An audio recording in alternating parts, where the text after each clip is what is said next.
He's a gorgeous vet, practically a Greek god, and he cuddles kittens. What could go wrong?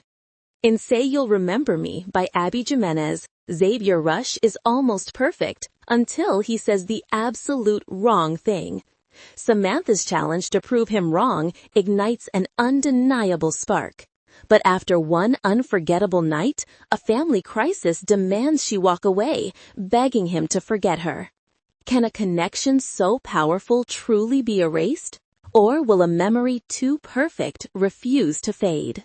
"You want me to do what?" I asked. The middle-aged woman stood on the other side of the exam table, her dog between us. He was looking back and forth at our faces like he understood the conversation. For his sake, I sincerely hoped he didn't. "I want you to put him down," she said. "He's healthy," I replied.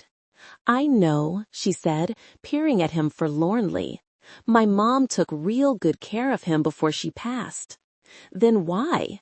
She breathed out a dramatic sigh.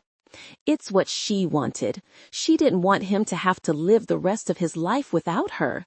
He'd miss her too much." "He can bond with someone else." She shook her head. "I don't think so. He's too old." "He's 4. She looked me in the eye like she was about to argue with me over taking an expired coupon.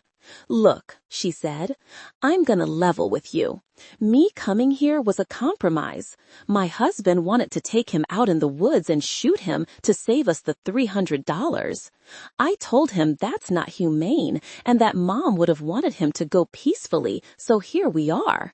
But if you won't do it, he will, and he's not a very good shot. Might take a few tries." I stared at her blankly. This is why I hated humans. They were the worst animals on the planet.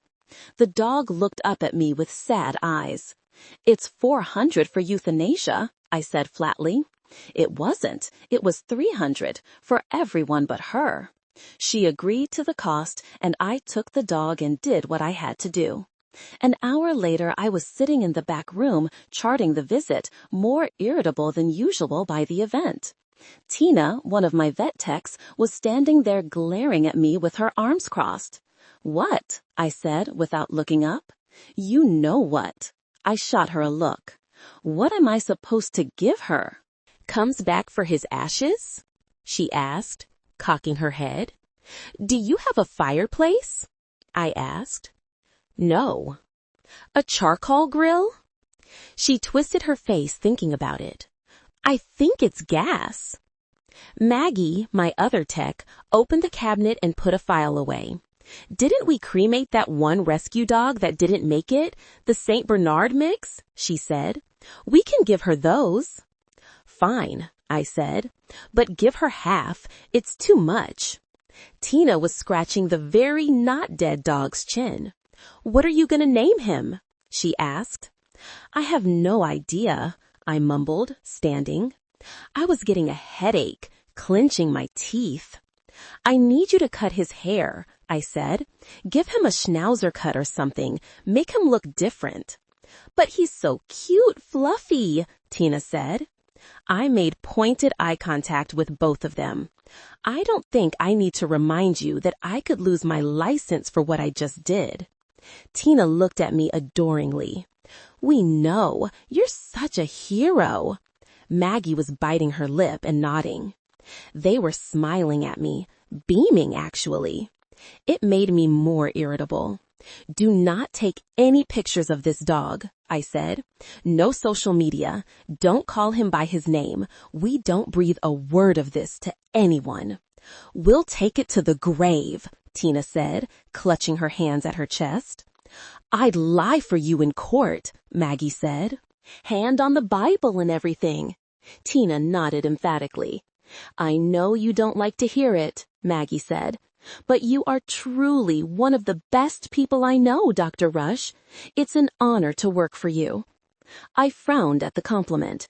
I didn't like flattery or praise. I did like dogs, though. I liked all animals, but especially dogs. We didn't deserve them, and some people deserved them less than others. "You have one more patient in room 6, Maggie said.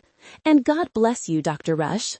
I gave her one more flat look. Then I grabbed the tablet she handed me as I walked out. They smiled after me. They'd never tell anyone. I trusted my team with my life, or in this case, my license, but I didn't need all the fawning over me. I walked into room 6 reading the chart. Patient was an abandoned kitten found a few hours before in a woodpile. "I'm Dr. Rush," I mumbled, coming in without looking up. I went to the sink to wash my hands. I shut off the water, took a paper towel, and turned to look at the woman sitting there. Instant jolt of surprise when I saw her. She was beautiful. My age, maybe 28, 29, long black hair, brown eyes, curvy. She had the kitten in her bra. It was tucked in her cleavage sleeping, its chin balanced in the V of her shirt. "Hey, Doc," she said, standing. "Hold on, let me get her. I think she's a her. I'm not really good at looking at little kitty bits." She pulled the white and brown fluff ball out and set her on the table between us. It was purring. I'd probably be purring too if I'd been in there. I cleared my throat and started my exam. "About 5 weeks old," I said, my voice low.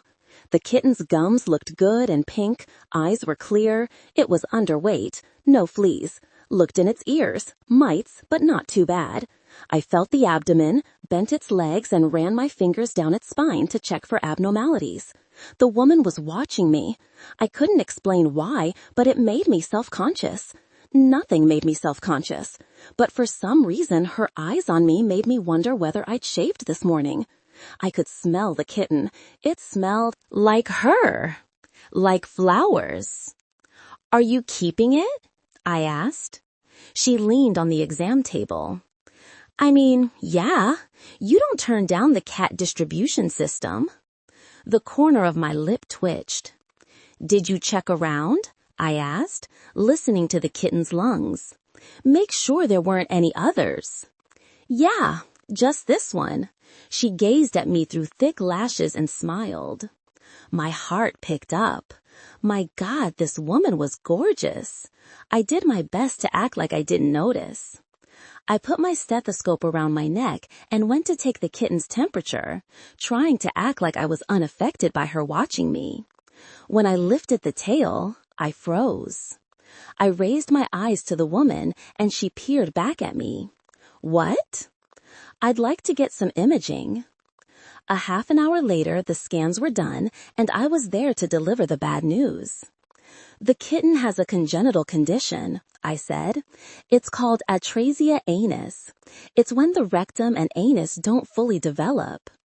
She blinked at me, then at the kitten back in her shirt. "I'm sorry, what?" "She doesn't have a functional anus or a rectum." She stared. "You're saying this kitten doesn't have a butthole?" "That is what I am saying." She pulled the cat out of her bra and lifted its tail. Her eyes went wide.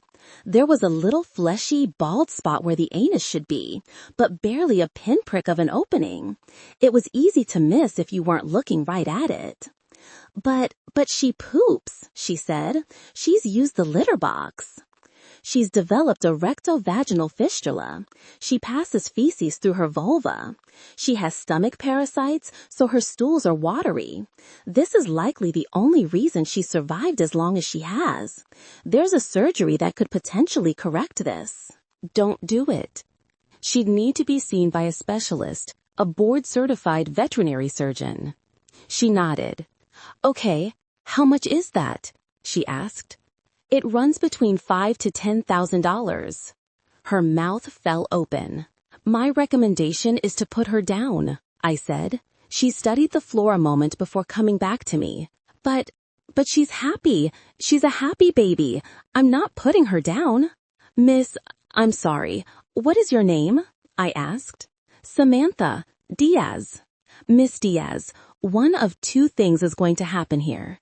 She will become impacted, she will suffer, and she will die. Or she will get an infection, she will suffer, and she will die. Even with the surgery, the prognosis is guarded at best. She'll need round-the-clock care until she's recovered. I work from home. I can do that." There's often further complications that will require additional investment. If you're not able to or interested in getting her the surgical procedure, I strongly recommend euthanasia. She clutched the kitten to her breast. I can't. So you'd like the referral to the surgeon? I don't have that kind of money. Is there a rescue that could help? It's kitten season, I said. The rescues are inundated, and they can save 100 kittens with the funds it would take to maybe save this one. You could certainly reach out to a few and ask, but I think it's unlikely they'll be able to help. I recommend putting her down, I repeated, immediately, before she's in pain. Do you have any more questions for me? If not, I can give you some time to say goodbye. She stared at me. I will not be putting this cat down. Maybe the knee-jerk annoyance I felt was an overreaction. Maybe it was just the end of a rough day at the end of a very long week, and I was already frustrated by the dog situation from earlier, but I couldn't contain my irritation. I crossed my arms. Why bother to come ask for my expertise if you don't intend to take my advice? She blinked at me. There have to be other options. There aren't. So what is your plan? I don't know. So it's the suffering then. Got it.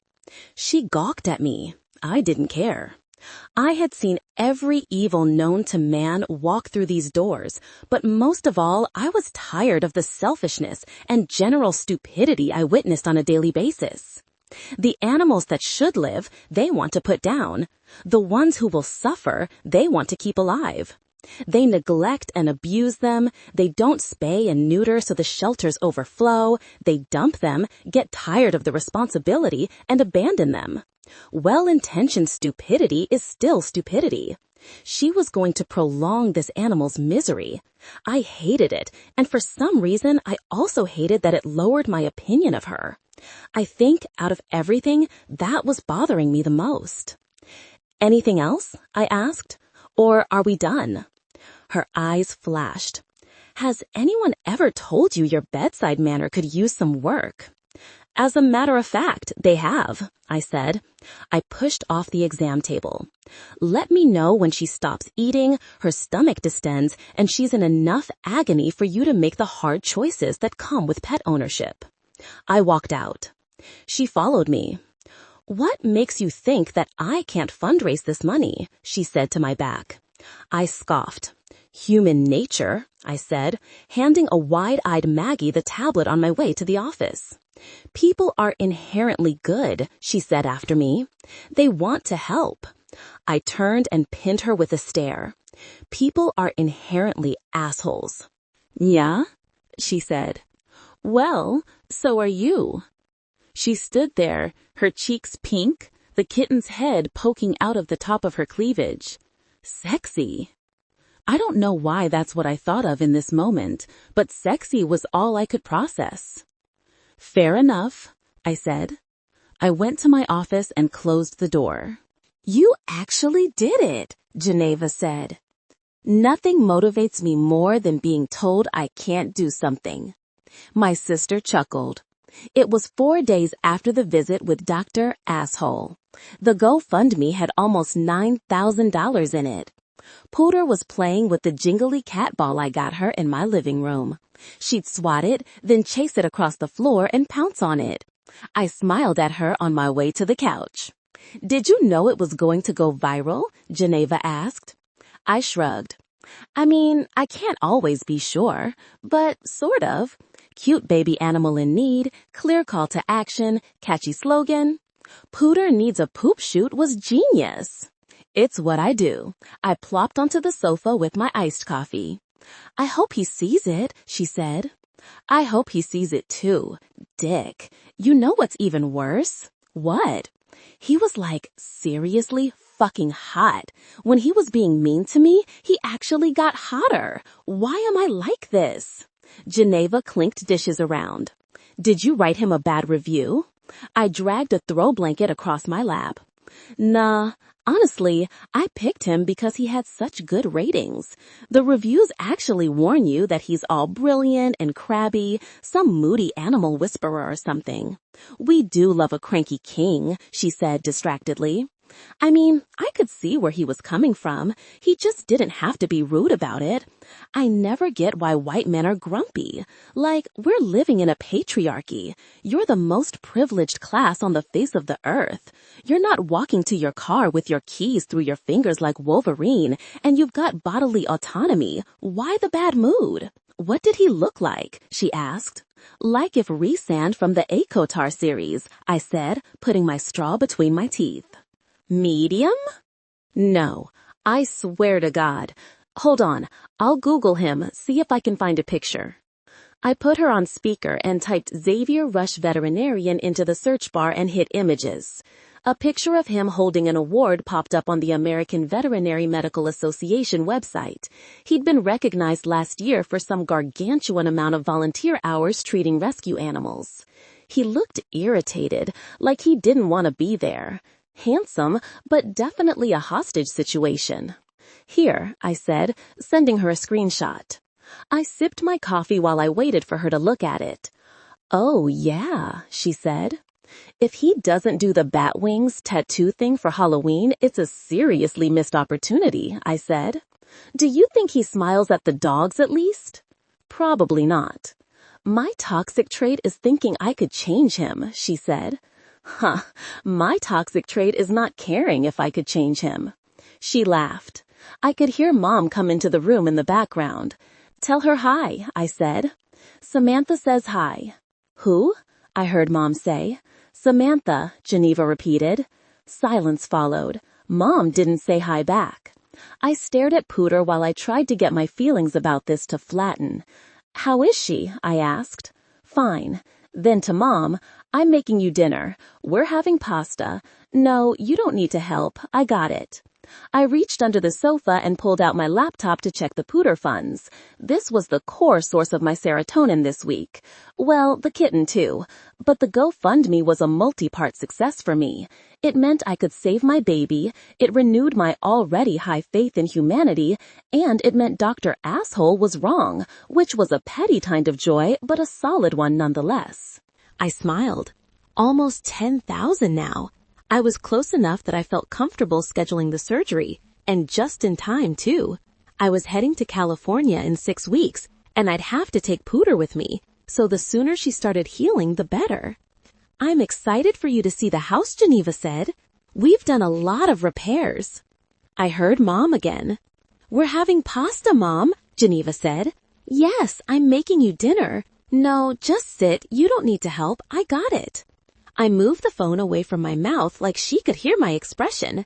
Then, instead of letting the knot in my throat thicken, I hit refresh on the donations page. Someone just donated $500. I sat up. Most people gave 25, maybe 50. I'd gotten a handful of $100 donations, nothing this high. I looked at the name and my eyes went wide. Geneva must have heard the gasp. What? She asked. The grumpy vet, I breathed. He just donated all this money to my GoFundMe. Really? Yes. I read the note. My 3 favorite words. You were right. This looks terrible, I said. Tina shrugged. You told me to make him look different. He looks different. My dog smiled up at me with the goofiest haircut I'd ever seen. He had the beard of a schnauzer and the shaved legs of a poodle. He'd be embarrassed if he cared. I blew a breath out. I guess ugly was better than dead. Still no name? Tina asked. No, I'm waiting for something to speak to me, I said. It had been over a month since his death. The lady had come in and collected the St. Bernard ashes weeks ago.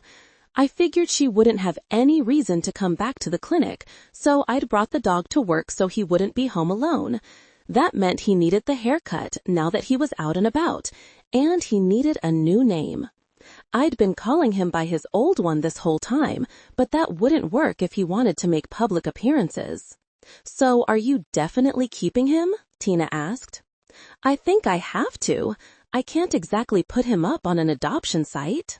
None of your friends can take him? No. She scratched behind his ear. He's a good boy. They're all good boys, I grumbled. My stomach growled. I looked at my watch. 2:00. I'd worked through lunch again. I was the only doctor at my practice. If a patient needed a last-minute visit, I didn't like to send them to the ER if I didn't have to. It meant I didn't always get breaks. In fact, most days I didn't. Tina must have read my mind. We brought you some chicken enchiladas. They're in the fridge. Thanks, I said. They were always feeding me. It happened so much I'd started paying them for the groceries. I opened up the laptop to respond to emails while my dog sat with his chin on my thigh. So you're going with Chris tonight to the thing, right? Tina asked, leaning in the doorway. That is the plan, I said, not looking up. Medium? Is he still single? As far as I'm aware. Chris, Mike, Jesse, Becca, they were all my best friends, practically family. You should ask him if he wants to meet my sister, she said. She just broke up with that youth pastor? Chris is too busy for dating, I said, skimming an email about a vaccination clinic for the rescue. And I am too busy to be in the middle of it. What about Mike? She said, going on unfazed. Although he might be too muscly, not sure she'd like that. Too bad Jesse isn't single. He'd be perfect. They're both in finance, you know. But Chris is a pharmacist. That's really good too. Also, he likes to read and she likes to read. I bet they'd get along. You should ask him. How these women managed to glean this much about my friends from the handful of times they'd come in here and the limited information I provided them was beyond me. Maggie burst into the back. Dr. Rush, she was panting. That lady is here, she hiss-whispered. I blinked at her. What lady? Her eyes were wide. The butthole cat lady. I froze. Samantha. After I'd sent the donation last month, I got a generic thank you email. Not that I expected anything beyond that. I didn't send it in the hope she'd reach out. I sent it to help and to apologize.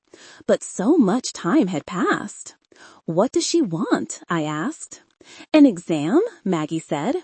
Says she's flying with the cat and she needs a health certificate and a sedative.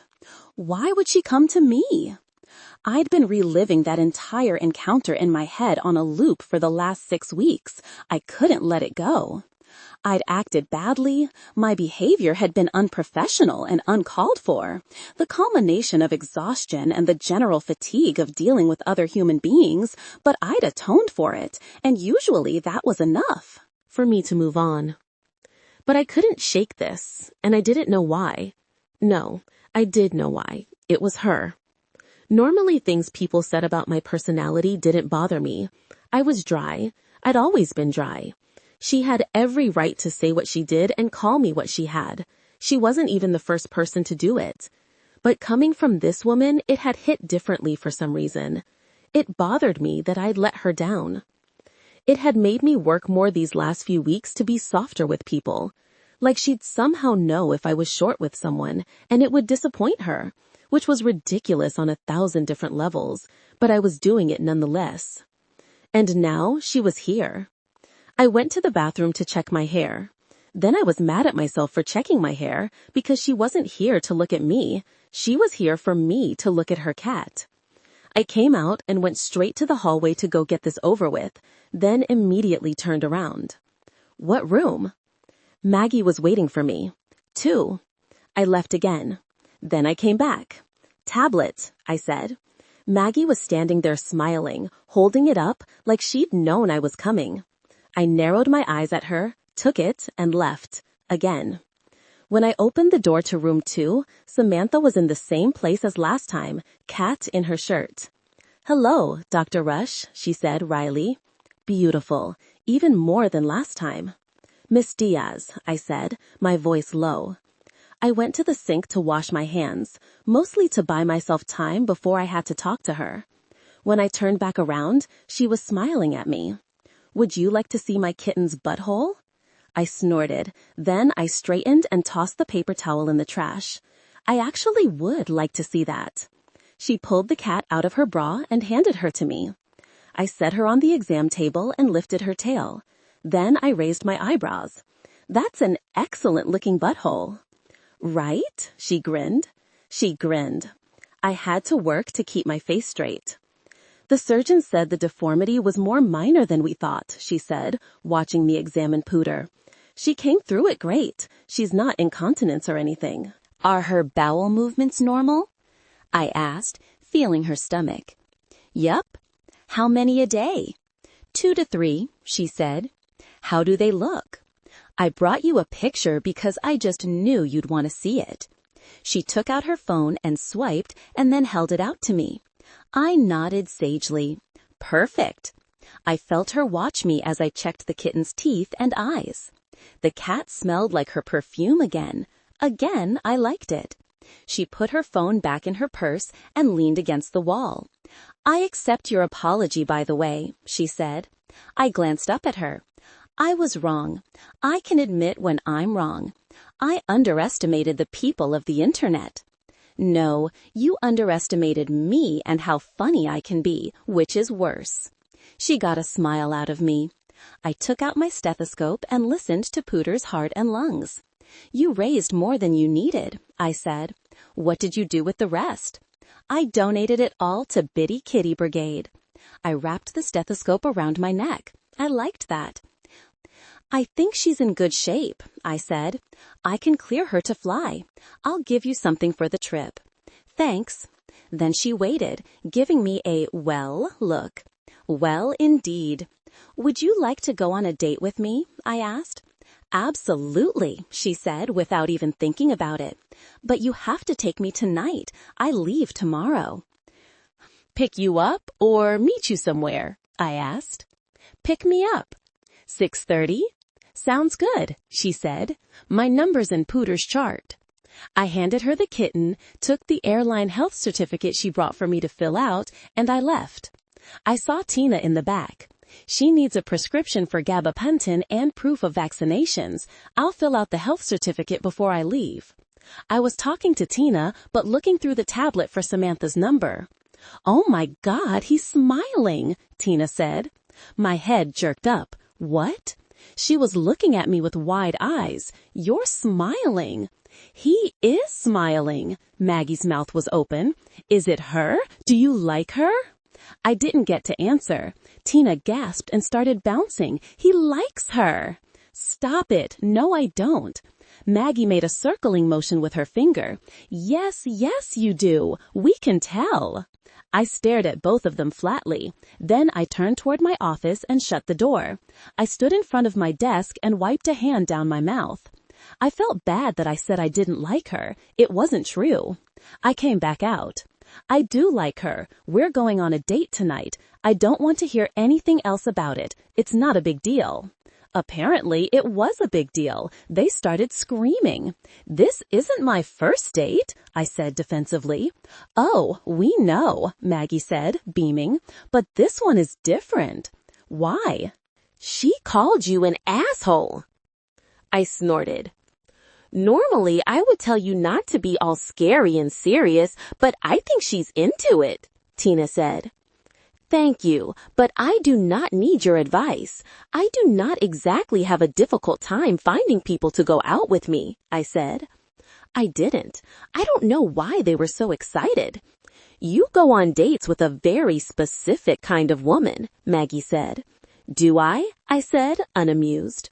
Your girls are always A-type personalities, Maggie said. They're all Ivy League grads with perfect clothes and zero sense of humor.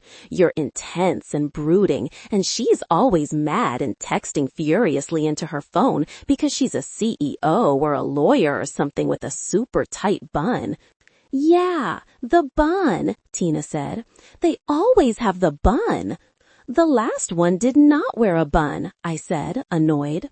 No, but she had bun energy, Tina said. You need someone who will argue with you, Maggie said, and loosen you up. Someone nice, but not like too nice, Tina said. You're too scary for too nice. I scoffed. I am not scary. Both women looked at me with their "aw, bless your heart" faces. "You don't smile a lot, sweetie," Maggie said. "Also, you're very tall," Tina said. "You can't frown and also be tall. It's intimidating." "Where are you going to take her?" Maggie asked. "It should be a public place," Tina said. "You're too big and frowny to take her somewhere secluded on the first date." I gave her a look. Is my face really this much of a problem? They both sucked air through their teeth.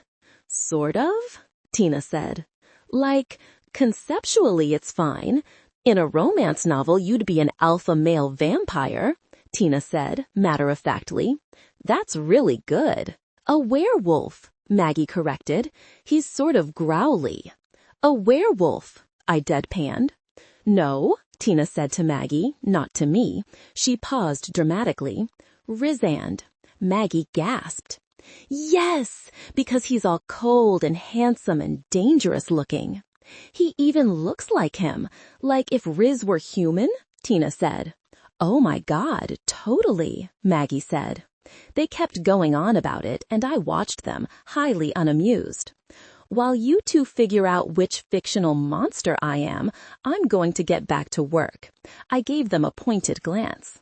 "It'd be nice if you also resumed working at some point." They continued on, talking about fairies with bat wings. I retreated to the office again before they could ask me any more questions, and I started second-guessing my plan of where I wanted to take Samantha. It didn't help. Then I second-guessed my second guesses. Usually I made choices quickly and confidently, and they tended to be the right ones. But for some reason with this, I wasn't sure. I don't know why, but I felt like I was only going to get one shot with Samantha. The shot felt important. Maybe because the entire date was a second chance to begin with? And what did they mean I don't smile? I smile. I looked up over the desk at a photo Maggie had framed of the three of us at the grand opening of the clinic 2 years ago. One of the happiest days of my life. Okay, maybe I didn't smile. I should work on that. I blew a breath through my nose. Then I called Jesse's girlfriend, Becca. She answered on the second ring. She sounded like she was in a drive-thru. A muffled voice was telling her to pull forward to the next window. "Xavier? Hi, can I ask you a question?" "Yeah, what's up?" "Am I intimidating?" There was a beat of silence. "Hello?" I said. "I'm trying to figure out how to say this nicely." I rubbed my temples. "You are very tall, and you don't smile very much," she said. "You can come off a little grumpy. I think you are a little grumpy, actually." I squeezed my eyes shut. "Why? Do you have a date or something?" she asked. I felt like a dark cloud. "I do." "Do you want my honest opinion?" she asked. "Like honest, honest?" When I didn't answer, she went on. "Be yourself. If you've gotten this far, she's probably got an idea of how you are already. And you're not scary once someone gets to know you." "Great, thanks." "I'm serious.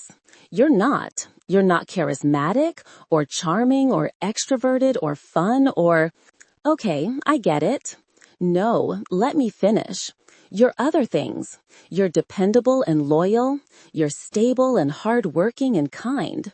You always do the right thing, and you have a ton of integrity. That's the stuff that matters."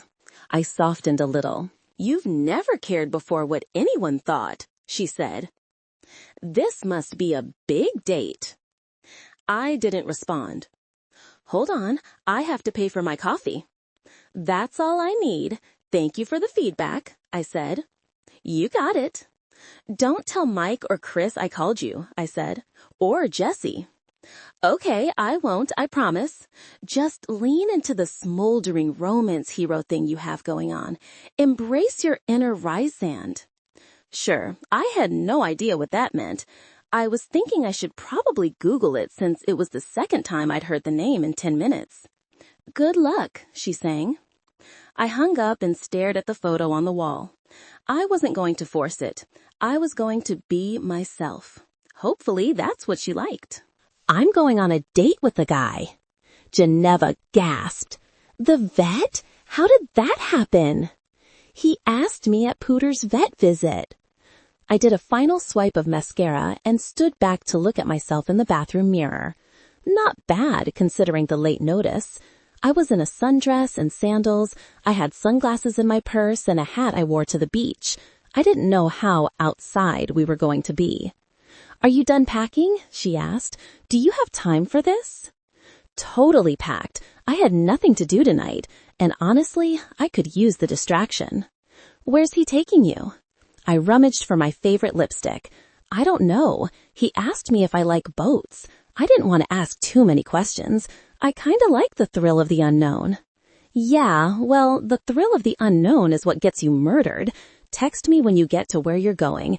Is he picking you up?" she asked. "Yeah, figured why not save the money on an Uber?" Oh God, it's like you've never seen Dateline. I smacked my lips. "You know, I tend to have pretty good instincts about people. I think you should give me some credit." Pooter rubbed her face on my leg, and I picked her up and set her on the sink. "Well, provided you don't become a missing person, I'm excited to see you tomorrow," Geneva said. "What about Mom?" There was a pause. "I think once she sees you, it'll be fine." Another pause. "Yeah." Though we both knew it probably wouldn't be fine. It hadn't been for a while. Our mom had dementia. She was only 54. It started a few years ago with problems focusing after a small head injury. She thought it was just the concussion taking longer to heal, or menopausal brain fog. But then it turned into other things. Repeating questions, getting lost, crashing the car into a palm tree outside of a Whole Foods in Pasadena because she'd gotten the petals mixed up. Now she didn't know my name. That was the catalyst for me going to California this week. I hoped when I got there it would be better. It had been almost 8 months since I'd been home, so she hadn't seen my face.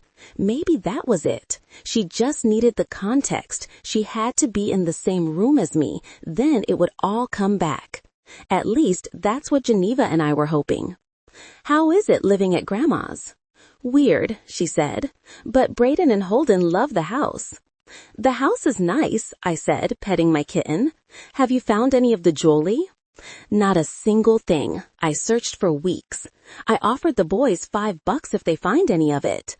"Are they actually looking?" I asked. She scoffed. "No, maybe I should offer them Roblox cards instead. Might renew their sense of urgency." Mom had lost all the family jewelry in the months before Geneva moved in. Great-grandma's wedding ring, an heirloom locket, the diamond tennis bracelet that Dad had given her for one of her birthdays, her diamond earrings, her engagement ring, her wedding ring.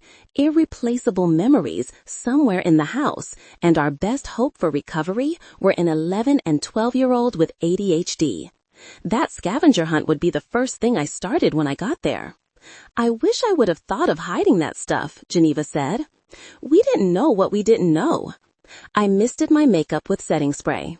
My sister went quiet on the other end. "I need to tell you about something before you get here," she said. I lowered my hand. "Don't tell me you're back with your ex."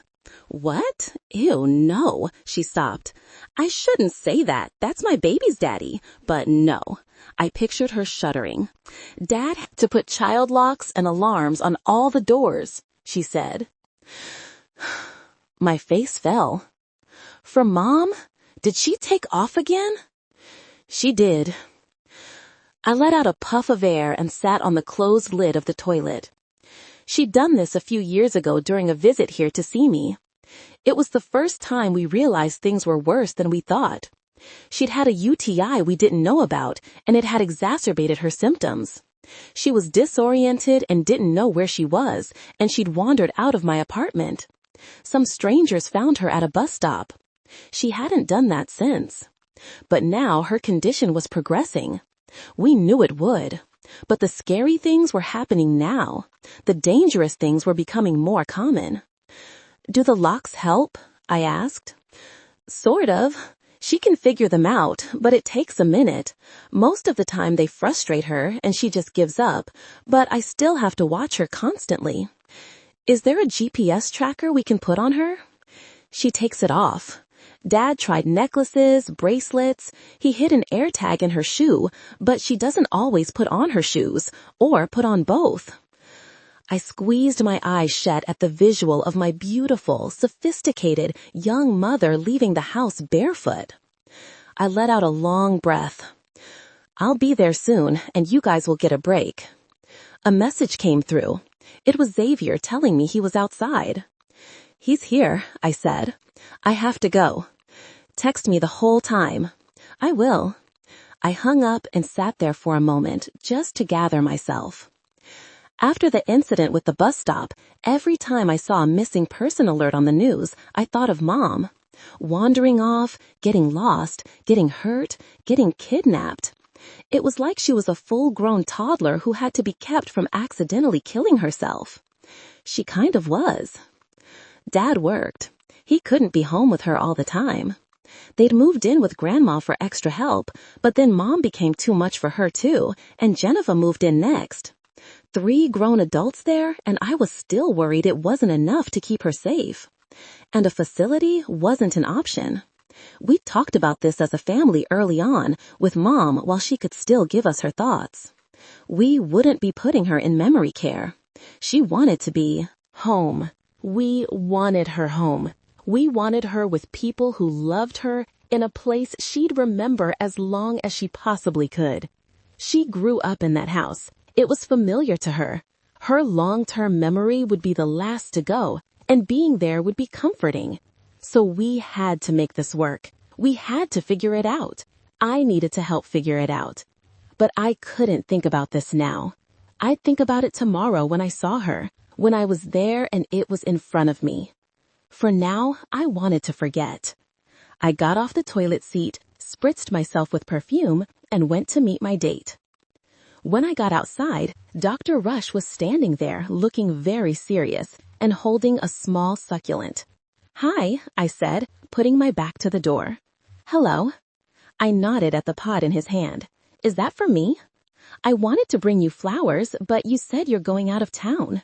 "Oh, so you brought me something that can survive long bouts of absence and neglect instead? That's really thoughtful, and also completely appropriate for my gardening abilities." The corner of his lip twitched.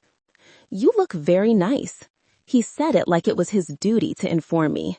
It cracked me up. Xavier was dry. He spoke in matter-of-fact tones, sort of brooding. Extremely, alarmingly handsome. He was wearing a navy button-down shirt with the sleeves rolled to the elbows. He really leaned into the blue thing. He'd been wearing navy blue scrubs both times I saw him at the office.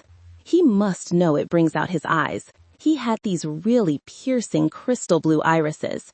They reminded me a little of a kaleidoscope, darker on the outside and then clear and pale. It was sort of a shock to see him out of the white veterinary jacket and scrubs, but a good shock. He definitely knew how to dress. Also, he smelled amazing.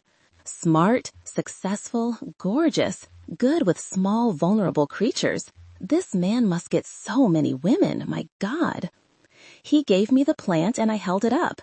"Thanks. Let me just put this inside and grab my purse."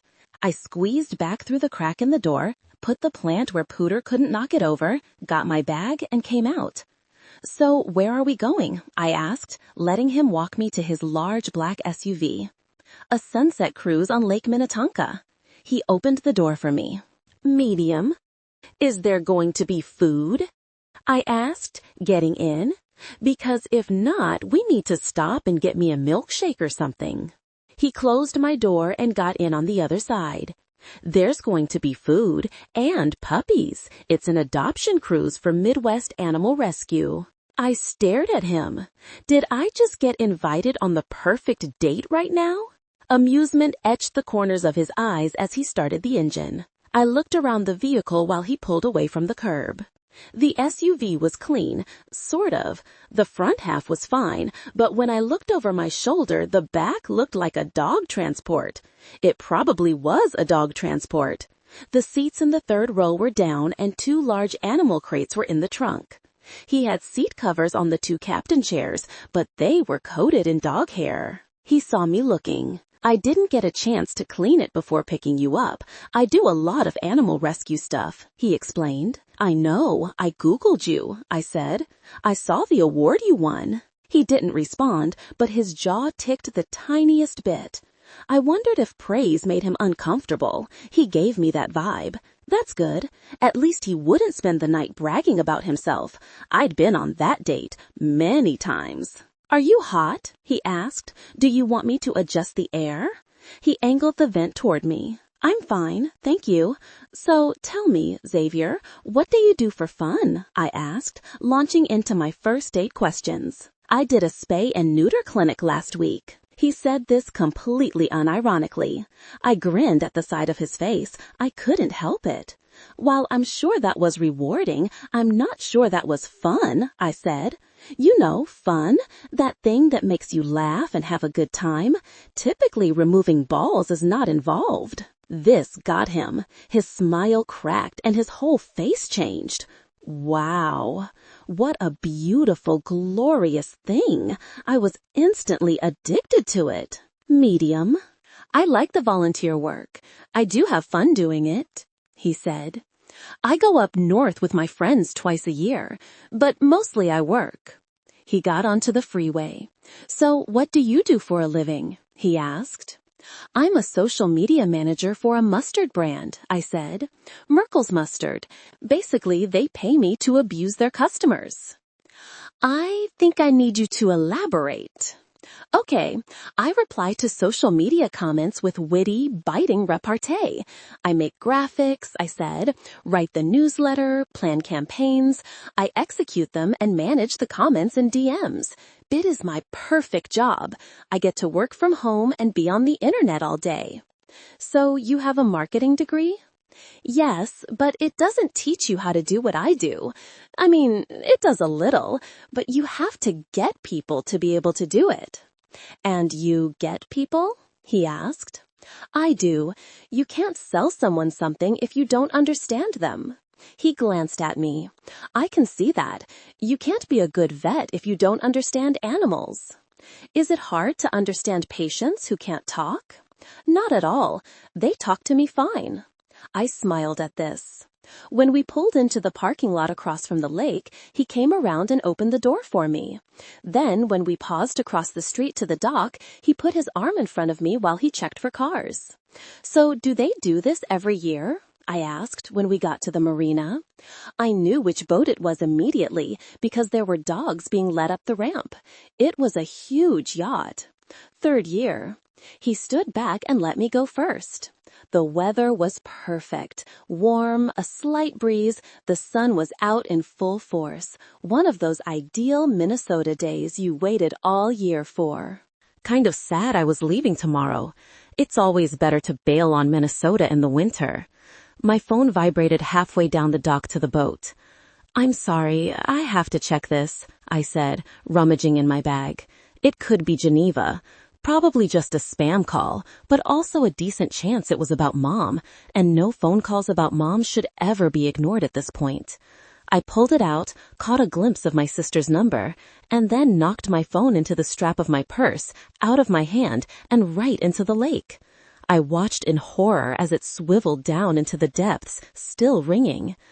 No, I breathed. No, no, no, no, no. Xavier peered around me. What? I set my purse on the dock and got onto my knees to look into the water. I just dropped my phone in the lake. This was literally my nightmare. That was everything down there. My ability to work, the Uber I'd need to get to the airport, my plane tickets, Apple Pay. I couldn't even call my sister and tell her what happened. I didn't know her number by heart. She'd think I'd been thrown into a trunk on this date. I have to get it, I said, standing. It was at least 6 feet down. It sat there on the sandy bottom, staring up at me, still lit with the call notification and fish swimming around it. I was going all the way in. Hair, makeup, dress, everything was getting wet. This fabric was probably see-through. Didn't matter. I needed the phone. I started to take off my sandals, resigned to my fate. Don't, Xavier said next to me. I'll get it. I looked over and he was already unbuttoning his shirt. No, you'll be soaked. It's fine, he said in an end of discussion tone. Then he peeled off his shirt and my eyeballs dropped to his chest and exploded out of my head. Holy shit! This man was sculpted. It was like one of those cologne commercials where everything's in slow motion, black and white. I stood there wide-eyed while he finished undressing, oblivious to his shock factor. He took his phone and wallet out of his pocket, put them in his shoe. I got a glimpse of an equally muscled back when he bent down. Someone whistled from the direction of the yacht, and he shot an annoyed glance to the bow. Then he jumped in. I don't think I could have been any more turned on than if this man was saving my baby. He came up a second later with my phone in his hand, and cheers came from the boat. Thank you so much, I said, on my knees. You have no idea. He handed it to me. You're welcome. I hope it's waterproof. It is. He nodded back to the shore. I can't get back up from here. It's too high. I have to swim out. I ran to the boat to ask for a towel while he made his way to the beach. The bar staff gave me 4 clean rags and I sprinted back to meet him as he climbed out of the lake. Thanks, he said, taking the towels. Do you want to go home and change? I asked. He shook his head, wiping down his magnificent chest. No, we'll miss the cruise. But your shorts are soaking. It's okay. It's no different than sitting around in wet swim trunks. I'll dry. I slumped. I'm sorry. Don't be sorry, he said. It was an accident. Looking good, Dr. Rush. A woman's voice called from the yacht behind me, followed by a group of female giggles. He didn't look amused. The man was literally glistening. His hair was tousled. He was tan. I crossed my arms. Okay, but can you blame them though? I said. You're out here on this beach looking like paparazzi photos of Chris Hemsworth. He snorted. How much do you work out? I asked. Enough. I need to be able to carry any size dog. I know everything ends with okay, but medium? Of course. I tilted my head. What if this was just me trying to get your shirt off? You could have done less. I laughed. This man was so unintentionally funny. I let out a deep breath. My mom is sick, I said. That was my sister calling. That was really nice of you to get my phone. Did you call her back? He asked. Not yet. He nodded at my purse. Call her. He left me on the beach to grab his clothes on the dock, and I stood in the sand dialing Geneva. Hey, what's up? I said when she answered. Nothing. Just checking to see if you need an emergency get-out-of-date call. I scoffed. No, definitely not. I just saw him half naked. Ooh, what was that like? I glanced over my shoulder at him while he buttoned up his shirt. It's giving Greek god vibes, I said. I have to go. Have fun. I hung up and met Xavier mid-dock. He was fully clothed now. Everything okay? He asked. Fine, false alarm. Good, shall we? He motioned for me to go first.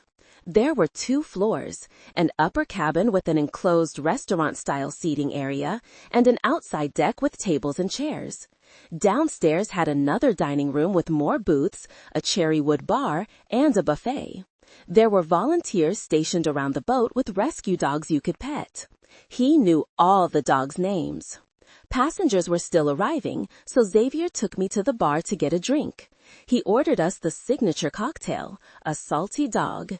He ordered his as a mocktail. You don't drink? I asked, leaning on the bar. No. Why? Are you sober? I don't like the feeling of being out of control. Also, I'm driving you. Okay, I liked that. Do you think they'll all get adopted? I asked, watching a shaggy mixed breed parade by on a leash. He shook his head. No, most of them won't, not here. This is mostly for fundraising. I peered around the room. Were you already coming to this tonight? I was. And you didn't have a date? I had a date, he said, sliding me my drink. It was my friend Chris. And what happened to Chris? He picked up his tumbler. I told him I needed his ticket, he said, talking into his glass. And how did Chris feel about being punted from tonight's activity? He is a very good friend who knows I wouldn't ask unless it was a good reason. I smiled. I liked being a good reason. Want to sit on the top deck? I asked. Dry out in the sun? Sure. He led me back upstairs and we found a spot outside. Servers with trays of appetizers were walking around, and he got me one of everything and slid them across the table to me like tiny offerings. There was only one stuffed mushroom left and he put it in front of me without even asking. Then we sat there in silence, sipping our drinks while he gave me what I could only best describe as a contemplative gaze. I didn't care. I gazed back. His black hair was messy now that it was wet. He had to keep raking it back from his forehead in the breeze. A strong, angular jaw. The faintest hint of a 5 o'clock shadow. Everyone on this boat knew him. Volunteers and a lot of the guests, too. And to his credit, they seemed to like him. They'd say hi if they walked by, clearly excited that he was there, even though his body language didn't match their energy. He'd smile, but it wasn't anything overly enthusiastic. He wasn't being rude, just reserved. Not prone to outward displays of emotion. Self-contained. My late grandfather was like this. Introspective and observant, and not at all as intimidating as he appeared. And neither was Xavier. If Xavier were actually as scary as he looked, these people wouldn't dare hoot at him while he was shirtless or make it a point to come over and say hello. They were used to him. They liked and respected him, and they knew how he was. He was obviously thoughtful, kind to animals, maybe a little grumpy. But he did say he thought most people were assholes, so that would explain that. A bit of a resting bitch face, but it was still an excellent face. I knew more about him in 5 minutes of seeing him interact with the people and the dogs on this yacht and watching him watch me than I probably would have gotten small talking with him alone, literally anywhere else. And I liked him. I felt a little flattered that he'd asked me here. What was your last girlfriend like? I asked. He peered off over the lake. Carolyn was an acquisitions attorney. And how long did you date? 5, 6 months? I put my straw to my lips while the boat cast off. Why'd you break up? She didn't like dogs. I choked. How did you end up dating someone who didn't like dogs? She was a cat person, so I let it slide. Ah. His gaze came back to mine. Who was your last girlfriend? He asked. I twisted my lips thinking about it. I take that title pretty seriously, so I haven't had one in a while. The last guy I dated long-term was a semi-professional baseball player, Oscar. Why'd you break up? He didn't like mustard. He laughed, smiling out over at the passing mansions. The air was warm, but the breeze off the lake made it comfortable. The view from the top deck was spectacular. This was the perfect thing to do today. If he hadn't asked me out, I'd just be sitting in my apartment, eating food out of takeout boxes, which honestly sounded kind of nice too. But this, is your mom okay? He asked, breaking into my thoughts. I set my drink down and gave a one-shoulder shrug. No, but that's not what the call was about. What was it about? It was my sister wanting to know if I needed to be rescued from this date. And do you? He asked. If I got rescued from this, I'd want to be rescued from the rescuers. He made an amused sound through his nose, and I got another one of those smiles that reached his eyes. How old are you? I asked. 29. You? 28. So do you have any siblings? No. Cousins? No. I have a group of friends that I'm close with, he said. And what do your parents do? I asked. He gave me his expressionless look. I don't talk to my parents, he said. Oh, I picked up my drink. Well, boundaries are important. He didn't react to this. What do your parents do? He asked. I looked at the ice in my cup. My dad is a regional manager for a furniture company. My mom... I paused. How to answer this? Do I tell him who she used to be, who she still thinks she is, because she can't remember she's not anymore? Or do I tell him what she is now? You know how when someone dies, anyone cares about is how. Somehow, the moment that takes them out is more interesting than decades worth of life and accomplishments and living. I hated it. I didn't want Mom's dementia to be that for her. The summary of everything she's done and everything she means to me, reduced to her disease, because she's more than that, and she always will be. My mom's a CEO, I said. She runs my family's landscaping business in Los Angeles. And your sister? He asked. A special education teacher. A volunteer with a pit bull mix came to the table. This is Peanuts, the woman said. He likes treats and sleeping. I leaned over and ruffled the dog's ears. Same, Peanuts, same. I looked up at my date. Cute name. Who comes up with them? Whoever wants to, he said. His whole litter was named after nuts. Walnut, macadamia, and almond. I smiled and the dog licked my hand. If Pooter was a boy, I was going to call him Prison Mike, I said. Kinda bummed I can't use it. The volunteer left to go to the next table, and I sat back in my seat. You're good with names, he said. Picking names is fun. I had a lizard named Elizabeth once. The eyes again. What would you name a dog in the witness protection program? He asked. I tilted my head. Wow, sounds serious. Boy or girl? Boy. What kind of dog? I asked. Mixed breed, long hair. What color? Brown, he said. I'm thinking, Jake from State Farm? That way when someone says, where'd that dog come from? You can be like, State Farm. He huffed. I like it. He regarded me in that quiet way he had. You're not going to ask me why the dog is in witness protection. He turned state's witness, obviously. I ate the cherry out of my drink and his eyes dropped to my mouth. You give me John Wick vibes, Xavier. Dexter, but for pets. I have a feeling that whatever you did to put this dog in witness protection, I'd 100% bail you out of jail for. He smiled. A member of the service staff gestured to the lower level. Dinner is being served, she announced. She looked at Xavier a moment too long. He ignored it. He didn't ignore her, just the flirting. All his attention was on me. I nodded at the cherry in my glass. You want mine? You don't like them? She asked. I did like them. I handed her the toothpick anyway. I liked her more. We just had dinner. She'd enjoyed these cheese popovers they served, and I'd gone down twice to get her another one. I felt like a bird bringing a potential mate little gifts. The urge was surprisingly strong. I'd worried over what to get her right up until I got to her apartment and handed her the succulent. Not that I had to show up with something, but for some reason with her, I wanted to. The sun was setting. It was warm and the breeze on the top deck was pleasant. Not enough to dry my shorts, unfortunately, but nice enough. Thankfully, I had a high threshold for discomfort.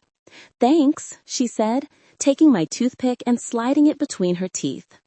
I thought about going down to the bar and getting her a bowl of cherries. I had to talk myself out of it. I was afraid of overkill. Samantha had pulled her hair over her shoulder and braided it to keep the wind from whipping it around. Her skin was sun-kissed and her dress hugged her in all the right places. I was with the most beautiful woman on this boat, and she was funny too. Intelligent. In fact, there wasn't anything about her that I didn't like. And why, when she mentioned the semi-professional baseball player, did I immediately wonder how I measured up? I'm going to run to the ladies' room, she said, setting down her drink. I'll be right back. I watched her go. While I was waiting, I opened up Instagram and found Merkel's mustard. The last post was a graphic with a picture of their bottle that read, "This mustard just got 1 million likes on Instagram, and you can't even get a text back." I snorted. Then I went to the comments. The top one said, "Mustard is gross, though, fur." And Merkel's mustard replied, "Oh, you don't like mustard? Grow up." The comment from Samantha had 50,000 likes, and the whole comment thread was laughing emojis. I had never in my life felt compelled to follow a mustard brand until today. I hit follow. I looked at my watch. The cruise was almost over. It ended at 9, then I guess I'd have to take her home. I didn't want to take her home. I started Googling ice cream places, thinking maybe we could go do that when we're docked, but as soon as I started, the cruise staff began setting out desserts. I'd have to find something else. I wanted to have an idea before she came back, so I did the desperate thing. I texted the group chat for my best friends, Jesse, Mike, and Chris. Me. Need ideas for places to take a date tonight. Not ice cream, not food, open late. Urgent. No. You can hide a lot of stuff in 10 seconds. Wedding photos, clown costumes, ridiculous amounts of flip phones that you have absolutely no explanation for. I smirked. Flip phones? You think I'm a drug dealer? I think if you were, you'd 100% swipe those into a drawer before I got there to see it. I think I'd prefer to stash the clown costume first, but that's just me. She laughed. I didn't have anything in my apartment that she couldn't see. Maybe a few dishes in the sink or a wet towel that fell off the rack. I'd still like to be able to show her the best version of it, though. Oh well. 30 minutes later, we were at my place. My dog met us at the door. Who's this? She asked, crouching to pet him. This is Jake, I said, from State Farm. She laughed and pet him. Give me 5 minutes, I said. Feel free to look for clown costumes. I left for my room. The marina wasn't exactly the cleanest water the lake had to offer, so I decided to take a quick shower. I threw on fresh clothes, messed with my hair, brushed my teeth, and came back out. She was sitting on my sofa with Jake's head in her lap. You only have French's mustard in your fridge, she said. Sorry, I said, crossing my arms and leaning in the doorway. I'll do better next time. I hope so. It's all fun and games until you ruin your wiener. I coughed out a laugh. She was smiling. I like your dog, she said. Weird haircut, though. Did you find any burner phones? I didn't, and I really looked, too. Your place is nice, but you're not here much, right? Right? Not really. She put out her lower lip. Poor Jake. I take him to work now. It's not ideal. Hoping nobody recognizes him. Put a pink bandana on him, she said. In case someone takes a picture, throw the mafia off the tracks. Not a bad idea. I looked at my watch. It was almost 9:45. She was in her summer dress still. She hadn't brought a sweater. I didn't know if the place would be chilly. I turned back to my room and grabbed a hoodie for her. Ready? I asked, handing it to her. There was a small moment where she didn't move, and I almost wanted to ask if she just wanted to stay here. I could make us drinks, we could sit outside on the patio, anything really. But I worried that was too forward, and she'd feel trapped or like I'd planned to get her here, so I didn't say anything. I drove us to Mother Putter's instead. I couldn't tell you why, but the second I got out of the car, something felt off. Some deep, strange, foreboding premonition. When we walked inside, I found out what was causing it. My friends were here. Every single one. Xavier had gone dark. Well, darker than usual. What's wrong? I asked. My friends are here. I turned to look around. Oh, which ones? All of them. A group was approaching. 3 men and 1 woman, all smiling. Hey, look who's here, the tallest one said. He was tan, brawny, and handsome, like the AI-generated version of a football player. I'm Mike, he said, putting out a hand. Samantha, I shook it. Xavier did not look happy. This is Chris, Jesse, and his girlfriend, Becca, he said, like he was being forced. I lit up. Ah, Chris, I think I took your cruise ticket. Happy to give it up, Chris said. He was also good-looking, but in a bookworm kind of way. Becca was pretty. His whole friend group looked like a lineup of Instagram models, actually. What are you doing here? Xavier asked. Golf, Mike said. Maybe bumper cars, nachos. Xavier pinned him with a look that didn't faze Mike a single bit. Mike put an arm around my cranky date. Imagine our surprise when we found out you wanted to play laser tag. We just had to see this with our own eyes. You guys want to join us? Mike said. I brightened. Sure. Give us a second, Xavier said. Mike released him and put his hands up playfully and backed away. Xavier brought me to the side. I'm sorry, he said, quietly. I laughed. Medium. For what? You didn't sign up to meet my friends. I didn't know they'd be here. I wouldn't have sprung this on you without your permission. Aw, that's very sweet to consider, but honestly, it's fine. He didn't look convinced. Why don't we play a couple rounds of miniature golf? I said. Hand them their asses and then take it from there. Are you sure this is okay? He asked. I promise you, I will always tell you if things are not okay. He studied me for a moment. So you're not a miniature golf kind of guy, huh? I whispered.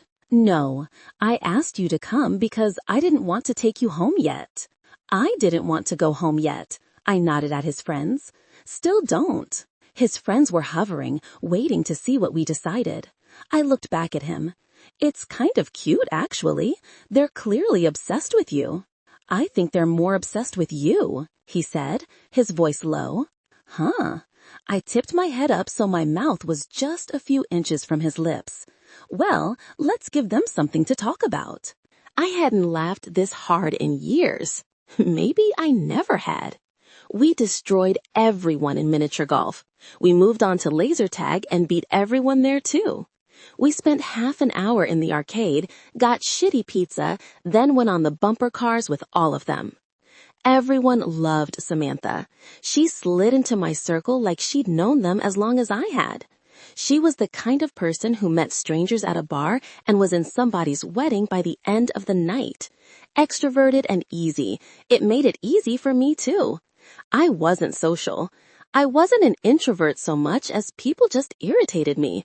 I didn't like dealing with humans I didn't know.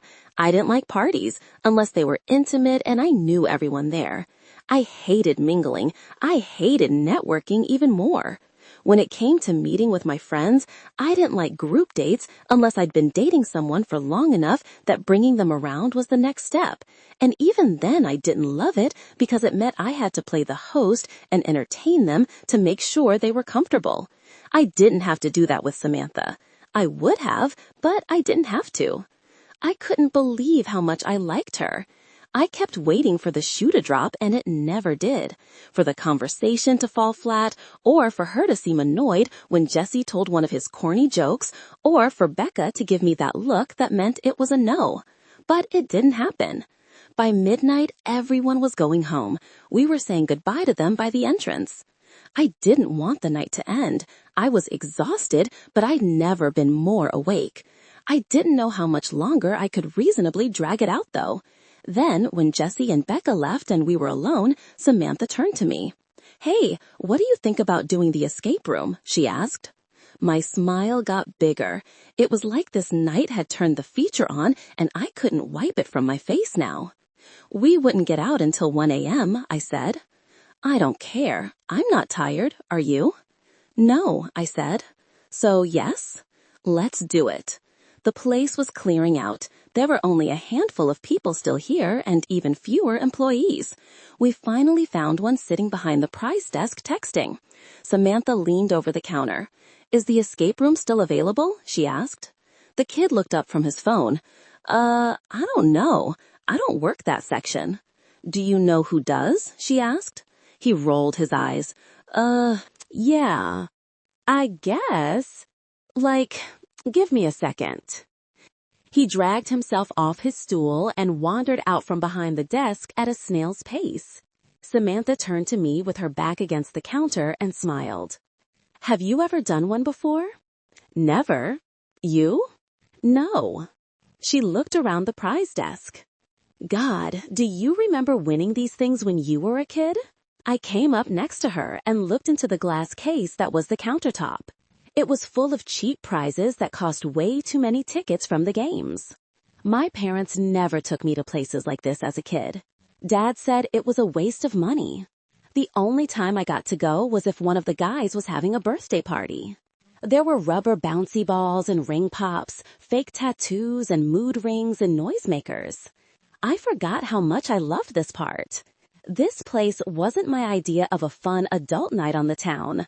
Until now. But I did really love it as a kid. I always wanted to get enough tickets to get the lava lamp, she said, nodding at the big prizes on display on the wall. Me too.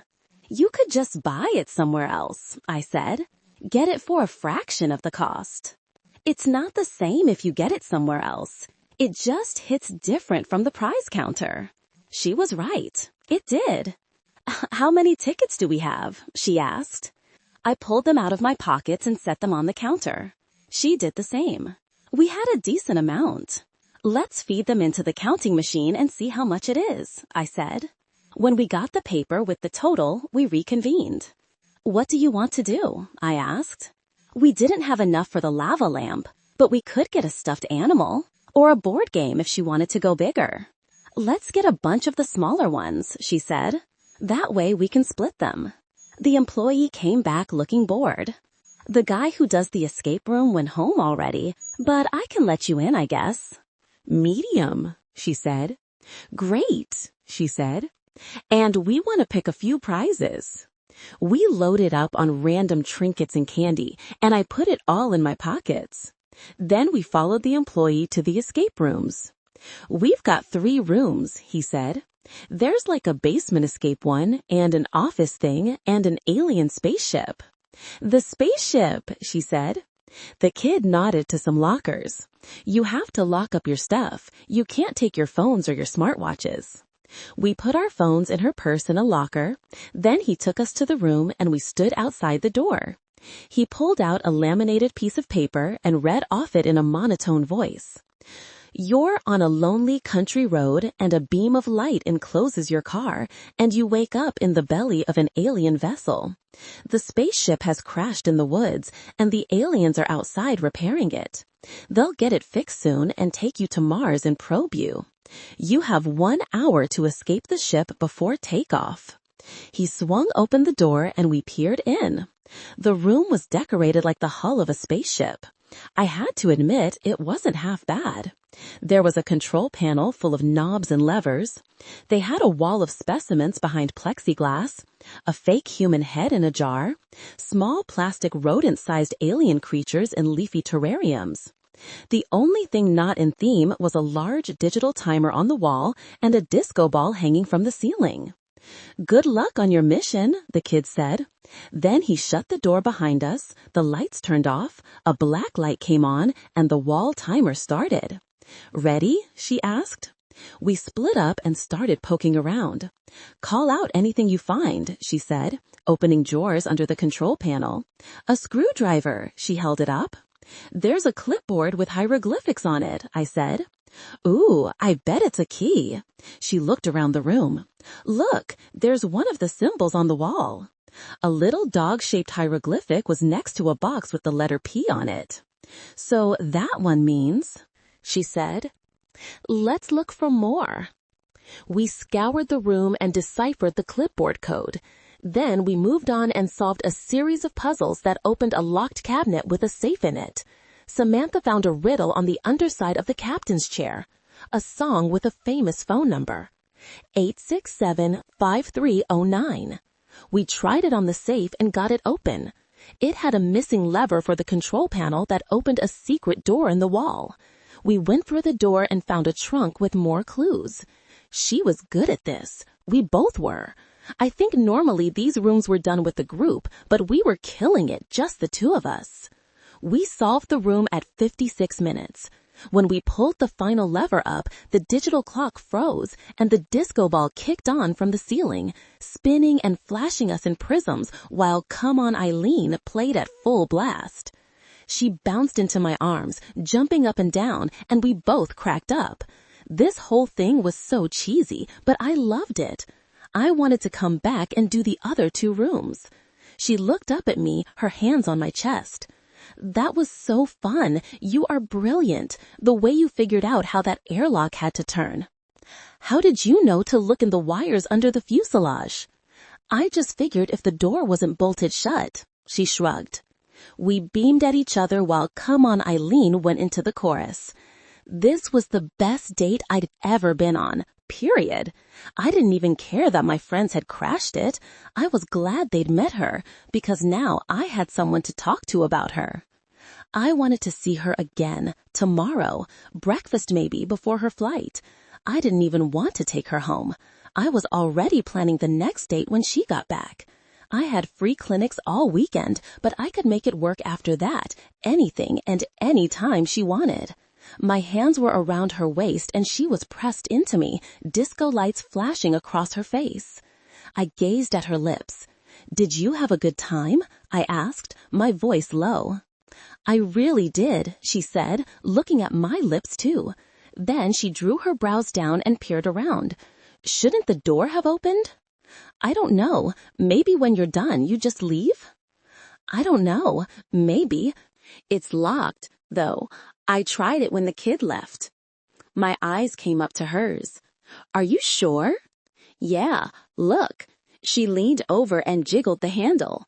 Locked. Huh. Maybe it opens at the 1 hour mark. She scrunched up her face. Maybe. So what do we do for 4 more minutes? She bit her lip. My heart rate picked up. Aren't there cameras in here? I asked. We both looked up. There were. Damn, she whispered. But if anyone's actually watching, they'd know we were done and they'd let us out, right? You really want me to kiss you in a spaceship, don't you? I said. I kinda do. I grinned and pulled her against my hips. I don't want to kiss you on camera, I said, slipping a hand over her cheek. I like the way you smell, I whispered. I like the way you smell, she said in an out-of-breath way that made me reconsider not kissing her. Her hands wrapped around my waist and she pulled me closer. Do you want to come over after this? She breathed, rubbing her nose against mine. Yes, I said. Immediately yes? Immediately yes. Come On Eileen came to a close. Then it started again. It was playing on a loop.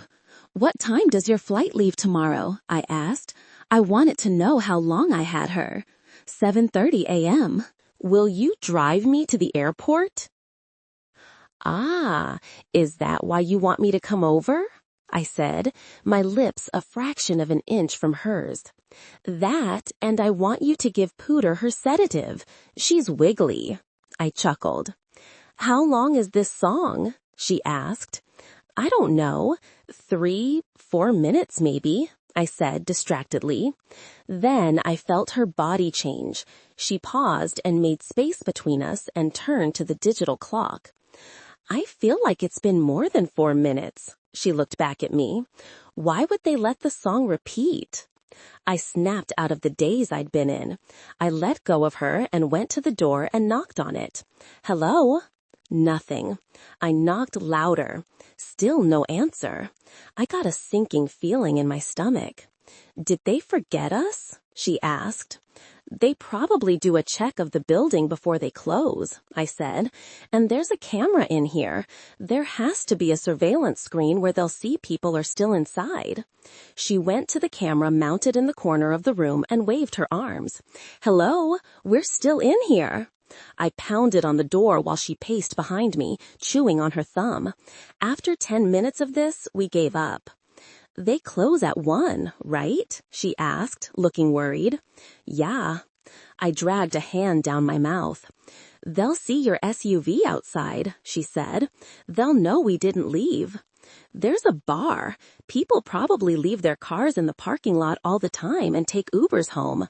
Crap. When Come On Eileen ended for the 4th time, she put her ear to the door. I can't hear anyone out there.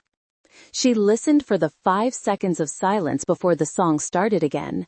Then she looked at me, the reality of this situation setting in. We're stuck here.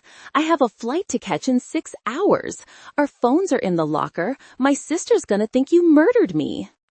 I laughed dryly at this, even though it wasn't funny. I'll try kicking it in, I said. It was useless. The door was like a bank vault. Maybe it was a bank vault. The building was old. It was definitely possible this place used to be something else. 2 hours later, we were still trapped. We'd moved to sitting on the floor about an hour and a half ago. I had my back against the wall and she was curled up against me, tucked under my arm. We both had ring pops. Come On, Eileen was still playing. I can't tell if this is the best story ever or if we're being tortured, she said. Torture, I muttered. I pinched the bridge of my nose. I think this is my fault, I said. She tilted her head to peer up at me. Why? I didn't want the night to end. I think I willed this into existence. Did you will the song to never end too? Because that's the fucked up part. If I never hear a fiddle again? She was cracking up. I hugged her and put my nose to her hair. I was infinitely glad I'd given her the hoodie. The room was cold and we were huddled on the ground. Come On, Eileen stopped. We sat there in the 5 precious seconds of silence that we got every 4 minutes. Then it came on again. She groaned. This song is going to be my villain origin story. You know what? I'm turning it off. She sat up and I got to my feet. I had to climb the control panel to reach the speaker in the ceiling. I yanked the wires out of it and held them up victoriously while she cheered. I peered around and my eyes settled on the camera. I felt instantly pissed off. They didn't bother to check it before leaving, and then they'd get to replay our night in their little spaceship prison later and laugh about it. And they would replay it. They'd probably think this was hilarious. She must have known what I was thinking. Cameras are expensive. They're not speakers, she said. They can sue me. I reached over and pulled the wires from the back of the camera and watched the little red light turn off. She was grinning when I turned around. My hero. I jumped down and sat against the wall again. She scooted up next to me and put her head on my shoulder. I wrapped my arms around her, and when she breathed out, I went tighter. Are you cold? I whispered. Do you want my shirt for your legs? Always trying to take off your shirt, she said tiredly, snuggling into me. What time do you think it is? It feels like 4 a.m. I want to lie down. Do you think they've ever cleaned this floor? She asked. Never. Ugh, gross. Never mind. I tucked her under my chin and I wished we were in a bed. Not to do anything, just so I could make her warm and comfortable. Let her sleep. I had the strongest, most pervasive feeling of protectiveness over her. I didn't like her on the ground. I didn't like that she might need something that I couldn't get for her here. She was calm and taking this well, so it made me less agitated, but I had a feeling if she was panicking, I'd be trying to rip through the walls. This is so unacceptable, I grumbled. I will be writing a very strongly worded letter. You need to write a strongly worded Google review. It hurts more. I bet her Google review would be hilarious. I tilted my head to look down at her. Is it hard to make mustard interesting? It is very hard to make mustard interesting. The sriracha and queso guys have it easy. Team Mustard's in the trenches. I'm fighting for my life daily. Do you like it though? I do. I love it. She looked up at me, her mouth a fraction of an inch from mine. What about you? Do you like your job? I like the animals. She laughed. What does that mean? You hate the people? Sometimes. Most of the time. I don't like most people, I said. Well, most people don't like themselves, so the feeling is mutual, she said. Is that why you became an animal doctor instead of a human one? I let out a breath. I didn't want to tell her the story of why I chose my profession, not the real one anyway. So I told her the reason, not the canon event that led to it. I wanted to help animals. I wanted to lessen their suffering. No, she said. I cocked an eyebrow at her. No? No, I don't buy it. I mean, I do. I'm sure that's a part of it. But there had to be something you saw that led to that. Was it street dogs in Mexico? A visit to the shelter? A dog that died in your arms? What was your veterinarian moment of inception? You don't want that story. Yes, I do. That's not a first date conversation.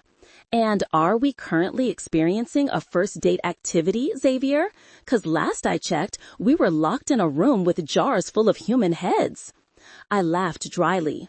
I stared at the digital clock, frozen on 56 minutes, debating how much to say. My dog growing up, I said. Medium. Winnie, what happened to her? She asked. I didn't answer. I haven't unlocked this challenge yet? She asked. No, not yet. I looked back down at her. Who was your first pet? Are you changing the subject? Maybe, but I do like this question. She sat back and crossed her legs. Her hair was messy from laying against me, and her eyes were red from lack of sleep, but she was breathtaking anyway. My first pet was an orange Persian cat named Ginger, she said. We found her in a trash can. This cat was so gross, Xavier. She looked soggy, like one of those koalas that has chlamydia. I choked. I think she was like 14 or something when we found her. She lived to be 19. I was smiling. Then what? What else did you have? She scrunched up her face. I had hamsters. She glanced at me. Don't be mad at me, but they all died premature deaths. Yes, they tend to do that, I said. Is that just a universal experience? Because everyone I know had a hamster who died in some tragic accident. They're escape artists, and they're prone to cardiac arrest. Most need enclosures much bigger than they're given. Also, they hibernate. People don't know that, and they bury them thinking they're dead. She stared at me. Are you telling me that I might have buried Hambert alive? I sucked air through my teeth. Xavier, I'm going to cry, she laughed. Medium. I'm sure Hambert was dead, or that he died peacefully in his sleep, in his shallow grave. She did a laugh gasp. Please tell me that you're taking on the hamster education crusade, because I did not know any of this. I held up my hand. I will make it my life's work. She shook her head at me with a smile. What about you? What animals did you have growing up? Only Winnie. She pulled her face back. Just one dog? That's all. I fostered a lot, but with school and work, it wasn't really feasible for me to have one. So is Jake your first dog, since Winnie? Pretty much. Wow. Is he okay by himself right now? She asked. I didn't even think about that. Pooter has a litter box and her food and water and stuff. He's fine. He has pee pads and water. He's just lonely. She put out her bottom lip. Then she yawned into the back of her hand. Come here, I said, pulling her back in. She nestled up against me, and we sat there in a long, sleepy pause. We never made it out of the spaceship, she said, tiredly. We got probed. I snorted. Did you see the wooden wands on the wall with the hieroglyphics over them? I asked. Yeah. It says probes. She burst into weary laughter. I smiled until it died down, and she slipped into silence. I willed tonight not to end, too, she said softly. My heart leaped. I like you, I said. I like you too, she said, her cheek pressed to my chest. I like that your friends love you so much. I like that Becca said good things about you in the bathroom. I like that the dogs on the boat liked you, even the one who didn't like men, she said. I think you can tell a lot about someone by how animals react to them. You can tell a lot about someone by how they treat their pets, I said. Is that why you asked me out? She asked. You like how I treat my cat? That and other things. What other things? She asked. I paused. I think you're beautiful, I said. I like how you smell. Pooter smelled like you. I like that you rescued her and didn't give up on her. I liked that you did what you said you were going to do and tried to save her. And I liked that you told me I'm an asshole. She barked out a laugh. Why would you like that? Because most people don't say what they think. Animals do. They're transparent. Their body language doesn't lie. They always tell you the truth if you pay attention. People lie all the time. Huh, she nodded against my heart. I liked that you apologized, even though you thought you'd never see me again. I also liked that you advocated for Pooter. I get why you were upset with me at first. I also think you're very handsome. I told my sister that when I got home, and again when you took your shirt off earlier. I made my expression flat the way I always did when someone was paying me a compliment, but my heart picked up again. She had to feel it. I'm sorry you had to call me an asshole the day you met me, I said quietly. Is that really what you're thinking about? She said, looking up at me. I held her gaze. I was embarrassed that you pointed out my bedside manner that first day, I said. It bothered me for weeks that I acted that way. Why? Because I care what you think. I didn't like that you thought I was rude, even though I was. I was having a bad day and I let my emotions get away from me. We peered at each other. I wasn't really myself that day either, she said. Why? She went quiet and I thought she wasn't going to answer. My mom has dementia, she said. She's fading away and I haven't been home in 7 months. Everyone is taking care of her but me, and she doesn't know my name anymore. And I feel like that's my fault because I could have come sooner, but I didn't because I wanted to forget it was happening. And then it happened without me, and now I can't get it back. There was pain in her voice. I didn't know what to say. I'm sorry. Then I told her something I didn't tell anyone. I don't talk to my parents because they were abusive, I said. She sat up and looked at me. Abusive how? She asked. I let a breath out through my nose. Physically, verbally, mentally, emotionally. I left when I was 17.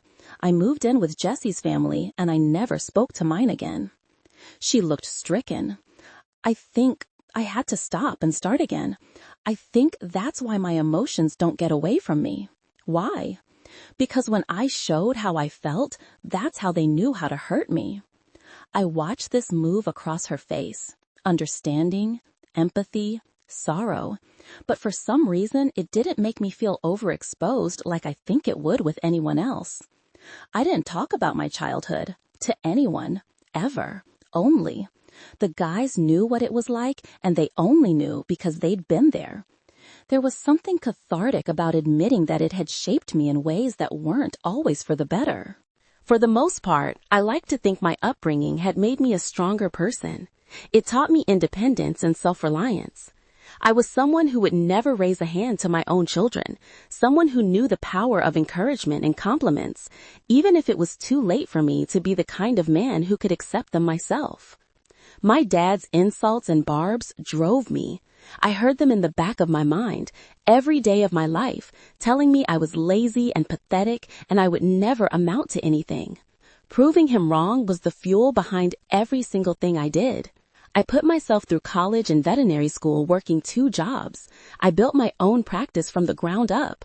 I tried every day to be the kind of man who could look in the mirror and know that I was good and smart and accomplished no matter what he'd said. And I was also the kind of man who didn't open up easily. I didn't trust people. Even Maggie and Tina, who obviously cared about me and would never hurt me, had to gather information about me from the glimpses they got by accident. I was too afraid to let anyone in and say the kinds of things that I just told Samantha after less than 12 hours in her presence. And I don't know why she did this to me. I just knew that she did. She peered at me gently, and I gazed back at her. Her mouth was red from the ring pop. Mine was probably blue. The disco ball shimmered and threw prisms over us, and not a single part of any of this felt believable. I didn't know how or in what way. I just knew something important was happening, and that knowing it in real time was a gift. The moment was shattered by the sound of a lock being turned. The door to the room flung open. I am so sorry. The manager had been apologizing to us for a solid 5 minutes. Please, let me give you some gift certificates or... I grabbed my phone from the locker while Xavier told her in his scary, calm, but definitely disappointed in you voice that this could have had serious repercussions had one of us had medical issues. My phone had 30 missed calls. I texted Geneva, "I'm alive, I'm fine, I got locked in the escape room." Then I looked at the time. It was almost 5 a.m. My flight was in 2 hours. "We have to go," I said, looking up. "Now, I can still make it." The manager followed us out, pleading with us to let her make it right. "Train your staff," Xavier said flatly. "And fix the door. You shouldn't be able to lock it." "Yes, absolutely," she said, nodding while she ran after us. "Is there anything else I can do?" He stopped and looked at her. "Actually, there is." I held the lava lamp he made her give me in my lap the whole way back to my apartment. When we got there, I ran in, Xavier on my heels. "I have to take a quick shower," I said, already pulling his hoodie over my head while he stood in my living room looking around in bewilderment. "Where is your furniture?" he asked. "I don't have any." Pooter came running out of my room and he picked her up. "Her gabapentin is in the kitchen," I said, darting to the bathroom. I closed the door, finished stripping, and started brushing my teeth while the water heated up. Then I jumped in and took the fastest shower I'd ever had in my life while I swished mouthwash. I didn't really have time for any of this, but I'd rather miss my flight than wear the dirt from the floor of the escape room to California. I came out a few minutes later with my only towel wrapped around me. Xavier was in my room. "Your bed is an air mattress," he said. "I know. Can you deflate it for me while I get dressed?" I didn't wait for his reply. I shoved my dirty clothes into the suitcase I'd been living out of. I grabbed a clean outfit and sprinted back to the bathroom. When I was done, I took everything on the sink and put it in my luggage, including the wet towel. I dumped out my water bottle and put the succulent he gave me inside it, pot and all, and I screwed on the lid. By the time I was done with this, the air mattress was almost flat. I threw myself on top of it to press out the last of the air, beating it down and folding it in half, and then in half again while Xavier held my cat and watched me like I'd lost it. When it was compressed, I put it in the empty luggage next to my open one. I shoved in my pillow and blankets, grabbed the charger from the wall and put it in my purse, zipped everything, and I was ready to go. The only thing left in the whole apartment was Pooter's litter box, 2 paper bowls I was using to feed and water her, and some iced coffee in the fridge. The cleaning lady would take care of that stuff. My whole life was packed into 2 bags. I panted, standing next to my luggage. "Ready?" He blinked at me. "Are you moving?" "Yes." He paused. "To where?" It was a long moment before I replied. "California." "You're moving to California?" he said like he hadn't heard me right. "Yes, to Glendale. I need to help take care of my mom." He stared at me. "Why didn't you tell me?" "I sort of did. I told you I was leaving. On a trip, not leaving the state. I never said it was just a trip." He pressed his lips together. I looked away from him. "I'm sorry." I looked back up. "Do you wish I'd said no to the date?" He gave me one of his contemplative gazes. "No." For some reason, this made it worse. We stood there, in my empty bedroom next to my luggage, in a standoff of silence. Pooter mute from his arms. I'd only spent 12 hours with this man. I didn't owe him anything. He was a guy I'd just met. But I felt like I'd betrayed him anyway. Like we'd been dating for a year and looking at rings, and I just sprung the news on him that I was leaving without telling him or asking him what he wanted or inviting him to come with me. And I knew why. Last night was a core memory. He was filed away in a place that my brain would forever protect. And I knew how special that was, now more than ever. But I also knew that it didn't matter, because I was going home, and there was nothing and nobody that could make that any different. I took my kitten from him without making eye contact and put her in the travel case I got for her. When I looked back up, Xavier had gone flat. his expression set back to neutral the way it was in the beginning, before I'd earned the creases at the corners of his eyes. He was upset, and you know what? So was I. Why did I say yes to last night? I shouldn't have gone, but I didn't know it was going to be what it was. I thought it was going to be some nice but otherwise unremarkable evening with a good-looking guy who was going to buy me dinner and take me somewhere. I didn't know. The drive to the airport was silent. "You keep the lava lamp, okay?" I said, 2 exits from the airport. "I got it for you," he said dryly. "My luggage is full. I'll mail it to you. It's probably going to be more expensive to ship it than it is to just buy a new one," I said. "But it won't be that one." This ended the conversation. When we pulled in front of the drop-off area, he got out and took my bags from the trunk. Then he handed me his hoodie. "The plane will be cold," he said quietly. "Thanks." I stood in front of him on the curb, looking down at the hoodie. I couldn't even explain how shitty this felt. "Thank you for last night," I said. He didn't respond. "You're mad at me." "I'm mad at the situation," he said, "not you." I looked away from him and stared at the luggage cart machine by the Delta curbside check-in counter. "I'm sorry," I whispered. I had to check in. We both knew it. I had less than an hour. I had to go. I came in and hugged him, and he folded around me. I breathed out and he took the extra space. "What happens now?" he asked quietly. I squeezed my eyes shut. "You forget me." I sat with my sister in her car in the driveway of Grandma's house. Pooter mewed miserably from the back seat. We'd just arrived. I was exhausted. I slept 2 of the 3 hours of the flight. I felt hungover, whiplashed, and entirely not ready for what was next. "So come in quietly," Geneva said. "No big hello. I'll introduce you. She might be quiet. Just give her some time to get used to you." Introduce me to my own mom? I blew out a breath.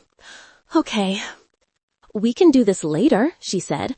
"You can unpack, get situated." "No, I want to do it now." We didn't move to get out. "Are you going to tell me about the escape room?" she asked, eyeing the Rush Veterinary Hospital hoodie I was wearing. "What's to tell?" I mumbled. "You got locked in a UFO with the hot veterinarian. You have nothing to say about this?" I put my head in my hand. I had a lot to say about it. "I liked him," I said. "It was a really good date."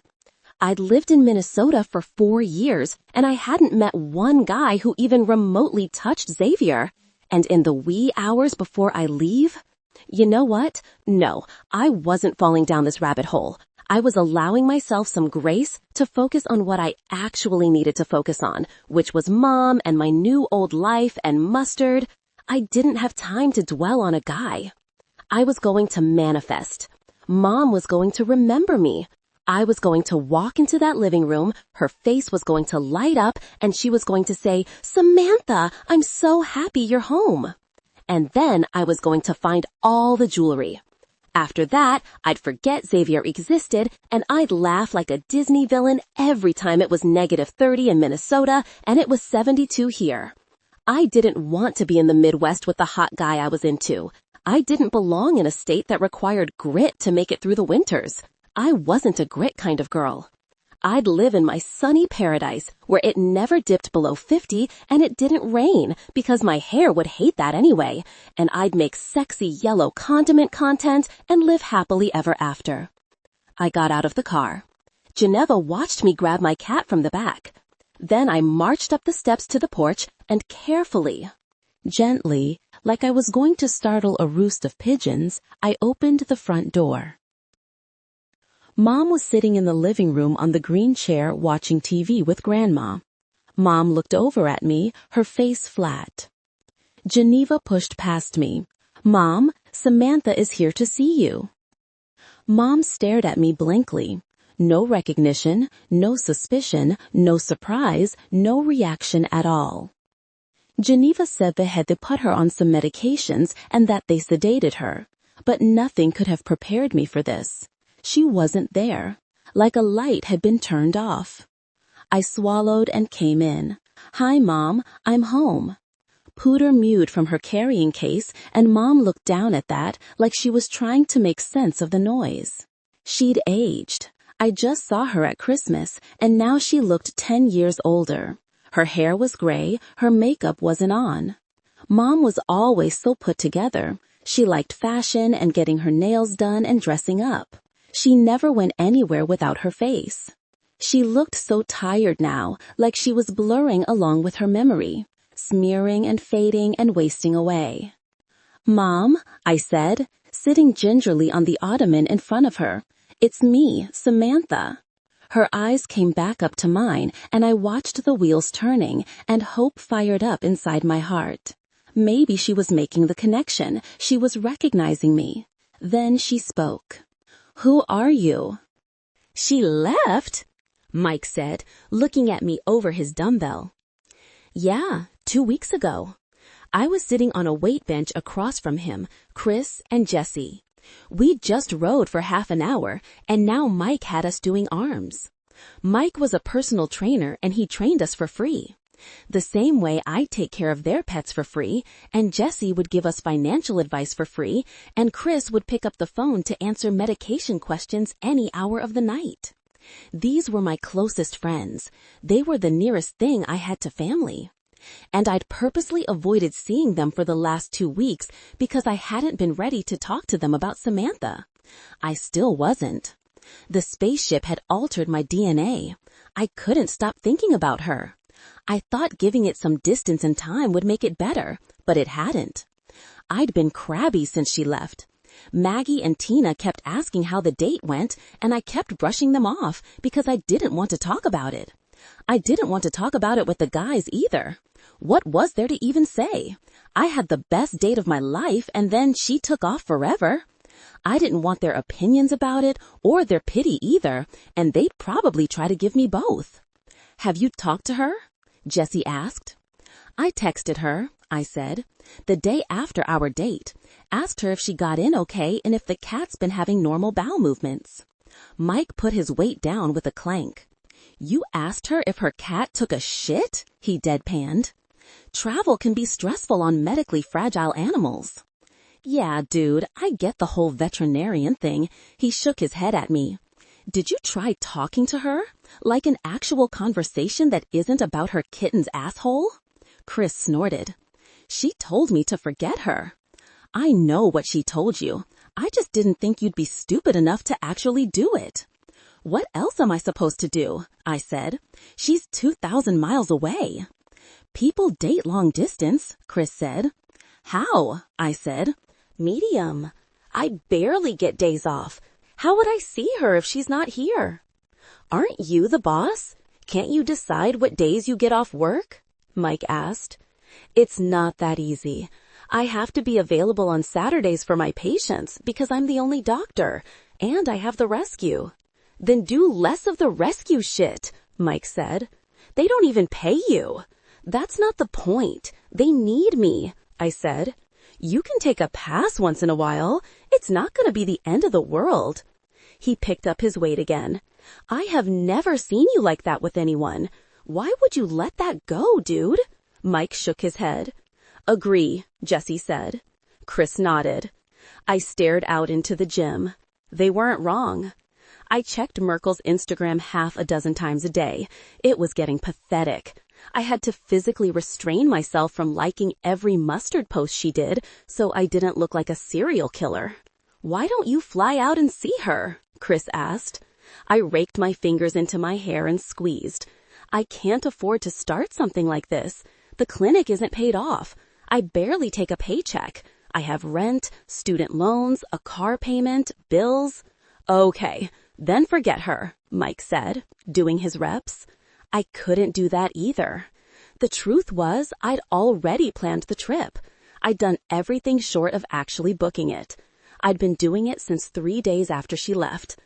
I was hoping my friends would talk me off this ledge, or at least talk some sense into me, because every single thing I'd said was true. I didn't have the money or the time. There was absolutely nothing rational or practical about any of this. But maybe I needed to go. Maybe I would see her and the magic would be gone. Or maybe she was dating someone else already. An old boyfriend who'd popped up when she got back in town. Some guy in my same situation who'd lost her to the Minnesota relocation and was just waiting for the chance to have another shot, swooping in and sweeping her off her feet. Maybe it was the semi-professional baseball player. I definitely did not like the ex-boyfriend scenario at all. In fact, now I felt a little panicked. What if I'd messed up and waited too long, and now she was with someone else, and I'd never know if it could have been something. I'd have zero closure. I'd always wonder, what if? All this for a woman I'd spent 12 hours with and hadn't even kissed. It was absolutely ridiculous. My brain didn't care. I slipped into a dark silence while the guys talked among themselves. When it was my turn to do reps, I waved them off. I felt like I should call her. Now. Get up and go to the parking lot and call her from the car. Or text her. Maybe calling was too aggressive. But I really wanted to talk to her. Fuck, I was a mess. I pulled out my phone and checked the newest post on Merkel's Instagram page. It was a meme of a woman looking longingly at a mustard bottle with the caption, "Mustard doesn't ask silly questions. Mustard understands." The corner of my lip twitched up. We'd never followed each other on socials. I'd tried to search for her, but she didn't come up, so I'd made my account public in case she tried to find me instead.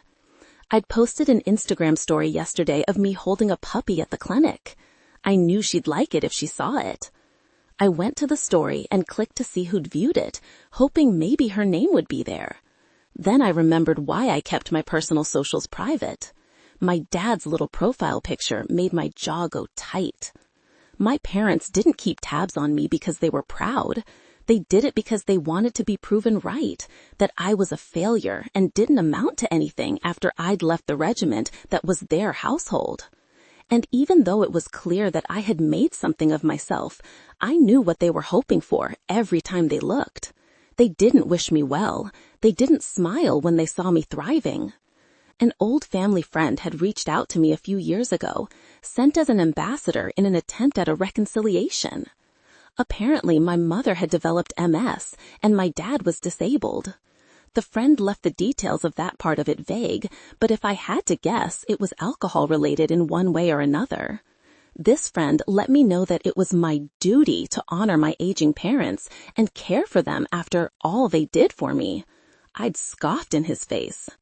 No apology, no reflection on their behavior, no ownership over how I was treated or mention of them missing me. Just indignation that I wouldn't blindly cater to and respect them simply for bringing me into this world. A few days later, my dad emailed me an incoherent rant about how ungrateful I was and how I'd die alone for how I treated my family. And now he checks on me every chance he got just to make sure he was right. He was too social media inept to know I could see when he viewed my stories. I didn't want to block him. Blocking him was engagement. It let him know that I'd noticed he was there and that it bothered me enough to remove him. Blocking him or putting my profile back to private was a reaction, and I swore they'd never get a reaction out of me again. So I did nothing. I put my phone down instead. Grandma, you said you had a car for me. We were standing outside the garage, staring at the teal-blue vehicle my 5'1", 77-year-old grandmother just unveiled. "This is a car," she said in her Spanish accent. "No, this is a land boat. It is a 1966 Dodge Dart convertible. It's in pristine condition. Your grandfather took excellent care of it. It's a classic." I sagged. "Grandma, I sold my Honda for this. This gets like 7 miles to the gallon." "So, where are you going? You've been here 2 weeks and you're just now asking for it." She had a point. Still, I hadn't wanted to make the 2,000-mile road trip with Pooter, and when I'd mentioned shipping my Honda to California, Grandma said to get rid of it because she had something I could use. It sounded like a good idea at the time. No car payment. I just thought she was going to give me an old Toyota or something reasonable, not the Dart. "This doesn't even have AC," I said. "You open the air vent down at your feet for ventilation," she said. "It's on the passenger side. It gets a nice breeze. And it's pretty. It'll get men to talk to you." I made a face. "Ew, I don't want men to talk to me." "Well, you should. If you don't use it, your vagina will shrivel up." I laughed. "No, it won't." I was going to Google this, though. Here, she shoved the keys into my hand. "It's an automatic. It's been sitting for a few months. You should probably start it up and take it around the block a couple times." I let out a long breath.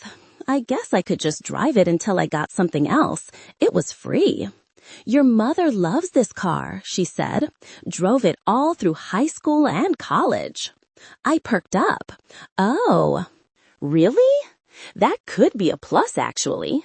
Something she might remember. Maybe I could take her around the block with me." Grandma patted me on the back. "If it breaks down, just open the hood. The men will come. Maybe you should do that even if it doesn't break down." She turned and made her way up the driveway to the house in her robe and slippers. "Take care of your mother," she called. "I'm taking a shower." "You got it," I mumbled. When she vanished up the front steps, I sighed and tipped my head back. Pooter was in the windowsill in my apartment above the garage, looking down at me. I was the only one not living in the main house. I had a little unit, just a bedroom, small bathroom, and a cute balcony I could sit on, nestled among the overgrown lemon and orange trees. I could have taken a room in the house. God knows there were enough of them. But Geneva said she didn't want randos coming in and out at all hours. Like I had any randos. Mentally, I was still in the spaceship with Xavier. I hadn't heard from him in 2 weeks. He texted the day after I'd gotten here to ask about Pooter's bowel movements. I don't know what I expected, but that was somehow exactly it. I did tell him to forget me. I could still be disappointed that he did it, though. It was just as well. I was never going back to Minnesota. I'd probably never even see him again. He was too attractive for me anyway. It was probably a red flag. I should just stick with medium ugly men like I'm used to. God, why had I said yes to that date?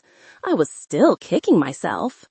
It was like setting your range to international on a dating website when you know damn well you can't make it work with some hot Italian in Milan. I dragged myself to my new land tank and got in. It looked a little like the Thelma and Louise car. Long, silver trim. It had powder blue vinyl seats that would be 2,000 degrees when the sun hit them. Crank windows. No alarm. No auto start. It did have a radio. Someone had upgraded it at some point, with a tape player. I pushed the eject button and a cassette popped out. Lisa's mixtape was scrawled on the label in blue pen. I smiled a little. Mom. I put it back and closed it. I opened the center console. A half-empty ancient bottle of sunflowers by Elizabeth Arden was rolling around on its side next to an equally gross bottle of coconut sunblock. There were maps and a Thomas guide in the glove box. No drink holder. The car didn't have a damn drink holder. I scoffed and slammed the compartment closed and turned the key. The car quivered to life, sputtering like an old man waking up. It struggled for a moment, then rumbled into a steady, healthy purr. I could already feel the heat of the V8 engine coming from the dash, warming my legs. It was going to be hot. It was going to be loud. It smelled like oil and gasoline. Free. Samantha. I'd give it 1 week. If I hated it, I was heading to a dealership. I backed into the driveway and lowered the white canvas top. Push button. At least there was that. I parked it by the porch and went in to get Mom. She was in her usual chair in the living room. Dad worked during the day, so the rest of us watched her while he was gone. It was mostly Grandma on the day shift, but I'd set up my laptop and worked from the recliner next to Mom when Grandma needed to run an errand or take a nap. I tried bringing Mom up to my apartment once, but she got too distracted by Pooter. She kept asking whose cat it was. I'd tell her, she'd forget, and a minute later she'd ask again. She did this 10, 20 times before I got frustrated and took her back to the living room. "Mom," I said, coming in the front door slowly. "What do you think of taking a car ride?" I asked. "I put the top down on the convertible. We can go get frappuccinos." She looked at me confused. "What?" "Coffee." Geneva told me to explain everything I'm going to do before I do it, so I walked her through the steps.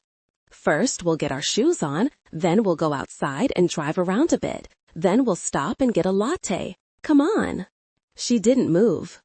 I crossed the room and helped her up. "You need some time outside. It'll be fun," I said, walking her to the door. She let me put her shoes on, and I got her out to the porch. Then she saw the dart. She lit up. It was the first sign of life I'd seen in her since I got here. I could barely believe it. The dementia and the medication she was on made her flat. She spoke in monotones like someone drugged. But the second she saw the Dodge, she came alive. "The car," she beamed. I smiled. "Yeah, you remember it?" "Of course, it's my car." I watched her for a moment, the pure joy on her usual expressionless face. I wondered if the dementia felt like walking through a gray version of the world. And then all of a sudden, a bright blue car from your youth appears, and you know something again. You remember, and it's the only thing in color. Right now, my world was also a little gray. The last time I saw color was that night in the escape room. The promise of something can be so vibrant, and everything feels so dull after it's gone. Mom let go of my arm and went down the stairs ahead of me, and got into the driver's side. "Oh, Mom? I need to drive."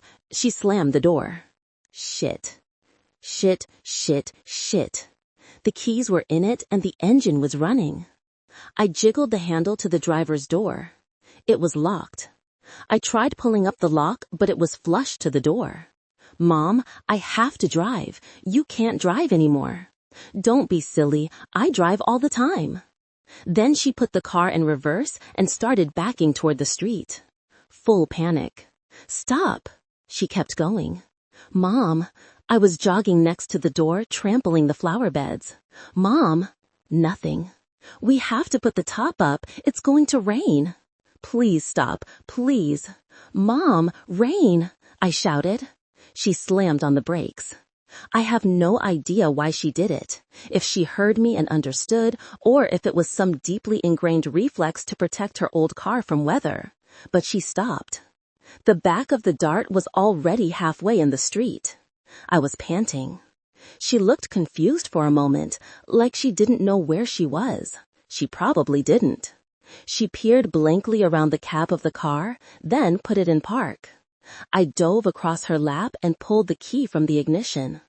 I slumped on the curb, gasping for air. Holy hell, that could have been bad. I was having a heart attack. Where would she have gone? Would she have just driven off and crashed somewhere? Backed straight out into the house across the street? I was shaking. I'd have to lock up the keys. I could never let this happen again. I wondered what kind of things Geneva had seen like this. Is this why there was a lock on the medicine cabinet? Child dials on the oven? I thought it was for the boys when they were smaller, but now? Grandma always had candles burning. My whole life there'd been a Virgin Mary candle on the stove. There was no candle now, I realized. Was this because of Mom? It was. She was dangerous, obliviously dangerous. And I was just oblivious in general. What had I almost done? I had no idea what she was capable of. If I took her driving, would she jump from the vehicle while it was moving? Get scared and grab the wheel? I mean, at best, we should be in something with a roof and child safety locks. She could never ride in this car again. That part of her life was over. She would never feel the wind in her hair with the top down, see the open sky while her music played in the car she grew up in. I don't think I'd realized how small Mom's world had gotten in my absence, how bad this really was. I licked my lips. Mom, let's go inside and get some lunch, okay? She let me take her out of the car. She never even asked what happened to the plans. She didn't remember we'd made them. I was shaken up for the rest of the day after my near accident with Mom. I had vowed that tomorrow would be better, but the next morning at 6 a.m., the door to my room swung open and a tall, backlit figure stood in the frame. "You're in my room, bitch!" I groaned. "Tristan." "Get out," I said, punching my pillow under my head and putting my back to him. This is my apartment." "You haven't lived here for 2 years." I heard him drop his duffel bag. "Samantha, I'm too fucking hungover for this. Give me back my bed." I rolled over to glare at my little brother. "Does this look like your stuff to you?" He had his arms crossed. Yeah, it does. That's my headboard." "I kept the bed. The rest of the furniture is mine. What are you even doing here? Aren't you supposed to be in band for something?"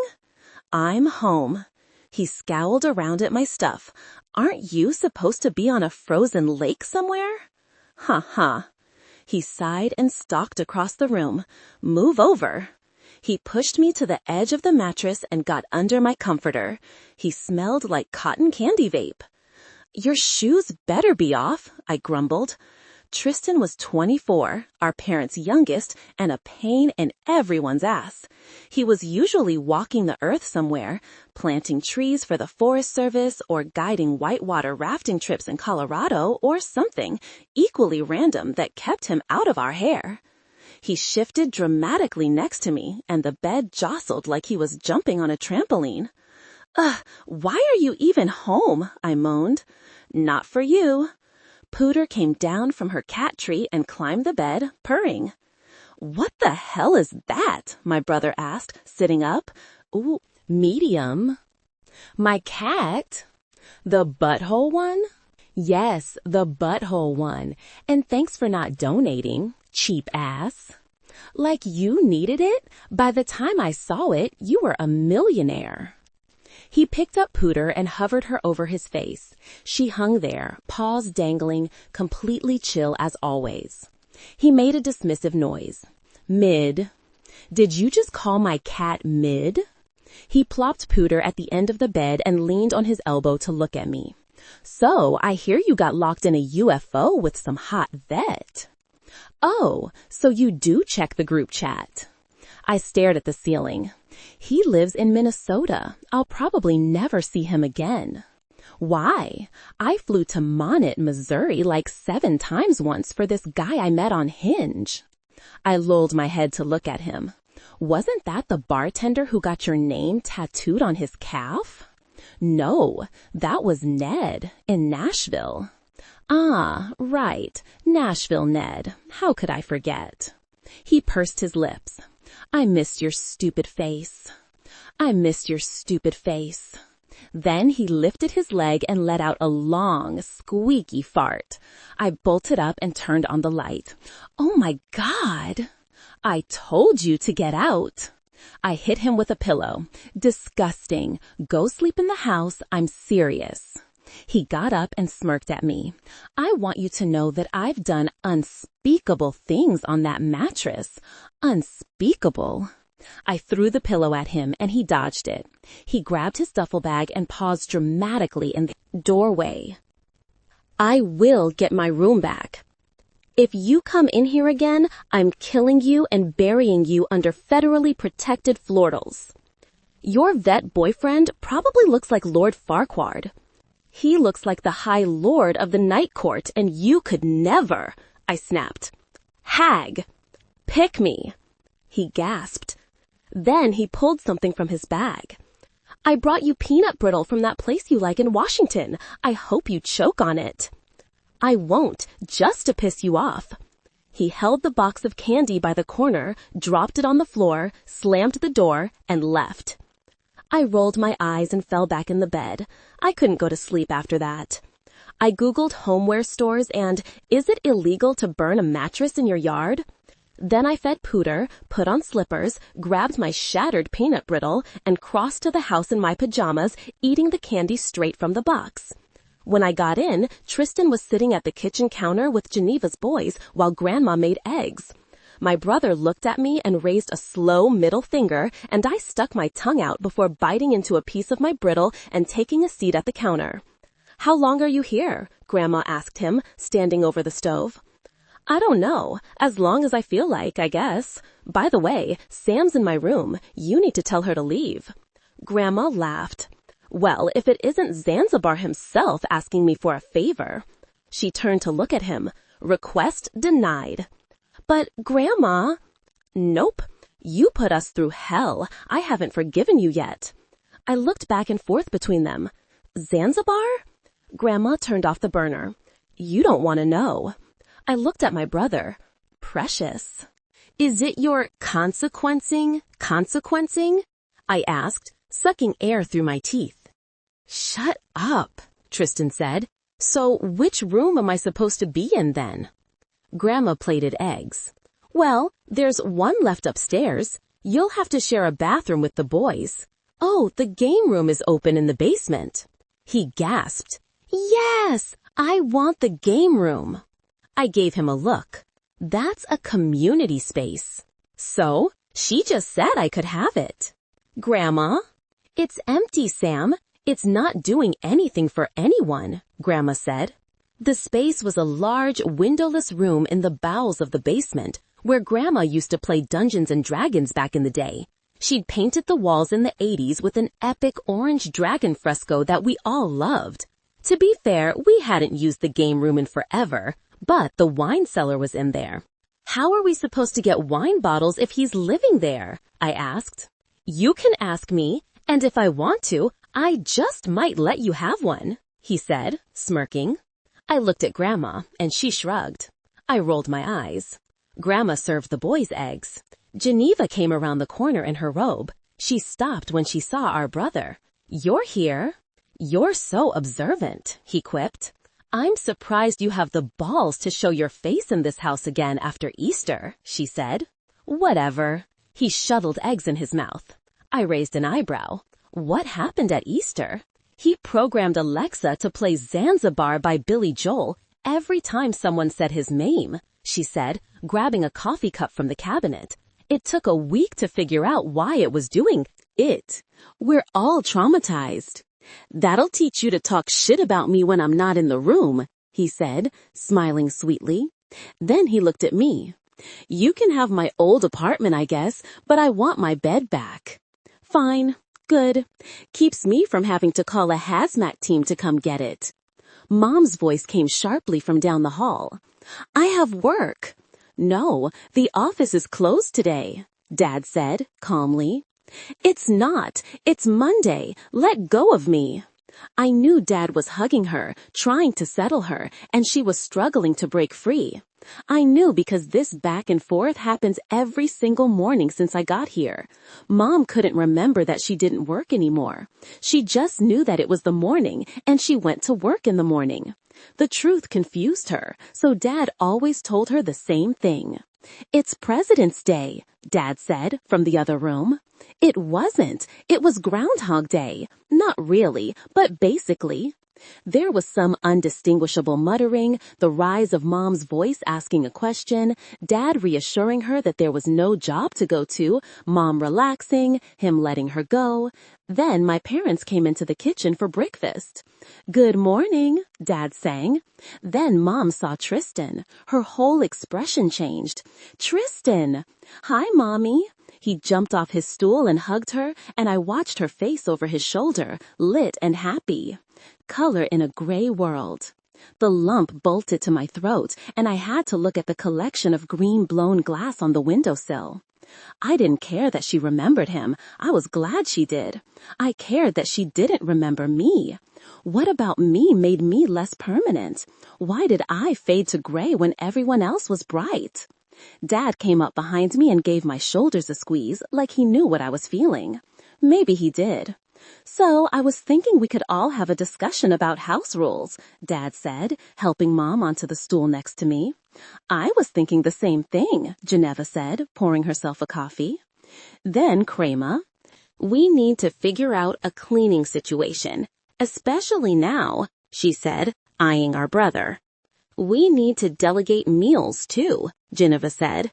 Groceries, all that stuff. Grandma can't be doing all the cooking. I don't cook, Tristan said. Yeah, we know, you're useless, Geneva said. You can buy dinner then, and not crap either. I'm not eating pizza twice a week because you suck. He feigned being offended, and Geneva batted her eyes at him. So, no fast food? Tristan asked. No. What about El Pollo Loco? He said, pursing his lips like he knew he had her. I could be agreeable to El Pollo Loco, she said. Same, Dad said. Me too, I said reluctantly. I don't like their beans. Grandma bobbed her head.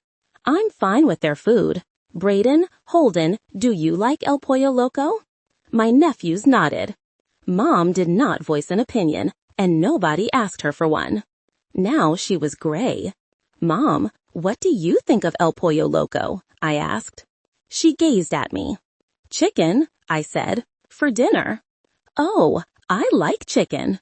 I smiled and nodded. Good, then El Pollo Loco is on the approved list. She smiled a little. That's settled then. The corner of my lip twitched up. Dad put a bib on. Her. He buttoned the back and then kissed the side of her head and went to get her a coffee. I studied her sitting there. We spent a lot of time at my grandmother's house as kids. We practically lived here in the summer. The room above the garage used to be the company office before they had to go bigger and rent a space. Mom would drop us off to stay with Grandma and Grandpa, and Mom would sit right where she sat now to have coffee with her parents before work. She'd be perfect, polished and made up. I always thought Mom was the most beautiful woman in the world. I couldn't wait to grow up and wear red lipstick and high-heeled shoes like she did. That was actually my nightmare now, but still. Now she was void of color, pale, washed out. Her hair hadn't been dyed in probably a year. It was like you could see the moment she lost agency over herself by the amount of growth between the faded chestnut brown she liked to color it and the gray that had come in since. I want to do Mom's makeup every morning, I said. Everyone stopped and looked at me. Grandma blinked. She doesn't need it. She does, I said, looking at the faces peering back at me. I'll take it off at night. I think she deserves to look like she'd want to, or like she would if she could. And I want to dye her hair too, back to the color she used to do it. Geneva sucked air through her teeth. There's no way she can go to a salon, Sam. I'll do it here. I can do it, Tristan said. You're going to dye Mom's hair? Geneva said, skeptical. I have a cosmetology license, Tristan said. Like this was common knowledge. When did you get I shook my head. You know what, it doesn't matter. You do the hair. Dad was nodding. I bet she'd like that. I put my hands on her wrist. Mom, what do you think about getting your hair done? Good idea? She seemed to mull it over. Good idea. I smiled. Pull. Okay, we'll do it today. We spent the next half hour going over the family schedule. Grandma would make breakfast every day. She liked doing it, and she was a morning person, so it worked. We'd all pitch in for groceries, split 4 ways between the siblings and Dad. Geneva took dinner on Mondays and Wednesdays, Tristan took Tuesday and Fridays, I took Thursday and Saturday, and Dad took Sunday. We could swap days if we needed to. It was a nice setup. The whole thing. We all paid rent here, but it was a fraction of what we'd pay in the real world. The neighborhood was nice, and the place was more than big enough to fit us all. It was what everyone needed. Geneva needed help with the boys. She was a single mom now.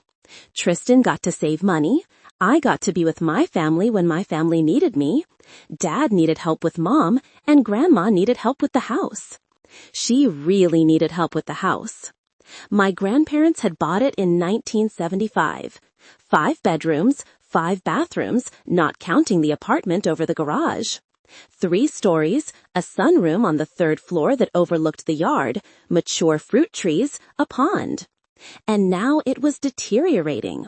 Grandma didn't have the funds or the people to maintain it. It reminded me of Miss Havisham's mansion in Great Expectations. A wealthy estate frozen in time and crumbling. There were remnants of some forgotten parties still set up in the backyard. Tables and chairs and dusty catering pans, abandoned and left to rust. The carcass of a petrified, broken piñata still hanging from the limb of the big avocado tree, indistinguishable from whatever it used to be shaped like. I loved this house, but I hated seeing what it had become. It was gray, like Mom's world, and so ridiculously full of linoleum. Maybe everyone being here would change that. The capable adults breathing life back into it like CPR. What do you guys think about doing some remodeling? I asked. Dad put his coffee to his lips. The house does need it. I agree, my sister said. Tristan nodded. No offense, Grandma, but this place is giving 1962. Grandma slid onto a stool. If you all want to do it, go ahead. I'm too old to deal with it. But how are you going to pay for it, though? I don't exactly have money laying around. We all looked at each other. We could take out a home equity loan, Dad said. Split the payments 4 ways, Geneva asked. Tristan gave a dismissive shrug. Fine. I'm good with it, I said. Grandma nodded. Well, I'm leaving the house to you kids. Whatever you put into it, you get back when you sell it. I don't want to sell it, I said. Me either, Geneva said. I want the boys to grow up here like I did. We looked at our brother. He shrugged again. I like having a place to crash. Grandma sipped her coffee. Well, then whatever you put into it, you get to enjoy then, but it won't be cheap. It never is, Dad said. We need to figure out a good time, Geneva said. It's going to be disruptive. We'll discuss, Dad said, looking at his watch. I have to get to work. He stood and kissed Mom on the cheek. My phone vibrated on the kitchen counter. I picked it up and looked at it. I did not expect what I saw. It was Xavier. Oh my God, I breathed. Dad paused next to Mom. Geneva eyed me. What? It's him. Tristan made a dramatic gasp. Who's him? Grandma asked. The hot vet guy from the UFO, Tristan said. The one who gave her the hoodie she wears 24/7, Geneva said. I don't wear it 24/7, I said, literally wearing it. My phone. Medium. Answer it, Tristan snapped. I cleared my throat and hit the button. Xavier, I said, as calmly as possible. Hello? His warm voice felt like I was being wrapped in fleece.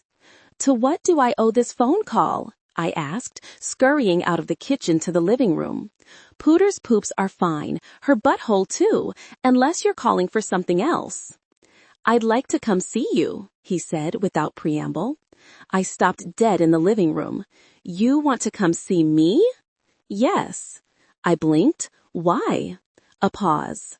I can come this weekend, or the one after that, he said. Whatever works for you. My heart was pounding. Why? I asked again. He was quiet on the other end. Because I need to be in the same room as you, he said, preferably one with a door that unlocks. I had to move the phone away from my mouth like he could see my goofy grin. Okay, I said.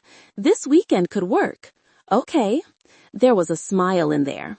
And bring me my lava lamp, I said. Of course. I'll text you with my flight time. We hung up. I was smiling so big my face hurt. "Girl," Tristan said from behind me. I turned around. Everyone was standing in the dining room, even Mom. I put my hand on my hip. "Ew." How long were you there? Long enough to hear you've got a penis flying in from Minnesota, Tristan said. The boys. Geneva punched his shoulder, but they were both laughing. I crossed my arms. He is not a, you know what? Stay out of my business. No, my brother said. No, Geneva parroted him. Then Grandma, the boys, and Dad and Mom all said no. Mom was probably just repeating what we were saying, but it was so funny the whole room started laughing. I couldn't help it. I laughed too. And then I freaked out. He was coming the day after tomorrow. And also, why was he coming? Like, I got the whole wanna be in a room with you thing. I wanted to be in a room with him too. But what was the point? We were too far away to make anything of it. I decided just for this weekend, I wasn't going to care. I was going to see Samantha. I'd head straight to the airport from work on Saturday and arrive in California by 4. Monday, I was taking a 6 a.m. flight home and going straight from the airport to the clinic. I'd had to cancel all my volunteer shifts and block off most of the day on Monday. My dog was going with Maggie. I'd booked a cheap hotel near where Samantha said she lived. I didn't want to assume she'd let me stay with her, and I didn't ask if I could in case she felt obligated to say yes. I was going to book a car too, but she offered to pick me up. This I did agree to because it seemed the most practical. I could always get an Uber if I needed one, and I didn't like to lose time with her. I wanted to see her as soon as I got off the plane. If paying for this trip had taught me anything, it was that this situation would not be sustainable. The best I could hope for was to feel nothing and be let down. Unfortunately, I was not let down. In fact, I knew I'd messed up the second I saw her. She was a vision waiting for me outside the baggage claim, leaning on the door of a classic blue convertible. I accidentally came out a different exit than the one I told her I would, so I saw her before she saw me. When she looked over and our eyes locked, I was done for. I was going to go broke coming here. I knew it immediately. "Hey," she closed the distance between us, and I dropped my duffel bag with a thud and folded around the hug she gave me. I felt instantly content, like I'd been living with some invisible driving force to get here, running at a low hum, and suddenly the engine cut off. "How was your flight?" she whispered, not letting me go. "Worth it," I thought. "Good," I said, dipping my nose into her hair. She broke away from me, smiling. "I put the top down for you," she said. "This is your car?" I asked, looking past her at it. "Yeah," she nodded over her shoulder. "It's magic. Apparently, if you lift the hood, men appear from nowhere and ask you if you need a jump." I scoffed. "I brought you something." I handed her the bag I'd carried. She peeked in while I put my things in the trunk. "You brought me cupcakes," she beamed. "Nadia cakes," I said. "I was obsessed with them when I lived in Minnesota." "Thank you. There's one here too, but it's like an hour away." "I got you a spumoni, maraschino cherries. And to thank you, I will take you to eat the best burger you've ever had in your life." She set the bag on the seat and then came back around to hug me again. Xavier was sitting across from me at a tiny table at In-N-Out, giving me one of his contemplative gazes. I couldn't believe he came. It felt obvious that he wasn't from here. I couldn't really tell you what it was, but there was something extremely Minnesota about him. His hair was windblown. I didn't think through the freeway full sun thing when I put the top down at the airport. I just thought it would be cool at the time. But he looked great anyway, even disheveled. "How'd you like your burger?" I asked. "It needed mustard," he said. Huh. I got one of his sideways smiles. God, I missed his face. I picked up my vanilla milkshake while we looked at each other. "Why don't you follow anyone on Instagram?" he asked. I lowered my drink. "From the Merkel's account?" "Yeah." "Are you following it?" "Of course. I'm waiting for the perfect collab," I said. You don't have any takers yet? Oh, I have lots of takers, but I'm letting them fight over us gladiator style. When I first got started, I reached out to all the brands to see if they wanted to do cross-promotion, but we weren't big enough for them yet. Now we are, and they're all sliding into my DMs like, hey. Aren't they based in Minnesota? He asked. Is that how you ended up there? Yep, I got recruited while I was working on the Wendy's marketing team. Hey, I thought you did volunteer stuff on the weekends, I said. I do. I canceled it to be here. I gave him a soft smile. Then I sat back in my seat and studied him. The ice blue eyes, strong jaw, thick eyebrows. Why are you here, Xavier? Contemplative gaze. Medium, he said. Why did you let me come? He said. Why did you let me come either? I like you, he said. I know, I like you too, but I live really far away now. I am aware. So neither of us has any idea what we're doing. We're just doing it, I said. It appears that way. You know this probably isn't a good idea, right? I said. I'm trying not to think too much about it, he said. I picked up my shake again and sucked on the straw while he watched me. Do you want to go to the beach? I asked. I want to go wherever you want to go. 45 minutes later, we were in Santa Monica. There are some things we're going to do here, I said as we walked down Ocean Avenue toward the pier. They're tourist things and I'm doing them for you. He glanced at me. You don't like them? He asked. I shrugged. I mean, I do, but I'd never do them unless I was doing them with someone from out of town. Like, if you live here, you don't actually come here. Where do you go? I don't know. Restaurants, shows, farmers markets, that kind of stuff. I watched him looking around as we navigated the flood of people. He did it like he was assessing the danger. He probably was. The pier was kind of wild these days. Have you ever been to California before? I asked while we crossed the street to the ramp. Never, he said. This is the first time I'm seeing the ocean. Wow! Really? He pulled me to his other side to put his body between me and a bedraggled man heading toward us, muttering to himself. Then he took my hand, giving everyone the flat, sort of scary expression that was his signature look. The hand thing made my heart do somersaults, but the protective thing, this was my currency. I didn't get to shut my brain off very often. Most women don't.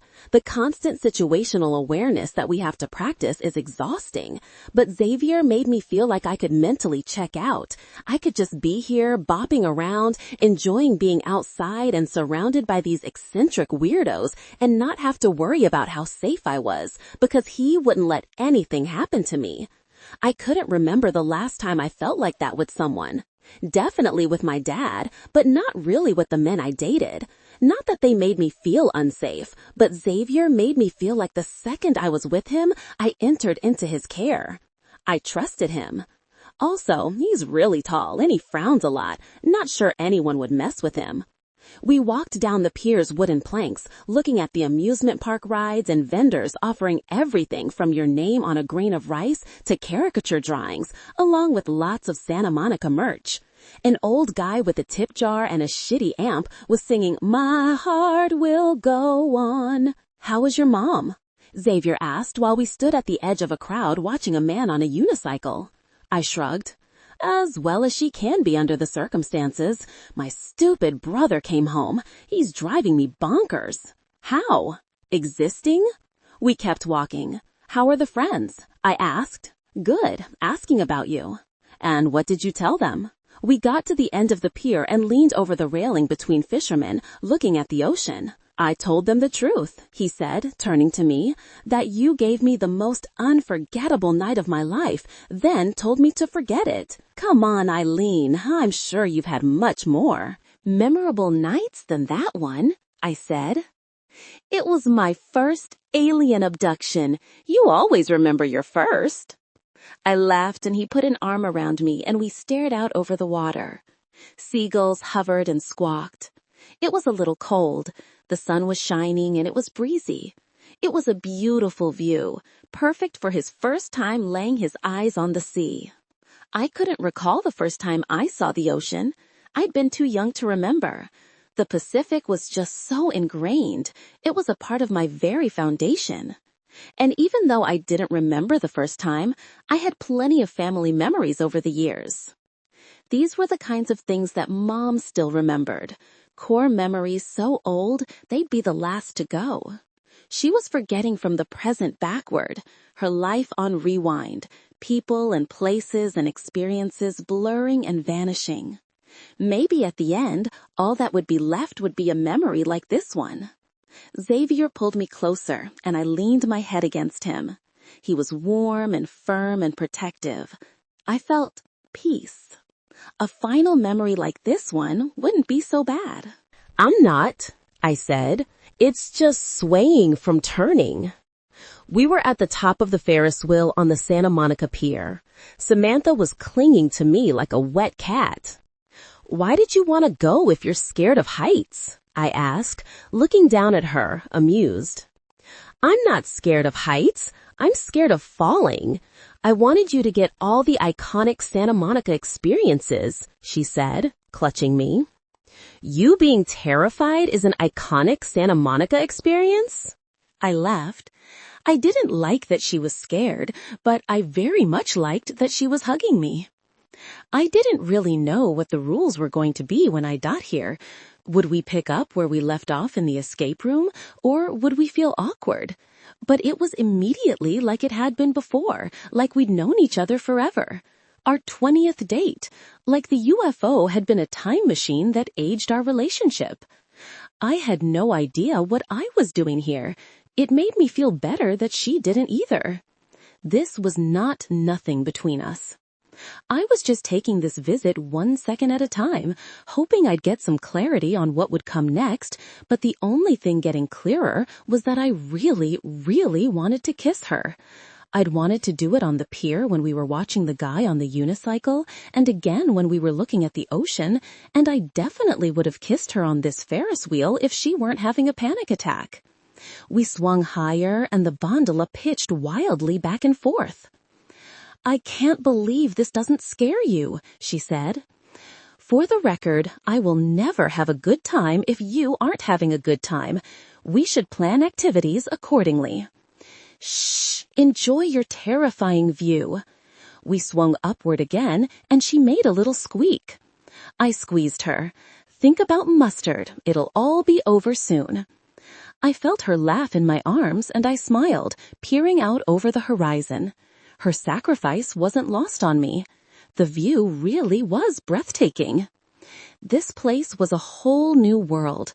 I'd never been anywhere like it. I felt plopped down on a TV set, all these landmarks I'd only ever seen in movies. Enormous, long-necked palm trees that lined the streets with mountains looming behind them. The smell of brine and French fries and the musty scent of the rotting wood of the boardwalk. The ocean stretching as far as the eye can see. It made me feel stimulated, like my sleepy brain, so used to seeing what it already knew, was kicked into high gear to process it all. These memories would be sharp and embedded, and she would be too. She already was. I glanced down at my date, clinging to me for dear life. I would be jealous if she was clinging to another man, deeply, deeply bothered by it. And that was something else I needed to unpack, because I didn't live here, so she was going to do this with someone else eventually, because it couldn't be me. I hated that it couldn't be me, which circled me back to what was I even doing here? If I knew this visit was pointless, why had I come? And yet there was nowhere else I'd rather be, and nothing would have kept me from coming, short of her forbidding me to do it. The urge was too strong. Her fingers curled into my shirt. "Tell me something," I said. "It'll get your mind off it." "What do you want to know?" she asked, her eyes squeezed shut. "Tell me about your family. Who do you want me to start with?" "Geneva," I said. "She's 32, divorced. she said quickly, like the speed she related would make the distraction work faster. Her ex-husband has a sex addiction that she found out about 10 years into the marriage. He spent their whole savings on cam girls. She got full custody, and he left the state and got a job under the table instead of getting therapy and paying child support. This was last year. She's hilarious, smart, a good mom, an even better cook, and she's lactose intolerant but will never stop eating ice cream. Tristan? She sucked in air as we swept upward again. Chronic wanderlust, she said, her voice a touch too high. Good at everything he touches, but never sticks to anything he starts. He's a gifted artist and had a short but epic career as a somewhat famous cake decorator whose creations almost always went viral. You've probably seen them. They look like real things around the house, and then you cut into them and, surprise, it's cake. He left that job after deciding to follow a boyfriend to Anchorage so they could homestead. He bailed after 3 months and called us from Punta Cana to tell us he was teaching surfing lessons and could he borrow some money that he never paid back. Left there to work at an outfitter in British Columbia. Now he's home and he'll likely vanish in the night for some other adventure and leave a bong water stain on the carpet and an unpaid bill of some sort that we have to pay. Wow. Yeah, she said, her eyes still closed. Grandma's 77, first generation from Mexico. Oh, do you speak Spanish? A little. Mom was fluent, but my dad wasn't, so I didn't hear it as much growing up. Mom's an only child. My grandpa died 6 years ago. Grandma was a hippie, like an actual hippie. She met my grandpa at Woodstock. And what did he do? I asked. He owned a palm tree farm. A palm tree farm? Yeah, it's the family business. My mom, Lisa, ran things after my grandpa retired. They sold the business after Mom started getting bad. Huh, you didn't want to go into the family trade? No, she said, looking over the side and retreating back into my chest. Trees are pretty boring. Lucrative, but boring. A full-grown palm can sell for $15,000 to $20,000 depending on what kind it is.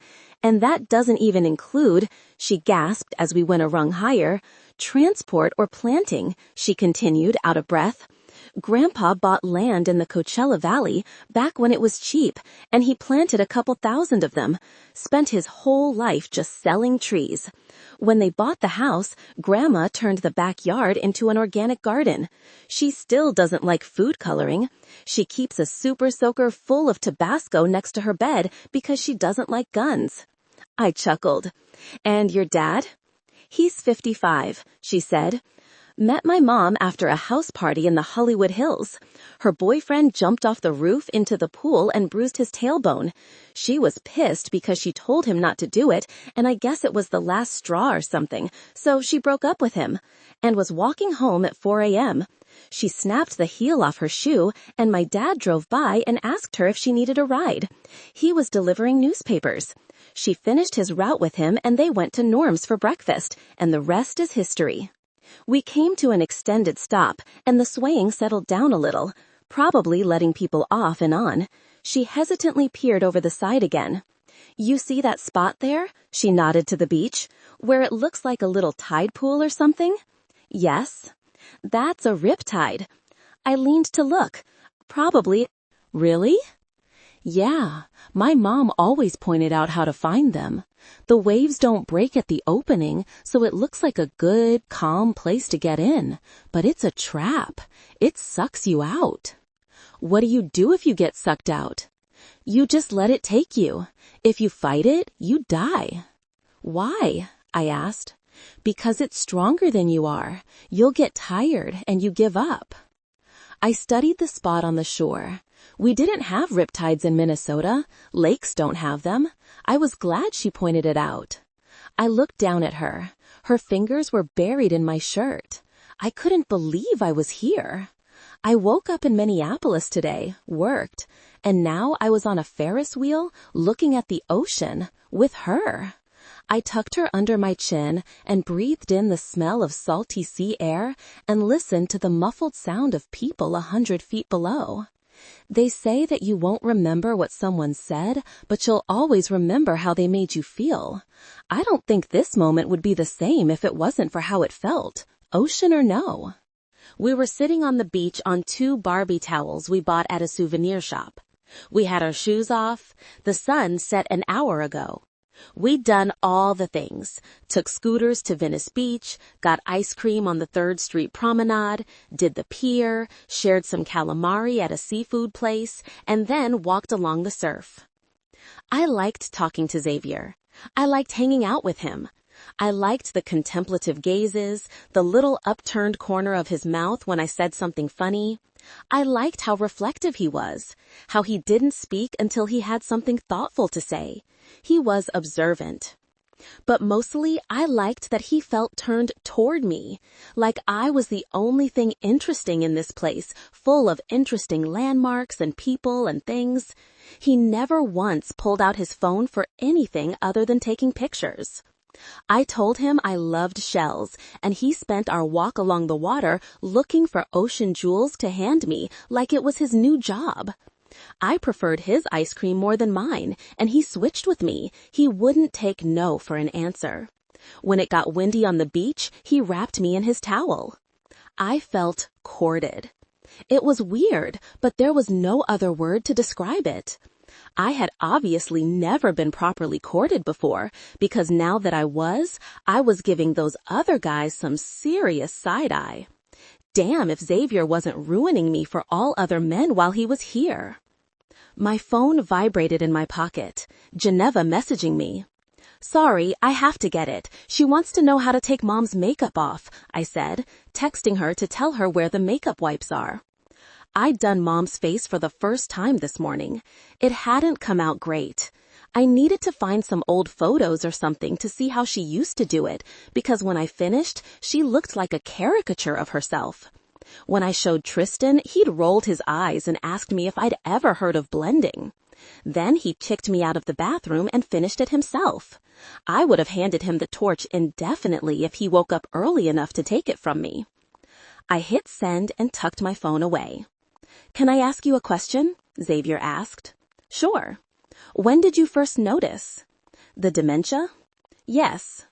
I played with the sand in front of me.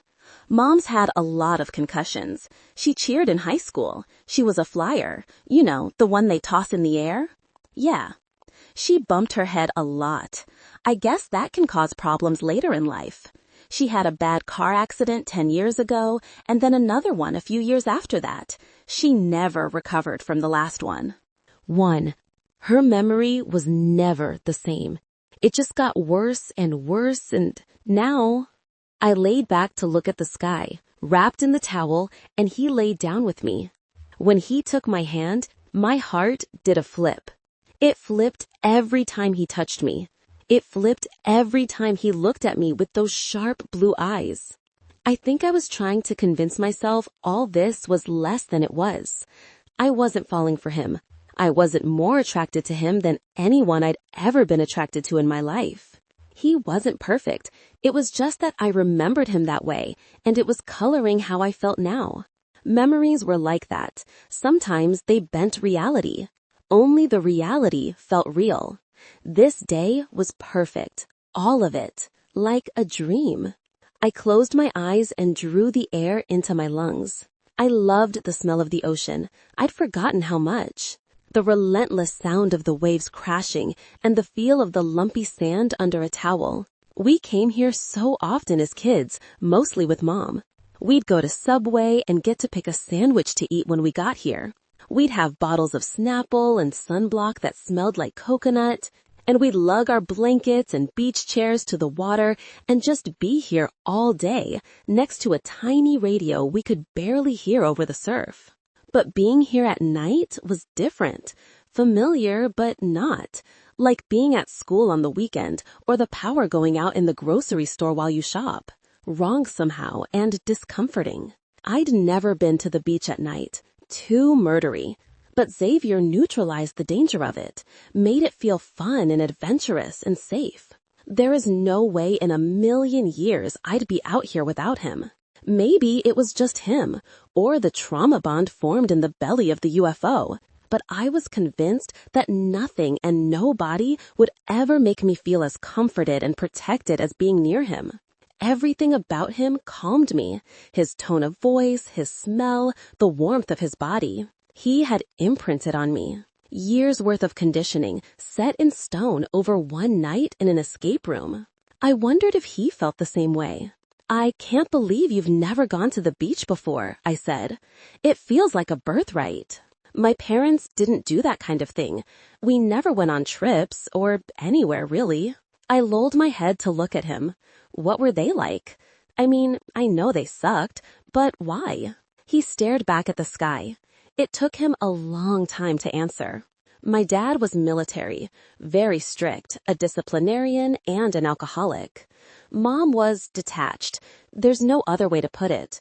She didn't have a single motherly bone in her body. They should never have had kids. To be fair, I don't think they wanted me. They definitely didn't like me. He looked at me. "What's your favorite memory with your mom?" he asked, probably to change the subject, but I could understand why. I puffed out my cheeks. God, so many. The beach, going to swim at her best friend's house when she wasn't home and accidentally setting off the alarm and having to explain it to the cops. Getting these cakes shaped as monster faces from the grocery store. They were buttercream and I'd pick out the perfect one and we'd take them for picnics at Brand Park. Going up to the cabin in Big Bear and making fairy houses in the backyard and getting fresh strawberry pies to take home from this bakery we liked. Sleeping under her desk at the office on days when I was homesick and eating chicken and Star's soup through a straw. Disneyland, going to Porto's and getting their guava cheese strudels. I could go on and on, laughing with her about her food. I smiled a little. She was a terrible cook, really, really bad. But, considering everything else she was good at, it was probably for the best. She would have been too powerful. He smiled. "I wish you could have met her," I said, almost to myself. "I'd like to." I felt my smile fade. "Even if you do, you never will." We went quiet, looking at the light-saturated sky. No stars, just the city illumination reflected off the clouds in a foggy gray. "Do you have any happy memories with your parents?" I asked, looking at him. "Or was it all bad?" He thought about it. "Mom took me to ride horses sometimes. She had a friend with a stable. Sometimes she'd help me get my chores done before Dad got home and saw it.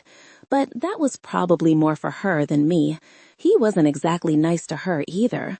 But mostly she ignored me, acted like I was a burden or inconvenient. The worst part was when she ignored what he did. I didn't have anyone on my side or anyone to protect me." I wondered if that's why he was a protector now.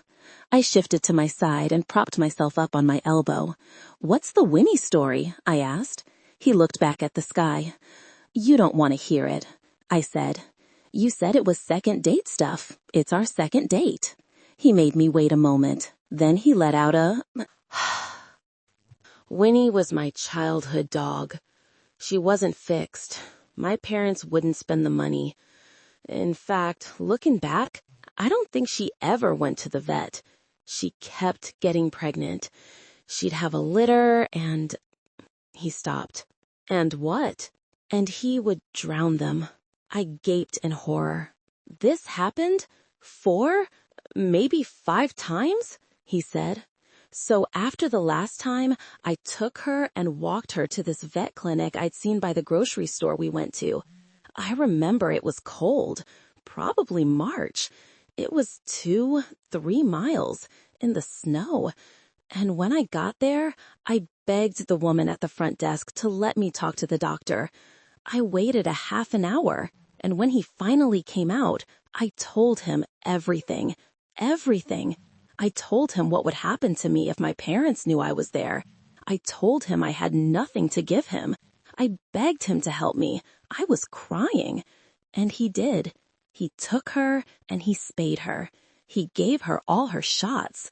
He laughed a little. He even cleaned her teeth and cut her nails when she was out. He let her recover there while I told my parents Winnie ran away. She did that a lot. And a week later, I came And I got my dog. He went quiet. She was the only thing that made living in that house tolerable. That man was a hero to me. I wanted to do that. I wanted to be that for someone else's Winnie. That was my moment of inception. My mouth was still open. How old were you? 12? 13? Oh my God, I breathed. I don't know how you're not a supervillain. And your dad? Seriously, fuck that guy.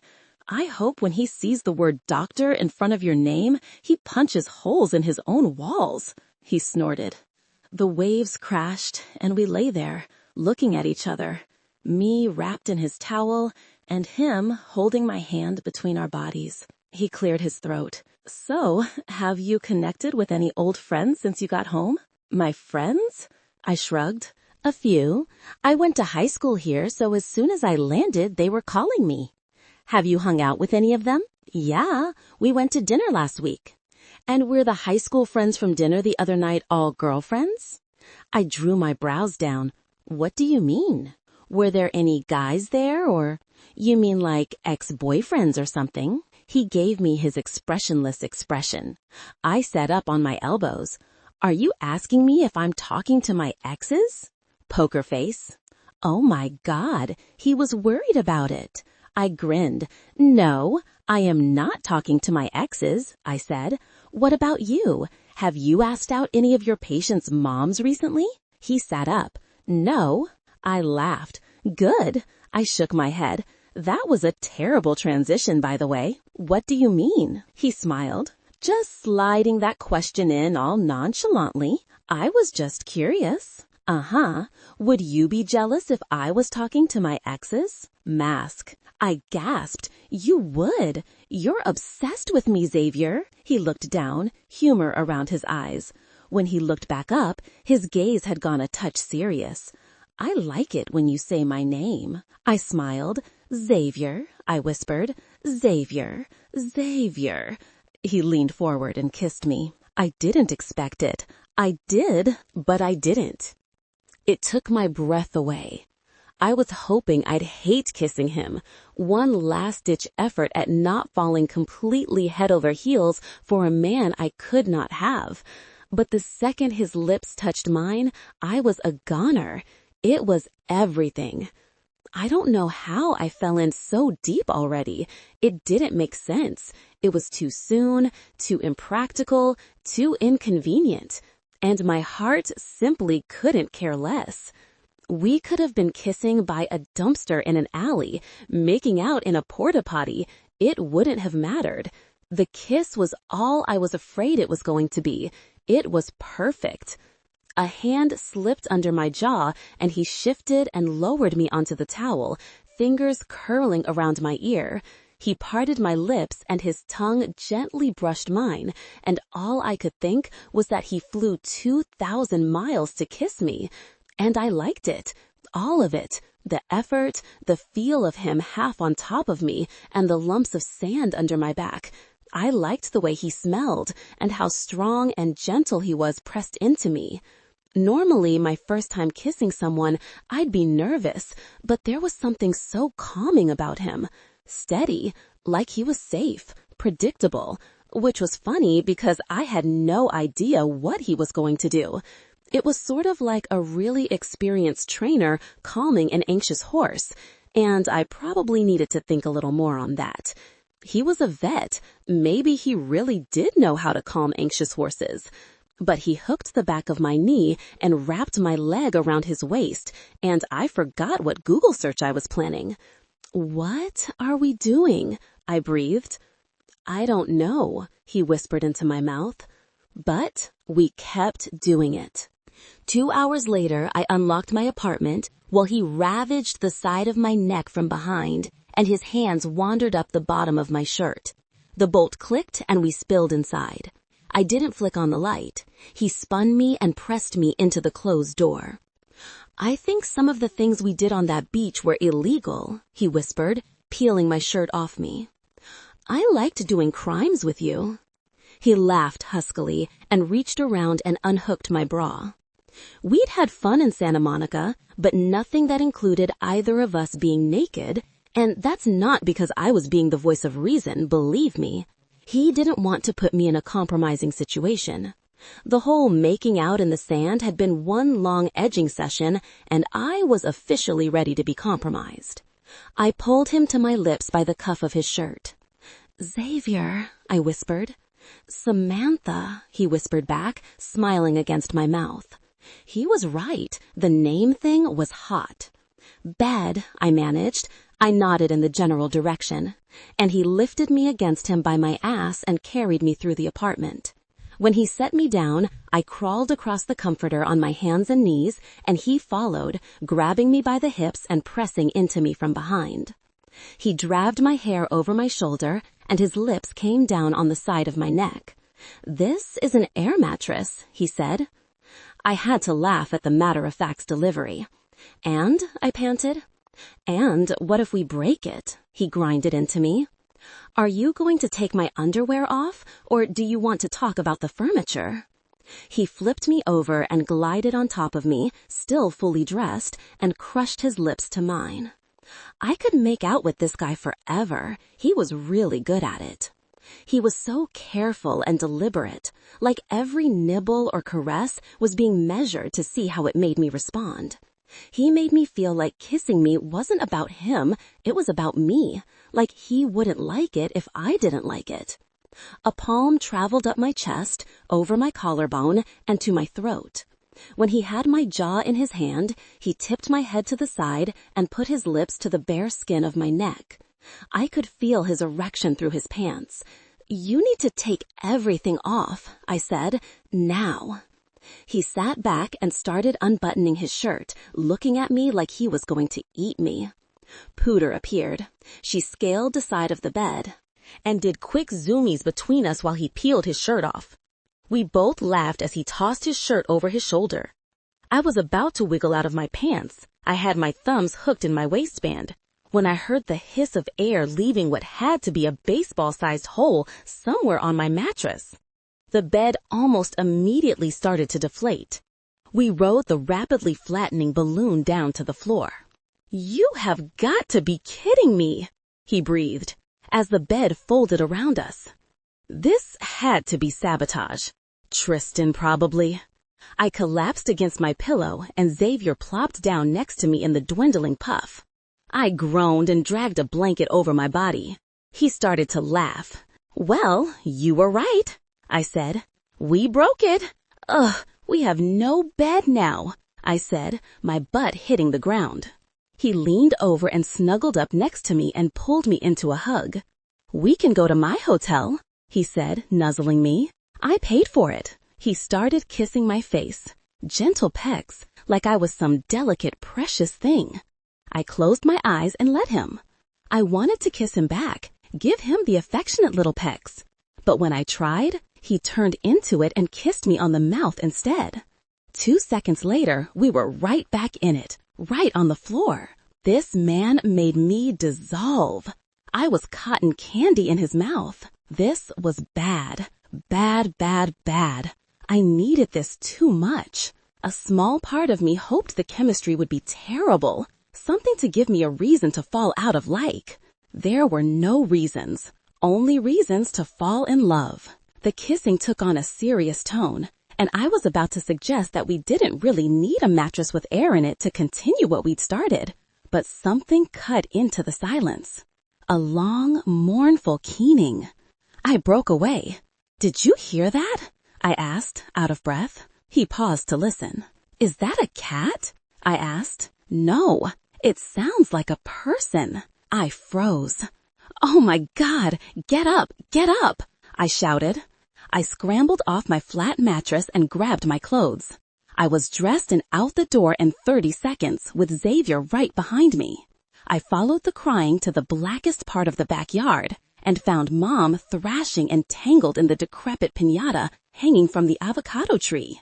"Mom, oh my God, what are you doing out here?" She was barefoot and in her pajamas. She flailed against the tattered whatever it used to be, and I grabbed her arms and tried to keep her from getting more entwined in the rope. "Mom, stop." I got it, Xavier said calmly, coming up next to me with some pruning shears. He cut her loose and she tumbled to the floor. Then she scrambled back to her feet and came at me swinging like I was trying to kill her. You can't take me, kidnapper! She didn't recognize me. She had no idea who I was. She plowed toward me, windmilling her arms, and I managed to grab one wrist, but she pulled my earring off with the other hand. She was completely hysterical. I had never seen terror in someone's eyes until this moment. She was petrified, a cornered animal. Xavier came up behind her and pinned her arms down in a bear hug. "Hey, shh, you're okay, Lisa," he said. "We got you. You're out. Shh, it's okay." She struggled against him for a few seconds, her wide eyes darting back and forth. Then I watched her power down. She panted in his arms, her wild hair stuck to her wet cheeks, and he soothed her while I leaned forward on my knees, gasping for breath. What the fuck? The light in Geneva's room flicked on, and the window opened. "Who's out there?" she shouted. "It's me," I called. "Mom got out." My voice was shaky. "Shit," I heard her mutter. The window closed. I pressed the back of my hand to my earlobe and came away with blood. Xavier let Mom out of the bear hug and was holding her gently by the elbow. "We're going to go inside now, okay?" he said softly. She nodded and let him lead her toward the house, still crying and trying to catch her breath. She was limping, and when we got close enough to see in the floodlight, I saw her pajamas were torn and her knees were bleeding. Geneva burst from the back door. "Oh my God, Mom!" My sister jogged down the steps and met them, taking Mom's other elbow. "How did she get out?" Geneva said, walking Mom to the house. We were all so good about locking the door and setting the alarm. All of us, except Tristan. My sister seemed to realize the answer to her question the same time I did. I saw it on her face. I stomped to the outside basement entry, keyed the code into the lock, let myself in, and stormed to Tristan's room. "Hey," I threw the door open. He bolted up in bed. "What the—" "You left the back door unlocked and Mom got out, you dipshit." He, confused. "What do you mean?" "I mean, Mom was in the yard, Tristan. She was out there sundowning, wailing like a ghost on the moors while you fucking slept on CBD gummies." I grabbed a throw pillow from the floor and chucked it at him. He knocked it out of the way. "I didn't leave the fucking door unlocked." "Yes, you did, and the least you can do is own up to it." "I didn't do it. I wasn't even the last one up there." "Sure, right, and thanks for poking a hole in my bed too, asshole. Why did you even come home? You're just giving us one more person to take care of. Thanks for nothing." I watched the words hit him and I slammed the door. I was furious. The adrenaline was flooding my system now. I was starting to shake. My ears stung. There was blood on my shirt. By the time I got to the top of the steps, I was pinching tears from my eyes. What was that? Who was that? She'd been so scared. What that must have been like for her, like a living nightmare, wandering lost through the dark, not knowing where you are, not recognizing the people coming to help you. I was so grateful Xavier had been there, and I was embarrassed too. I didn't want him to see this side of us. I didn't want anyone to see it. I wanted it to not exist. Geneva and Xavier had Mom sitting on a stool in the kitchen when I dragged myself in. Red rivulets were running down her shins. Her clothes were dirty. She had avocado leaves in her hair. "Where's Dad?" Geneva said, putting a paper towel under the faucet. "I don't know," I sniffed. Xavier had a hand on Mom's arm. He was still keeping her calm. He made eye contact with me, and even that brief connection made me feel better too. "Samantha, why don't you go find your dad?" he said calmly. I nodded, grateful to be told what to do when I was too flustered to think for myself. I turned for upstairs. Dad wasn't in their room. He wasn't in their bathroom either. I popped my head into the boys' and Grandma's rooms, all of whom were still asleep, thank God. He wasn't here, and his car was gone. Where was he? I jogged back downstairs. Tristan was in the kitchen, hugging his arms around himself and looking wounded. Geneva had cleaned up Mom's legs and Xavier had gloves on now, dabbing her knees with a cotton ball. "Dad's not here," I said. Everyone looked at me. "What do you mean?" Geneva asked. "He's not here. His car's gone. I don't have my phone." She didn't even need me to finish. She was already dialing. We watched her face while it rang. He didn't pick up. "Dad, where are you? Mom was out in the yard. Call me back." She hung up and looked at me. "Do you think he had an emergency? Why would he leave?" Mom started crying again. "It's okay," Xavier said, setting down the cotton ball to squeeze her hand. "You're all right." "This was completely avoidable," I said, giving Tristan a cutting look. He glared at me. "Just so you know, I didn't leave the door unlocked." "Well then who did?" I snapped. "I don't know. Maybe Dad, who's like wherever the fuck he is." He cocked his head at me. I looked at my sister. I didn't even think of that. "Also, your raggedy-ass air mattress was flat when I came in to get my headboard. I found the hole and put duct tape on it and filled it back up for you. Not my fault you two humped it into the carpet. Shit." "Tristan," I stuttered. I'm sorry." "No, seriously? Fuck you, Sam. You're a bitch for that." His chin quivered, and he spun and went back to the basement. I closed my eyes and let out a tight breath. How was I supposed to think Dad could have left the door unlocked? Tristan was the chronically irresponsible one, and my brother liked to be petty. It only made sense. I slumped. Xavier worked on Mom without looking up. I put my palms to my eyeballs. Then I went to wash my ear. I had to stick a square of toilet paper to the hole to staunch the bleeding, and I came out wearing it instead of waiting until the bleeding stopped, because I didn't want to leave Xavier alone with my unpredictable family. Xavier finished with Mom and put Band-Aids on her scrapes. "She might be sore," he said, peeling off his gloves. "Will she take pills?" Geneva let out a long breath. "It's hard." "Do you have anything liquid? Children's Motrin?" he asked. "For the boys, yeah." "Okay, let's give her that." Mom swatted at it when we tried to hand it to her. Absolutely refused to take it. "Could we mix it into a drink, maybe?" I asked. "She's not really good about drinking," Geneva said. "It's a struggle every time. She mostly drinks at meals, but only because she's used to it." Xavier stood there with a hand under his chin. "What if we put it in a shot glass?" We both turned to look at him. "We all take shots with her, only hers has the medicine in it," he said. "She might do it as a reflex." Geneva was nodding. "That could work." I filled 3 shot glasses with apple juice from the fridge and put the Motrin in the last one. We stood in a circle around Mom and handed her the Motrin. I raised my glass to Dad, who has a lot of explaining to do. Geneva scoffed. We clinked with each other, Mom included, who followed the prompt, and we all threw back our drinks. It worked. Mom swallowed the whole thing. "Genius," I breathed.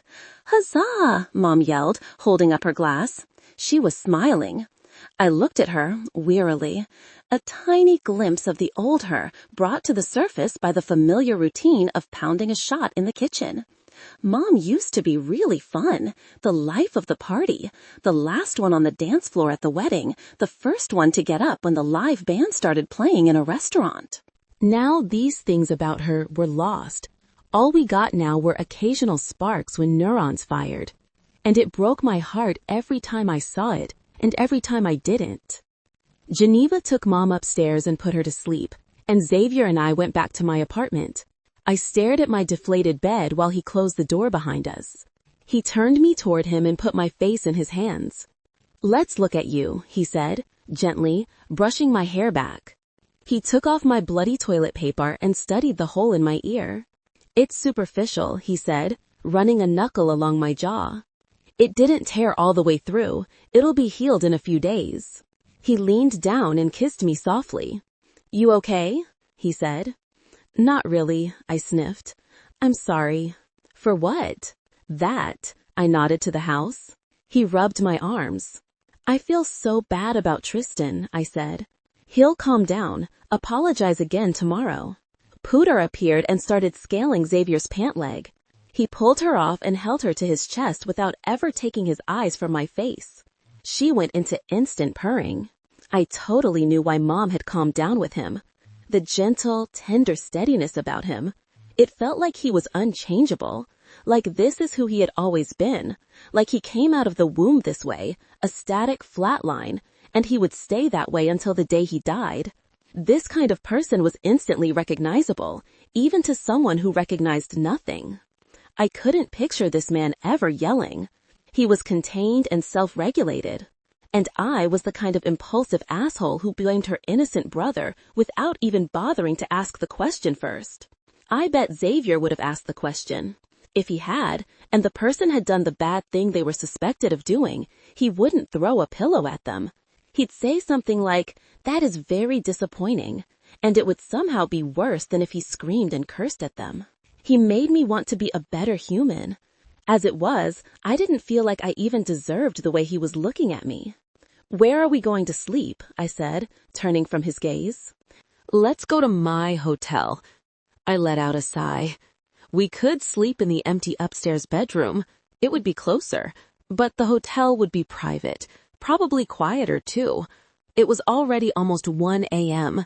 The boys were up and running around by 8. We wouldn't get any sleep. "Okay, let me grab some stuff."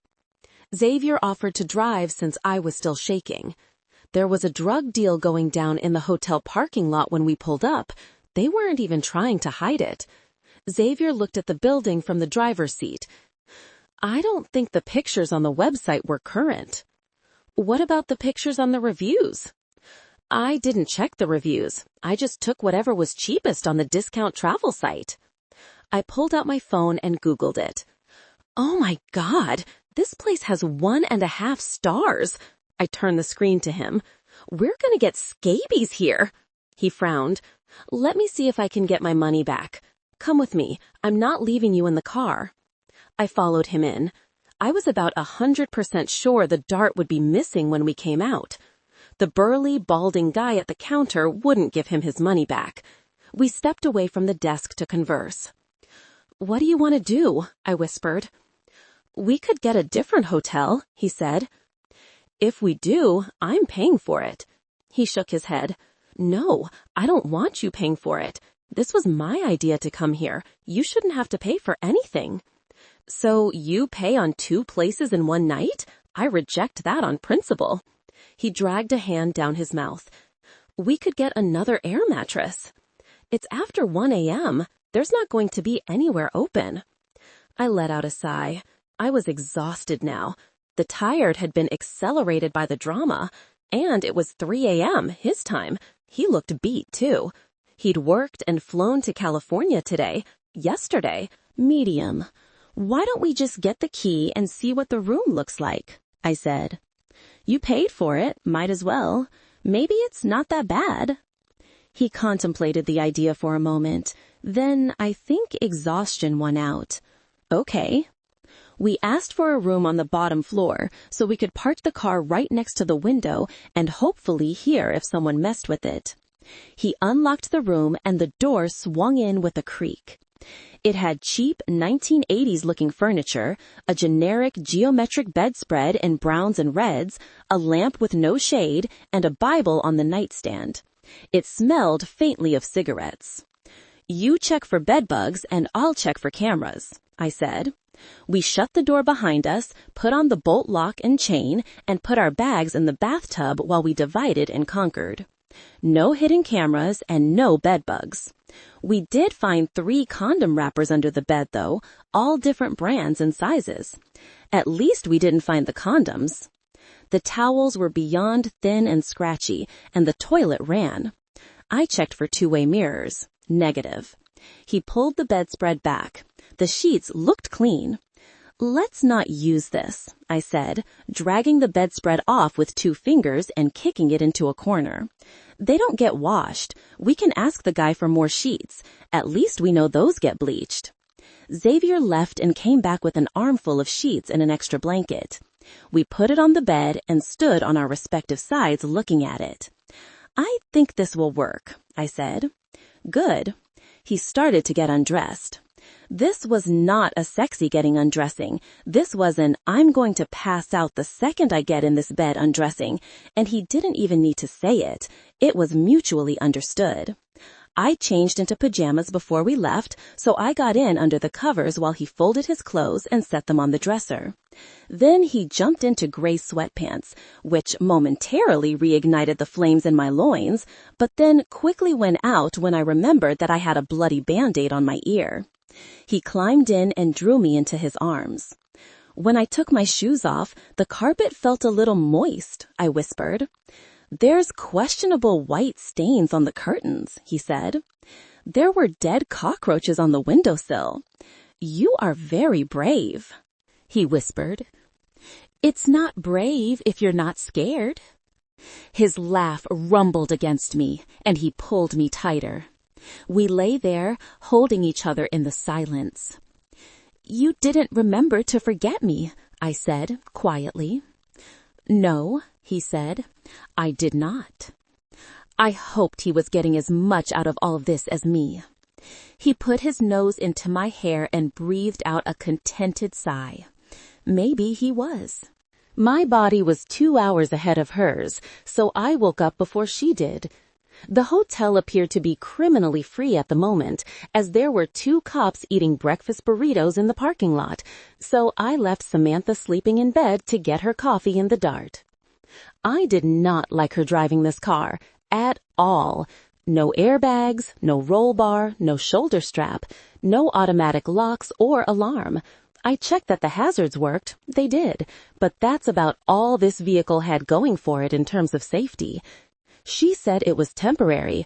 I hoped it was. I got her coffee and some roses a man was selling out of a white bucket on the side of the road. When I got back to the room, she was still sleeping, so I left her latte and flowers next to the bed, brushed my teeth, and jumped in the shower. When I got out, she was at the sink. "Good morning," she said around her toothbrush. "Good morning." She spit. "Thanks for the gifts. What do you want to do today?" I was wrapped in a towel, and she dropped her eyes to my waist and grinned. Someone started screaming in the parking lot. A second later, we heard the whoop of a police siren. We both looked at the door and then back at each other, amused. "Maybe breakfast and then a mattress store," I said. She scoffed. "Okay, then what?" "What is there?" She ticked off on her fingers. Disneyland, La Brea Tar Pits, the LA Zoo. The zoo. She smiled. "How did I know you'd say that?" I loved zoos, aquariums too. Both were places I didn't get to go as a kid unless I was going with one of my friends and their family. I don't know why I didn't do these things as an adult, why I had to wait to be taken. When I thought of activities to fill my time, I thought of volunteering, working longer, going to the gym, grown-up things. My mind never went naturally to things that I might enjoy. It was like that switch was not available in my brain, like the loss of it in my childhood was a permanent one and only someone else could get me there. "Is that fine?" I asked. "We can do something else." I love the zoo. I made a mental note. "How long have your parents been together?" I asked. 33 years. She is the love of his life. She looked away from me when she said this, like she needed a moment to recover from it. She peered out the window, watching the traffic on Colorado Street. "I thought dementia was something that happened to old people," she said. "There was a laundry list of things that I worried about for my mom. Breast cancer, arthritis, really shitty menopause. At no point was dementia on my radar." "What's the prognosis?" She gave me a one-shoulder shrug. "She can live with it for years, decades even. It's not the dementia that kills you. It's the falls, the infections, the malnutrition. She's young and her body is strong, so that's good. She doesn't have any other health conditions. She wanted to stay at home. That was really important to her." She paused. "You know what I realized through all this?" "What?" She gazed at me. "That there is nothing more beautiful than being a witness to someone's life. to know them inside and out and be with them through everything, share the same memories. Memories are everything. I want that. A witness to your life? Yeah, I want someone who knows everything there is to know about me, and I want to know everything about them. I want to be able to say one out-of-context comment to someone and they get what it means and they laugh and it's just some stupid joke from like 11 years ago that means nothing to anyone else. The corner of my lip twitched up. Like, come on, Eileen? Yes, she jabbed a finger at me. Come on, Eileen is exactly it. I want a lifetime of that. I want to be able to talk about my family and they know what I mean without me having to go into the backstory. To just say Tristan and they nod and roll their eyes. I want someone who knows all my petty vendettas and they honor them no matter how out of pocket they are. What's the goods? Medium. So, mustard stuff? She laughed. Then her smile fell a little. You can't fake that kind of thing, she said, softly. It's the result of a parallel life, a shared collection of experiences, like a snowball rolling downhill, getting bigger as it goes. And then you get to a point where you're so far in, you can never replace that person. Not really. No one else can ever be the same kind of witness because you've lived through so much. It really is a once-in-a-lifetime thing. Her eyes went a little sad. Can you imagine losing that, one memory at a time? I peered at her quietly. No, I can't. But also, I could, because I'd lost both my parents, even though they were still here. There was no one who would witness my life from my start to the finish of theirs, and no one to witness my parents' lives either, except each other, which felt more like a punishment than something poetic. And the sad thing was, it didn't have to be this way. They were already feeling my absence. They needed me now, like Samantha's mom needed her, and I would never answer that call. Somehow, not having me witness their life felt like a fitting consequence for their actions, because Samantha was right. There was nothing more precious. When we got out of breakfast, it was almost 11. We were driving back to the house to pick up the boys for the zoo. Her car was sweltering. We had the top up because it was too hot to be in direct sunlight. The V8 engine was like a space heater, radiating hot air on our legs under the dash. The vinyl seats were scorching, and the whole thing smelled like oil. How do you deal without AC? I asked. She pulled her hair into a ponytail at the red light. It's bad, huh? Grandma said there's a vent under the dash. It lets air in while you drive? I found the vent on the passenger side and opened it up. It was a rudimentary 4-inch by 4-inch square metal box with a metal latch. Got it, I said. Ugh, hopefully that helps. She fanned herself with her hand. People were staring at the vehicle on both sides of us as we sat at the light, baking in the car's fumes. The Dart drew a lot of attention. It was a great-looking car, just impractical. The light turned green and she pulled forward. I could feel the air from the vent immediately. It was warm air, but at least it was circulation. I'm still figuring this thing out, she said. Getting the hang of it, though.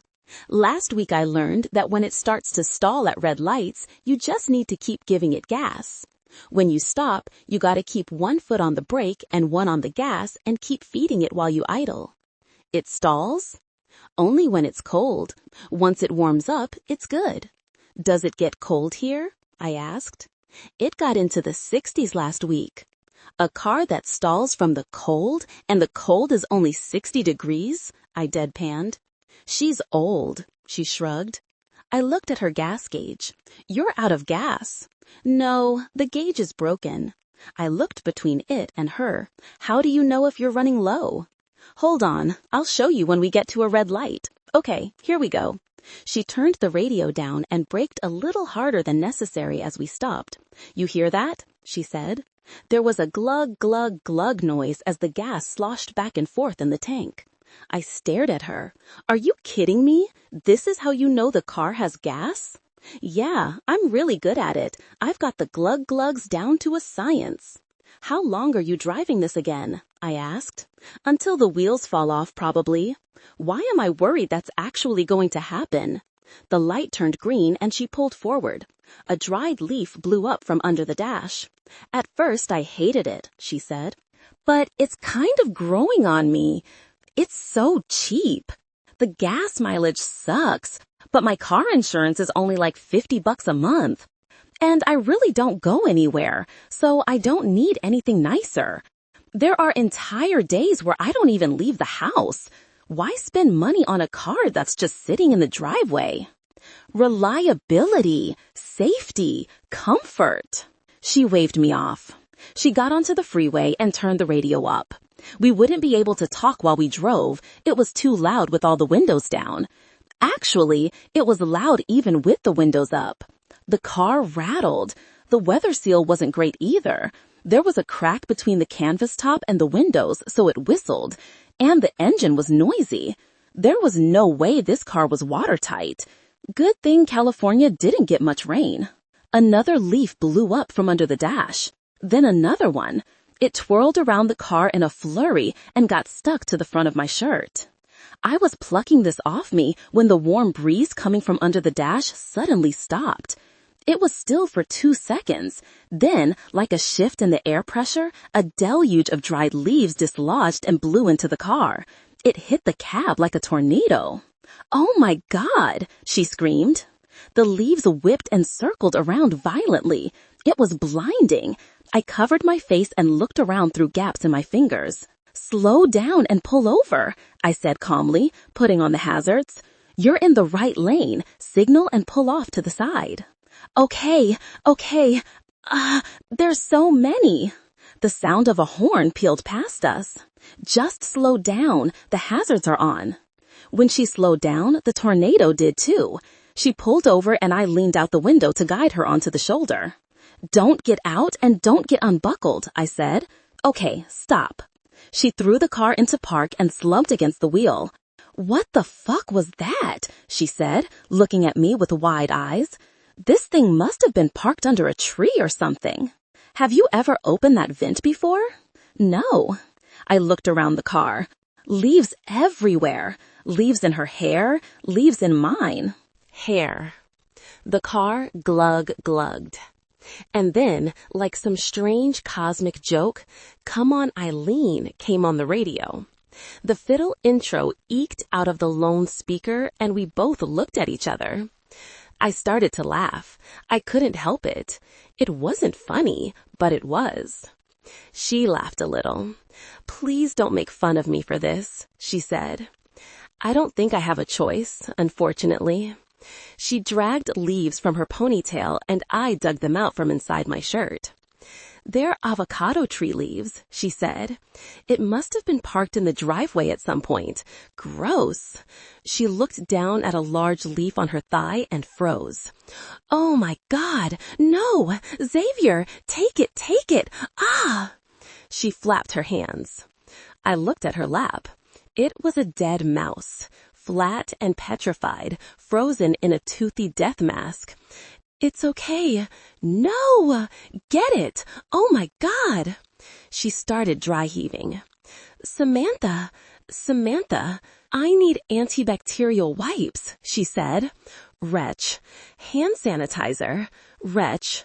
We're covered in dead mouse dust. I cannot.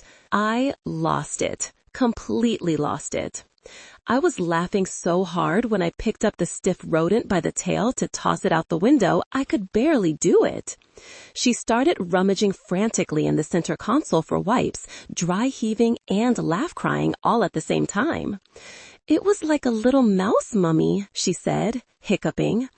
"The leaves were probably his little mouse bed." She fumbled the wipes. I took the package and pulled out 2 and handed them to her, still cracking up. "Just breathe," I said. "It's all right." "Come On Eileen" hit the chorus. She was wiping her leg down when a man came out of nowhere and popped into the passenger side window. "Hey, you guys okay? Need a jump?" Samantha and I blinked at him. He put a thumb over his shoulder. I got my cables. She made a sound like she was holding in a giggle fit. "No, thank you," I said, trying to keep it together. "Just some technical difficulties, thank you." "Thank you," she managed. "We're fine." He looked us over. We had leaves in our hair. She had mascara running down her cheeks. We were both sweating. The man took one glance at us and decided he didn't want to push it and walked back to his truck. "Where did he even come from?" she whispered. "I have no idea," I said, shaking my head. A leaf fell out of my hair and landed in my lap. She broke into laughter again, and so did I. We sat there on the side of the road, hot, we smelled like oil, covered in leaves and mouse dust, and I knew without a shadow of a doubt that I would never forget this moment, that this was a memory sticking to a very new and very small snowball, and I liked where it was going. We spent the whole day together. We went back to my apartment so I could wash the mouse off and feed Pooter. Then we picked up the boys and took them to the zoo. When they realized what Xavier did for a living, they completely lost it. It was like they were getting to see elephants with their own personal veterinary tour guide. He was so good with them. He grabbed us water bottles and lemonade before we knew we needed them, and procured snacks for everyone at intervals that felt practiced and intuitive, and I realized that Xavier was a natural caretaker. It went beyond handing me a hoodie to wear before a night playing miniature golf or getting me a coffee before I woke up. He was airport dad, the guy who plans everything and drives you there and parks the car and lifts all the heavy bags, carries the passports and makes sure everyone gets to where they're going and they have what they need. It wasn't just me who got to shut off their brain around him. It was anyone lucky enough to be placed in his care. My dad was also an airport dad. Maybe that's why I had gravitated toward Xavier. I recognized his spirit. I loved his spirit. All of it. I'd been sort of hoping to walk away from these 2 days and be over him, that something this weekend would give me the ick. Nothing about him gave me the ick. I had the opposite of the ick right now. It was actually a problem. After the zoo, we dropped the boys off, checked on Pooter, cleaned up, and then went to dinner. Practically closed the place down talking. The tea light candle on the table burned out an hour before we did. By the time we got back to the hotel, it was almost midnight. I flopped onto the bed while he bolted the door. He put his wallet on the table and took his shoes off and came to lay next to me. We gazed at each other from our respective pillows. We were exhausted. We'd walked like 20,000 steps, and both of us were a little sunburned. I was too tired to move, and I think he was too. I had to get him to the airport by 4:30 a.m. The visit was almost over. He reached out and brushed my hair off my forehead. "I had a good time," I whispered. "I'm glad you came." I had a good time too. His eyes were bloodshot. I felt bad. It was 2 a.m. in Minnesota. I'd run this poor man ragged today, driving him around in my hot mouse nest car. "You should go to sleep," I said. "You have a long day tomorrow." He didn't answer. He just kept looking at me. His contemplative gaze, those piercing blue irises. It made my stomach twist in a longing sort of way. I was going to miss him when he left. If I'd stayed in Minnesota, we probably would have been a thing, instantly. We would have rolled right out of that UFO into a relationship. I'd be meeting him for lunch at the clinic every day, and he'd be asking me to stay over until I just stopped leaving altogether, and Pooter and I moved. There'd be the pumpkin patch pictures that I'd force him to take at Halloween, ugly sweaters at Thanksgiving, matching pajamas at Christmas. He was a good sport. He'd do it. In fact, I think he was looking for someone he could do things like this with, even if he didn't know it, because he didn't get to be a kid. His parents sucked. He didn't get the goofy family traditions and the framed vacation photos on the mantle. And I think it made him grow into a serious adult who didn't do miniature golf and escape room dates or go to the zoo. And I could see how much it changed him when he did, how he lit up and got looser. He needed the razzmatazz that I brought to the relationship, and I needed his steadiness. He was level and capable, someone you could always depend on, someone who would make you feel safe and loved and taken care of, who could talk you onto the shoulder of a freeway while you're driving blind and panicking. He could keep you calm in a swaying gondola 100 feet in the air or a room you can't get out of. Someone who would jump into a lake to save your phone. We were really well matched. Even this early, I could tell. But I didn't stay in Minnesota, and I was never going back. If we were lucky, Mom had a decade, more, and I wasn't missing a moment of it. I'd missed too much already. She couldn't make any more memories with me, but I could still make memories with her. I would be a witness to her life, even though she was done witnessing mine. And it sucked, because it meant this thing between Xavier and me had no future.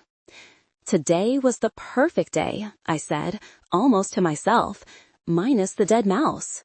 He laughed softly. He held my hand between us. "When can I come back?" he asked. I let a breath out through my nose and said the hard part out loud. "I don't think you should." He stared at me a long moment. Then he sat up. "Why?" I sat up too. "You don't live here," I said. Silence. "Can you honestly say that this makes sense?" I said. "I like you, Samantha." "I like you too. I like you so much that I know if we keep doing this, I'm going to set myself up to be miserable, and you'll be miserable too." He studied me. "Did I do something wrong?" "No, you didn't. I just think we need to be smart." "I don't think I want to." I licked my lips and looked him in the eye. "Xavier, what is it that you want?" I asked. "Like, in a relationship." "I want someone who knows what come on Eileen means." "You want a witness to your life, right? You want a parallel timeline." I gestured between us. "This, you living 2,000 miles from here, is not a parallel timeline. You can't witness a life that's taking place in a whole different time zone." "People do long distance," he said. "They do it when there's an end in sight. They do it when it's temporary, for school or the military. They do it until they get to be together. It could be 10 years before we get that, if we get that. I am never coming back to Minnesota. I will not leave my mom. And you can't be here either. You have a business there. You just opened it, right? 2 years ago. So it's probably upside down still. You can't sell it. You still owe too much money to the bank." He went quiet for a moment. "No, I can't sell it." "When could you?" I asked. "In theory, if you wanted to move here, how long? 3 years? 5? More?" His silence confirmed more. "I think I let you come partly because I was hoping it would give this closure," I said. "Me too," he admitted, quietly. "But it didn't, though. It made it worse, and it's going to get harder every time. You can't be here," I said. "I can't be there. And I know that's all really down the line stuff, but I don't want to start something that can only end badly. I'm not doing that to the Samantha of 2 years from now. She would be very mad at me." He looked hurt. Xavier's mask had come down. The blank slate had fallen away sometime over the last 2 days. I bet that would have been fun to see. Xavier, thawing, getting warmer and warmer as time went on and we got to know each other better. He was very worth knowing.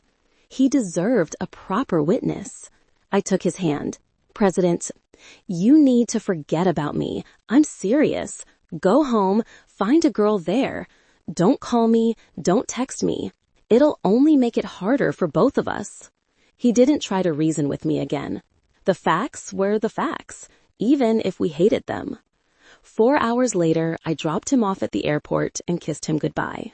6 weeks. That's how long I'd been back from California and how long it had been since I talked to Samantha. It was September now, my favorite time of year. The leaves were starting to change, cool enough to be comfortable, warm enough that the trails weren't icy when I went for my runs. I'd gone for a few days to the cabin with my friends last month. I spent time with Jake from State Farm. Tina and Maggie decorated the front desk with autumn leaves and pumpkins, which I always liked. I should be happy. I was in the worst mood of my life. I could not stop thinking about her. I hadn't called or texted her because she had been clear in asking me not to. She was right. There was no point in pursuing a relationship. I'd taken a gamble going to California. I'd hoped it would make the longing better, but it had only made it worse. And now we just needed to stop before it got more complicated. Objectively, I knew it was the right course, but I could not get my brain to cooperate. I was in the office taking a lunch break. I wasn't actually eating, just sitting there with the door closed. I could hear Maggie and Tina laughing at the break table. Normally, I'd have the door open and they'd include me in whatever they were talking about, but lately, I just didn't feel like it. I didn't feel like anything. I still had sand in the shoes I wore to the beach. Yesterday, one of the shells that I found for her showed up in the pocket of the pants I wore. I debated mailing it to her, putting a letter in the package.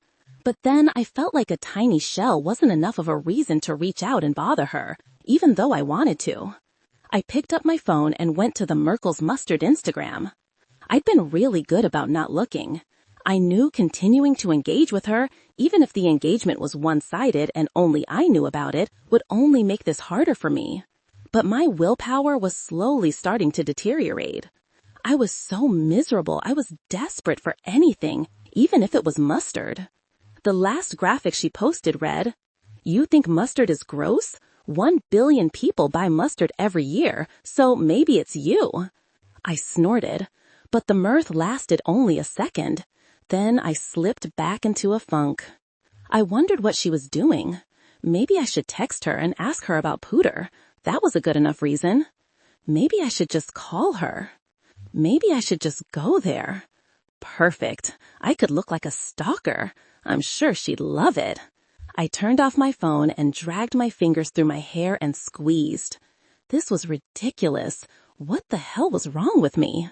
I should get on a dating app, find someone else, move on. The thought felt like an effort in futility. For what? To meet women I wouldn't like as Samantha? That wasn't fair to anyone. Someone knocked on the door. "Come in," I said, gloomily.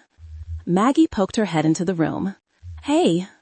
"What's up?" I said, flatly. Maggie. "Oh, nothing. Just wanted to check on you. Tina brought you some of her famous tater tot hot dish." She set the open Tupperware on the desk. It smelled good. It should have made me hungry. It didn't. "Thank you," I mumbled. She stood in the door, eyeing me. "You okay, Dr. Rush?" "Yeah, fine." "You sure?" "I'm sure." She waited another moment, like the answer might change. Then she left and shut the door. I stared at the framed photo over the desk, the one from the grand opening. I'd been so happy that day. This clinic was everything to me. The culmination of years of work, risk, and accomplishment. And also the reason Samantha wouldn't consider continuing to see me. If I were working at somebody else's practice, moving one day could be on the table. If this thing between us got serious enough, I could just quit and go. But she'd been right when she said the clinic would keep me here. I couldn't sell it, even if I wanted to. I was in an insurmountable amount of debt. The cost of building the space, framing out the exam rooms, installing the kennels and the reception desk, painting, the signage outside, the tiling on the floors. I'd taken out loans to pay for all of it. Every piece of equipment I put into this building, the x-ray machine and operating room, the lab equipment, it all depreciated the second the doors opened, went from new to used the moment Rush Veterinary Hospital turned on the lights. I had $950,000 in loans on a business that would sell for $700,000 tops, and that's assuming I managed to find another vet or corporation who wanted to buy it, which I probably couldn't. Opening a clinic wasn't a short-term investment. It was a large initial monetary commitment that paid off over time. But now, so early in, I'd be hundreds of thousands of dollars in debt if I sold it.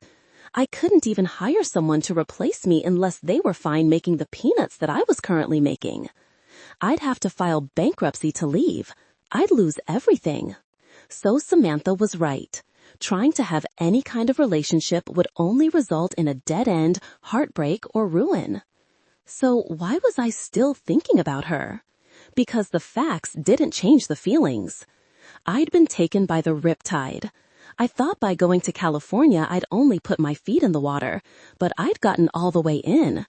I'd been sucked out into the open sea, and I was fighting it, and I was getting tired, and I didn't know how much longer I could keep it up. Maybe I could have been saved if she had told me I wasn't her type or that she wasn't feeling it, but she had been feeling it. She liked me as much as I liked her. It wasn't chemistry getting in the way. It was just logistics. Really shitty, very legitimate logistics. I put my palms to my eyes. I needed to focus, get back to work, find something else to do, volunteer more, make myself so busy I didn't have time to pine over this woman who probably hadn't thought about me in weeks. Maybe I should go out of town. A long backpacking trip where I wouldn't have internet to look at the Merkel's page. Or a conference. That would be good. Get my mind off this. Update some of my certifications. I opened the laptop and started Googling. I only Googled conferences in Southern California. I was sitting with Mom in her bathroom, swiping on her blush. I leaned back and looked at my work. I was getting really good at this. She looked more like her old self again. Tristan had dyed and cut her hair. He still wasn't really speaking to me 6 weeks later. It didn't matter how many times I apologized, he was still pissed. He kept putting chorizo in everything he cooked. I hated chorizo. It was the one thing I wouldn't eat. He'd made chorizo ravioli last night. Had to hand make the pasta just to get it in there. That's how committed he was. I offered Mom the mirror. What do you think? She turned her head this way and that. Then she smiled and said the same thing she said every morning when her makeup was done. Got my face on for the day. It's funny how ingrained certain phrases can be, crutch words and mannerisms. Mom liked to wave things off and say, "That's all right," or "We can't have it all." It almost felt like she was all here when she did, but she wasn't. It was just the echo, the remnants, familiar words at familiar intervals in a conversation. Most of the time they worked in the context, but the truth was she didn't follow most of our back and forth now. She could reply to short, direct questions that required a yes or no, but she couldn't converse. She couldn't banter or retain anything or understand nuance. I could tell her in simple terms what we were doing, brushing our hair, coming down for dinner, sitting to watch some TV, and she could comply most of the time. But I couldn't tell her what we were doing later. She wouldn't remember. I'd have to repeat it when it was happening, sometimes over and over again. Even though I knew she couldn't remember or understand, I talked to her while I did her face anyway. I talked to her like I was leaving a voicemail, a message I didn't expect a response to. I told her about my day, about my job. I told her about Xavier. Not that there was much to tell. One date that had ended in a UFO and a 2-day weekend that was seared into my brain forever. A very limited cache of memories that I could rehash to Mom as often as I wanted to because it would never get old for her. It didn't really get old for me either. I hadn't heard from him since he left. I mean, that's what I'd asked for. There was something rebellious inside me, some callback to the romantic comedies I grew up on, that wanted him to make some dramatic grand gesture and come back for me. Ridiculous, I know. It wouldn't change anything. He was still in Minnesota. I was a little proud of myself that I'd made such a mature decision and told him to move on. Maybe I was the kind of person capable of difficult things now. I should be happy I'd sent away that handsome, smart, sexy, 6-foot-something doctor. I groaned to myself. Dad came into the bathroom with his gym bag slung over his shoulder. "Dad, I'm leaving." "Okay. When will you be back?" "At around 11. I want to try out the pool." He stopped for a minute and looked at Mom. Something a little broken moved across his face. "She looks great," he said quietly. "Thanks," I smiled at her. "We're getting good at this." He gazed at her another moment. She didn't notice him or look back. This had to be its own type of hell for him. She was here, but she wasn't.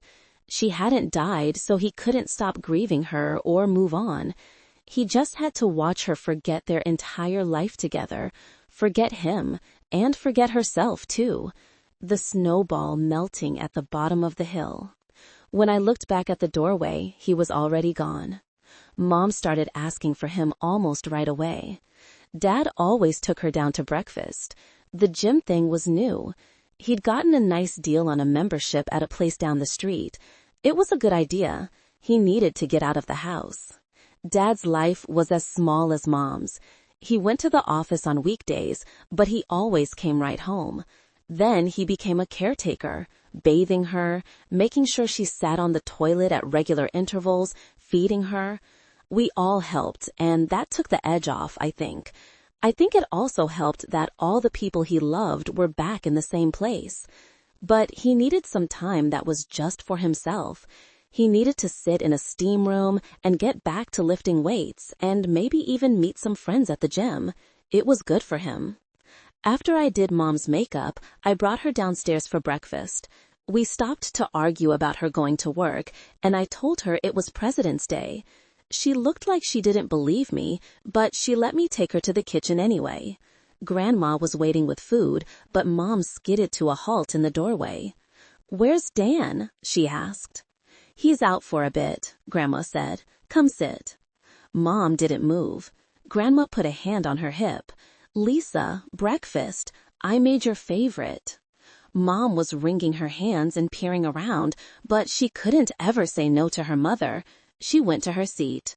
Mom was sensitive to changes in her routine, especially ones that had to do with Dad. She was okay when he was at work because that was normal for her. Dad left at the same time every day and came home at the same time every day. But he was the one who took her down for breakfast, so I guess it was to be expected that she'd sense the shift. Grandma poured her a coffee. "I want Dan," Mom said. Again. Grandma put the pot back. "He'll be home soon, sweetie." "You're lying." She pushed the stack of napkins on the counter. I jerked to look at her. "Mom." "He wouldn't leave me," she said. "You told him to go." "Nobody did that," Grandma said, calmly pouring cream in Mom's cup. "He's coming." Mom was still breathing heavily, but she nodded, looking unsure. Grandma got her to take some eggs, and she settled down. Once Mom was eating, I opened my laptop. A few minutes later, my siblings wandered in. Tristan ignored me and spooned chilaquiles onto his plate while Geneva poured herself coffee. She leaned on the counter and nodded at my screen. "Why are you on Lending Tree?" "For what?" I said, typing in the email address I found. "For what?" Grandma asked, running water over her pan. "For an asshole who likes to drown puppies." Grandma made a disgusted sound, and Tristan glanced at me. "Are you serious?" my sister asked. "Who would do that?" "This guy Xavier told me about. I found his email address online. Took me a few weeks because I had to make sure it was him. He's about to get 1 million lender quotes in his inbox for the rest of his life." I hit send. "He will never know peace again." "Gross," she said.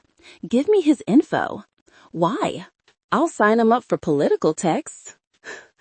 "Oh, I like that," I said. "Send it to me, too," Tristan said, his tone bored. "I'll get him audited by the IRS." I pulled my face back. "How?" "Don't worry about it. Do you want him audited or not?" "Yeah." He tore the top off the French bread Grandma had sitting on the counter, hollowed out the middle with his bare hand, stuffed the whole thing with chilaquiles, gave me the finger, and left.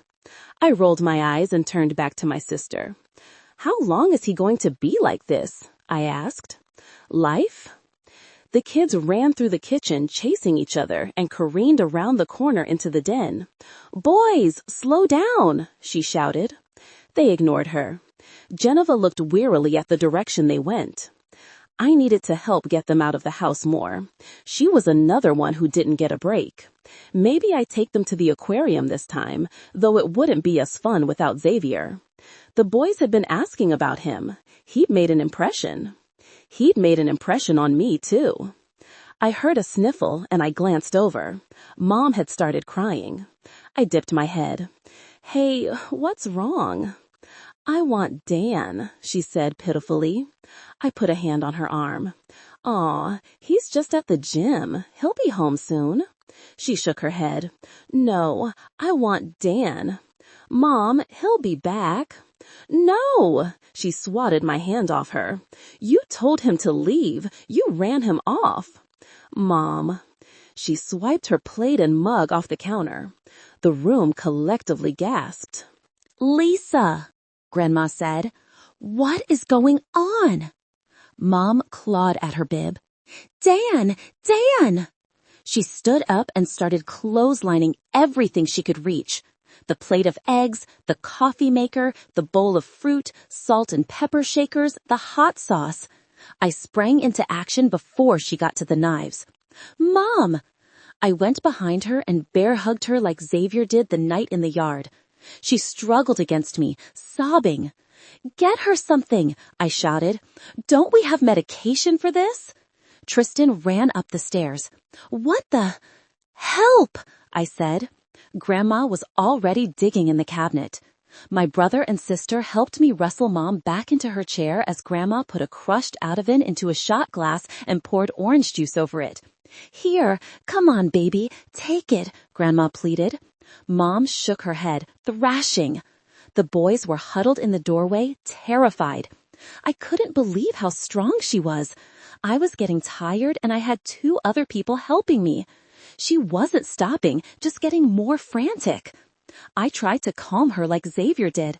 I whispered in her ear and held her as tight as I could. She was inconsolable. She wouldn't take the pill and she was screaming for my dad. We tried for almost 10 minutes. Grandma was panting, Mom was hysterical, the boys were sobbing, my arms were shaking. "What do we do?" Grandma said. I looked her in the eye. "You call 911. By the time we got home from the hospital, it was almost 2. Dad met us at the ER, and we all drove home together. Mom was staying overnight for observation to make sure she hadn't sprained or hurt anything when she was having her meltdown. Mostly, we'd opted to have her stay so we could recover too. Every one of us had been crying. Grandma was so shaken, she took the orange juice shot of Ativan she'd poured for Mom and went upstairs to lay down. Dad hadn't spoken one word since the emergency room. They said this was normal, to be expected even. These emotional outbursts and violent tantrums were just part of the progression. The progression was terrifying. I was sore. I think I pulled something in my arm. I had a fat lip. Mom had thrown her head back into my mouth at some point. My adrenaline was so high I hadn't even realized I was hurt until a nurse pointed out that I was bleeding. I dragged myself to the medicine cabinet in the bathroom and took 2 Advil. I cleaned up my lip and then tipped my head to look at my earlobe, the one Mom yanked an earring out of that night in the yard. It was mostly healed, but I still couldn't get an earring in there. I was collecting injuries, physical ones and ones of the heart. I came out and stared at the aftermath. The kitchen was destroyed. Shattered glass and food everywhere. Eggs on the walls. We started cleaning the mess without a word to each other. Even Tristan was quiet. Dad was on his hands and knees cleaning dried hot sauce from the footboard of the bar. He sat back on his heels and stared blankly at the spatter. The hospital said we had to give her stronger sedatives. We had to be proactive and dose her when we saw her getting agitated, before she was so distraught she was past the point of no return. And the reason why she was distraught was because Dad had dared to leave for 2 hours to do something for himself. My father was trapped in my mother's illness. He was her person. Every day she woke up and fell in love with him all over again. Every day he woke up living a nightmare. And this is what he got for leaving it, even for an hour. Dad stared for another long moment at the floor. Then he grabbed one of the buckled corners of the linoleum and started yanking it up. What are you doing?" I asked. "Fuck it. Why not? he said. It's old, it's ugly, and I don't want to clean it. Geneva and Tristan glanced at me. We'd never started the remodel.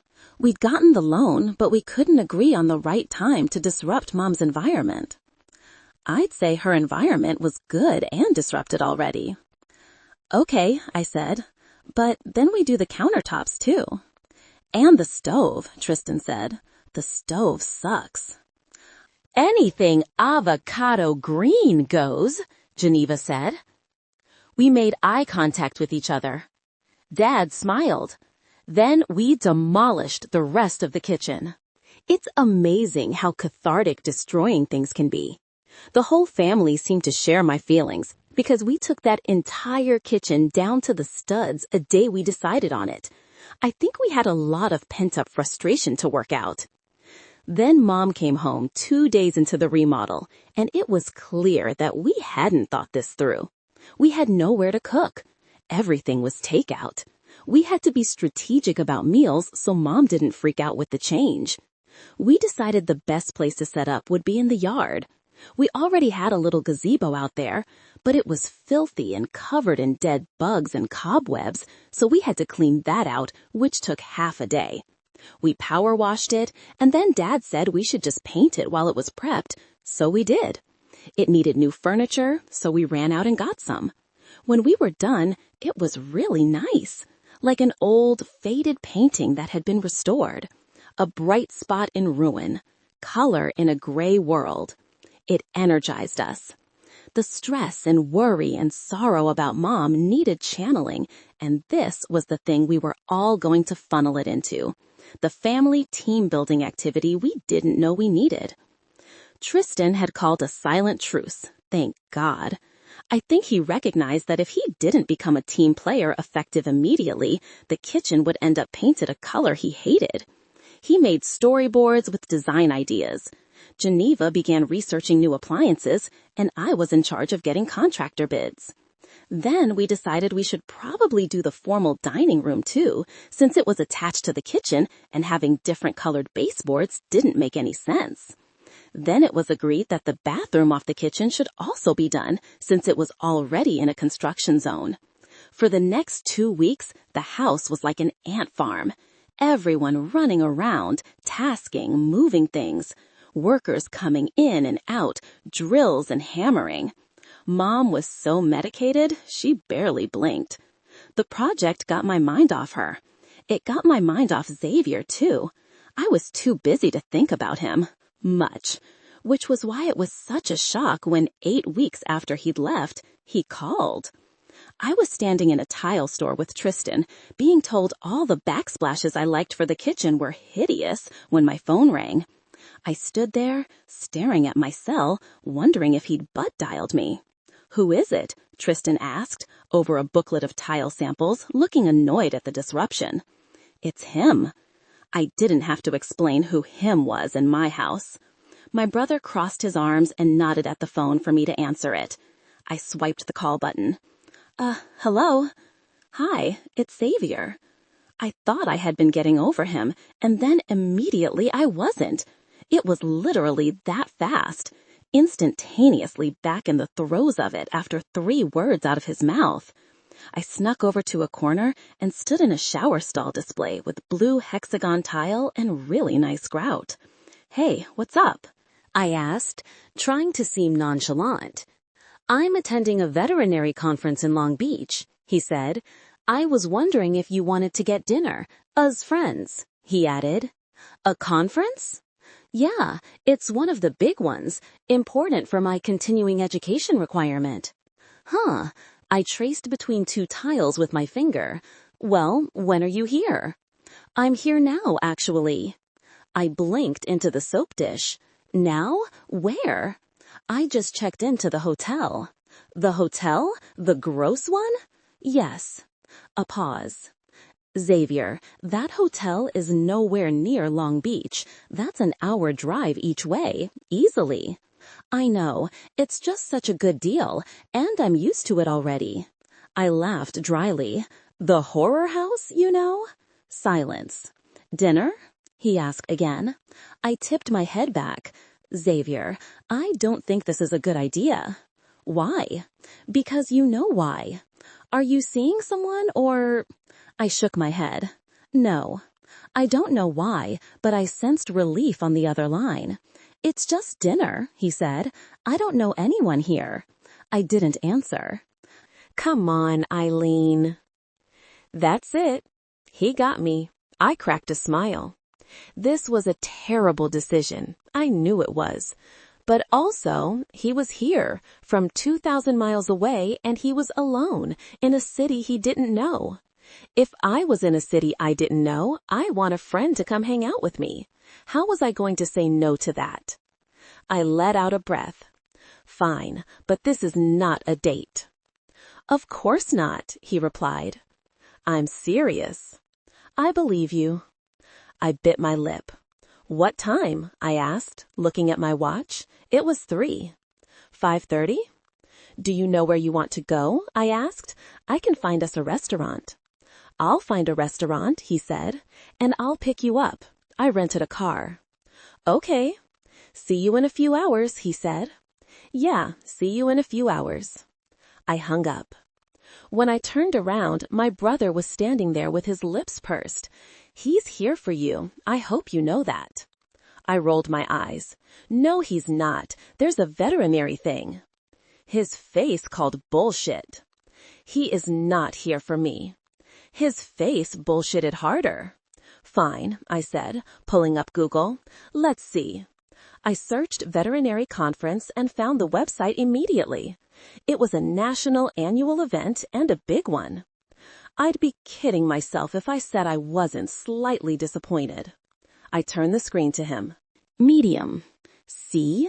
Conference. He's lying. He is not lying. Believe me, he hasn't so much as texted me once since he left. He's not fake attending an entire conference in a different state just in the hopes I'll have dinner with him. He looked me up and down. Fine, but if I'm right, you pay for my next tattoo. No way. Because you know I'm right. I pressed my lips into a line.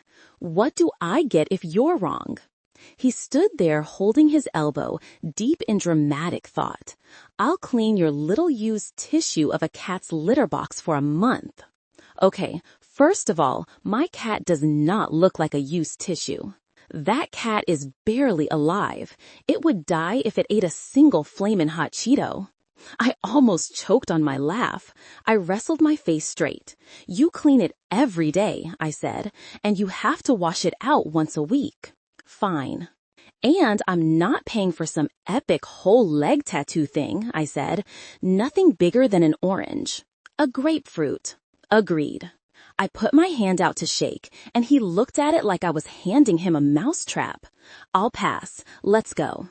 I got home and got ready like I was going on the most important date of my life for my not-a-date dinner. I didn't know why. I shouldn't care how I look, but I absolutely did. One meal. I wasn't doing anything else with Xavier. No lunch tomorrow, no drinks after the conference. I wasn't getting roped in.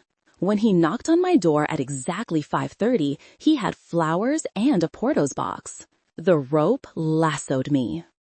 Hi, he said, giving me his warmest, barely there smile. Good Lord, he looked fantastic. He wore a blue button-down shirt that matched his eyes. Is this how they dressed at those veterinary things? Because, wow. I nodded at the box. What's this? I brought you the guava cheese strudels you like. I blinked at him. You stopped at Portos because I mentioned guava strudels once? Yes. And you brought me flowers? I did. I brought you the guava cheese strudels you like. This is not a date, I said. I am aware. I narrowed my eyes. Then why are you bringing me gifts? I brought pastries to Mike's place last week. Was that a date? I gave him a look. Should I call him? He said. Break the news to him that we're going out now because of the croissants? I crossed my arms. Stop. I brought flowers to Jessie's mom on Mother's Day. Was that a date too? Amusement etched the corner of his mouth. I rolled my eyes. Fine, they're not date pastries or flowers. I just want to be clear. He gave me a head tilt of acknowledgement, so I took his not a romantic gesture gifts and went to the sink to fill a vase with water. He walked in behind me. Pooter came running and skilled him, meowing like he was made out of catnip. He picked her up and scratched under her chin. My kitten immediately started purring. Xavier sat with her on my mattress and smiled at her, talking softly to her in that way that hypnotized memory care patients, animals, and social media managers alike. I stood there looking at him, momentarily dazed. The sight of this man on my bed made heat drop to my traitorous core.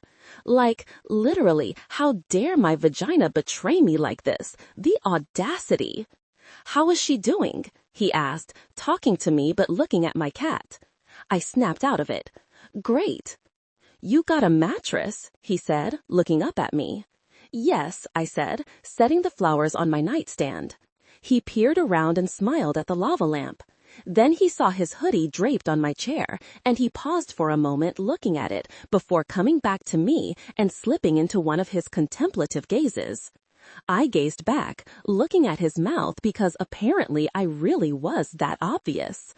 I loved the way he kissed. I missed it.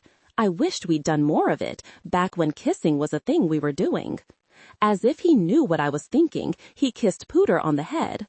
I had never been so jealous of a kitten. Ugh, this was such a bad idea. I cleared my throat. "Where are we going?" I asked. "I got a 6:30 reservations at Castaway." I blinked at him in surprise.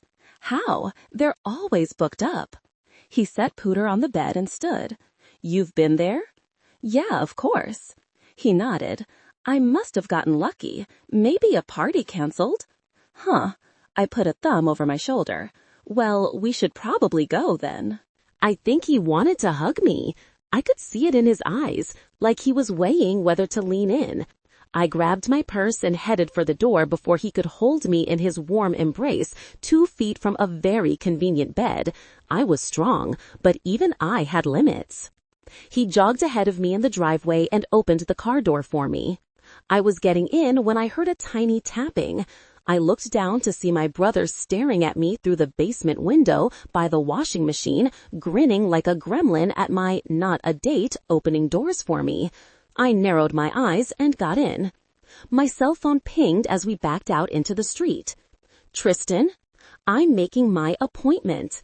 I texted back in all caps. "It's not a date." Xavier glanced at me. "Everything okay?" "Yeah," I said, putting my phone away. "Just my brother being annoying." "He's talking to you again?" "Yeah, I think I liked it better when he wasn't." He smiled. "So how have you been?" he asked, making a right out of the neighborhood. I shrugged. "Good. We're remodeling the house. Merkel's is coming up with a Dijon, so I've been busy with that." "Really? When does it launch?" "November." "I'll have to get some," he said. "I was wondering what to get the guys for Christmas."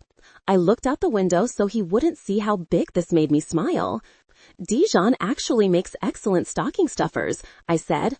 "Did you know that Dijon mustard was created in 1856 by a guy named Jean who lived in Dijon, France? They used to make it with verjuice. I had to Google it. It's the green juice of unripe grapes. Now we use white wine instead. So much better." He didn't reply, so I had to look at him. He was grinning. "What?" I said. "I've just missed hearing about mustard." "Huh." I tucked my hair behind my ear. "So what have you been up to?" I asked. "Working." "Oh, I had a patient I thought you'd like." He nodded at his cell on the center console. "Open my phone. My password's 4028. I eyed him. "You're giving me your password?" He glanced at me. "Yeah, why not?"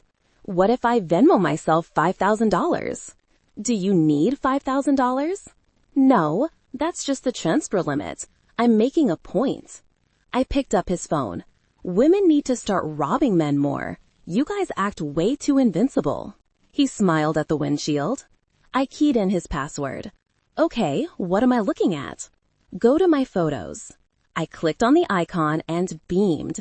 There was a really cute frowny brown dog with a missing ear sitting on an exam table. "That's Brad," he said.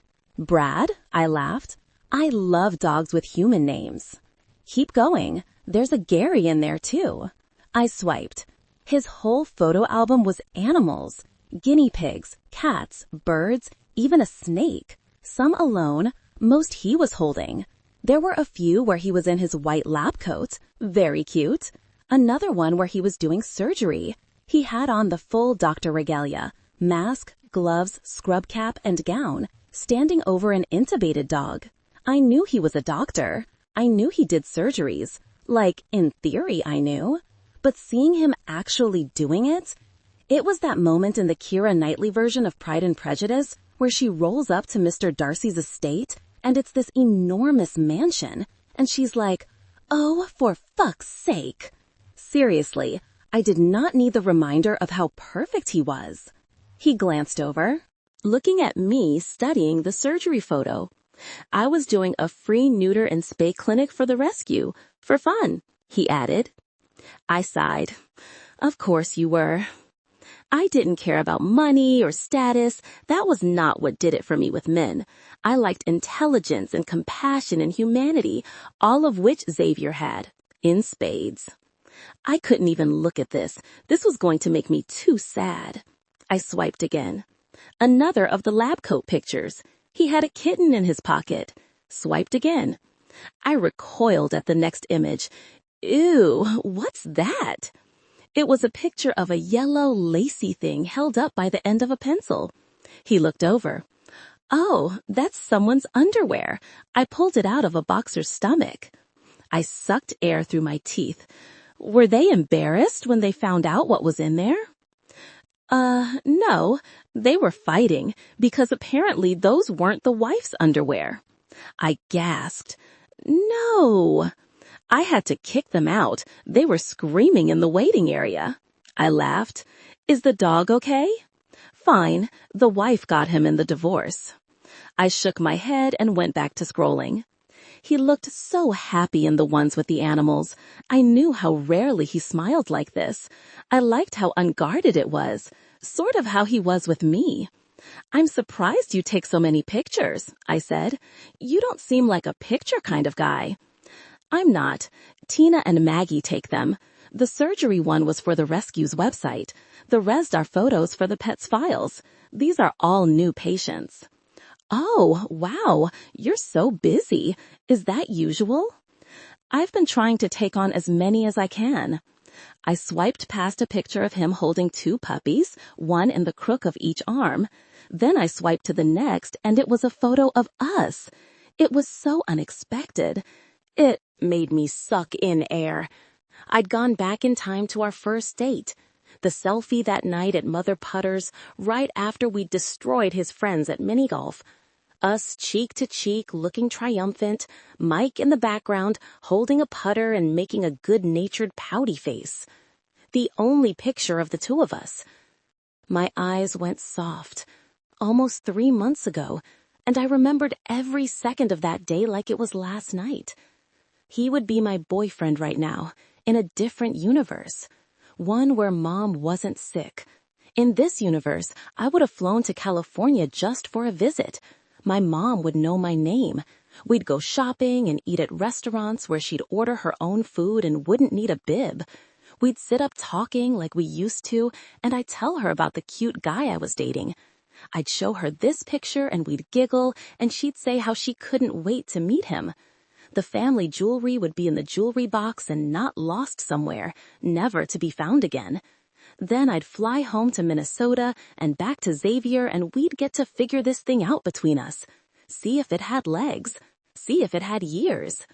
But that wasn't my reality. I turned his screen off and put his phone back down. We drove in silence after that. He was busy focusing on the navigation, and I was deep in thought. Depressing ones. I wondered if I'd just gotten lucky that no Tinder notifications had popped up while I was looking at his stuff. No text messages from other women. He had to be dating again. He was like the most eligible bachelor in Minnesota. I mean, at least one woman from the yacht who saw him shirtless should have swooped in by now. I know I would have. I should probably start dating again too. 2 million men in Los Angeles. Surely one of them could blot out the memory of Xavier Rush. Yeah, right. I scoffed to myself, and he looked at me. What? Nothing, just thinking about the dart, I lied. What about it? I actually did have a funny dart story, but we were pulling up to the valet.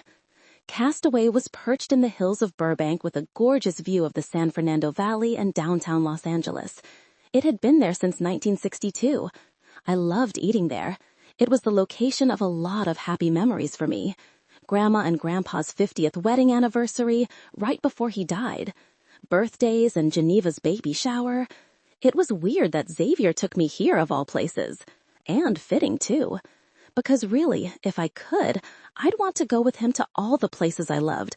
Try to show him my memories so he could understand them, know what I was talking about when I brought them up, recognize the locations and the people and the things I talked about. Not that that was going to be much help now. The hostess seated us inside at a tiny booth against the window. It was perfect. We'd get to see the sunset and the lights of the city twinkle in the distance. I hope this is okay, he said as they poured us water. We could have sat outside, but I didn't want you to be cold. I didn't bring your Barbie towel. Horrible planning on your part, I said, studying the menu. He gave his own menu an amused smirk.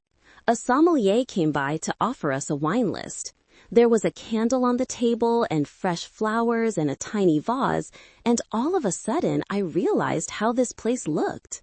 Everyone here was either celebrating something or on a date. I set my menu down. I had been so excited about coming here that I didn't think about how romantic this restaurant was. Xavier looked up at me and noticed the suspicious glances I was giving the room. What's wrong? This isn't a date, I said. I know. Okay, I just want to be sure that we're on the same page. It can't be a date unless both people agree it's a date. It's not exactly something that can happen without your consent.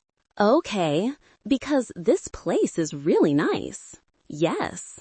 So why did you want to eat here? For the view, he said. I studied him warily. It's expensive. It's cheaper than a helicopter. I narrowed my eyes. I'm paying for myself, I said. The humor dropped from his expression. I think I should pay for dinner. I chose the restaurant.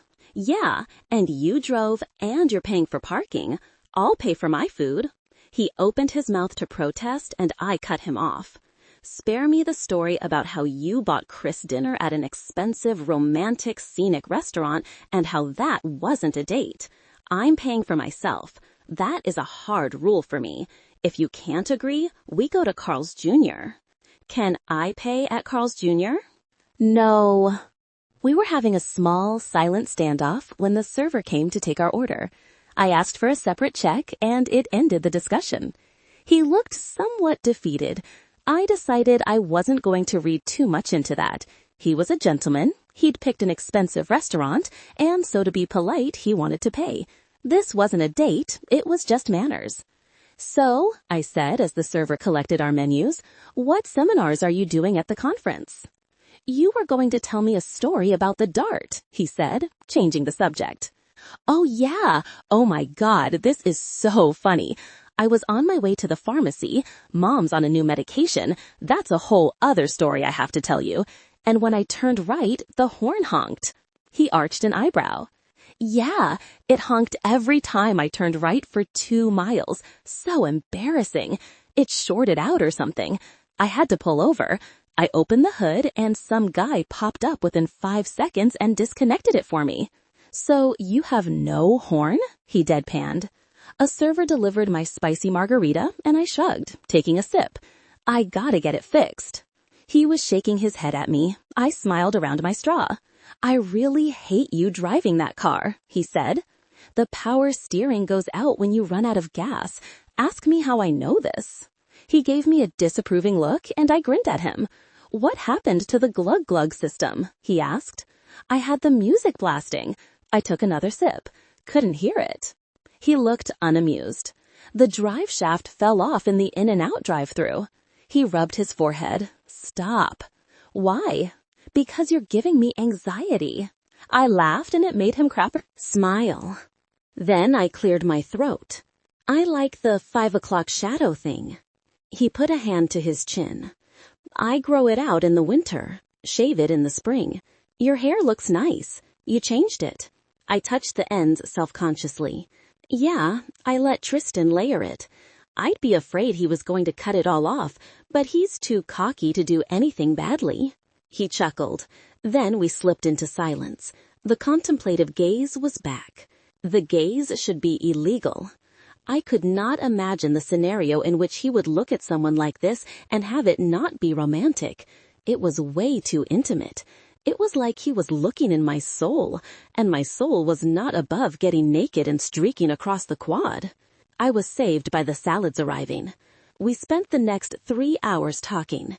We had dinner and dessert, and then we moved outside to sit by a fire pit overlooking the city.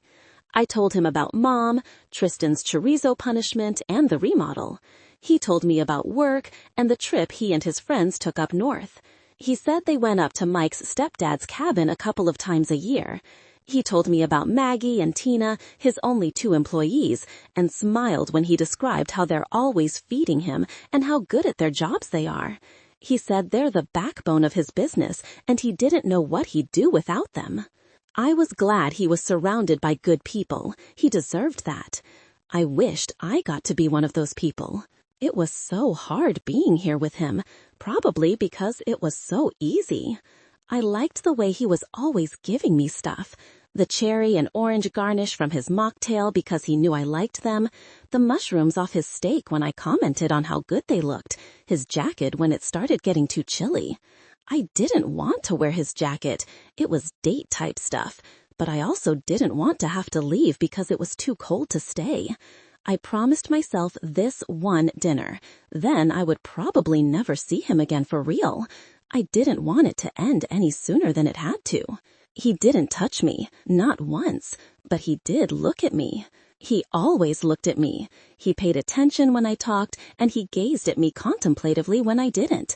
And every single time I looked in his eyes, my stomach did flips. My heart rate increased. The urge to get closer tugged at my bones. If this was a test to see if we could ever just be friends, I was failing. I could not be his friend. I was too attracted to him, too impressed by him, too enamored with him. I had this flicker of a vision of me at his wedding to someone else. Like, maybe we did give the friend thing a go, and years had passed and he eventually tells me he's met someone and they get engaged. I debate not going, but then I tell myself that I'm over him and as a friend I should show up. It would be weird if I don't show up. And then I get there and I break down sobbing when I see them together at the altar and end up back at my hotel room alone, drinking vodka straight from the bottle. No, Xavier could never be just my friend. But he couldn't be my boyfriend either. We would only have the UFO. The restaurant was starting to clear out around us. I looked at my watch. We should probably go, I said. It's getting late. I couldn't be sure, but I think he looked as disappointed as I felt. We walked out through the restaurant to the front. He opened the door for me and handed the valet our ticket. Then we went to watch the koi in the pond, looking down on the white and orange fish swirling around until our car came. It was weird standing there next to each other, like we had that day on the pier, only without him putting an arm around me. The ride home was quiet. When we pulled into the driveway, he parked behind the Dart and walked me up to my door. This was it, our last goodbye. The porch light was on, moths fluttering around the bulb. The air smelled sweet, one of Grandma's flowers blooming somewhere in the garden. Xavier stood there with his hands in his pockets. "It was really nice seeing you," he said. "Yeah, you too. What time does the conference start tomorrow?" "I think lectures start at 8. I nodded, looking anywhere but at him, like looking at him would be a language all its own, and a conversation I wasn't supposed to be having. "Do you want to go to breakfast tomorrow?" he asked. The question made me look up. How? You have to leave at like 6 a.m. to make it there by 8. I can skip it. We could take the boys somewhere if you want. Or we could do dinner if you already have plans. I could come over Sunday too. I pulled my face back. What do you mean you can skip it? I won't go. Just tell me when I can see you. I blinked at him. You came all the way over here to go to that. Why would you not go to that? Silence. I gave him a wary look. Xavier. What? There is a conference, I said. He was quiet for a beat. Probably. Yes, there is. It's important for your continued education requirement, I said, repeating what he told me. Yes? I paused. Are you registered for it? Silence again. No, he said. No, I'm not. I stared at him. Are you kidding me? I breathed. He just peered at me. Those beautiful blue eyes, looking apologetic. Xavier. I'm sorry. You flew here for me? I deadpanned. You came all the way over here under false pretenses in the hope that I would go out with you? I had to see you. I turned and started unlocking my door. Samantha? No, you lied to me, I said, not turning around. The lock was sticking. This was a date. The whole fucking time it was a date, I groaned. Tattoos are so expensive, I said, almost to myself. I hate it when Tristan is right. My door wasn't cooperating, a co-conspirator trying to keep me on the porch. A hand came up from behind me and rested gently under my elbow. Samantha. My heart slammed against my ribcage at the contact. The key stilled in the lock. He hadn't touched me since the last time he was here, almost 3 months ago. His touch was like kryptonite. I lost the strength to move, or the will, or both. He came up behind me, closed on me like a wall of him. I felt the heat from his body warming the tiny space between us. The piney scent I kept breathing in from his jacket when we sat at the fire pit, advancing on me, drifting around me in an invisible caress I wanted to draw into my lungs. Please, he whispered. His hand slipped around my waist and he drew my back to his chest in a soft hug. So gentle, a small breeze could blow him off me, but I couldn't. His nose dipped into my hair and he breathed in. I put my forehead to the door and squeezed my eyes shut. He'd come back for me. It was so everything. It was romantic and sweet and what every woman wants. Only I knew that even though I wanted him, this was bad. An addiction that would only get stronger, and I'd never get enough of him to satisfy me. This was reckless, completely irrational. We could never work.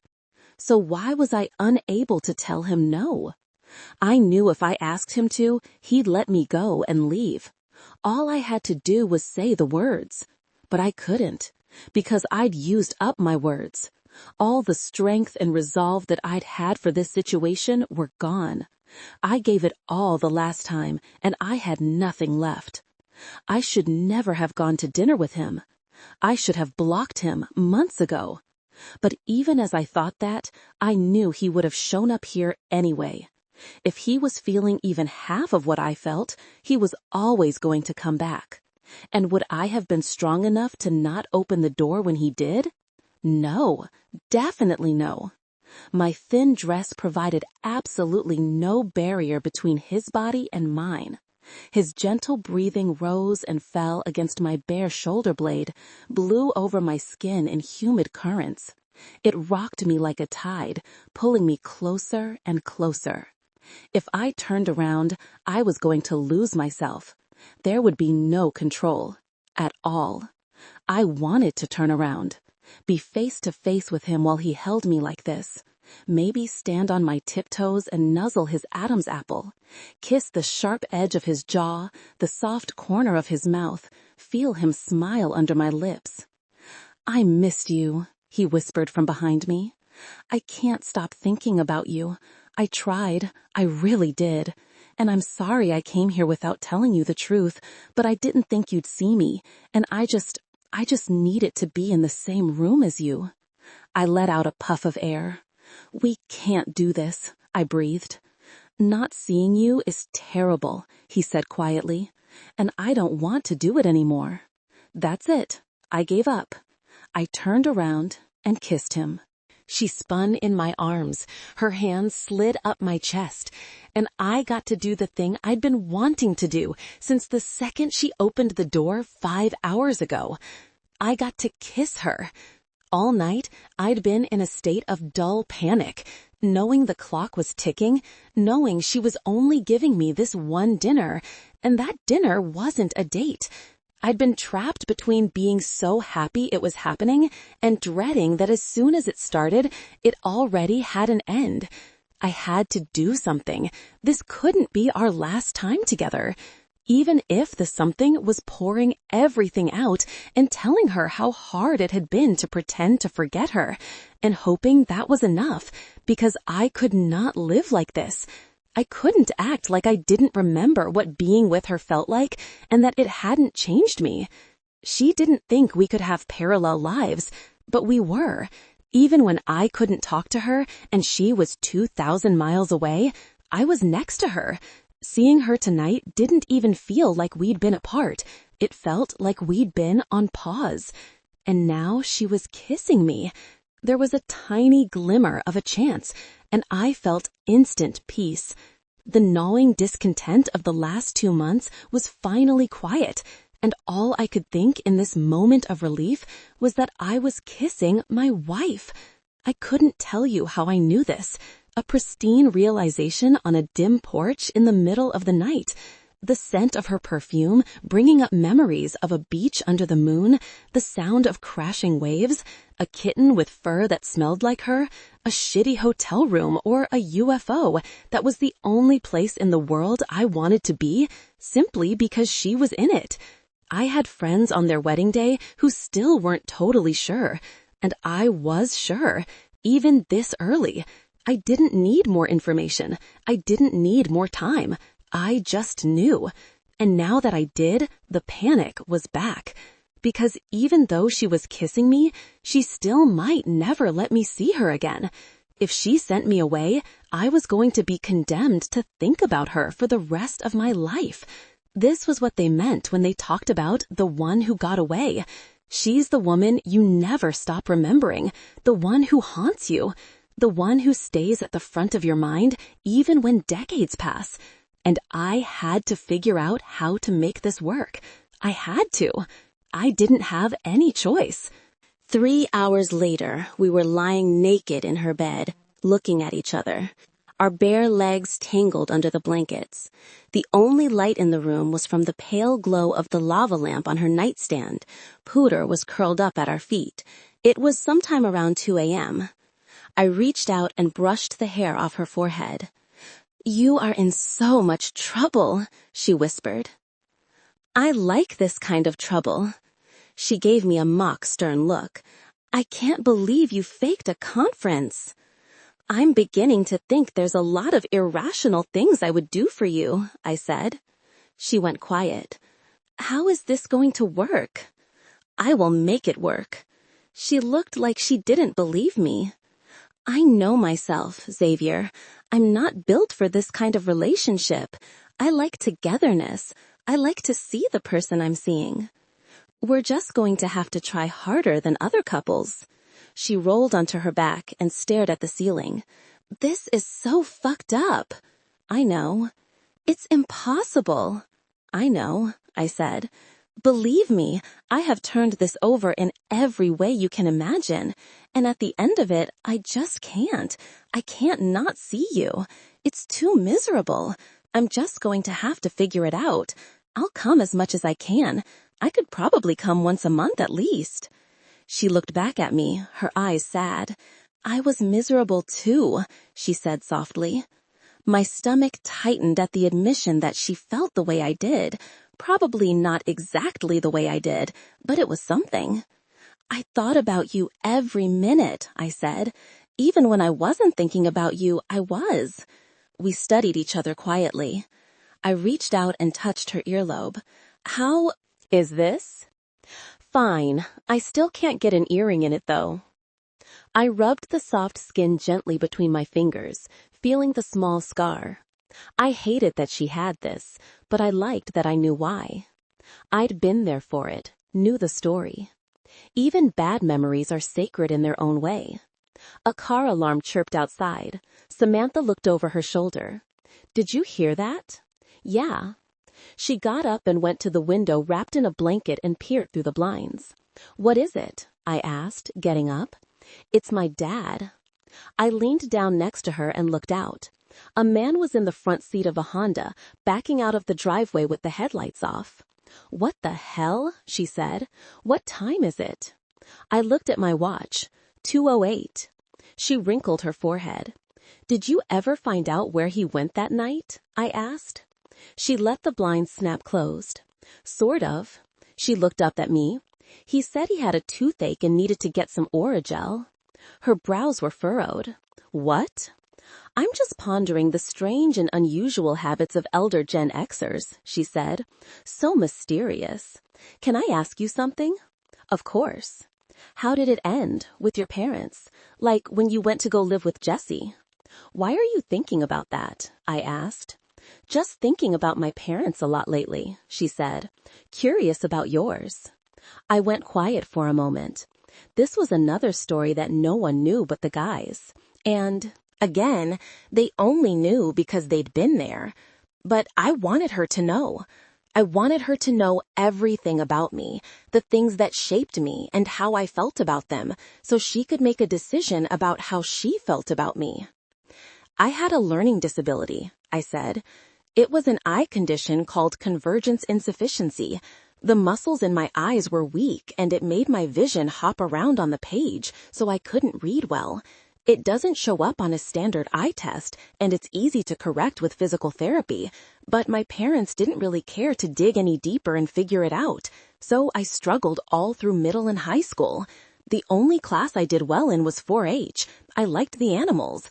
I was in special ed classes at one point, but I couldn't get caught up, and I would be punished for it, badly.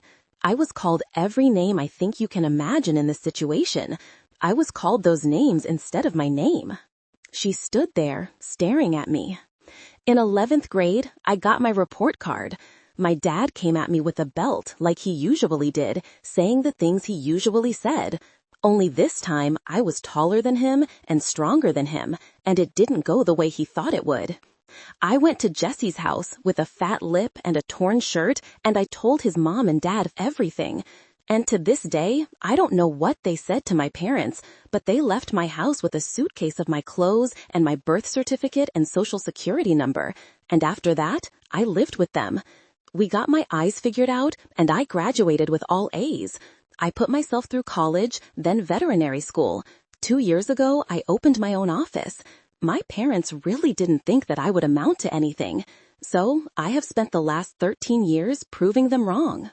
She shook her head. Do you ever hear from them or see them? No, not really. They still live in the same city, but I've never run into them. They do check up on me, though. I know that. I see it on Instagram. A few years ago, they sent a friend to try and guilt me into talking to them. They're both sick and disabled, and they need help, which I will never give them. Talk about reaping what you sow, she said. I thought about Samantha's mom. She was also reaping what she sowed, but in the best way. She was so loved. She had a family willing to give up everything to take care of her. If Lisa was loved even a little less, Samantha might be in Minnesota with me. But I wouldn't change it. I was glad she had nothing but good memories of her childhood. God, she said. Imagine growing up like that and turning out the way you did. And no wonder you hate people. I'd hate people too if that was my first introduction to them. She wasn't wrong. I gazed at her. She looked beautiful. Tired, but beautiful. I've never told anyone that story, I said. How does it feel now that you have? I thought about it. Lighter, I said. She wrapped her arms around my neck. Your days of being treated badly are over, forever. I looked at her mouth. At least they didn't make pasta just to torture me with chorizo. She rolled her eyes. My brother will never be the bigger person.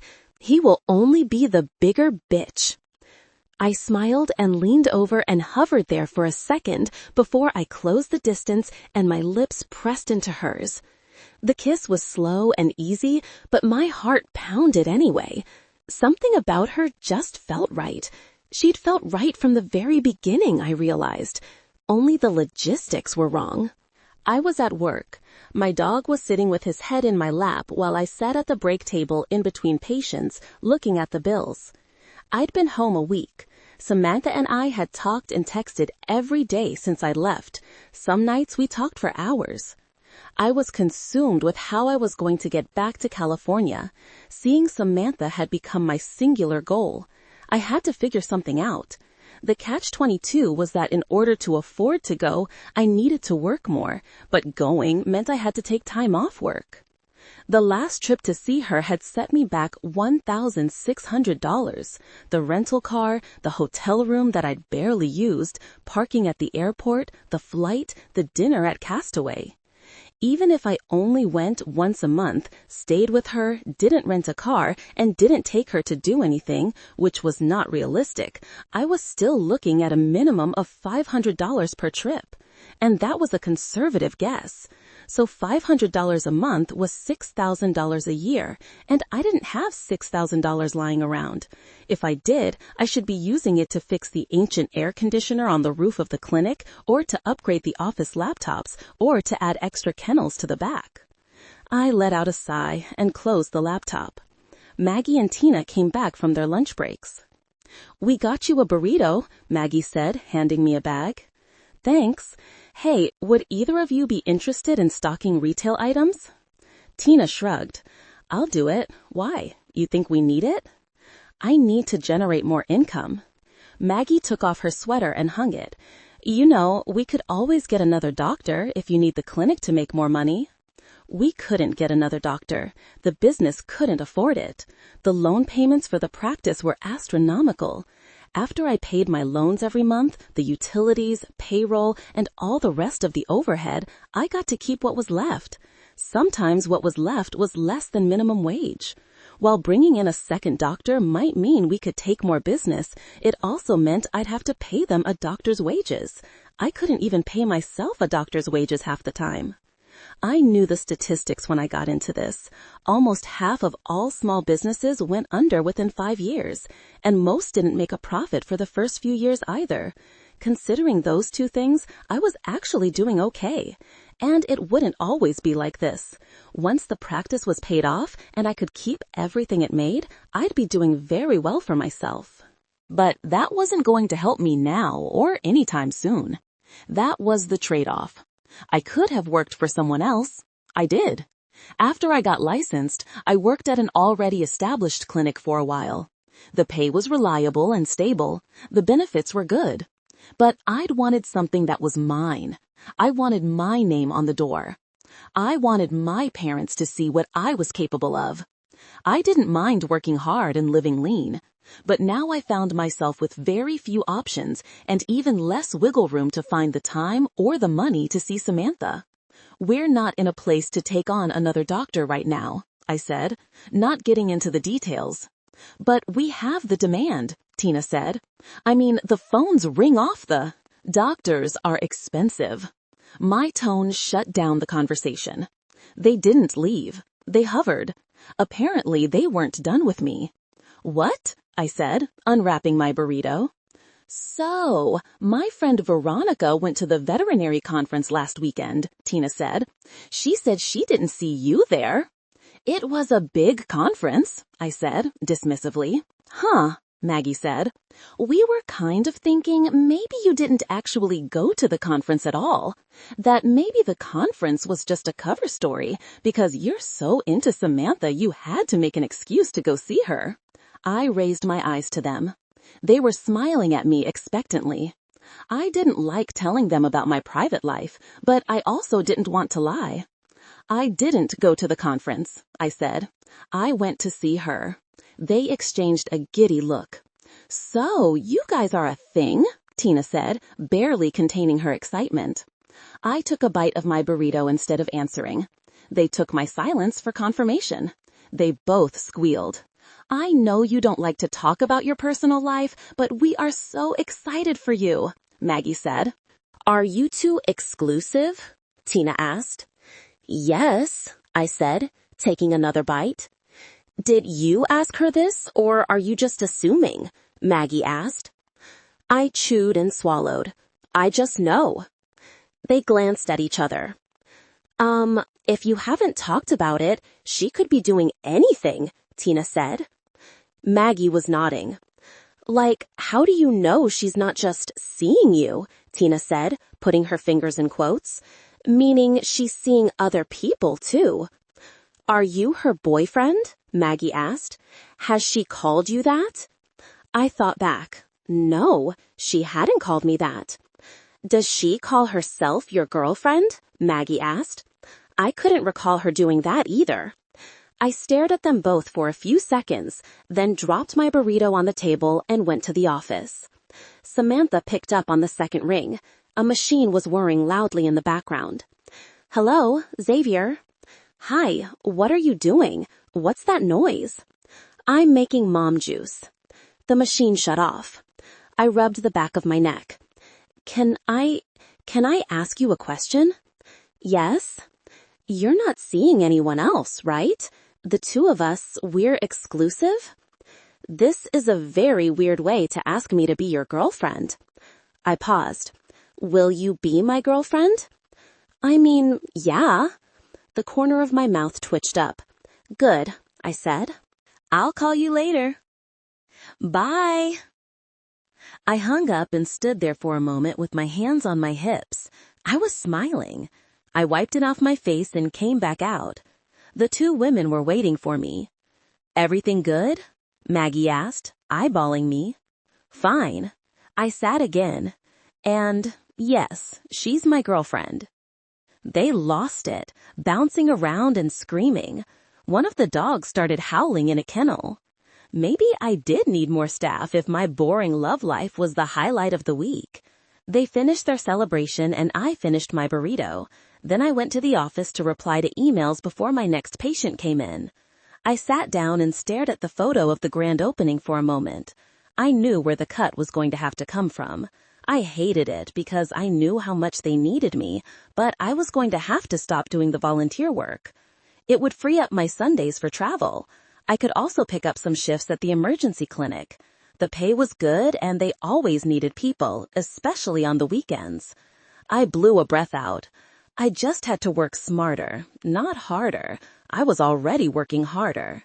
My cell phone pinged and I pulled it out. It was Samantha. A picture of her and her mom taking a shot of orange juice. I smiled. My girlfriend. The word. It made me so happy. Everything about her made me happy.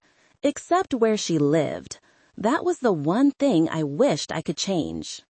I stood with my siblings staring down at the giant wet mark on the sofa.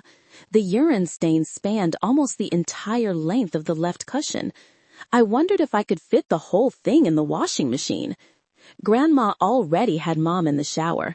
I was sort of glad Dad wasn't here for this. What happened? I said, shaking my head. We just took her to the bathroom. The doctor said incontinence would start to become an issue, Geneva said. She was doing so well, though. She's never had an accident before. She's fucking high as a kite, my brother said. I'd piss myself, too. Geneva bobbed her head. He's sort of right about that. Maybe we should take her sedatives down a little.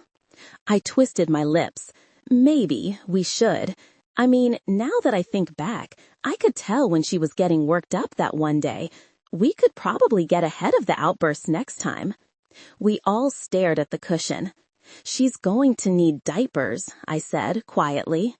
We knew she would, Geneva said.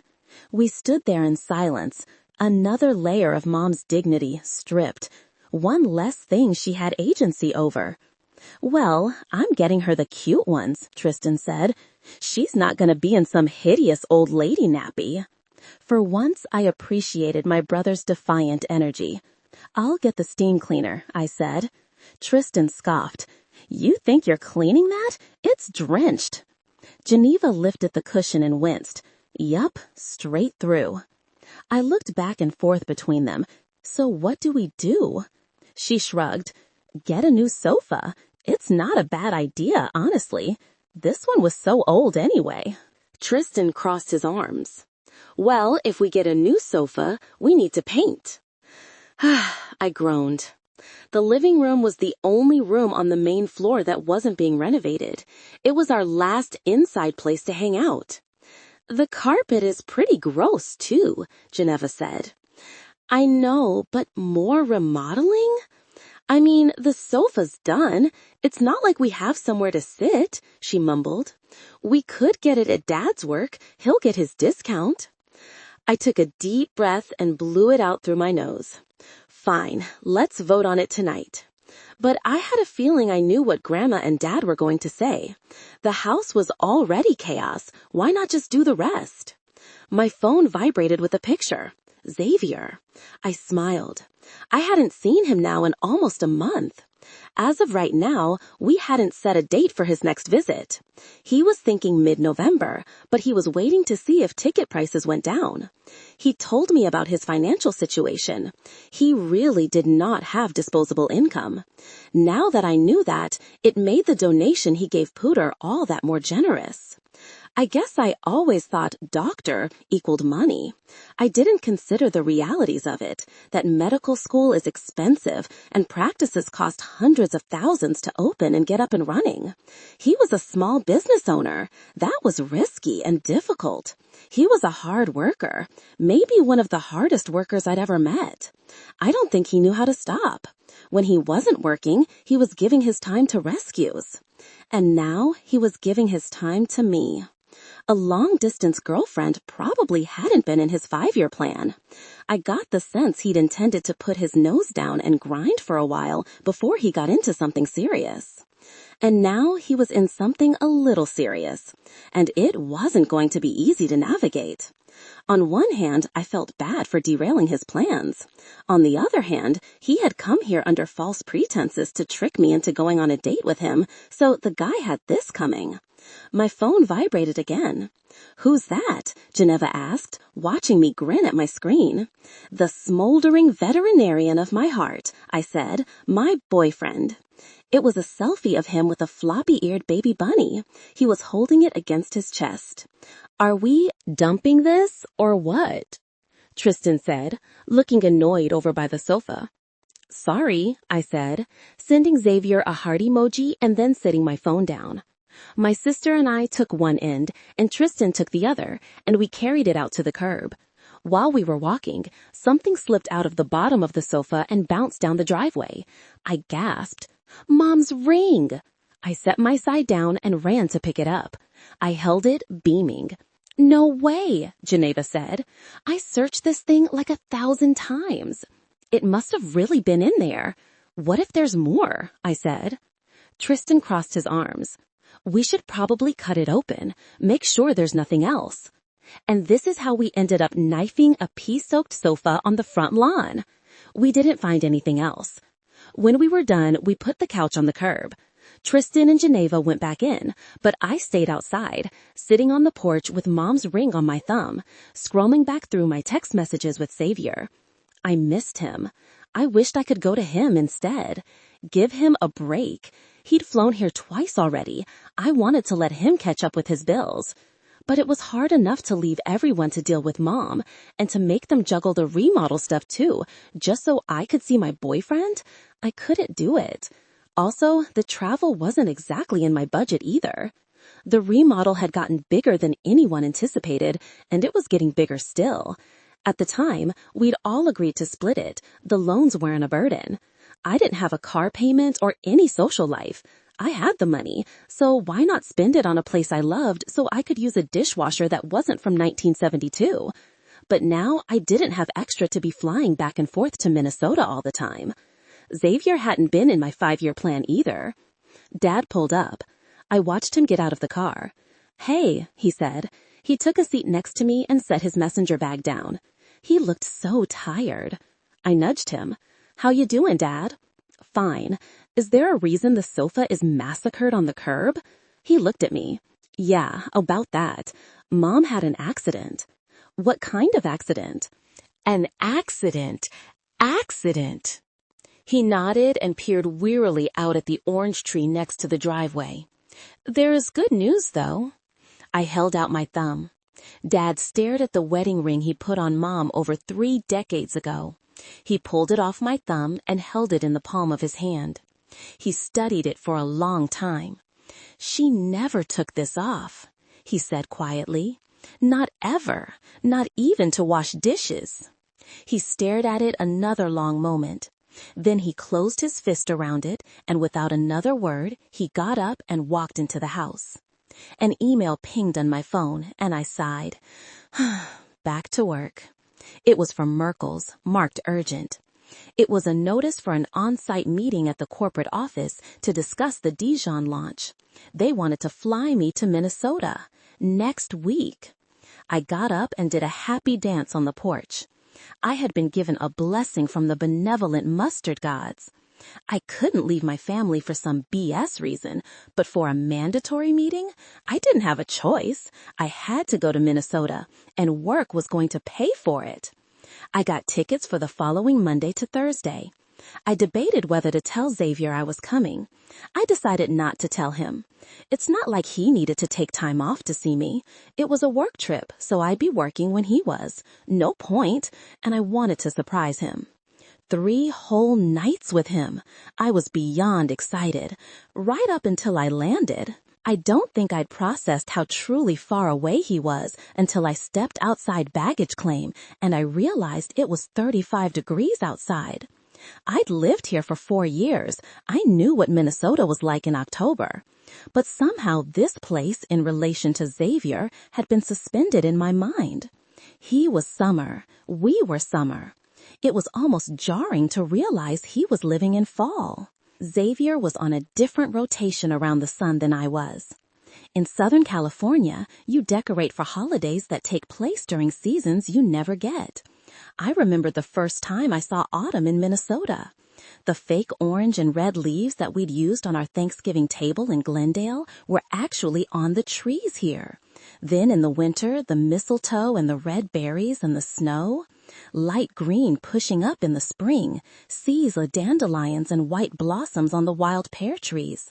You earned your flowers in the Midwest. You waited for them for 8 months. In California, you had lemons in December. His world would change around him, and mine would stay the same. There would be a day 2 months from now when he'd be wearing a jacket and snow pants in -10-degree weather, a full beard, and I'd be in shorts buying cucumbers at a farmer's market. That's how far away we were. How could this possibly work? We were delusional. We felt doomed all of a sudden. It was so ridiculous, but seeing Minnesota in autumn sent me on an existential spiral the whole Uber ride to his clinic. He was 2,000 miles from me. 2,000 miles. I could drive to Vancouver, Canada, and be in a totally different country, and it was still 800 miles closer than Xavier was to me at any given moment. And we thought we could make a relationship work? This was unhinged. My boyfriend was living in a whole different universe, an 8-hour trip away door to door with no possible end in sight. Tristan called me while I was in my Uber, deep in the throes of my silent panic attack. Your skid mark of a cat is out of the garbage you feed her? What am I supposed to do about that? I rubbed my forehead. I forgot to go to the store. Sorry. Just go buy her some. I'll pay you back. Silence. What's wrong? He asked, like he was annoyed he had to ask it. Nothing. Okay. Did he have some bitch there when you got there? Because if he did, I'm enlisting his ass in the Navy. I scoffed. You can't do that. Oh, really? Because my ex is in the middle of the Pacific right now. He got a laugh out of me. Also, I was pretty sure he wasn't kidding. No, he didn't have a girl there, I said, putting my forehead into my hand. I'm not even there yet. So what's your problem then? I let a breath out through my nose. He's so far away, Tristan, he scoffed. And this isn't 1851. You're not waiting 5 months for a handwritten letter coming on a steam train. Get your shit together. I squeezed my eyes shut and nodded, even though he couldn't see me. I heard the sound of car keys on the other end. Watch shows together, get a ring light, text him nudes, go see him. It's not that fucking hard. I'm going to get your cat food, he said. Call me if you change your mind about the Navy. Bye. He hung up. The pep talk did help, a little, and not a moment too soon because we were almost there. I had the driver pull around the side so Xavier wouldn't see me getting out of the car. I got my bag, took a deep breath, and forced myself to walk around the building to the door in the blustering Minnesota air. I saw him the moment I rounded the corner. He was in the reception area. I could see him through the glass. I stopped to watch him. He was crouched with his back to me, talking to a golden retriever. Well, talking to the golden stad, but looking at the dog. The blue scrubs, no white coat today. I could see just enough of his face without him seeing me. His beard was fuller than last time. I liked it. It looked good on him. He was ruffling the dog's ears and smiling at it. My heart swelled just looking at him. All worry and doubt I had fell away. And then I realized none of the fear and worry I had was because I didn't think it would work. The fear and worry was because I knew it would. I was going to fall in love with this man. I was already halfway there. And he was going to live where the seasons turned, and I was going to live where they didn't, and somehow we'd still have to try to be on a parallel line. There would be weeks upon weeks of boring gray without him, and then 2 or 3 days of color. And that would be what we got. I could break up with him and suffer, or I could date him and take what I could, make memories when I could. With everything in life, it's what you can live with. It always is. And this was still better than nothing. Xavier stood, still talking to the man. I watched my boyfriend gesture to an exam room and the man and his dog headed toward it. Then Xavier glanced at me, standing outside his door. There was a split second of blank. The blank I got from Mom. The nothingness. Then a wave of beautiful recognition moved across his face. I'd taken recognition for granted my whole life. The way it lights someone up, how it can speak to you without a word across a crowded room. That split second of raw reaction when you're seen and known. Relief, joy, happiness at locking eyes with someone you were looking for or seeing someone you didn't expect. I'd never see that on Mom again. But I'd see this moment over and over in my memories for the rest of my life. Xavier holding my gaze through a pane of glass, the grin that spread across his face, the unmasked emotion coming off him because he was as excited to see me as I was to see him. Him bursting through the door, grabbing me and pulling me into a warm hug that instantly voided the chill in the air. I squeezed my eyes shut and let myself feel it. I wanted to feel how it felt to come home. So this was going to be my life now. Long droughts without him, with short bursts of this. This was worth it. He unlocked the door to his apartment and held it open for me. I wish you would have told me you were coming. I would have gotten iced coffee for the fridge. He was still smiling. I remembered all the times Mom would come surprise me at grade school with a lunch from some fast food place I liked. I'd be glowing the whole rest of the day. I'd loved when she stepped into my little world, sit with me at the long lunch table and talk to my friends. After we'd eaten, I'd walk her down the hall and show her the artwork I'd done, hanging on the walls. I felt so proud to show her off. I think it was a little like that for Xavier. He'd shown me around the employee-only area of the clinic, introduced me formally to Tina and Maggie, who were vibrating. They were so happy to officially meet me. I got the sense from the private knowing glances that the women had given each other that Xavier did not grin at work. He'd been grinning the whole time. I'd loved it. I got to see his office and the break table where he ate his lunches and the photo of the grand opening. I played with Jake. I'd stood for an extra long time in front of his framed veterinary license on the wall, studying it. I was so proud of him. He'd done that. He was that smart, that driven. He'd done that without a family at his back, helping him along or propping him up. His friends had been there, but it's not the same. Looking around his office, I could see why he wouldn't walk away from this. He'd worked way too hard for it. I wouldn't want him to give any of this up or ruin his life by leaving it behind. Not even for me.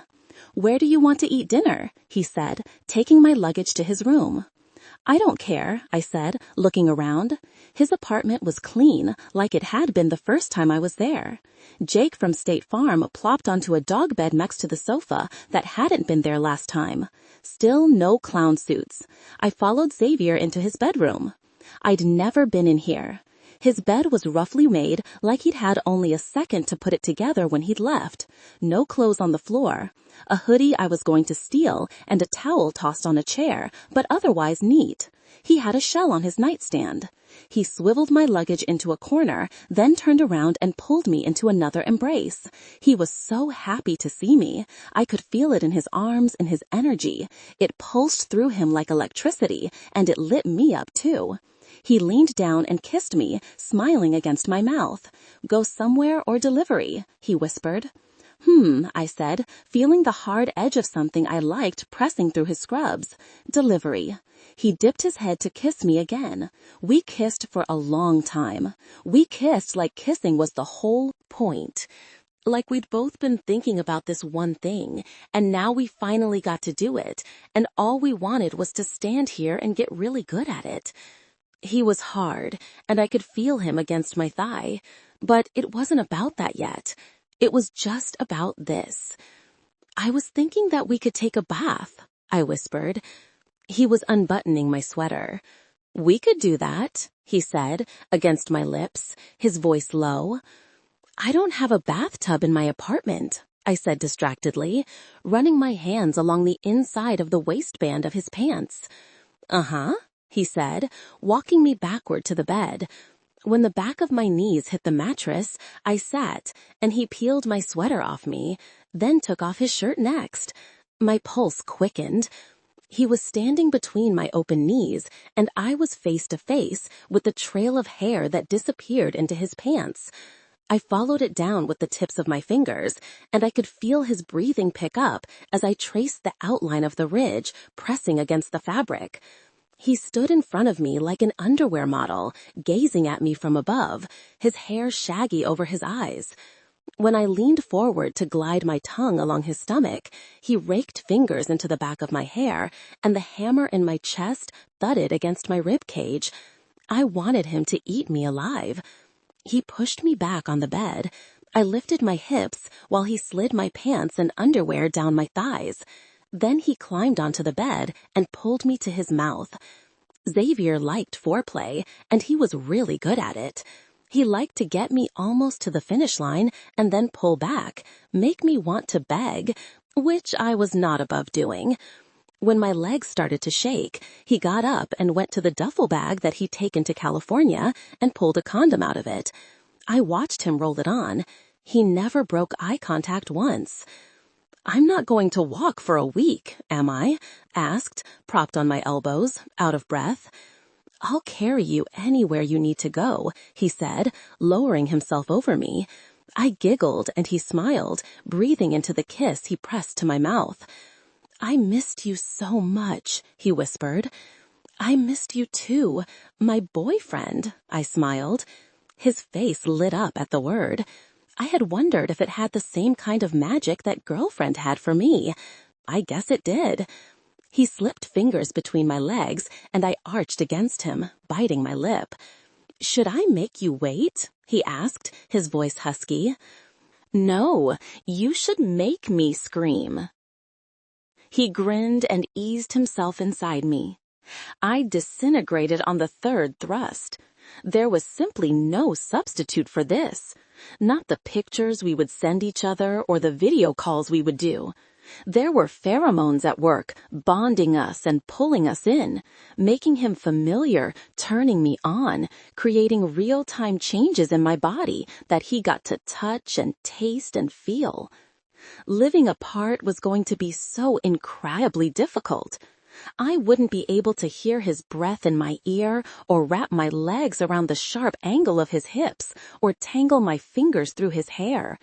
I couldn't be caged between his arms and anchored under his weight and feel him spill inside me. I wanted the immersive experience every time, but I'd only get this once in a while. He'd only get this once in a while. We'd just have to make it count. 3 hours later, we were under his covers. His skin smelled like the peach bubble bath I'd brought with me. I was swirling lazy circles with my pruned fingers on his chest. "Can you come to the cabin?" he asked. I tipped my head up to look at him. "When?" "December 28th through January 2nd. "Sure. I think I have the PTO. I can buy your ticket." "No, I'll buy it," I said. "You shouldn't have to pay for everything." I put my cheek to his chest. "Promise me when we're up there, we'll bed rot.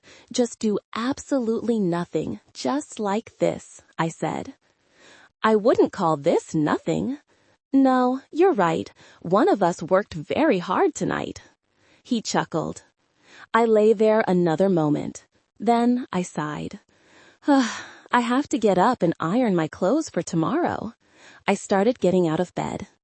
"I'll do it," he said, getting up. "No, you don't have to iron my stuff." "I want to." He jumped into gray sweatpants, an activity that should be an Olympic sport. Perfect form.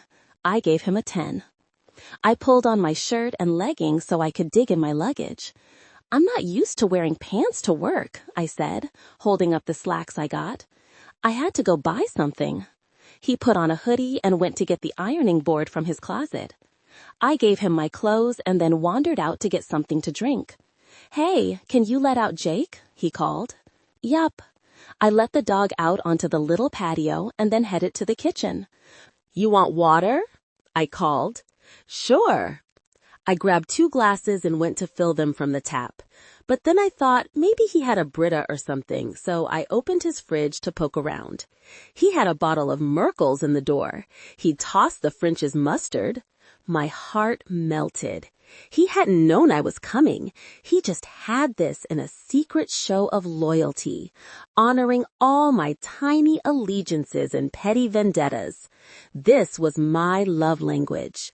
I took it out of the fridge and brought it back with me to the room.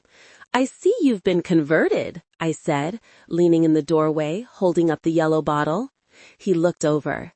"Have you seen their marketing? How could I not?"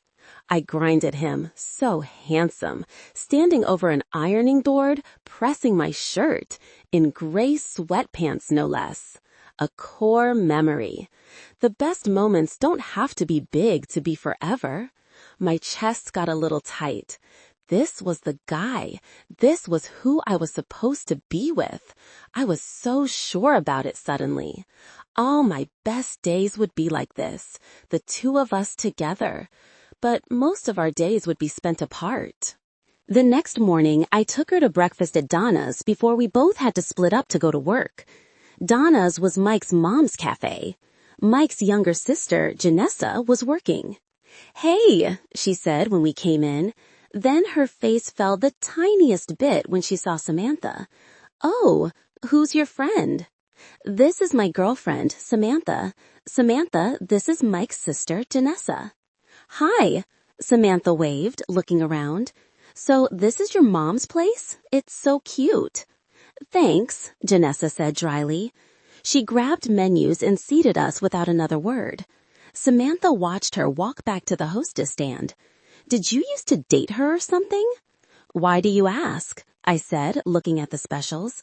She seemed a little not friendly. I looked up. Then I peered past her to where Janessa stood at the counter taking a phone order. She glanced at me, then turned to give me her back. I guess she was a little cold. The truth was, Janessa had always flirted with me. I'd never reciprocated. No, we never dated, I said. Why not? Many reasons. Which are? She waited. I'm not interested, I said. That would be the main reason. I have a very specific type. Oh yeah? And what's that? She said, cocking her head. I went back to studying my menu. Well, my dream woman is a glass half full kind of person. She fights for what she wants and believes in the humanity of others. And she's usually right. She makes the most of bad situations, deeply dislikes heights. She's funny, smells Great. A fan of seashells and mustard, hates chorizo. And she never brings the right jacket. I raised my eyes to hers. Interesting, she said, looking back at her menu. My perfect man can speak to animals. He's very principled, not a big talker, but is paying more attention than anyone in the room. He became an animal doctor as part of a hero arc/revenge plot, which is an energy I can get behind. Hates people, loves pets, wonderful with rambunctious preteen kids and frightened memory care patients, really good at sex. He doesn't like compliments, but he's gonna have to muscle through that one. It's too important not to bring up. I was fighting my smile. She set her menu down. Why don't you like compliments? She asked. I just didn't get a lot of them growing up, I said. Well, we'll have to get used to them. I have a lot of nice things to say about you. I gazed at her across the table and she smiled at me. I would never forget that moment when I saw her through the glass yesterday. Looking out the door and seeing her standing there, holding the handle on her luggage, wearing a sweater with a scarf wrapped around her neck. She didn't have the right jacket. The memory of that moment was already tucked away. My brain had wrapped around it, storing it in the place I kept my most special things. My first kiss, my first love, seeing my dog Winnie for the first time, seeing Winnie for the last time. It was where I kept the day I opened my clinic and how I felt walking in there and knowing it was mine, and I had done everything my parents always said I wouldn't. It's weird knowing what's going to be in your end-of-life montage as it's happening, but I already knew when my life flashed before my eyes, the best parts of it were going to be about her. I was so happy she was here. I was also tired, and not from being up all night with her either. I'd started picking up shifts at the ER vet's office on Sundays. Then they offered me the overnight shift on Saturdays too. It was twice the pay. I took it. I was starting graveyards this weekend. I'd do the overnight Saturday, go home, sleep 4 hours, and then do the noon to 8 Sunday shift. I was officially working 7 days a week. If I counted the volunteering I'd been doing, it wasn't much different from what I was used to. The overnights would be rough, but it was only once a week. And if I could save enough, I could see her more, maybe even go twice a month, or at the very least have the funds for better flights or nicer things to do when I got there. It was worth it, because nothing made me feel as good as this. Nothing. I loved waking up with her in the morning and that I would get home to her tonight. I loved going out to eat and talking about our days and making plans for tomorrow. I loved that she was going to use my shower and my pillow would smell like her hair. Being alone in a room with her. And I hated that I couldn't have it all the time. I already felt the loss of her leaving and she only just got here. Janessa wordlessly filled our coffee mugs and left. I peeled the tops off 3 vanilla creamers and slid them to Samantha one at a time. Then, Come On Eileen came on over the cafe's quiet speakers. We locked eyes and immediately started laughing. It occurred to me that nobody else in the entire world would get why this was funny. If we'd been having breakfast with friends, they'd think we'd lost it. This was the parallel life. Some of it, anyway. My smile fell and I focused on drinking my coffee. What? She said, noticing I'd gone silent. I set my mug down. Nothing. I just like being here with you, I said quietly. This is how it could have been if you didn't leave. She looked at the contents of her mug. I know. I was thinking the same thing. She peered at me. When I was on my way here, I think it hit me how far away you are. It scared me a little. I felt my pulse pick up, like she was about to tell me it was too much for her. You could have a girlfriend who lives here, you know. I'm sure Janessa isn't always crabby. I scoffed. She put her mug to her lips, smiling. I got my tickets for next month, I said. Oh, cool. When? November 18th through the 20th. She pulled out her phone. So, 4 weeks from now. Then I won't see you until I come out for the cabin 6 weeks after that. Okay. I booked a red-eye, I said. I get there at 5:30 Saturday morning. I can get an Uber. No, I want to pick you up, she said. I don't want to miss any time with you. We have to do dinner on the 18th with my family, though, she said. It's my mom's birthday. Looking forward to it, I said. She gave me a playful look.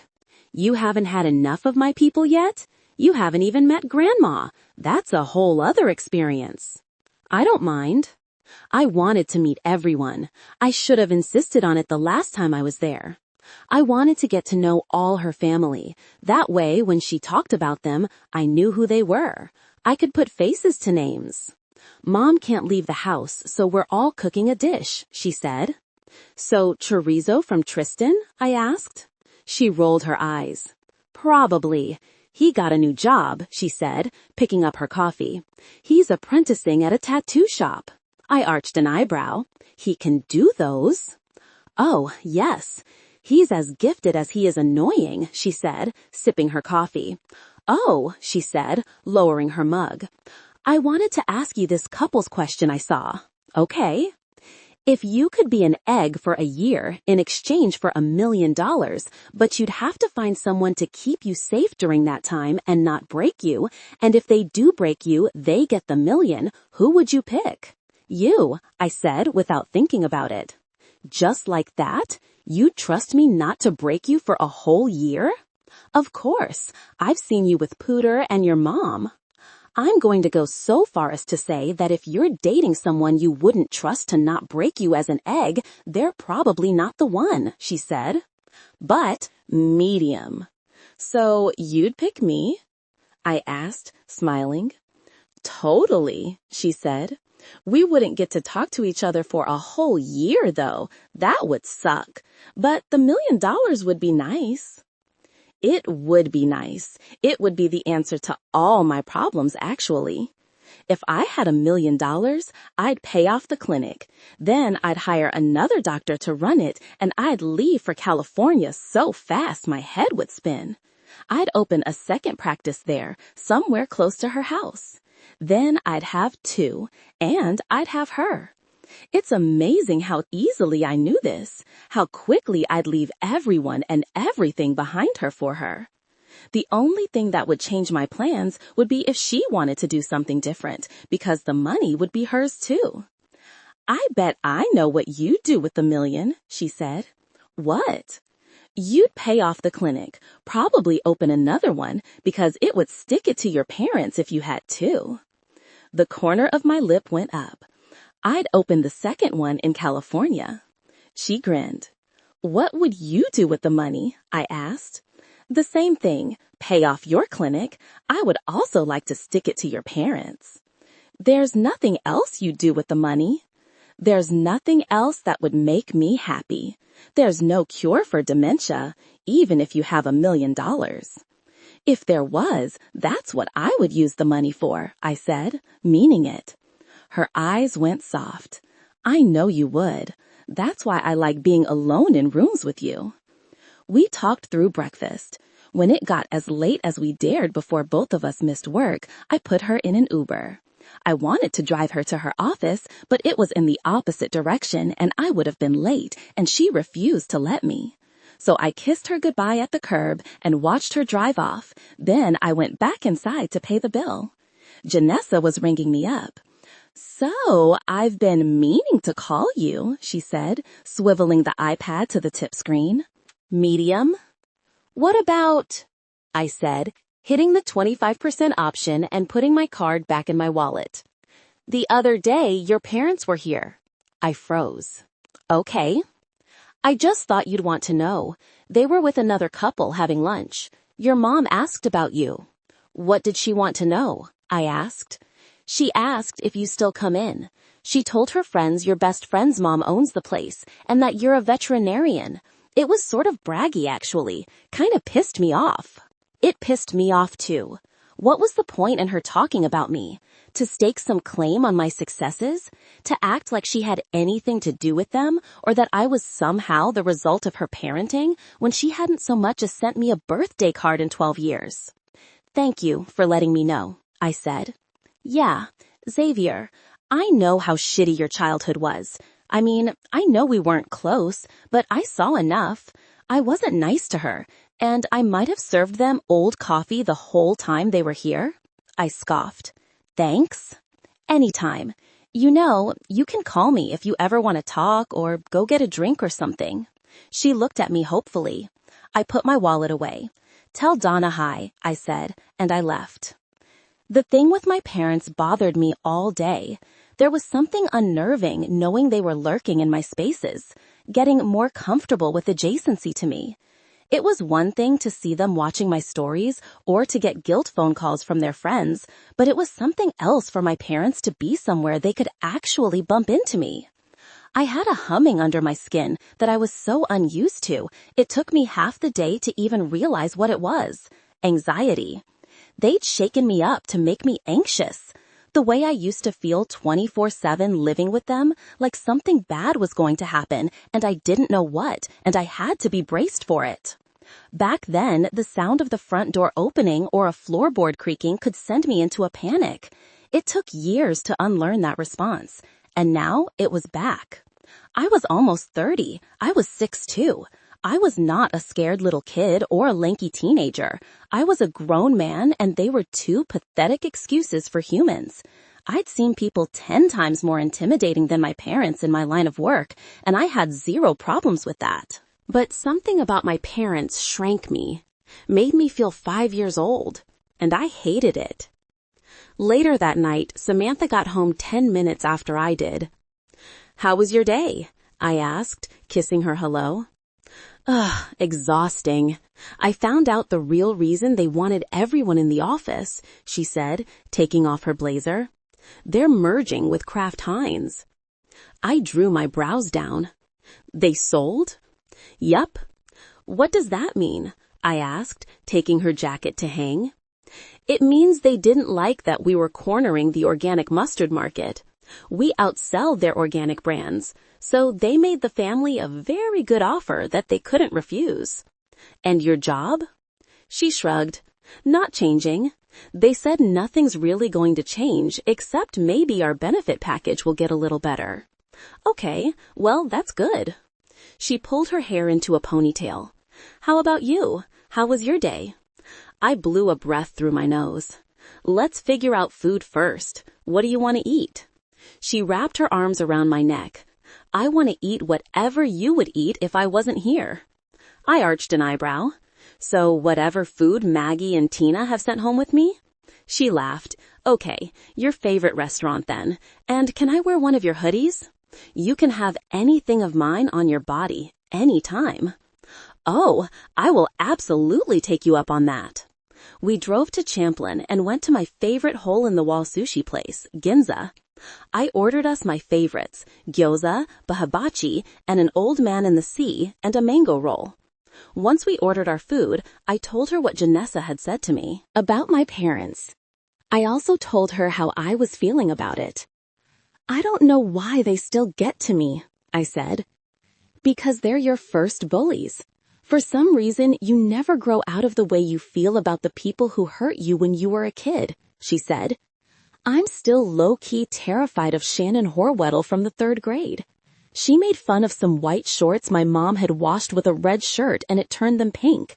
She called me Pinky the whole rest of the school year and got all the rest of the kids to call me that too. I hate her to this day. I saw her once at the Grove and I did this tuck and roll thing behind a bush. I snorted. You have way more reason to hate your parents than I have to hate Shannon, she said, eating some edamame. I didn't like how she was throwing around my profession, like she was taking credit for what I've done with myself, I said. She is, she said. Narcissists are the fucking worst. You think she's a narcissist? Oh, totally. She hasn't spoken a word to you in over a decade, but she has zero problems holding up your credentials like a trophy. And you know what's sad? If you weren't what you are, in spite of her, she'd do the opposite. She'd tell everyone what a failure you are and how she didn't raise you to turn out like that. But she would definitely do that, I mumbled. Of course, because that's the prophecy they foretold. And instead, you're this. You win. Yes. I guess I did. Still. Samantha reached across the table and took my hand. It should give you a bottomless sense of satisfaction to know that they are aware of who and what you are now, Xavier. And no matter how much she wants to brag about you, that's all she'll ever get. She won't get to introduce you to people or show them pictures of you with them on holidays. The facade won't hold up. But just know that when it doesn't, she'll probably fabricate some reason for you to be the bad guy, because that's what narcissists do. She'll blame the lack of a relationship on you and say it's something you did so they can be the victim, because narcissists love that. But nothing they ever say or do will take away the fact that you are a doctor, okay? They don't matter. I nodded like I agreed with her. But the truth was, in their own way, they did matter. I wish they didn't. I wished memory was selective and you got to pick and choose what to forget. My 2 days with Samantha went by in a blur. Before I knew it, I was kissing her goodbye at the airport. Then I spent the next 4 weeks working myself into the ground to get back to her. Grandma sat on the new kitchen bar stool while we held our breath. She swiveled it left, then right. Then, after making dramatic eye contact with all of us, she smiled. I love it! The whole family hooted and cheered. Mom looked around trying to figure out the noise. What? Grandma approves of the stools, I said, smiling at her. It means the kitchen remodel is done, Mom. Oh, she said. Well, good. I hugged her from the side. The kitchen was beautiful, bright and clean and modern. We were worried Mom would be disoriented by the changes, but the layout was still the same as always, so she didn't seem to notice. We'd been waiting on the bar stools so we could finally eat at the counter again, and they just arrived this morning. This family had descended on those Lowe's boxes. I'm thirsty, Mom said. Geneva went to get a glass. Mom was more talkative now that we'd pulled back on her medications. It felt like her dementia had regressed by a year, even though I knew it hadn't. She was energetic and expressive again, she asked questions, and was 1,000 times more alert. Now that we knew what the start of a tantrum looked like, we had been able to get ahead of them, so we hadn't had any more blow-ups. She was more her. It felt so good to have her back, even in the tiniest way. Mom's care was an ever-moving target. What worked 1 month wouldn't work the next. The doctors warned us that prescriptions would change, that she would change. She might need more, she might need less, or something different. But for right now, today was a good day. Right now, she was the best version of what was left of herself. I'm so glad it's over, Geneva said, opening the new fridge for juice. I was getting tired of eating in the yard. Same, I said, helping Mom onto a stool. And it was just in time, too. Mom's birthday was tomorrow. Xavier was flying in on a red-eye in the morning. I hadn't seen him in a month since I went out for my work trip. It's funny how time passed now that we were together. I was always waiting for him to be off so he could call, waiting for him to get a second to text me, waiting for him to watch the reel I sent him 2 hours ago when he was in surgery, waiting for him to come back. My life felt like it was on pause. I didn't see movies I wanted to, so he could see them with me when he got here. I held off on going places because I'd rather go with him so we could experience it together. I didn't take my friends up on dinners because after work was the only time of day my boyfriend and I could talk. He was working at the emergency vet clinic on weekends to fund his trips to see me. Between that and his regular job, we had only a short window of time to be on the phone. He had to be in bed by 11 for work the next day, which was only 9 p.m. my time. I didn't log out of work until 5, so that gave us 4 hours, but we both had errands, chores, things that also had to get done around work. And on the weekends, there was no time at all. Saturday, he ran right from his clinic to the ER, did an overnight shift, slept 5 minutes, and then worked the rest of the day Sunday. I knew it was necessary, but I missed him so much already, and this didn't help. It felt like the insult to the injury. Not only did we have to be separated 99% of the time, but to afford to see each other, he had to work so much we didn't get enough time to talk either. But when we did talk, I fell more in love with him every minute. He was so smart and so thoughtful. He was a good listener and he was attentive and he made me laugh. Also, he liked to send me things. It was really sweet. He sent me a heart dog tag for my keychain with Pooter's name on it. 2 days later, I got flowers for no reason. He sent me a box of little vanilla-flavored creamers to keep in my apartment. They were shelf-stable, which was sweet because I didn't have a fridge. He shipped me cookies and a cat paw wind chime, and he made me playlists, which was the cutest thing of all. It was like he was always thinking about me, a crow bringing me shiny things. But really, all I wanted him to bring me was him. I was in the back room in between patients. I had a favorite at the clinic today, Jafar, an African gray parrot. I knew his family and had grown up with this bird. He was strutting back and forth across the table, talking to himself. I made a video for Samantha and sent it. She called me a minute later, laughing. "Is that bird yelling that you touched his no-no spot?" Yes, he's got an interesting vocabulary. Jafar flapped his wings and yelled, "Pervert!" at the top of his lungs. "Who taught him that?" she asked, cracking up. I grinned. "The grandpa. He's always doing stuff like that." I picked him up and put him back in his cage with a peanut while he shrieked, "Motherfucker!" at the top of his lungs. "What are you doing today?" I asked, leaning back on the exam table. "I'm developing a marketing campaign around the health benefits of mustard." "Ah, smart." "Yeah, listen to this." She cleared her throat. "Mustard contains antioxidants that provide various health benefits, including anti-cancer, antibacterial, antiviral, antifungal, anti-inflammatory, and wound-healing properties. What did your ex do for you?" "Nothing." I chuckled. "Do you like it?" she asked. "I love it." "I have to go," she said. "I have to make Mom lunch." "Okay, I can't wait to see you." "I can't wait either. When you get here, I want to do this couples challenge thing I saw on TikTok. Will you do it with me?" "What thing?" "Medium. It's kind of like the lift from Dirty Dancing, but it starts on the floor." "Would it make you happy?" I asked. "Yes." "Then I will do it." "Yay." I could feel her smile through the phone. "Talk to you later." We hung up. I looked around the back room and let a breath out through my nose. This time tomorrow, I'd be with her.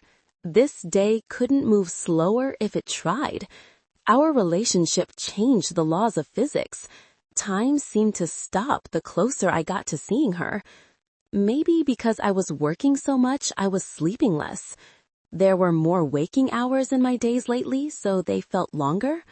And then when I did see her, time flew by. The 3 nights she'd been here had gone by in a blink, and then there'd been nothing, monotony. Until I'd met her, I had no complaints about tedium. Now her existence in my world changed how I felt about everything else. It was harder to go home when she wasn't there, now that I knew what her being there was like. It was hard to wake up without her next to me, eat a meal where she wasn't seated across from me. When they say that someone can be a light in your life, this is what they mean. And my light was 2,000 miles away. I could still feel her from here, but it wasn't enough. So I worked harder, picked up more shifts, and I was already getting tired. I knew this pace wasn't sustainable. I also knew I had to keep it up because not seeing her was not an option. She'd been very clear that she didn't do long distance, and I know she'd agreed to it, and she was just as willing to pay to come see me as I was to see her. But money was tight for her too, and I'd promised I would make it work. So I would. I got up to go see my next patient. When I opened the door, Maggie was outside, poised to knock. "Oh, hey, you have a phone call. She says she's your mom." I stared at her. "My mom?" She shrugged. "That's what she said." I kept my face straight. "I thought you didn't talk to her," Maggie said. "Why would you think that?" I asked. "Because you don't ever talk about her. Your parents didn't Come to the grand opening? I'll take the call in the office, I said. I closed the door and dragged a hand through my hair, staring at the blinking hold light. My anxiety flared back with a vengeance. Why was this making me feel like a kid who was about to get in trouble? Samantha had been right that my parents don't matter. There was nothing they could do to hurt me now. But my body remembered. It braced like I was still back there, living in that house. What did she want? Help? Atonement? Closure? Money? I had no interest in giving her anything. Frankly, she didn't deserve the time or attention she was asking for either. But what if it was important? What if it was a hereditary cancer she wanted me to know about? What if my dad had died and even though we didn't talk, she didn't want me to find out through the grapevine? I should answer. I picked up the phone. I paused. Who was I? Was I Xavier? That's who she knew me as. Or was I Dr. Rush, the person I'd become after her? She was somehow someone intimate to me, but also a complete stranger. I decided Dr. Rush gave me the armor I needed to deal with this call. "This is Dr. Rush," I said, giving her my professional tone, like maybe I didn't know who was on the other line. Maybe Maggie hadn't relayed the message. "Xavier?" I was a child again, instantly, a Pavlovian response. I felt 4 feet tall and ready to wince. "Are you there?" she asked. "Yes, what can I do for you?" I said, dryly. "Oh, it's been a long time," she said, like I was a friend she'd bumped into at the supermarket. I didn't respond. My silence shifted the energy. I pictured her smoothing her shirt down the way she always did when she was uncomfortable. "I'm sure you're wondering what this is about," she continued. "Well, we'd like to see you, see how you've been. I understand you have your own practice now." I stared at the grand opening picture. "Medium. I know it's been a long time," she went on. "I wanted to call you, but..." "But what?" I said coldly. She went quiet on the other end. So she didn't have anything important to tell me. This was a social call. 13 years. She couldn't care less about me for 13 years. I could never do that. I could never abandon my child. I couldn't even conceive of the story she could give me to justify it.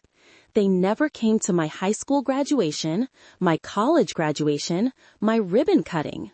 I'd had my friends and sometimes their parents there, of course, but none of my family ever came for me, for anything. I'd been alone in this world after being knocked around and belittled and made to feel like I was worthless for the first half of my life. And she wanted to talk? Now? She cleared her throat. "We were hoping to reconnect. Your dad and I aren't going to live forever. We'd like to know our grandkids one day. Your wife, are you married? Dating anyone? What have you been up to?" When I didn't respond, she went on. "Your dad and I have a new church. He stopped drinking. You should know that. He's been sober for 6 years." "Congratulations," I said flatly. Now she paused. "I don't know why you have to take that tone." "Don't you? I don't know why I wouldn't." I heard the breath through her nose, the simmer on the other end. My ability to sense her mood was still completely intact, even over a decade later and on the phone. Only now I didn't care if I poked the bear. I was hoping we could have a polite conversation, she said tightly. This doesn't sound like an apology to me. She made an impatient noise. You know, we weren't all to blame, Xavier. You weren't a saint yourself. I was a kid. You punched your father in the face. He lost 2 teeth. He was hitting me with a belt, I snapped. Let's medium. And we weren't supposed to discipline you when you were failing every class? The laugh I let out was incredulous. What you put me through was nothing short of abuse. She huffed on the other line. You have got to be kidding me. We were strict. My parents were strict. Your dad's parents were strict. We had every right to parent you as we saw fit. By beating the shit out of me, calling me stupid, drowning Winnie's puppies. The puppies? Oh, grow up. It's no different than what you probably do every day at your fancy office. You don't put dogs down. What I do is humane. What I do is mercy. He was a drunken, violent asshole, I said carefully. And you allowed it. Oh, so you're going to be the perfect parent? You think the job is easy? You've turned out fine. Better than fine from what I can tell. I gritted my teeth. No thanks to you. You left me to fend for myself at 17. So? At 6 months older than that, your dad was already enlisted and living in a foreign country. You obviously didn't want to live by the rules of our household, so when you wanted to go run the streets with Jesse, that was fine with us. You wanted to be a grown-up and tell us to go to hell, and you did. And frankly, the fact that you haven't bothered to reach out to us, knowing that we both have health issues, says a lot about the kind of man you are. I was shaking too much to speak. I knew this was a mistake calling you. I pictured her throwing up her hands. A waste of my time. I just thought maybe you had changed, but I see you haven't. I don't need this. I have enough stress in my life. Your dad's getting audited. Not that you care what happens to us. The irony? You know, if you want the truth, she said, we always figured you'd end up a janitor, flipping burgers. You did better for yourself than I ever thought you would, and that's probably because you were taught discipline growing up. You're welcome for that. But you have an attitude problem, and you always have. I see it in the reviews how you talk to people. And yes, I read them. Keep it up and you'll be out of business before you know it, because nobody wants to put up with that. I wouldn't. I'd be surprised if your little clinic is still there this time next year. She tusked. I'll be praying for you. Then she hung up on me. The whole thing lasted less than 3 minutes. I couldn't even articulate how I felt. It was like the leaves in Samantha's car. Something had dislodged my parents from my memory, and they were swirling around me, everywhere, and I couldn't make it stop. I knew I had to deal with them now that they were out, but I didn't have the emotional bandwidth to face the situation. I needed time to reflect and unpack what I was feeling and process the gaslighting I'd just been subjected to, and at the same time, I didn't even know where to start. I put my palms to my eyeballs. Is that really how she remembered that time? That I was the bad guy? Or was this just what Samantha said was going to happen? That they'd flip the narrative on me to redirect the blame? I didn't tend to change my feelings about things. I felt the way I felt, and I didn't budge. Mostly because I considered all the angles, made choices in a level state of mind, talked it through with friends. I wasn't reactive. I wasn't prone to dramatics. I settled into a mindset, and I stayed there. This revelation that I was the antagonist in their story didn't shift my memory of what actually happened, not an inch. It didn't give me the guilt I think she hoped it would. It just made me angry. It made me dig in, and it made me realize the full extent of the power my parents still had over me all these years later. It was so much worse than I thought it was. I couldn't even will my legs to move me so I could get back to what I had to do today. My knees were knocking together like a scared dog in one of my cages. My immediate impulse was to call Samantha, not the guys who'd been there for what happened, the ones who knew my mother.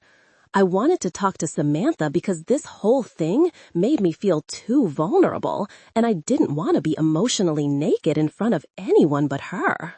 And that was the moment I knew two things. The first was that I could never let my parents see me fail, ever. I could never shutter this business. It would validate everything they thought about me, and I wouldn't give them the satisfaction. And the second was that I was head over heels in love with my girlfriend. And that was worse than I thought it was, too. My flight landed at 5:30 the next morning. I was a zombie getting off the plane. I'd picked a middle seat because it was cheapest, so I hadn't slept well on the flight. Not that I would have slept well after that phone call. I was starting to second-guess taking the red-eye. My body ached for sleep, and I was getting a headache. But when I came out and saw Samantha leaning on her car, I forgot any tiredness or discomfort. She broke into a smile and threw her arms around me. It's ironic how important things make the world smaller. How a kiss with someone you love can make you feel like you're alone with them, like you're in a snow globe with just the two of you, when really you're outside baggage claim at a busy international airport. I buried my nose in her neck and hugged her like I had spent the last 4 weeks paddling here on a disintegrating raft, and I had collapsed on shore. And the worst part was, the raft was going to have to take me home again. I hadn't told Samantha yet what happened with my mom. It was too much for over the phone, especially knowing I was going to see her soon anyway. I wanted to tell her in person, when I could hug her and touch her and look in her eyes, and for the first time, I really felt how hard it was to not see her every day. The need was more than just missing her. It was the absence of my person, the inability to hold her and be held. There was no substitute for this, for the feeling of her arms around me. The thought of getting 2 days of this and then 6 weeks of nothing drained me. It gave me a preemptive emotional exhaustion on top of the real one I was feeling. She pulled away. "How did you sleep?" I didn't. She put out her bottom lip. "Aw, well, let's go home and take a nap." "I don't want to sleep when I'm here," I said tiredly. "I want to be with you." "Well, that's very disappointing, because I've been dreaming of napping with you under the blankets for weeks." She grinned, naked. "Okay, maybe a short nap." She laughed and bounced up to kiss me again. We got into the Dart. I was searching the car for the missing jewelry, and I found a new tape in the Bermuda Triangle, she said, holding up a cassette. "Want to hear what's on it?" "The what? The Bermuda Triangle? The little space between the center console and the seat?" "I've been listening to all my mom's old tapes. There's some good stuff on there, songs I haven't heard in years. I thought I'd listen to them all, and then I found this. I saved it for you." She popped it in the tape player. "I was thinking we could drive with the top down since the sun's not up yet," she said. "Sure." It was in the 20s in Minnesota. We'd already had snow. But here it was 72. The air was perfect and the freeway was empty so early on a Saturday. It felt apocalyptic, like we were the last people alive. Sometimes with her, I did feel like we were the last people alive. She hit play and John Cicada came on. I hadn't heard this song in a decade. "Just Another Day Without You." It came out of the lone speaker, and she held my hand between us while the wind blew through my hair and we cruised down the freeway. I think this was the only time driving the Dart wasn't a bad idea. This was the small witching hour that it had been built for. The moment was perfection, a closing scene in a movie where they drive off into the sunrise. My mind felt shriveled up. I was mentally, physically, and emotionally exhausted, but at least I was here. For now. He slept for almost 6 hours. I didn't want to wake him up. He didn't look good. He had dark circles under his eyes. I just wanted to tuck him in and put him to bed. I wanted to keep him. I didn't even care that he was unconscious. I was just glad he was here, that I could cuddle up to him and hear him breathing and feel the warmth of his body. Even Pooter seemed to understand it was nap time. She was quiet and curled up next to him like me. When he finally started to stir, it was almost 1 p.m. He rolled over, still half asleep, and saw me. He looked almost surprised, like he didn't remember where he was. Then he grabbed me and pulled me into a sleepy hug that smelled like his laundry detergent and his skin. I was dreaming I was at work, he said groggily. Then I woke up and it was like I teleported. What time is it? He asked. 12:47. He groaned. You should have woken me up. No way. Pooter climbed over me on a mission to get to my boyfriend now that he was awake. She didn't want me. I picked her up before she made it and dangled her over my face. Really? When your daddy met you, he wanted to kill you. Xavier took her from me and laid her on his chest. Well, to be fair, you didn't have a butthole, sweetie. I laughed. He checked her gums while he was petting her, looked in her ears. It was so cute, always on. He handed me back my purring cat, kissed my forehead, and got up. I'm going to take a quick shower, then we can go do whatever you want. I propped myself on my elbows. We need to get something for Mom's dinner. Okay, and I haven't eaten anything since pretzels on the plane. Can we stop somewhere? In and out? Sounds good. He turned for the bathroom. Xavier? He looked back at me. You talked in your sleep, I said. His brow furrowed. I did? Yeah. I smiled wryly. What did I say? You whispered, "Come on, Eileen." A grin spread across his face. What do you think you wanted me to do? I asked, tilting my head. The same thing I always want you to do. I want you to look at me the way you look at mustard. I laughed, and he gave me one of his rare, dazzling full smiles. Then he closed the door. Are you freaking kidding me? Samantha said, staring at me. I just told her about my mother's call. We were sitting at In-N-Out. She'd been holding the same French fry for 5 minutes while I told the story. She shook her head. What is up with this entire generation of aging adults who refuse to accept responsibility for themselves? Seriously, what is it? I could never imagine my kid not talking to me for a decade and me not knowing, hey, maybe it's me. I snorted. And for them to believe they were in the right and to say it with their whole chest, like beating the crap out of a child is in any way justifiable. She looked disgusted. I hope you never at any point bought anything they were selling. I didn't, I said. No wonder you were so tired when you got here. They probably sucked the energy from your soul. She ate the fry.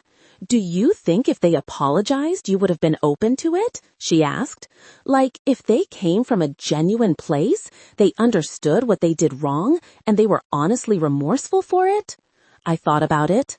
I don't know. That possibility is so far from anything I could ever expect, it's hard for me to even conceptualize it. She studied me.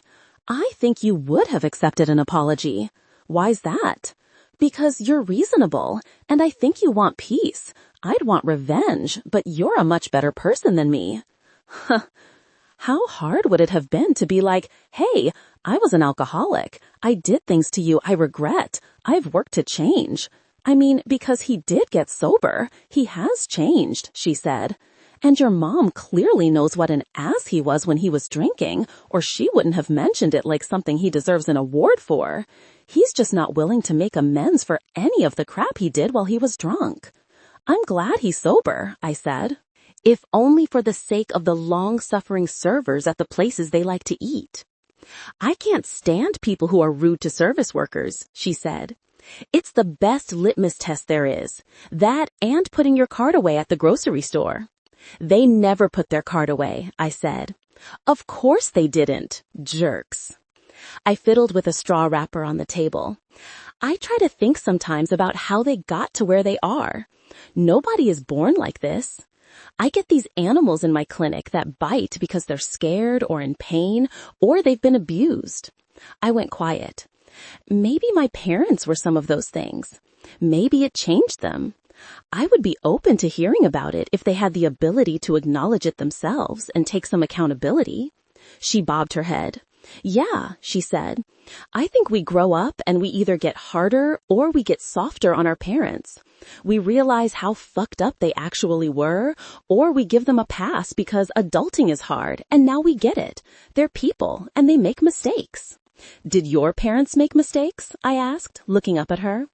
Oh my God, yeah. One time when we were teenagers, my mom got so mad at how messy the house was, she took a trash bag and started walking around throwing away our stuff. She threw away my new Vans that I had saved up for. I held a grudge about that day for years. But now I sort of get it. She was probably exhausted, overstimulated because we were loud, tired of asking for help. Maybe she had a headache or cramps. I'm not saying she was right to do what she did, but I do understand it. And you know what's funny? Knowing this now doesn't change the memory, but it changes the way I feel about the memory. That's what apologies and perspective does. It changes how you feel about what happened. She looked me in the eye. I am so sorry they robbed you of that. You deserve more. You deserve an apology and for them to admit that they suck. I couldn't explain how grateful I was to feel so seen. It was different from what my friends did for me. They backed me up and supported me the same as Samantha was doing now. But they based their opinion of me and my parents on what they'd seen with their own eyes. They'd been there. They'd met the monsters of my youth. But Samantha saw completely through all of it, based solely on knowing me alone. She believed me. And she was right. I would have accepted an apology. I probably would never have let them fully back into my life. I'd never really trust them. It would take at least a decade to ever rebuild any sort of relationship. But it would have been nice to have what my parents put me through be acknowledged. I knew now that I would never get that I'd have to be okay with that. For the most part, I already was. It was the phone call that set me back. The leaves still hadn't settled. And right now, the part of me that wanted peace was officially smaller than the part that wanted revenge. And I could only punish them one way, by having everything they wished I didn't. By being more than they ever said I would. Mom thought my clinic would go out of business. It would be there for the next 50 years. I wanted them to have to drive by it every time they went to the store and see my name on the building. Samantha sipped her Coke, and I gave her what she liked to call one of my contemplative gazes. And they would never know her. I wished they knew how sad that should make them, how much they were missing. And kids. They would never know my kids. Do you want children? I asked. Yeah, she said, setting her drink down. Do you? Yes. How many? She asked. I thought about it. 2, so they can know what it's like to have a sibling. I didn't get to know that. You could end up with a Tristan. She raised her straw to her lips and then lowered it.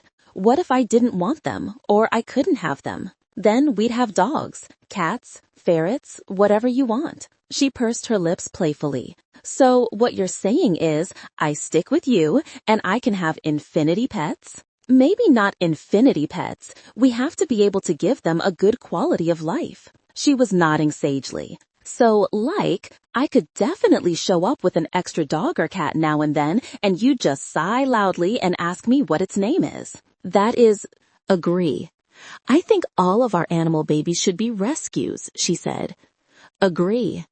Can we have goats? She asked. Sure. She grinned. You really wouldn't break up with me if I couldn't get pregnant? I laughed a little. No. Would you break up with me if I couldn't get you pregnant? Hell no. That's a big decision, though. A lot of guys would leave if their partner couldn't have kids. I never understood that, I said. Why? Because if you were my wife, you would be my world. Everything starts with you and ends with you. Anything else is just the stuff that happens in the middle. She peered at me. This time hers was the contemplative gaze. She cleared her throat. I'm going to run to the bathroom. Look at my new Merkel's Coast while I'm gone. It's a good one. I went to Instagram. A new graphic was up. It was in Christmas colors with text that said, DM us so you can tell your friends a mustard brand left you on read. I clicked the message box and sent the word hey to a mustard company. I got an instant auto reply. Thanks for sliding into our DMs. Click the link below and order a bottle of our mustard with free shipping. Do it. You're messaging a mustard brand. It's not like you're having a lit Saturday night. I cracked up. No, my parents would never know her. They didn't deserve to. We left In-N-Out and drove to the grocery store. The Dart was baking, as usual. We parked and went in. So we split up courses and I drew appetizers, she said, walking into the produce section. I want to make these jalapeno popper things I saw in a video. The fruit is so much better here, I said, looking at the oranges. It's not traveling as far. Do you want to have a garden to go with our menagerie of rescue animals? Sure. Do you know how to garden? She asked. Not really, I said, walking behind her, but I will do whatever you need me to. You'll till my fields? I'll plow whatever you want, as vigorously and as often as you'd like. She cackled. As she bagged the peppers she needed, I watched her quietly, smiling. I liked that we were talking about the future, even if it was just about our fantasy garden and our fantasy pets. And I liked this day, napping and eating burgers and just going to the grocery store together.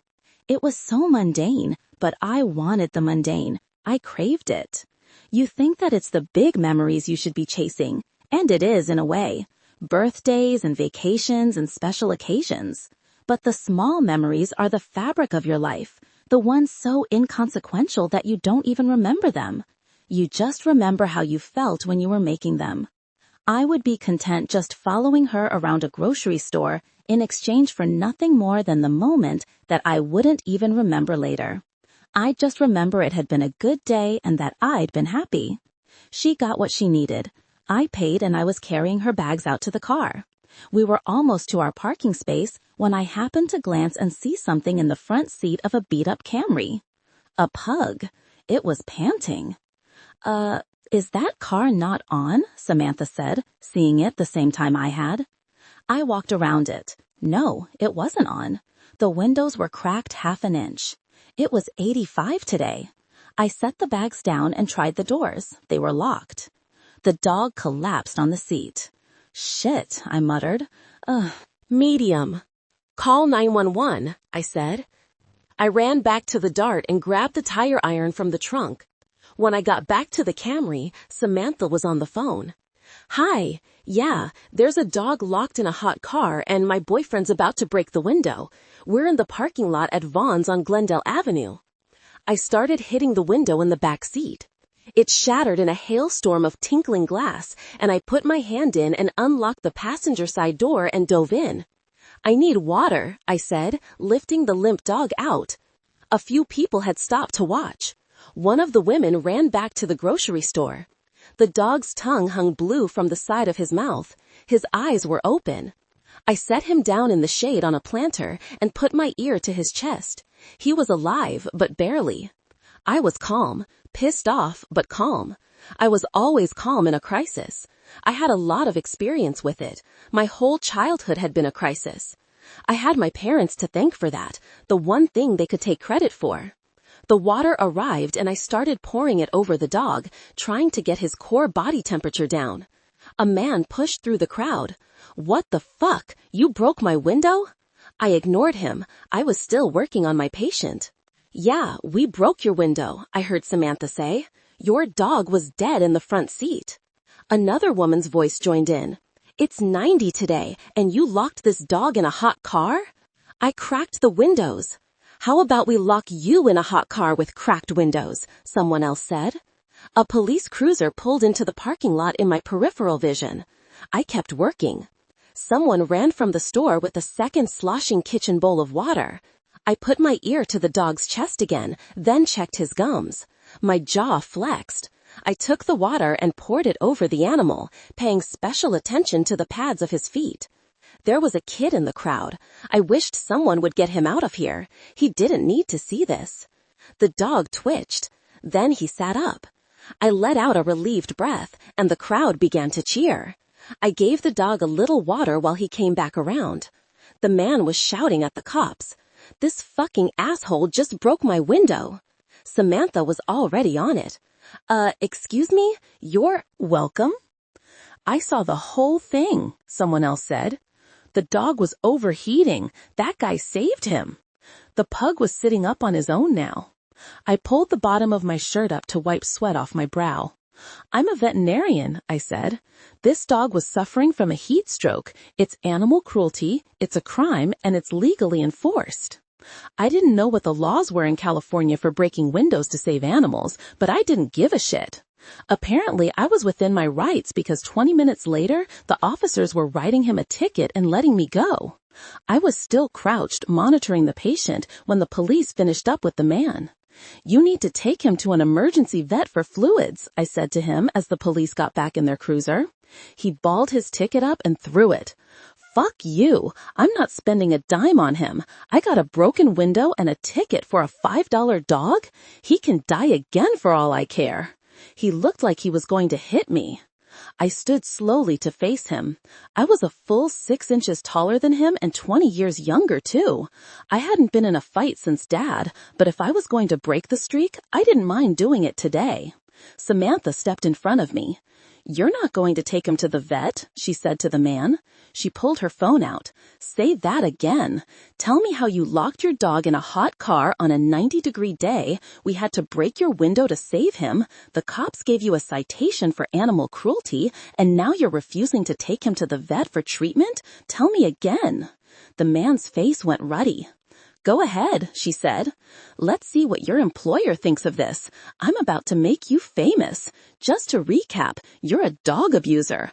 All these people filmed the whole thing. Your dog basically died, and my boyfriend just happens to be a veterinarian who saved him for you, and now you won't get your dog treatment. Tell me again.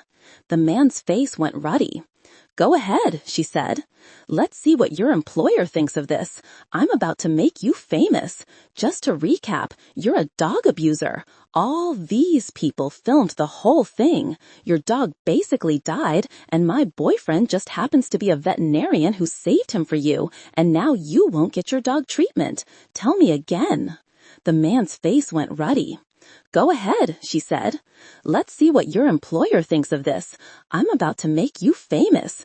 Just to recap, you're a dog abuser. All these people filmed the whole thing. Your dog basically died, and my boyfriend just happens to be a veterinarian who saved him for you, and now you won't get your dog treatment. Tell me again. The man's face went ruddy. Go ahead, she said. Let's see what your employer thinks of this. I'm about to make you famous.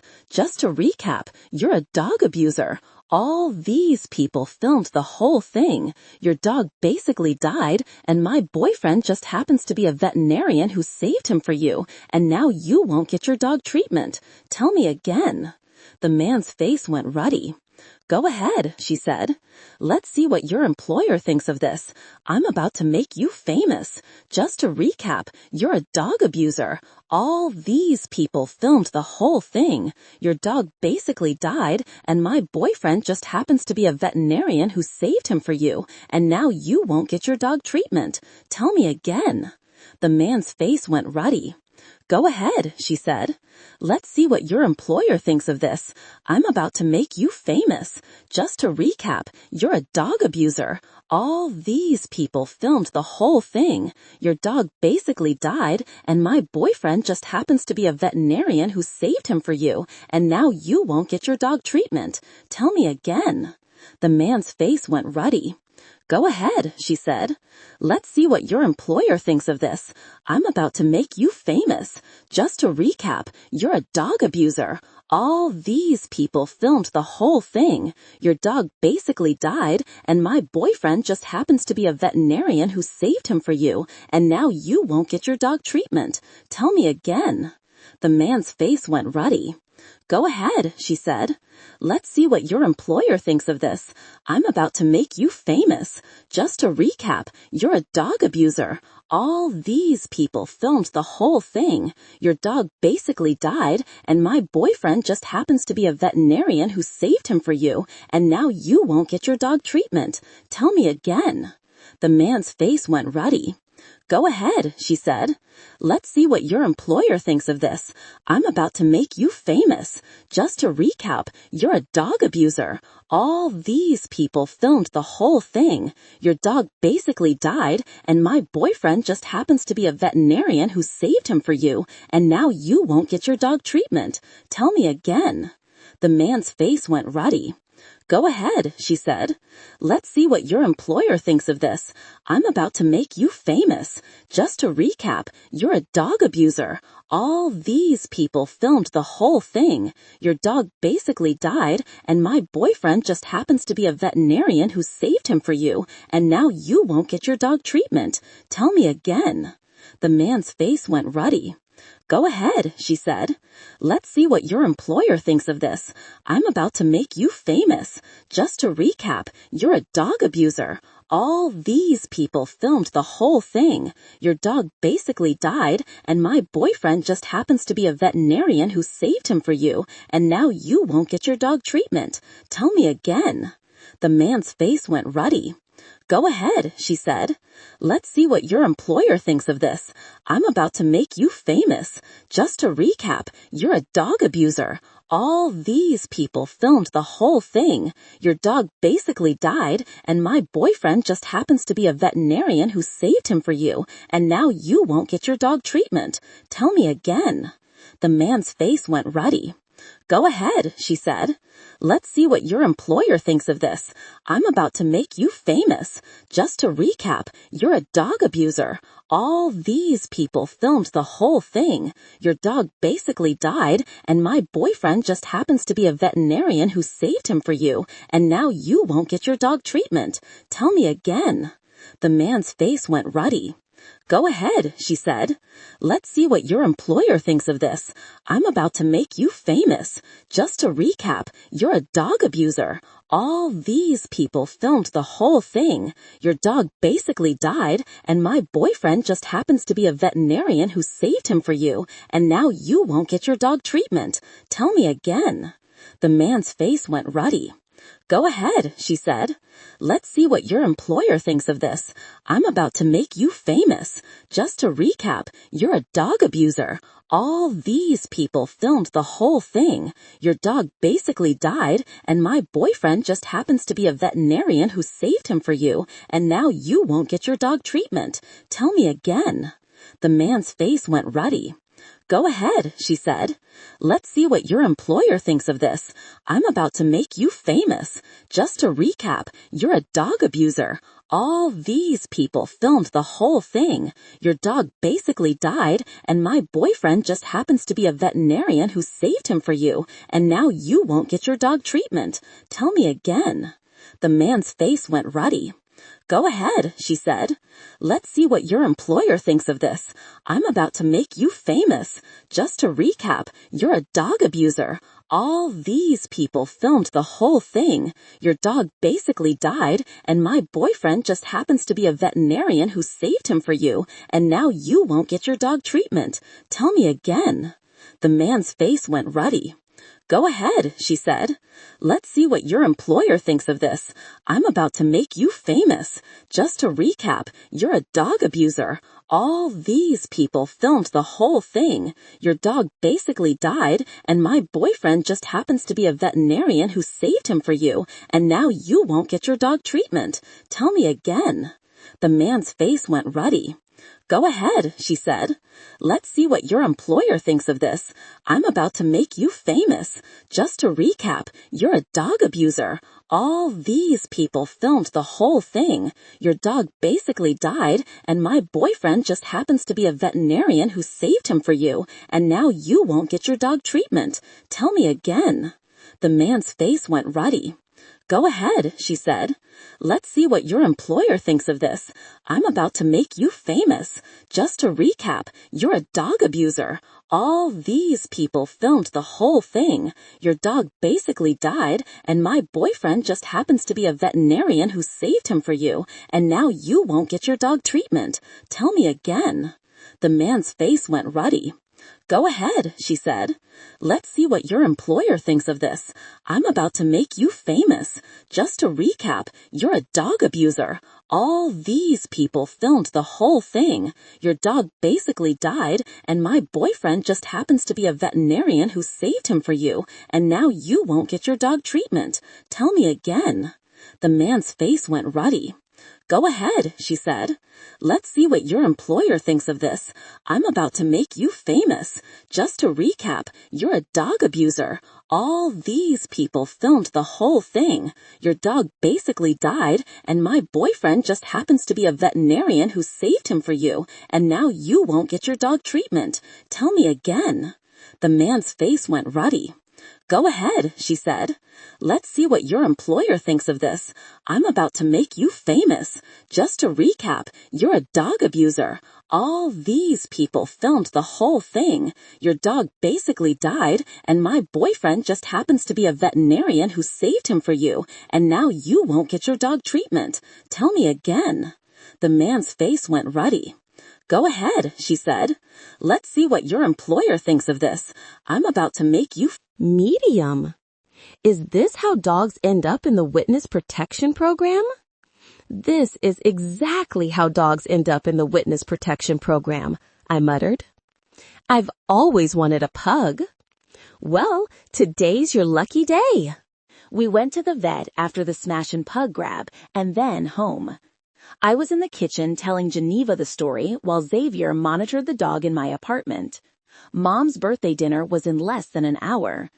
Since I was doing the apps, I had less time than everyone to get my food ready. Geneva, who managed to land salad, had taken pity on me and was helping. I was making baked jalapenos. They had a cream cheese peanut butter filling, and then you topped them with golden raisins and feta. It didn't feel ambitious at the time, but I was still flustered from earlier.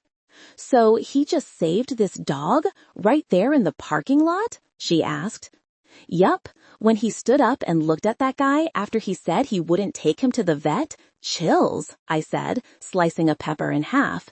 The look he gave him, total Dark Lord. He was so good with Mom that one time, and the boys love him, my sister said, de-seeding the jalapenos I was cutting. I wish he lived here. I scoffed. Same. I finished filling the poppers and I put them in the oven. Where is everyone? I asked, wiping the counter down. Mom's in the sunroom with Grandma. She's got pozole in the slow cooker. I think Dad just got home. He had sides and made them before work. Not sure where Tristan is. He had dessert. What did he make? I don't know. He won't tell anyone. She set her knife down. Hey, Dad left again last night, she said quietly. I froze with a rag in my hand. What? Yeah, she whispered. At midnight, I saw him get in the car. You think it's his tooth again? I asked. I don't think so. What is going on? Mom, medium. Dad's fucking around. That's what's going on, Tristan said from the doorway. I turned and pinned him with a look. What? Geneva put a hand on her hip. Medium? Dad would never. My brother crossed his arms. Medium? Oh, no. Sorry, but I know what booty call hours are, and he's acting shady as fuck. She rolled her eyes. Medium? Don't even start rumors like that, Tristan. I get that you enjoy the intrigue, but Dad is not a cheater. He leaves at least twice a week, he said, pursing his lips. I pulled my face back. He does? Yeah.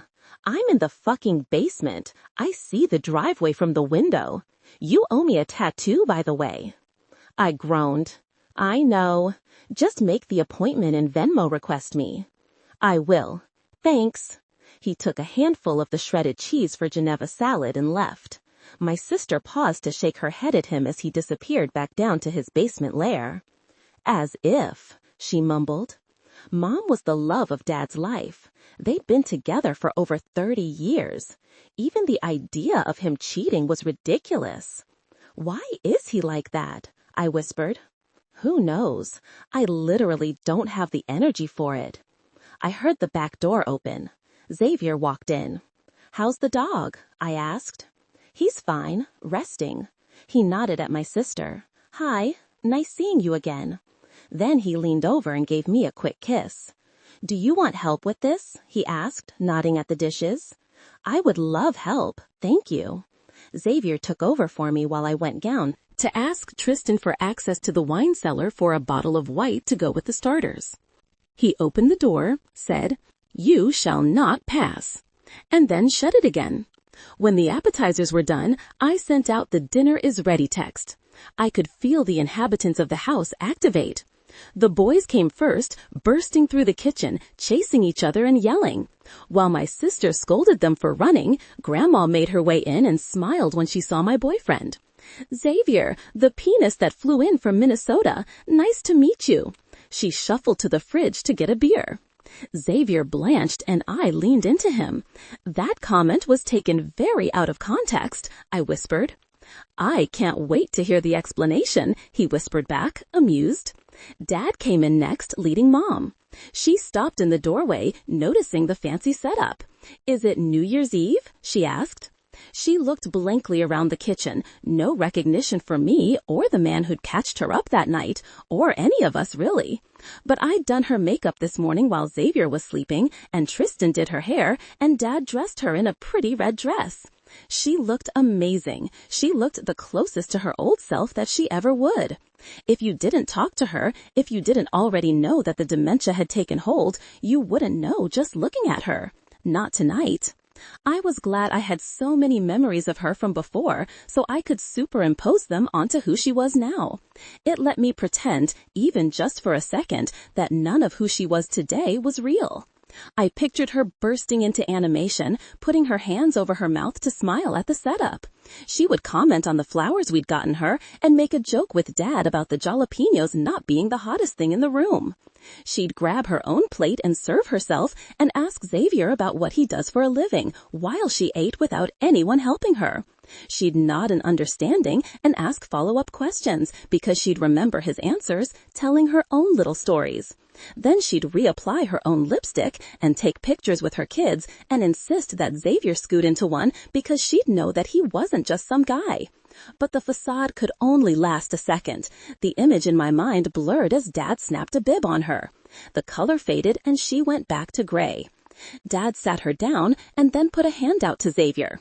Hi, I'm Dan. I think you've already met my wife, Lisa.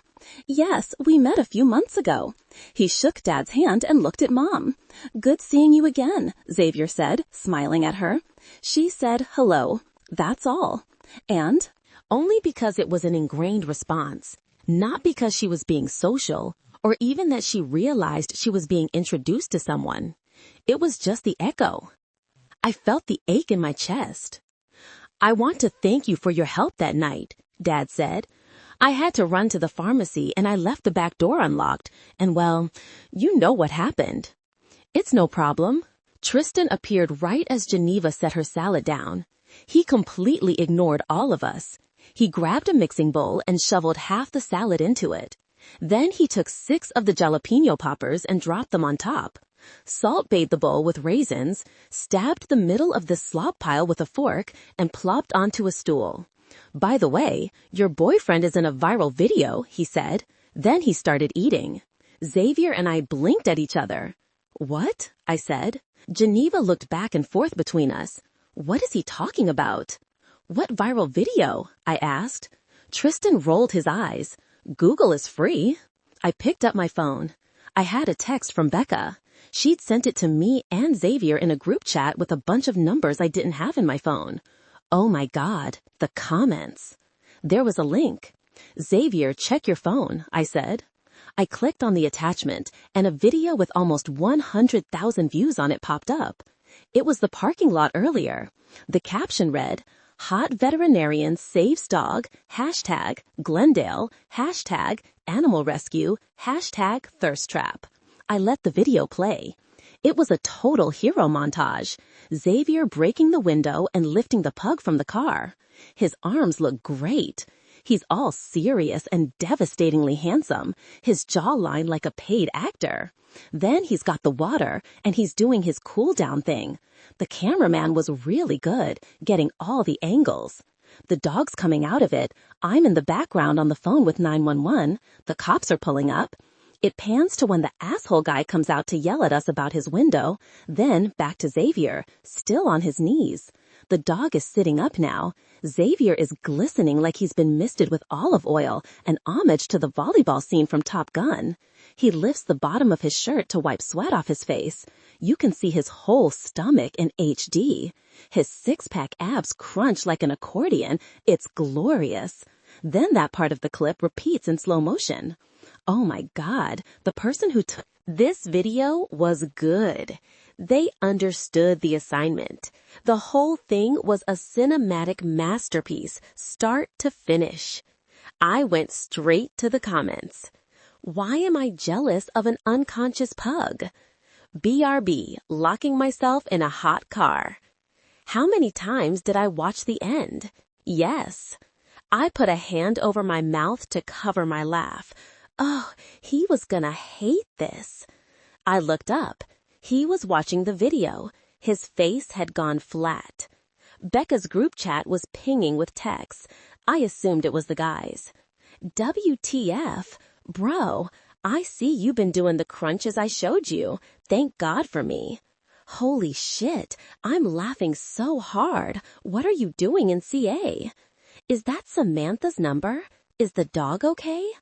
I looked back at my silent date. You all right over there? I asked. He stared at the phone another moment, then slowly looked up at me.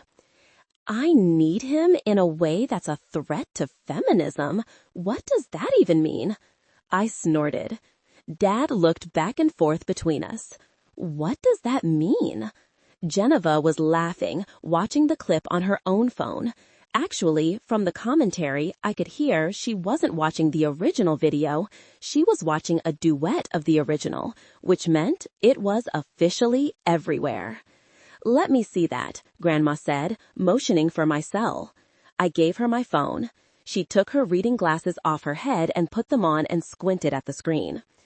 Lowering the volume so my BF doesn't ask why the same video is playing on repeat. I bit the inside of my cheek. She went for another one.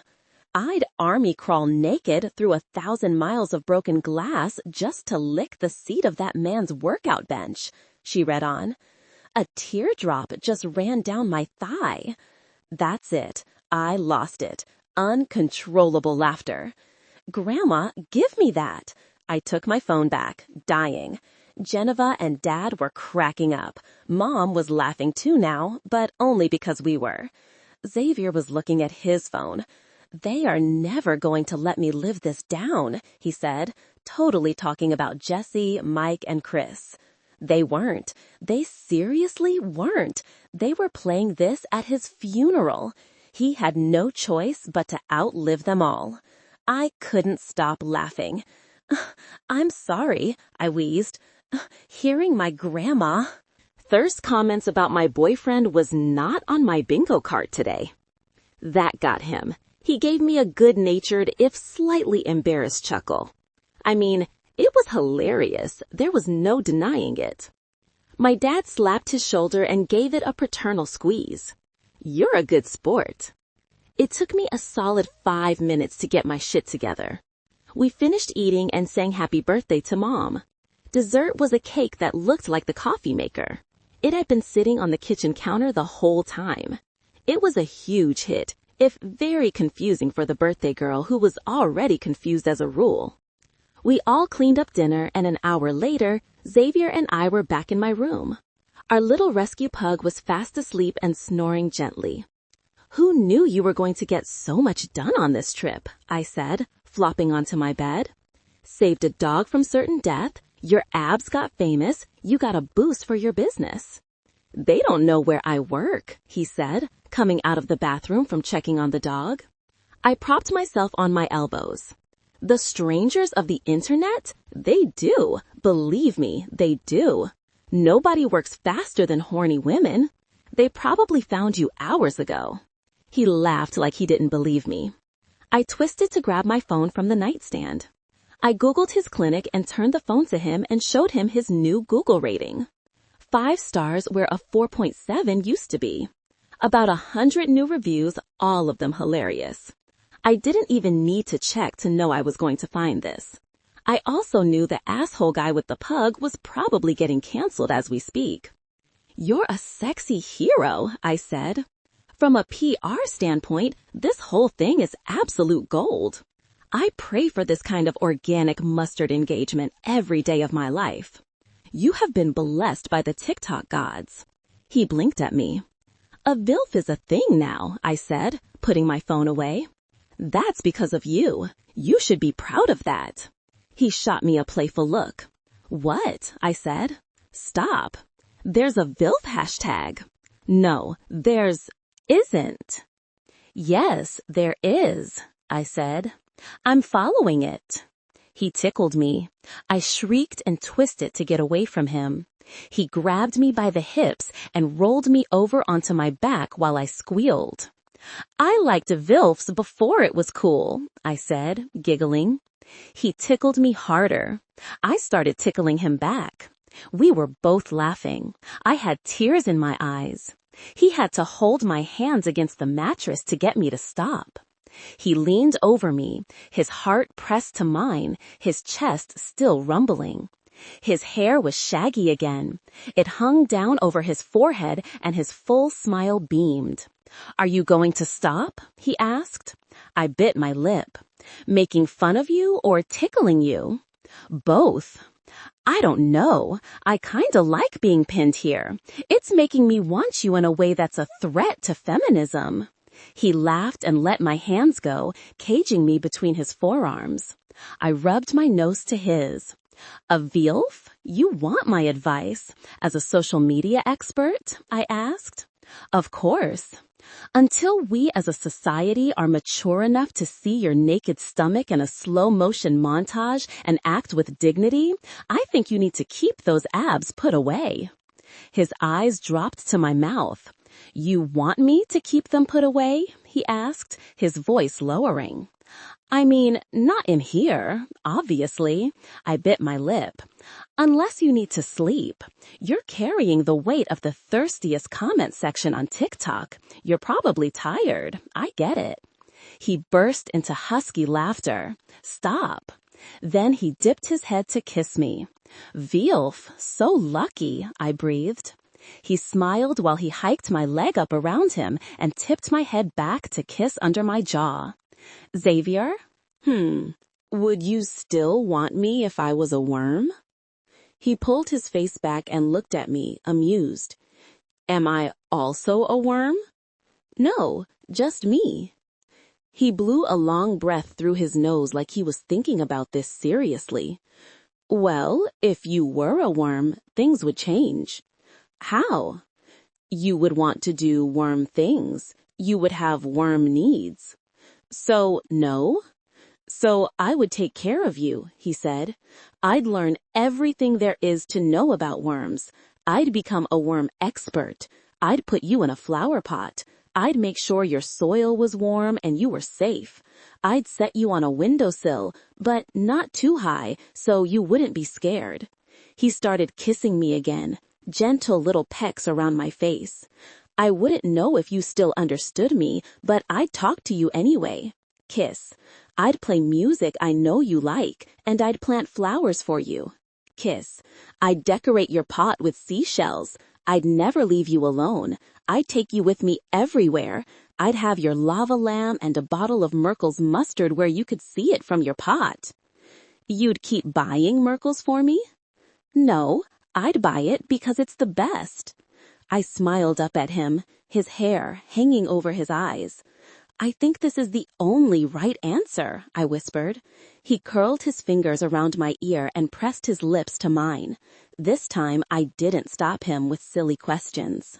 Well, if it isn't the threat to feminism, Jessie said as I walked into Donna's. Mike and Chris were cracking up. I ignored them and sat down. I hadn't seen them since I got back from California over a month ago, so they'd been waiting a while to use that joke. It was Sunday, Christmas Eve at 7 in the morning. I'd just gotten off the graveyard shift at the ER. I was going into the clinic from 8 to noon to wrap up a few things before the holiday, and then I was running from there to another ER shift from 1 to 9. Normally, I'd get to go home and sleep for a bit, but someone had called out, and covering for them meant I'd get paid time and a half for the holiday. It was too much money to pass up. Every shift was one part of an airline ticket. That's how I lived my life now, in flyer miles. Mike handed me a menu. "Where you been at, man?" "It's a long story," I mumbled. "I've been working 7 days. "The volunteer stuff?" Chris asked. I looked at the menu. "No, I've been picking up shifts at the ER. "For what?" Mike said. "The money, so I can see Samantha." I set the menu down and rubbed my eyes. I was exhausted. Mike looked me over. "Dude, you look like shit." "I feel like shit," I admitted. "How long are you going to have to keep this up?" Mike asked. "Forever," I said. "Until she moves back," Jessie said. "She's not moving back," I said. "So how's that going to work?" Chris asked. "I'm going to see her as much as I can. She's going to come here when she can." Jessie was studying me. "And then what?" "I don't know." Pinched the bridge of my nose. I had never been more tired in my life. Not when I was in veterinary school and working 2 jobs. Never. And I'd never been this happy and miserable simultaneously. Being this far away from Samantha was brutal. It was like starving all the time.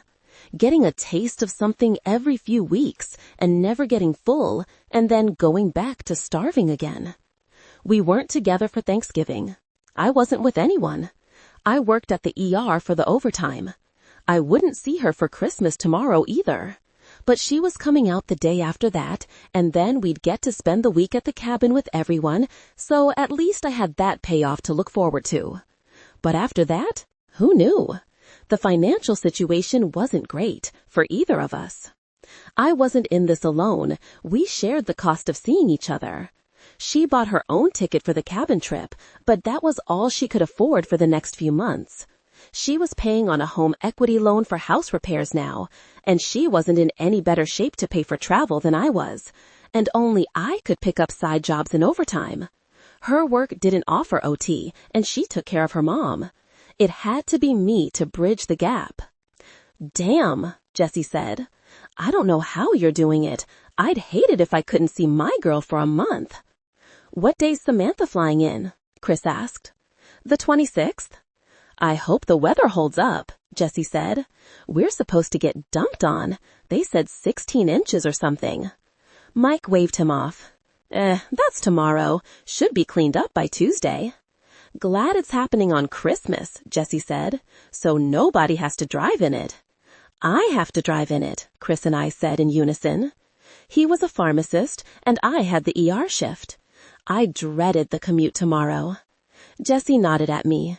"Hey, I know you don't like to talk about it, but I saw your dad the other day." I was about to tell him I didn't care, but he put his hand up. "Dude's getting audited." I scoffed. "I know, my mom mentioned it." Mike pulled his face back. "Diana, when'd you talk to her?" "She called me. It's a long story," I said. Jessie was grinning. "That fucker is so screwed. Remember how he used to brag that he didn't ever file his taxes?" "Karma," Chris said. The corner of my lip went up. "That asshole's having the year he deserves," Mike said. "Finally," he laughed. "Mom said his profile popped up on Facebook and she clicked it just to see, and he was bitching and moaning about junk mail and campaign texts." Imagine not knowing how to unsubscribe, Jessie said. Idiot. Normally, hearing about my parents was the last thing I wanted, but this actually made my day. I ordered. When Janessa was jotting down what the guys wanted, I opened up Instagram and went to Merkel's Mustard. I got so little time to do anything these days, I hadn't seen what Samantha was up to online. She told me a bit about it, but I hadn't seen her work with my own eyes. The last Merkel's post was a graphic with a mustard bottle wrapped in a red bow. It read, "You know what they want for Christmas? Probably not a mustard gift basket, but let's be honest, you've had worse ideas." The caption said to check out the link in their bio. It took me to the gift basket on the Merkel's website with the words "sold out" under it. I smiled. She was so good at this. She told me they'd had 2,000 of these and that the CEO didn't expect to sell them all. She'd had to push him for higher inventory, and she'd been right. I was so proud of her. She was right when she said once that to do her job, you had to get people. I couldn't conceive of a world in which I'd be able to convince someone to buy a mustard gift basket. "You still been lifting, right?" Mike said, handing his sister his menu. "A little at home. I don't have time for the gym," I said. "You don't want to lose those gains," he said. I needed to run a business, make enough to see my girlfriend, and somehow maintain my upper body strength. I'd be lucky if I got 5 hours of sleep a night at this point. We ate, and I had to leave before everyone else to make it to the clinic by opening time. I was in the office checking lab results when Maggie tapped on the door. "What's up?" I said, not looking over at her. "There's someone here to see you." "Who?" I said, talking to my screen. Tina popped up over her shoulder. "Don't be mad." I raised my head and looked back and forth between them. Why would I be mad? Maggie licked her lips. "We had an idea." "A good idea," Tina said quickly. Usually when these two had a good idea, it involved something like me dressing up as a giant chihuahua to hand out candy in the local summer parade. "I think it's going to be a win-win for everyone," Maggie said, "and we really want you to consider it." Tina was nodding emphatically. "What did you do?" I said slowly. "Just go meet him," Maggie begged. "Please." I swiveled to face them. "I'm going to need more information." "He'll tell you everything," Maggie said. "Just talk to him." Tina gave me prayer hands. I looked at the two of them for another long moment. Then I got up and went to see who was waiting for me. I don't know what I'd been expecting, but the man on the bench by the reception desk was not it. He stood when he saw me, a hat in his hand. He had to be at least 80. He wore suspenders and had a head full of wild gray hair and bushy gray eyebrows. "Dr. Rush," he said, putting out a hand. "I'm Dr. Hank." I shook it, still not knowing what was going on. "Medium. I was hoping I could have a moment of your time," he said. I glanced back at Maggie and Tina. They were peeking around the corner watching us. I nodded to room 3. "Please." I followed him into the exam room and closed the door. He sat slowly like his knees hurt and set his hat on the chair next to him. "You're probably wondering what I'm doing here," he said, after I'd taken my seat. "Did the ladies tell you anything?" "They did not." He chuckled a little. "They're a pair." He shook his head. "I'll cut right to it then. I would like to come work for you." I stared at him. He put a hand up. "I know, I'm old. Hear me out. I've got 55 years of vetting under my belt. I owned my own clinics for most of that. I know how hard those first few years can be, and I think I can help." "I'm sorry, Hank. I've explained this to them. I can't afford another doctor." "I'll work for free." I blinked at him. "You'll work for free?" I said slowly. "I don't need the money. What I need is people, socialization. I need something to look forward to every day, something to get me up and out of bed, keep me moving." "You can volunteer," I said, shaking my head. "There's plenty of rescues that will take you." "But they don't have them," he said, pointing at the door. "Before the ladies came to work for you, they worked for me." I straightened. "Dr. Brecken?" That's me. Dr. Hank Brecken. I knew him of him. He'd retired, sold his practice. I'd hired Maggie and Tina as a pair 2 months after his clinic shuttered 2 years ago. I just want to work with my people again, he said. I want to see my friends. They take care of me. I'm sure you know. They like to feed you. I let out a dry laugh. Yes, they do. Why close the practice if you weren't ready to retire? I asked.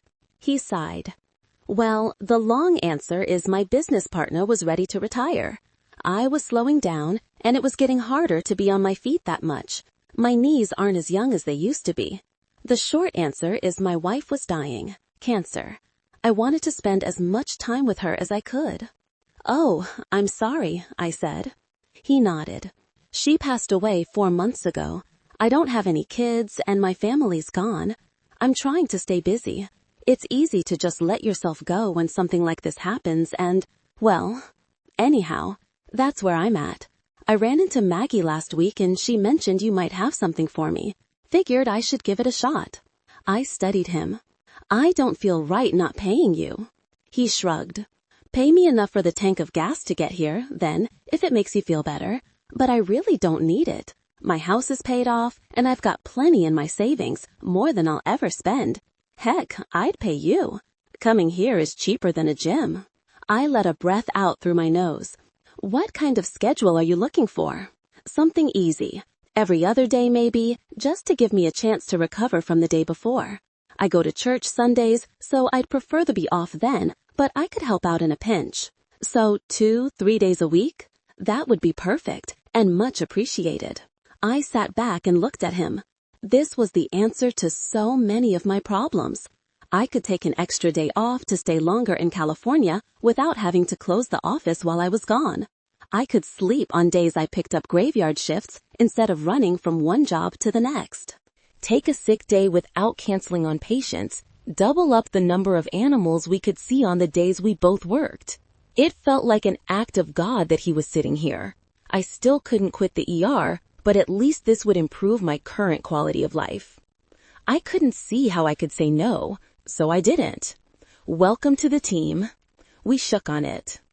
When we went out to tell Maggie and Tina, they started screaming and ran to hug him. Then they started hugging me. My phone rang and saved me. It was Samantha. I wriggled out of the PDA and swiped to answer. Hey. Xavier. I froze. She was crying. What's wrong? Everyone stopped talking and looked at me. It's my grandma. She didn't wake up this morning. She died. I would never remember Christmas Eve the same way again. It would be the day my heart had been broken, probably for as long as I lived. A lifetime of good memories and moments wiped out by one tragic event and rebranded into the day the bad thing happened. Everything was a blur. I called Xavier. That was the first thing I did. It felt like sending out a pointless SOS. He couldn't get here. I was shouting into the void like the Titanic beeping Morse code into the ether as it sank, even though nobody was going to make it in time to pull survivors from the icy waters. Dad brought Mom to my apartment to get her out of the chaos. Tristan took the boys to get donuts so they wouldn't see when the coroner showed up. I wish I thought of it before he did, so I wouldn't have to see it either. They brought her out feet first, wrapped in a blue body bag. My sister and I answered questions clutching tissues. Neither of us really cried. It was more of a dazed sniffling in between because we had to keep it together enough for the tasks we had to perform. After her body was gone, we had to clean her room. Geneva balled up the sheets in the mattress protector and we stuffed it into the washing machine. Then my sister and I called funeral homes. Dad contacted the rest of the family. Tristan brought back donuts and ordered food later, which was probably the only reason any of us actually ate. Mom kept asking for Grandma. I had the foresight to preemptively medicate her. Everyone was crying, and if Dad going to the gym had set her off, Grandma dying was going to be 1,000 times worse. Not that she'd understand what had happened, but she would know that one of her constants was suddenly not there, and that would be enough. I know I was doing things, but I felt like I wasn't doing anything. It felt like more needed to be done, important time-sensitive tasks, and I couldn't remember it all, and everything was taking too long, and I was moving too slow. I fed Pooter. I fed the pug. He pooped on the carpet in my room, probably because nobody let him out. I cleaned that up. I had a headache from crying, or not crying enough and trying to hold it in. Then somehow it was nighttime. I took 2 melatonin and then 2 Advil PMs. I didn't expect Xavier to come. He said he would. The last thing he told me was, "Medium, I'm coming." But I hadn't heard from him since I'd called him this morning. My fault, not his.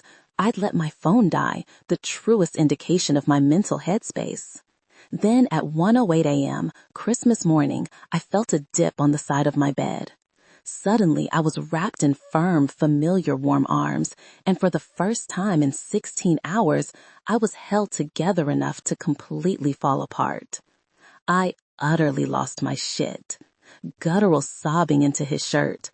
The breakdown I should have been having all day, but I'd been too busy adulting to properly lose it. Shush, it's okay. Xavier smoothed my hair. I couldn't see him. It was dark in the room and I was buried in his chest, but even with my eyes closed, I knew him. I'd know him anywhere. I felt rescued, like help had finally arrived. I didn't have to be strong anymore. I could be a worm and he'd be a worm expert, and I could just wiggle down in the dirt and rest my... I wanted him to hold me so tight I couldn't breathe. "Shh, I'm here," he whispered. I couldn't even imagine the hoops he had to go through to make this happen. The astronomical cost of the last-minute Christmas airline ticket, covering the ER shift he was already covering for someone else, finding someone to watch Jake, canceling on the guys for the cabin. My whole body racked with sobs. She was gone. 1 minute she was alive, and then she wasn't. I thought Mom's dementia was cruel. It was cruel. It was a long goodbye.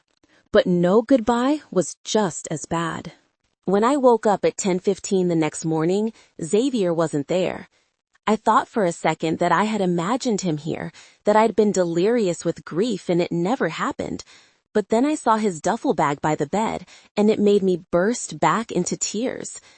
I took a shower and put on clean clothes, brushed my hair because I didn't want to be the girl with the rat's nest in front of him. He was pretty much the only reason I was functioning at all. When I pulled on his hoodie to leave for the house, I saw he'd fed Pooter, changed her water, and cleaned her litter box. The pug was also gone.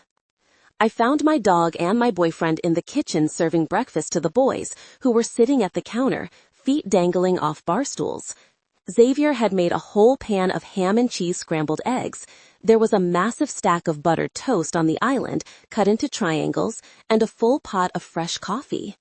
"Hey," he said, setting down the frying pan when he saw me. "I didn't want to wake you up." He came over and hugged me. When he let me go, I looked around blearily. "Where is everyone?" "Your dad came down for coffee. He said your mom had a bad night. Your sister is taking a shower. I haven't seen Tristan." The dog peered up at me from Xavier's feet. He had been adopted by the boys. They named him Pugsley, very unimaginative, but I'd let it slide. He'd lived in the house for the first week he was here, but every time Mom saw him, she asked whose dog it was. 20, 30 times a day. It got to the point where we all wanted to tear our hair out. We had to keep the dog in my apartment just to maintain our sanity. Would she do this with Grandma too? Ask us over and over where she was? Make us tell her again and again that she died? Or worse, make up a lie so she didn't have to relive it every time she forgot? I somehow knew this was exactly what would happen.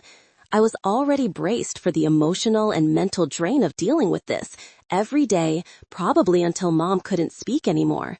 Cruel and unusual punishment for an already heartbreaking situation. And the only relief would be when Mom was so far gone she couldn't form the words to ask. "I have to walk the dog," I said absently. "I walked him," Xavier said. "Sit." I nodded and let him put me on a stool. Then he went back to the stove. "What time are we opening presents?" Holden asked. Oh, shit, I breathed, putting my face in my hands. It was Christmas. I completely forgot. I simultaneously remembered and didn't remember the holiday. Let's just finish breakfast and see what your mom wants to do, Xavier said. The boys nodded at him like their messiah had spoken and went back to eating their eggs. He poured me a coffee, made the way I liked it, set it in front of me, and sat down. Can I get you to eat? He asked, taking my hand and covering it with his. I don't think I can, I said, my chin quivering. If you don't eat, you'll feel worse, he said gently. Eat a little for me, okay? I swallowed down the lump in my throat and nodded. Xavier assembled half an egg sandwich and set it in front of me. It's not a lot, but it'll keep your energy up. I was staring at it, deciding whether I could stomach it, when someone started screaming. Xavier and I locked eyes. Mom. I flew off the stool and ran through the house. Mom was in the living room, clawing at Dad. Let me go, I have to get groceries, Xavier said. Dad was trying to keep her from the front door. Lisa, we have groceries. No, I'm going to the store. Let me go, we need food. What happened? I shouted. Dad was holding her wrists. Lisa, stop.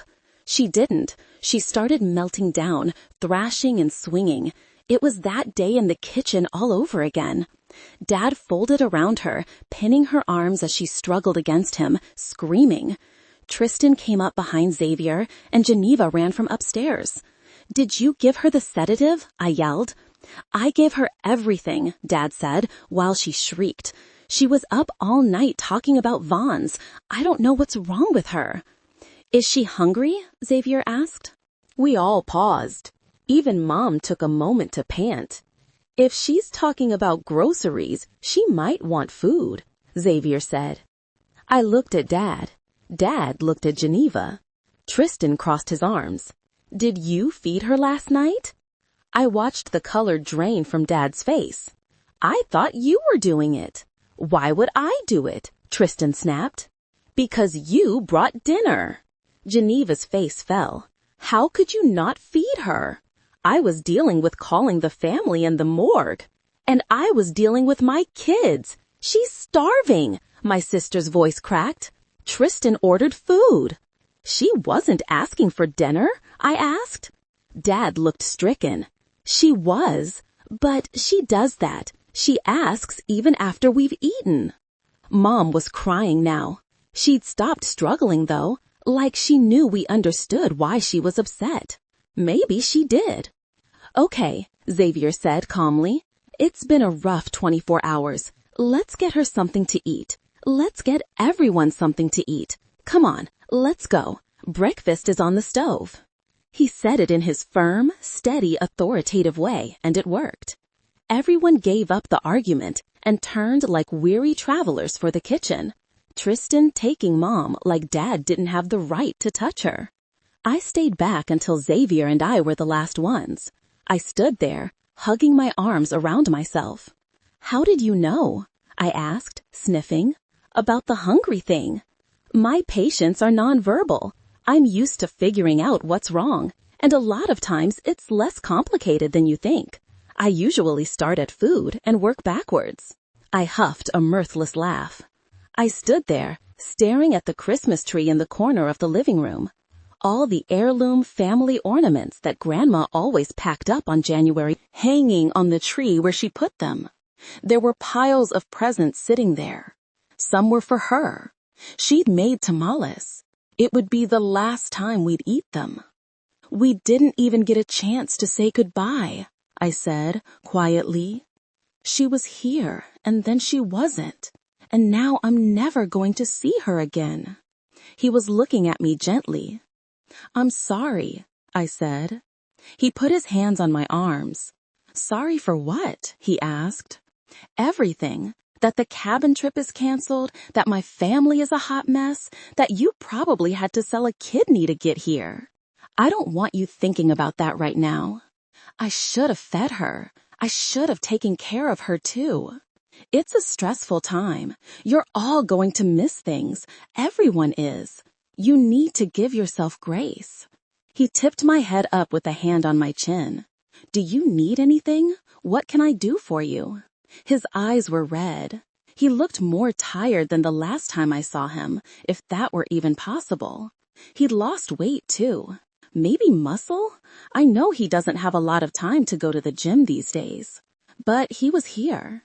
He was making breakfast for everyone and asking me if I was okay. And the fact that he was here did make me a little okay. My head hurts, I said, rubbing my temple. Do you want some Advil? He asked. No, I took some in the middle of the night. I don't think it's been long enough. I froze. No, I breathed. What? A foggy, grief-riddled recollection had just drifted to the surface of my brain, a melatonin-soaked flashback. I looked up at him in horror. Oh, God, no, no, no, no! Then I bolted out the front door and ran down the driveway back to my apartment. Please, please, let it still be. There. Please, let this be some horrible fever dream that didn't actually happen. I burst into my studio and ran for my bed. On the nightstand next to the lava lamp was a single Advil PM and a single, lone, earbud. No! What happened? Xavier said from behind me. I turned slowly. I swallowed my earbud. He blinked at me. You what? It was dark and I was drugged up on sleep aids and my head hurt so much and I thought it felt a little weird going down, but Xavier, stop laughing. He was cracking up. My usually very reserved, very contained boyfriend was laughing. This isn't funny, I said, starting to laugh a little too. It is the tiniest bit funny, he said. Am I going to need surgery? I looked at him, despondent. He shook his head. No, I don't think so. How's it going to come out? The way that most things come out. I groaned pathetically, and he gathered me into a hug. Oh, God, this day is a fucking nightmare, I muttered. And now you can't even watch cat videos and surround sound. I snorted, and he squeezed me tighter. You will be fine, he said, chuckling. You promise? I do. And with him here, I did sort of believe him. Can you hear it? Samantha asked. She still sounded stuffy from crying. We were back in her room. It was the end of the night. She was lying in her bed, and I had my ear pressed to her stomach. Come On Eileen was playing 3 inches from her belly button. I can hear it, I said. Are you serious? Yes, the fiddle just started. Oh my God, she groaned. My life is a sitcom. I pulled her shirt back down and propped myself on my elbow to look at her. You're sure I don't need to go to the doctor? She asked. I'm very sure. You'll see your earbud again soon. She scoffed. She seemed a little better, calmer. I had over a week until I had to go home, more time than I'd ever spent with her. But I already dreaded leaving. It was hard enough going home, knowing I would miss her, but it was even harder to leave, knowing she needed me. It had been a very long day. Her family had decided Christmas would go on as planned. The funeral home was closed, there wasn't anything else to do for Grandma at the moment, and the boys wanted to open presents. I didn't want them to feel like I was intruding on their holiday, but at the same time, wild horses couldn't have dragged me away from Samantha in her state. So I'd made it my job to collect the torn paper and put batteries in things while they opened gifts, so they could just focus on the fun parts. I set a timer on my phone for bathroom reminders for Lisa and let someone know when they went off. I put out snacks and boxes of tissues, and I hovered at the edges and stepped in when I was needed, and disappeared to wash dishes and clean up when I wasn't. And I was happy to do it, to be any kind of useful to her in any way. I leaned down and kissed her softly. Do you want to hear some good news? I asked. Please, yes. I told her about Hank. When I was done, she shook her head. Wow, she said, sitting up on her elbows. So he's just going to work there for free? That's what he said. I feel guilty letting him do it.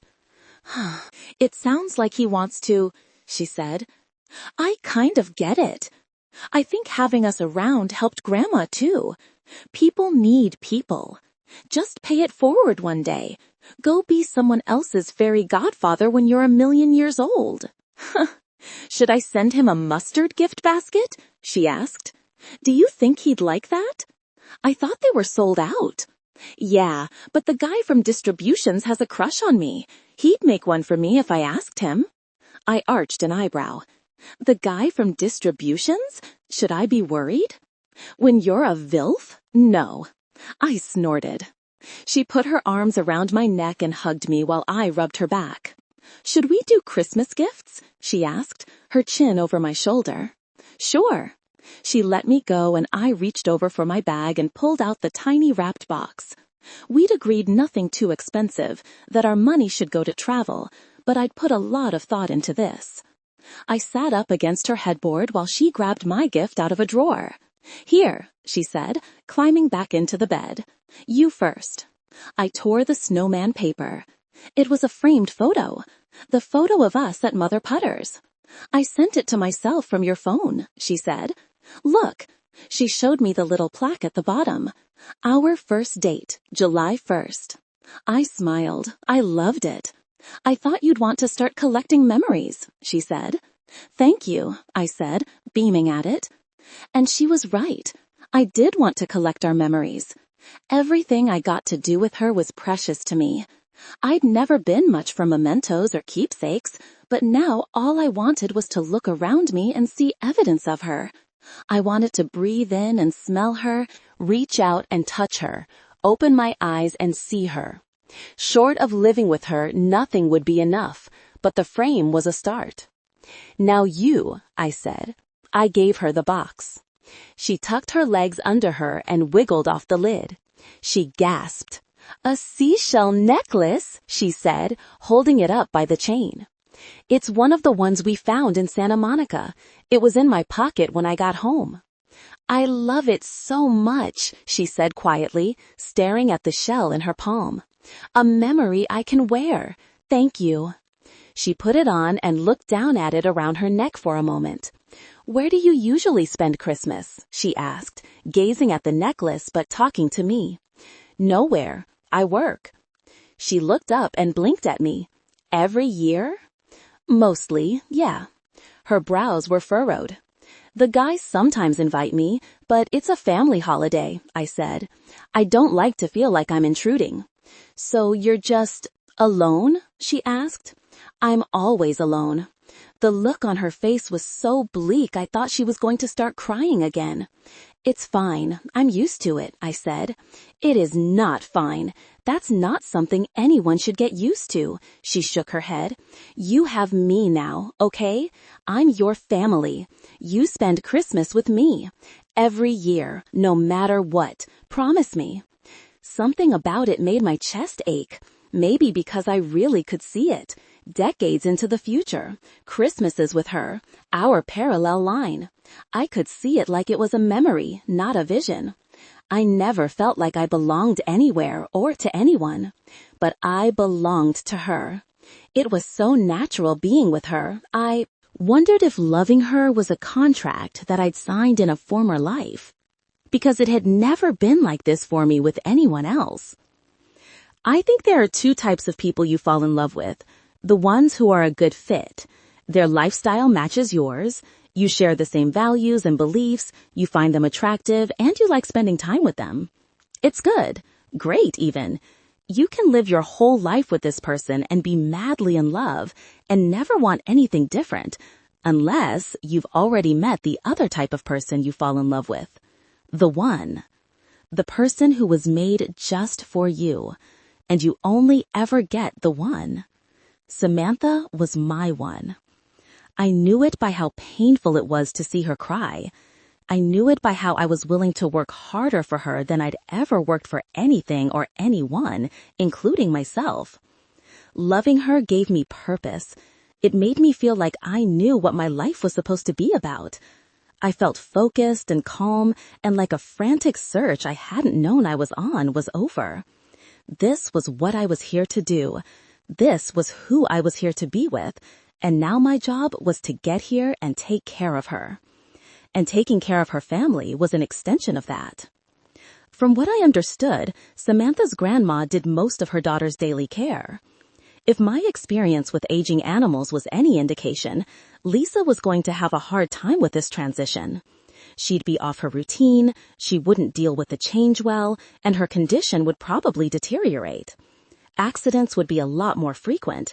They'd forget to take her to the bathroom, they'd forget to feed her, and both those things would make her more difficult to manage. Nobody was in the right headspace to deal with anything right now. Everything was the last straw. It was clear the family was in no place to take care of the fundamentals at the moment. I got the sense Grandma had done a lot of it, and the wheels of the household were not turning without her. So after I cleaned up breakfast this morning, I started figuring out lunch plans for everyone. Then dinner. I was going to facilitate whatever was needed, food, errands, chores, anything to make her life better, easier, gentler. I kissed her softly and she closed her eyes. "How much did it cost for you to get here?" she asked. "You don't want to know." She looked at me. "Tell me." "The only seats left were first class." She grimaced. "There was another cheaper seat on Christmas, but we're getting snow, and I was worried the flight would be canceled and I wouldn't be able to get here until next week," I said. "Xavier." "I know," I said quietly. It was all gone. Every penny I'd made over the last month working at the ER, plus another $114 on top of. Gone. I was grateful that the money was there when I'd needed it. Better than putting an emergency visit on a card, but I felt deflated and exhausted knowing that I was back to zero. She must have seen the weariness on my face. "Are you okay?" she asked. "I'm fine." "You look really tired." "I am really tired," I admitted. She studied me. "I feel like this relationship is killing you." "Don't say that." "No, I'm serious. You shouldn't be working 7 days a week." "I don't know what else to do," I said.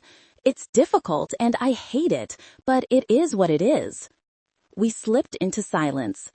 "If you had the power to erase every memory you have of me so you didn't know what you were missing, would you do it?" she asked. "No, I wouldn't do it," I said without even thinking about it. "Why?" "Because life wouldn't be worth living if I didn't remember you." She looked like she didn't believe me. "But it's so hard though," she said.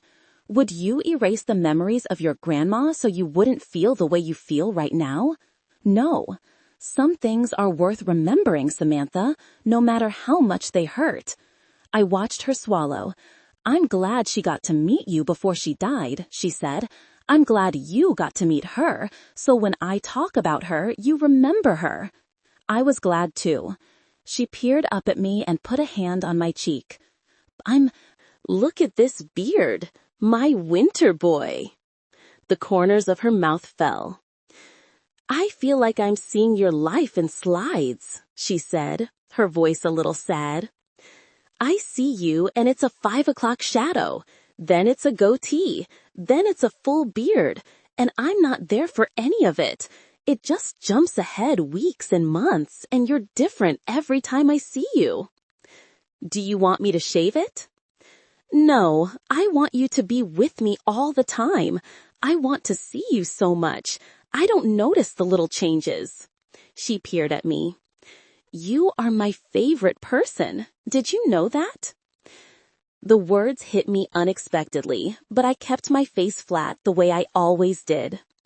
"You're my favorite person too," I said quietly. "Even when I'm trying to compliment you, you turn it back on me. You are a wonderful human, Xavier. I hope you know that. I hope you hear me when I say it. You are so selfless, hardworking, generous, gentle. You're smart and patient, and I saw everything you did for us today. We all did." The words filled me up. For once, I let them. You make me want to be that way. You make me want to be everything, I said.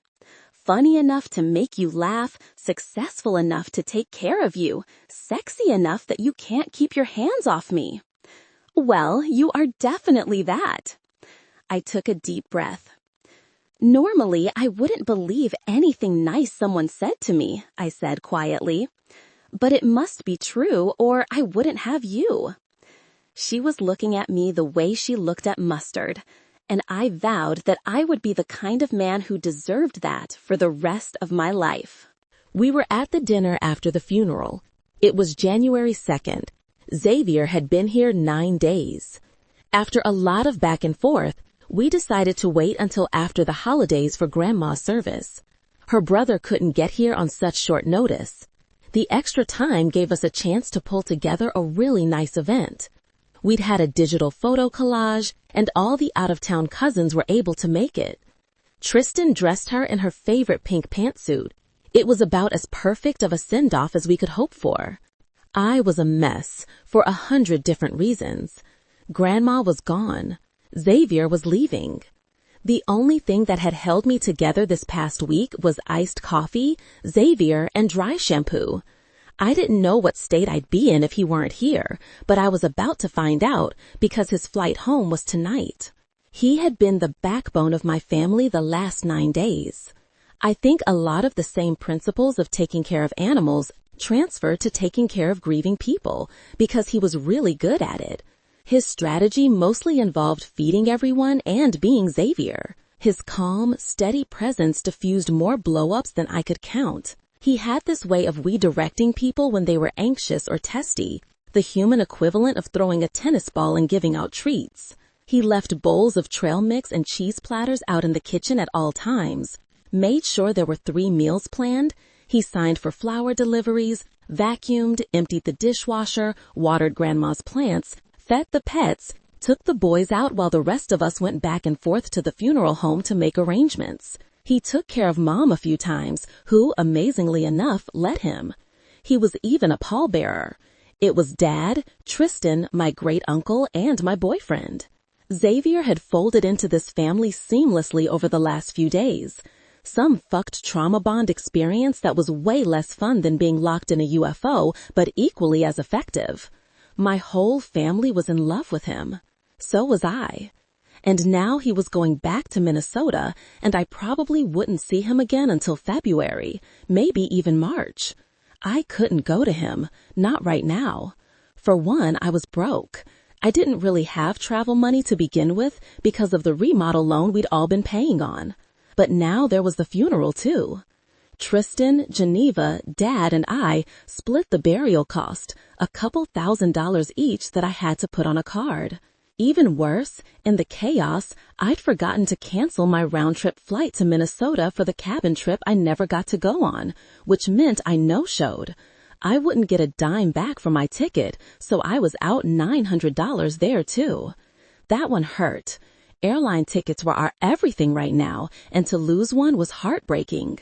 Besides the financial reasons I couldn't make it to Minnesota, there was the more pressing one, Mom. I had no idea what we were going to do once Dad went back to work tomorrow. Grandma and I were Mom's daytime caregivers, but I worked Monday through Friday, so I'd always been more of a backup than anything. It was going to be an adjustment, a big adjustment. Mom was doing okay, but I had a feeling it was because we were all home for the holidays, and Xavier was bridging a gap that Grandma left. When he was gone, he would leave a void in this family, and I couldn't even think about it because it scared me too much. I wanted to beg him not to go. And it was more than just needing my person during a hard time or the things he did for my family. I wanted him to live here, to stay. I wanted him to be with me all the time. I wanted the parallel life, here, like it had been the last 9 days. But I would never, ever ask him for it. I knew how much he had to lose, literally and figuratively. His clinic, his credit, his entire life's work. There was really nothing in the middle. It was an all-or-nothing situation, and I couldn't imagine how he could ever justify leaving that behind. If you made a spreadsheet and you listed all the pros and cons, There would be a laundry list of reasons for him to stay in Minnesota and a tiny 2-line list for California that said medium, weather, and medium, Samantha on it. Actually, I don't even know if the weather would be a sell for him. He liked seasons. So, just me. And even I was practical enough to know that didn't make sense. Knowing that we would never have more than this, and knowing that we should, was so hard to accept. The funeral dinner reception was a buffet at Luigi's. People were starting to say their goodbyes on their way out of the restaurant. I was sitting at the table in my black dress when Xavier came back over from the bathroom holding his duffel bag. He changed into the clothes he was going to wear on the flight home. He was leaving straight from here. The boys darted around the room chasing each other. Xavier made eye contact with Brayden and shook a single finger, and both boys stopped and sat like normal human beings. "It's like a Jedi mind trick," I said, taking off my heels under the table. He scoffed. "Oh, I almost forgot." He dug in his pocket. "I found this under the wash basin in the laundry room this morning. It's been in my suit all day. I almost left with it." He handed me a bracelet. I held it in front of me in complete disbelief. It was Grandma's, the one she gave Mom on her 25th birthday, the one Mom had lost. "There was a white bucket full of dryer balls," he said. "I was washing Pooter's bed for you. It was in there." "I can't believe you found this," I breathed. "We tore the house apart, literally." "The bucket looked like it had been there a long time. I bet no one checked it. It was probably one of those things you get blind to," he said. Tristan walked in from the bathroom. "Look!" I said, showing it to him. He pursed his lips. "Where was it?" he asked, his tone bored, like this precious family heirloom hadn't been lost to us forever for over a year. "The laundry room." "Cool. Why does Mom look like a French whore?" I gasped. "Tristan?" He crossed his arms. "Have you seen her?" "Yes, I've seen her. I did her makeup as always. She looks fine." "You sure about that?"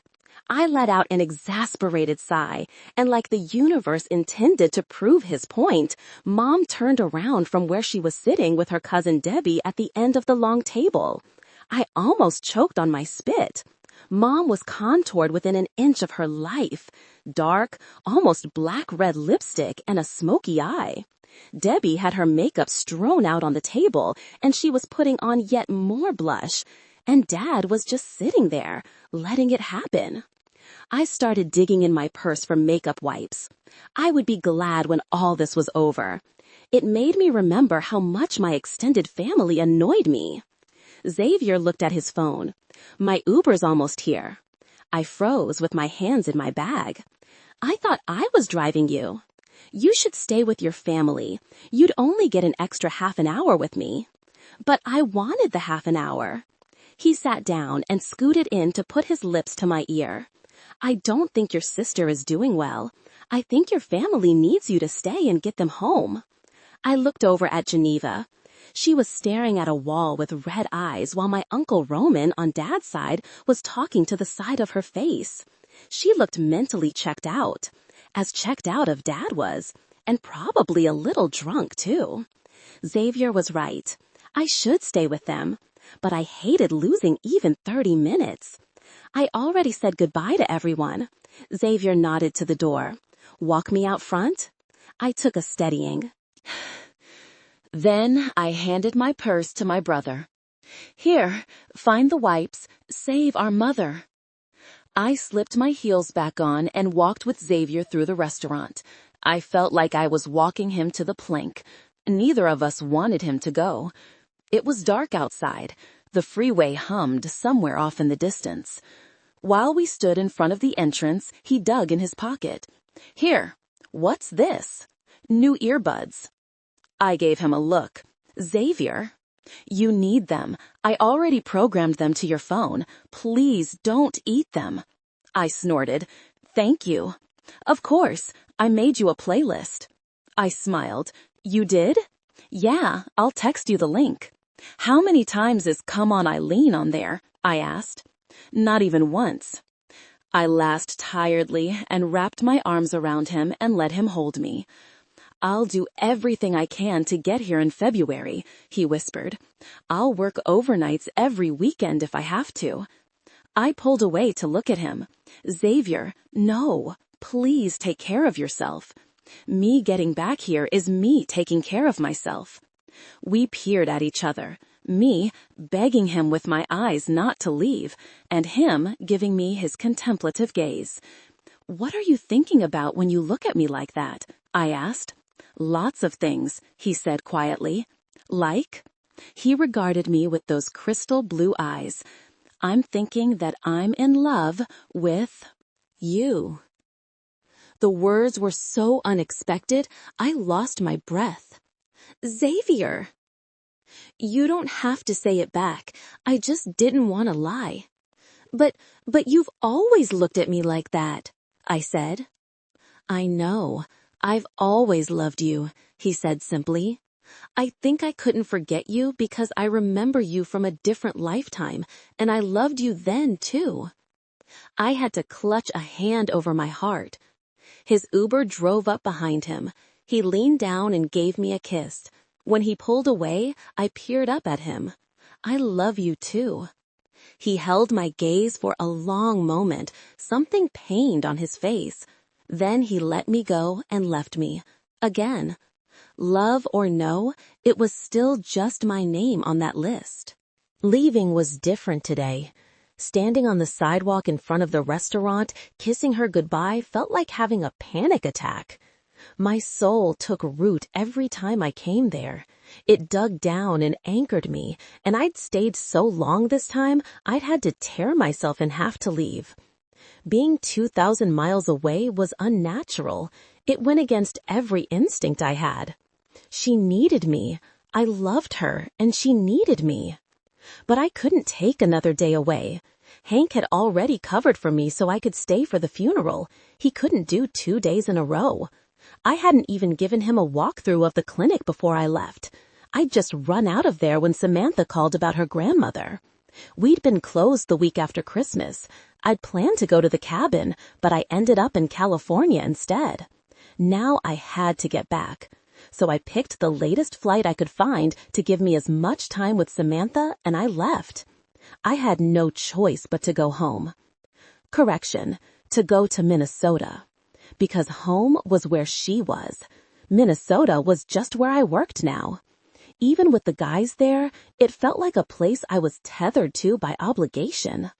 For all the effort it took to get to where I was in life, to have the things I had, my own clinic, a staff, people who relied on me, the giant middle finger all this sent to my parents, a very real part of me wished I'd never done any of it, because the things I owned now owned me. I could never walk away from it now without it ruining my life. Even though going back to it without her felt like the same thing. We came into the house in our black suits and black dresses in black moods. No color today for anyone, not even gray. "I can't wait to go to bed," I said, pulling off my heels. "Pajamas," Geneva said to the boys. They ran up the stairs. "I'm down for a glass of wine if anyone wants to join me." "You may have a bottle from the cellar," Tristan said. "One?" I scoffed. So benevolent. I have work tomorrow, but I'll eat ice cream. Tristan was already heading for the basement. "Get the Hales Vineyard Merlot," Geneva called after him. Dad took Mom upstairs to put her to sleep. I went to let out Pugsley and feed Pooter. I changed into Xavier's hoodie, trying not to get more depressed than I already was that he was gone. I came back to find everyone in the kitchen. Someone had put out one of Xavier's charcuterie boards.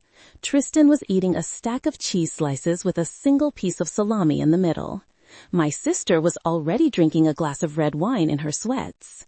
She'd set the strawberry ice cream out for me. Dad had a whiskey. "It was a nice service," I said, grabbing a bowl. Everyone mumbled agreement. Dad took a swallow of his old-fashioned, the ice clinking in the glass. "There's something I need to talk to you about," he said. "I don't really know how to say this. I'm too tired for tact." We all looked at him. "Your grandmother had a heart condition." Geneva and I glanced at each other. "Did the autopsy come back?" Geneva asked. "No," Dad said. "She told me months ago." We all stared at him. She needed a surgery, an aortic valve replacement. She'd been aware of it for a while. It was progressive. Her doctors were monitoring it. She was just starting to have issues. It's probably what caused her to pass. I abandoned the ice cream and sat gingerly on it. Why wouldn't she tell us? Because she wasn't planning on fixing it, he said. She didn't want you pushing her to try. Why wouldn't she fix it? Geneva asked. It was a major surgery. They needed to crack open her chest. Months of recovery and physical therapy, if she even made it out at all. I think she thought she had more time, and she didn't want us to have to take care of her. We were already spread too thin. Tristan's eyes were fixed on the floor, still holding his cheese. And you just didn't tell us? Geneva said, looking stricken. She asked me not to, he said. So what? She's gone now. Maybe we could have convinced her, she said. I honored her request, he said in an end-of-discussion tone. Then Dad dragged a hand down his mouth. I think it's time to consider a memory care facility for your mother. The entire room jerked to attention. What? I said. What? We promised her she would stay at home, Geneva said. Dad looked weary. I know what we promised her, but the situation has changed. Her condition has changed, and I can't do this anymore. And why is that? Tristan snapped. Dad looked at him with bloodshot eyes. I'm worn out. I don't know how much I have left. You have no idea the level of care she requires. Don't know. We fucking live here. Yeah, Dad said. Are you up with her in the middle of the night when she's sundowning until 3 a.m.? Are you showering her, dressing her? Are you changing her diapers? Tristan pressed his lips into a line. Dad shook his head. You think putting some makeup on her and dyeing her hair is the extent of what she needs right now? Your grandmother and I had been doing the bulk of the heavy lifting here for the last 6 months. She's gone. Your mother's care is complex and evolving, and I'm tired. I licked my lips. Okay, I can understand that, but I think there's some things we can do before we go full assisted living. Like what? He said, looking at me. The adult day centers? Driving her there and back once a day when she tries to jump out of moving cars? Home health aides? I've looked into it. Her Social Security will only cover a fraction of the cost, and we've already tapped into every program we qualify for. We'll come out of pocket for the rest of it. You know how much it is to have someone come here. $25 to $40 an hour. Do you know how many hours are in a day? It would cost us $300 just to cover me for one full night's sleep. It's cheaper to put her in a facility than it is to pay for her to stay at home.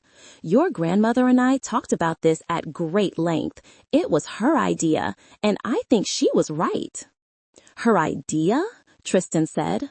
How convenient that we can't ask her. Dad blinked at him. What exactly do you think is my angle here, Tristan? Your grandmother was dying. She knew what this was going to look like when she was gone. A core part of your mother's care team is no longer here. We don't even have someone to watch her while everyone is at work. I can, I said. I work from home. He started laughing, a mirthless, worn-out laugh. Good luck, he shook his head. She's restless, emotional, and she's living in a haunted house. She can't remember that her mom is dead. This place reminds her that she's missing. Every day she's going to ask about her. Every hour. Sometimes every minute. Are you ready for that? In the middle of a conference call? In the middle of a project? Her wringing her hands and working up to a meltdown while you're here alone from 9 to 5? He waited for me to reply. I didn't. He looked at each of us. Medium. Her condition is progressing. It's moving beyond what we can handle. It just is. And it's not even about us. Do you think your mother wants to hurt you when she has a blow-up? For you to have bruises and scars from holding her down? Do you think she wants her children seeing the things you will see? Wiping her? Changing her diapers? She would want dignity. She would want us to have quality of life. My chin quivered. But we promised. Those places are like $6,000 a month, Tristan said, just so you know. Geneva looked up at him in shock. Are you serious? Yup. How do people do this? She breathed. I mean, it's taking all four of us just to afford the basics for her. They become wards of the state, Tristan said. That's how they afford it. And then they end up in the same kind of place Dad wants to send her, only shittier. I wouldn't take her to a place like that, Dad said. We would find somewhere nice. And yes, they're expensive, but the cost of keeping her at home is going to end up higher if we bring in help. No, Geneva said, shaking her head. I won't do it. I won't put her into a nursing home. Dad nodded. Okay, so tonight is your night to sleep with her. He got up. Let me know if you still feel the same way in the morning. Okay, just wait, I said. Wait. I hear you. It's been harder than we knew. You've been shouldering this stuff alone. You're getting burned out. Let's try different meds, stronger sleeping pills. That I can't get her to take half the time? Dad said. Let's do it at dinner, I said. When she's already used to drinking something. Maybe we just put her to bed earlier. We didn't know it was like this, Dad. You didn't tell us. Dad went quiet. How about if we start helping with showers? Geneva said. Everyone but Tristan. We can alternate nights. And maybe we do get some help during the day, I said. Someone to help with toileting. We could do a shorter shift so it's only 10 to 3 or something, not as expensive. Just Monday through Friday while I'm trying to work. If I have to change a diaper, I have to change a diaper, Geneva said. Right? She looked at me. I nodded. Geneva peered at each of us. We have to make it work here. We have to make it work with the four of us. It's what she wanted, and I can't afford to chip in for more care. We agreed to split it, Tristan said. That was the deal. Yeah? Well, I have kids, Tristan. I'm a single mom, and I don't get a dime of child support. I'm already paying on the remodel. She buried her face in her hands and let out a shuddering breath. God, why did we do that? What were we thinking? I have to put these boys through college, she said, so quietly we could barely hear her. When it comes time for the boys to go to college, we'll figure it out, I said. Nobody's going to leave them behind. Nobody is leaving anyone behind. My sister didn't look up, but she nodded. Dad was staring at his glass. I just don't see this working. I think we're putting a Band-Aid on the knife wound. She wanted to stay with us, Tristan said. It's the only reason why I'm fucking here. What she wanted was to be remembered, Dad said. She didn't want to be left somewhere and forgotten. We'd never do that. We'd go see her every day. We'd take her home for the weekends and holidays. And when we'd see her, we'd get to do what we're supposed to be doing, enjoying her, not resenting her. Wow, tell us how you really feel. Tristan crossed his arms. Why don't we talk about what this is actually about? Geneva made a frustrated noise. Tristan, knock it off. Dad is not cheating. Tristan scoffed. Oh no, for someone who cares so much about sleep, he sure disappears a lot between the hours of midnight to 2. What I do to relieve stress is none of your business, Dad said, his voice a warning. It is if you're trying to dump her in some nursing home so you can go fuck around, Tristan said. The three of us looked at Dad. Your mother is beyond understanding anything that happens in this house or this marriage, Dad said, carefully. So you're admitting it? Tristan said. Dad stared at him, his face more haggard and weary than I'd ever seen it.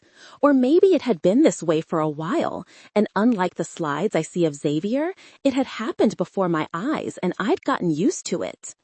I love my wife. I always will. There are days I'd rather be dead than have to live through the things happening to her, Dad said. Her body might still be here, but she is gone, and she has been for a very long time. I am a full-time caregiver to someone who barely knows my name. I will not apologize for what I have to do to make it so I can wake up in the morning to the reality I'm forced to endure. My life is a permanent, intolerable unhappiness, and I pray you never know what that's like. He put a hand on his whiskey. You three talk about it. Give me your answer tomorrow. I'll do whatever you decide. He threw back the rest of his drink and left. Tristan glared after him. Then he turned on us. You guys are seriously fucking okay with this? Tristan, stop, I said wearily. No, he's not even trying to hide it now. And why should he? My sister's tone caught me by surprise. Dad has a right to happiness, Tristan. Not if it means he's fucking cheating. She set her wine glass on the counter with a clink. So Dad goes on dates. Who gives a shit? Not Mom. All Mom knows is that he's here. In the grand scheme of everything that's going on, is this really the hill you want to die on? He's trying to put her in a home. Dad's being forced to make decisions that none of us could ever comprehend, she said. He has to think about what's right for her, what's right for us, what's right for his grandkids. And everything he said was true. Her care is complicated. We're all making sacrifices, and nobody's making more than him. If you want to be pissed about something, be pissed that our grandmother had a terminal illness and we didn't get to know about it until 2 weeks after she's dead.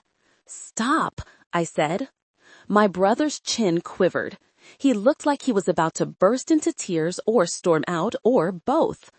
He chose both. He swiped the Merlot from the counter, flipped Geneva off, and left. It was 11 a.m., the day after the funeral. I was on the phone with Samantha in the clinic helping Maggie with a blood draw on a very lethargic senior dog, back in Minnesota where it was -18 outside. Samantha had just gotten me caught up. I'm too exhausted to even know how I feel about it, she said. I think my brain needs to pick and choose its battles right now. Let's start with the nursing home, I said. What did everyone decide? We're going to try the part-time home care and sleeping pill thing we talked about. I'm going to make calls today to the doctor and an agency to see what's available. I think that's a good start, I said. Yeah, she went quiet. I hate it when Tristan is right. It's like he's some deranged Gen Z prophet. What else has he been right about? That you're totally obsessed with me and faked a veterinary conference to take me on a date. I paused. Maybe he is a prophet. She laughed tiredly. We finished the blood draw and I gave the dog a pat. I'm kind of nervous about today, she said. This is the first time I've ever been home alone with Mom. I mean, I've been alone with her while Grandma took a nap or something, but it's just me. When in doubt, put food out, I said, lifting the dog into the kennel. I can't believe how much that actually works, she said. I latched the cage. Everyone and everything is better fed. I leaned on the counter. How do you feel about your dad dating? I asked. I don't know. If you would have asked me 6 months ago, I would have told you he should burn in hell. But now, I'm beyond judging how anyone deals with any of this. She sighed. I have to go. I have a conference call with Merkel's at 9 to discuss second quarter plans. I'm doing a new campaign with 25 mustard recipes. The slogan is, use Merkel's unless you want it to suck. I chuckled at it and looked at my watch. Call me when you get your lunch break, I said. I will. I miss you. I smiled. I miss you too. It's 71 here today, she said. Now you're just rubbing it in. She laughed and hung up. I took out my earbud and looked around the back room, already feeling the dip in mood I got when I hang up with her. I usually didn't mind being alone, but after almost 2 weeks with Samantha and her family, my threshold for companionship had changed. I hated that I would go home to an empty apartment tonight, that I would eat dinner alone, make food for no one, sleep in an empty bed. Not being with her and her family was wrong and distressing. I felt a homing response in her direction, a constant pull to the west. It got stronger every time I went there. I wondered what would come of that, how much I would suffer 6 months from now, a year from now, 2, not being there. I tried not to think about it. There was nothing I could do to change it, but the dread of it existed in my peripherals every minute of every day. It was coming, and I knew it. The old dog whimpered in his kennel. I crouched to scratch his ears through the bars. He had people who loved him. He didn't want to be here any more than I did. He wanted to be home with his family. I felt the same way. We were both in cages, only I'd made mine. Someone knocked on the doorframe. I looked up to see Hank shuffling in. "Hi," he said. "Maggie's having me fill out some paperwork for my file. I don't think I've had an employee file in, well, half a century." I laughed a little and stood. I hadn't seen him since the day he came to ask for a job. "How is California?" he asked. "Good." "Better weather than here, I'll tell you that much," he said, taking off his jacket. "Boy, I sure am tired of the dust out there. Sometimes I think I'm bonkers staying here in the winter instead of hunkering down in Florida like everyone else my age."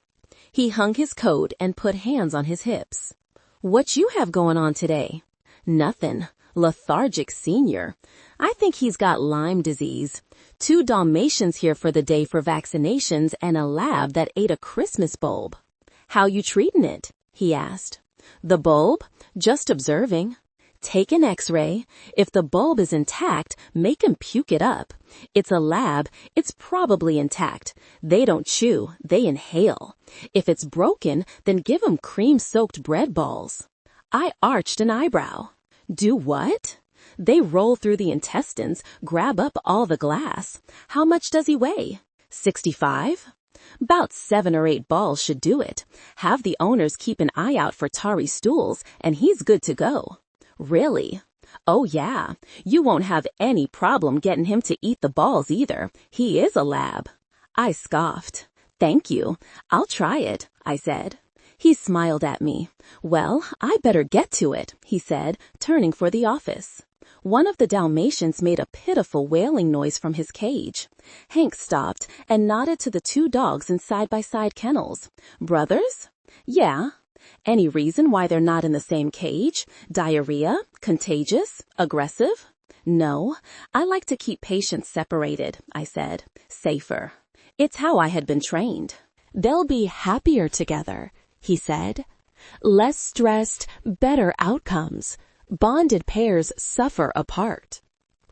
I nodded slowly. Yes, they do." My phone vibrated in my pocket. I pulled it out to check it. Samantha. "Excuse me," I said, answering it. "Hey, I thought you had a conference call." "Xavier." Her voice immediately put me on alert. "What happened?" "I just got fired." "Slow down. Tell me what happened," I said. She was inconsolable. "They said they were consolidating marketing teams," she said, hiccuping. "That they were going to stick with the Heinz staff because it's bigger. They already changed the login info. They fired my assistant, too. It was like a 3-minute Zoom and it's all over. 4 years with them like nothing." "Did they give you a severance?" I asked. 3 months, and I get to pay $1 million for Cobra to keep my health benefits. I can't even afford it." I was pacing. "You're going to be okay. You'll find something else." "I don't want something else. I want my job," she broke down. It took everything in me not to walk out of the clinic and go straight to the airport right then and there. But I couldn't. I'd wiped my savings on the last visit. I just got back. I could hear Lisa in the background. She was asking where her mom was. "She's at the store," Samantha said, crying. "Listen, you can't be upset in front of her," I said gently. "You'll get her upset and it'll make everything worse. You're there alone and you don't want her having a meltdown." I could picture Samantha nodding. "Here's what you're going to do," I said. "You're going to put headphones in. You're going to take your mom and go to the backyard." "The backyard?" she sniffed. "Yes, it's nice out there. 71, somebody told me." She let out a laugh sob. "Put Lisa in the gazebo, make a short playlist, something calming, both earbuds in. You're not going to look at your phone, you're not going to check email. You're going to look around and you're going to see all the things you're always too busy to see. Check the plants for fruit, pick some flowers, feed the fish in the pond, take a leaf from the lemon tree and break it in half and smell it. Walk the whole yard. Can you do that?" "I can't think of songs," she said pitifully. "Do you want me to pick them?" "Yes." "Okay, I'll make another playlist and I'll send you the link. Stay on the phone with me while I do it." When I was going through my music, Lisa asked again where her mom was. Samantha answered. A moment later, Lisa asked again. Samantha answered again, and again, and again. I could feel Samantha eroding on the other end of the line, telling her mom the grocery store lie with a little more hysteria around the edges every time. Lisa had asked for her mom when I was there too, but not like this. Everyone had been home, the boys were running around, she had her husband. It was distracting. With just Samantha there and the house empty the way it usually was during the week, she was noticing her mom missing. It was only 9:15 in California. Nobody would be home to take over until at least 5.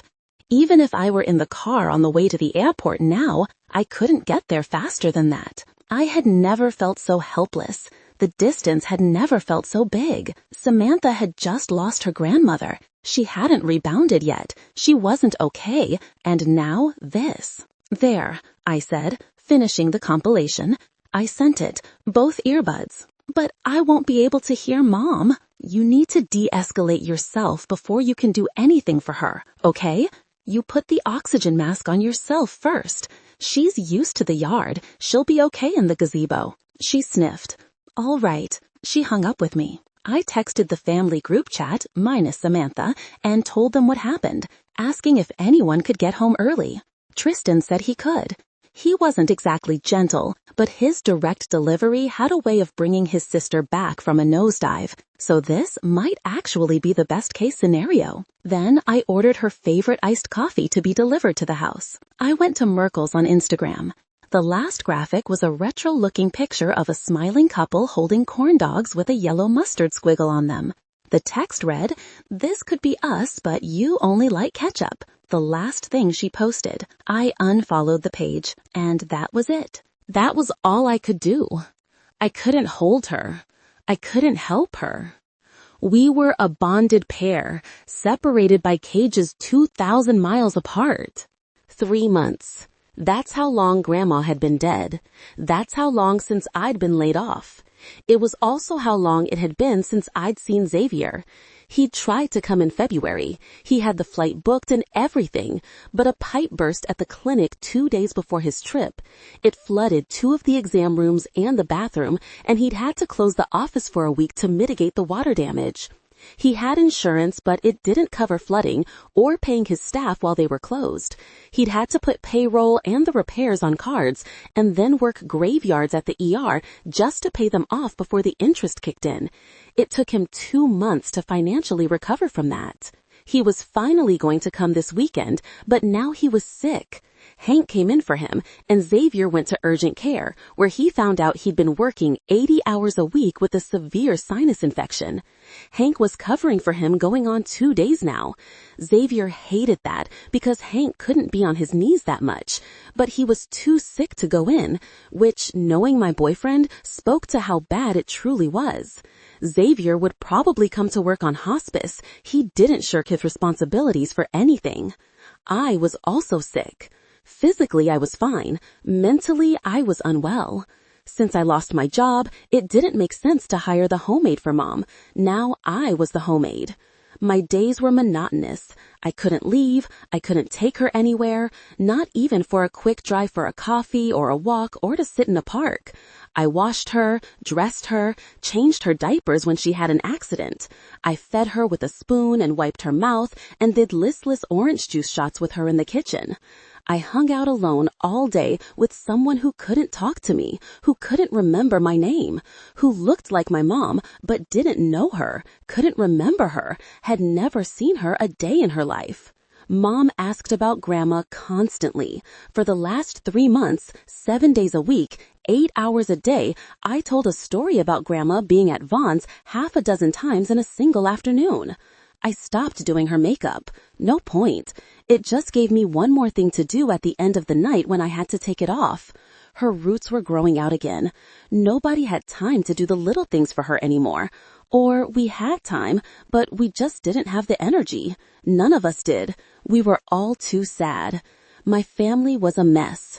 Tristan wasn't talking to Dad.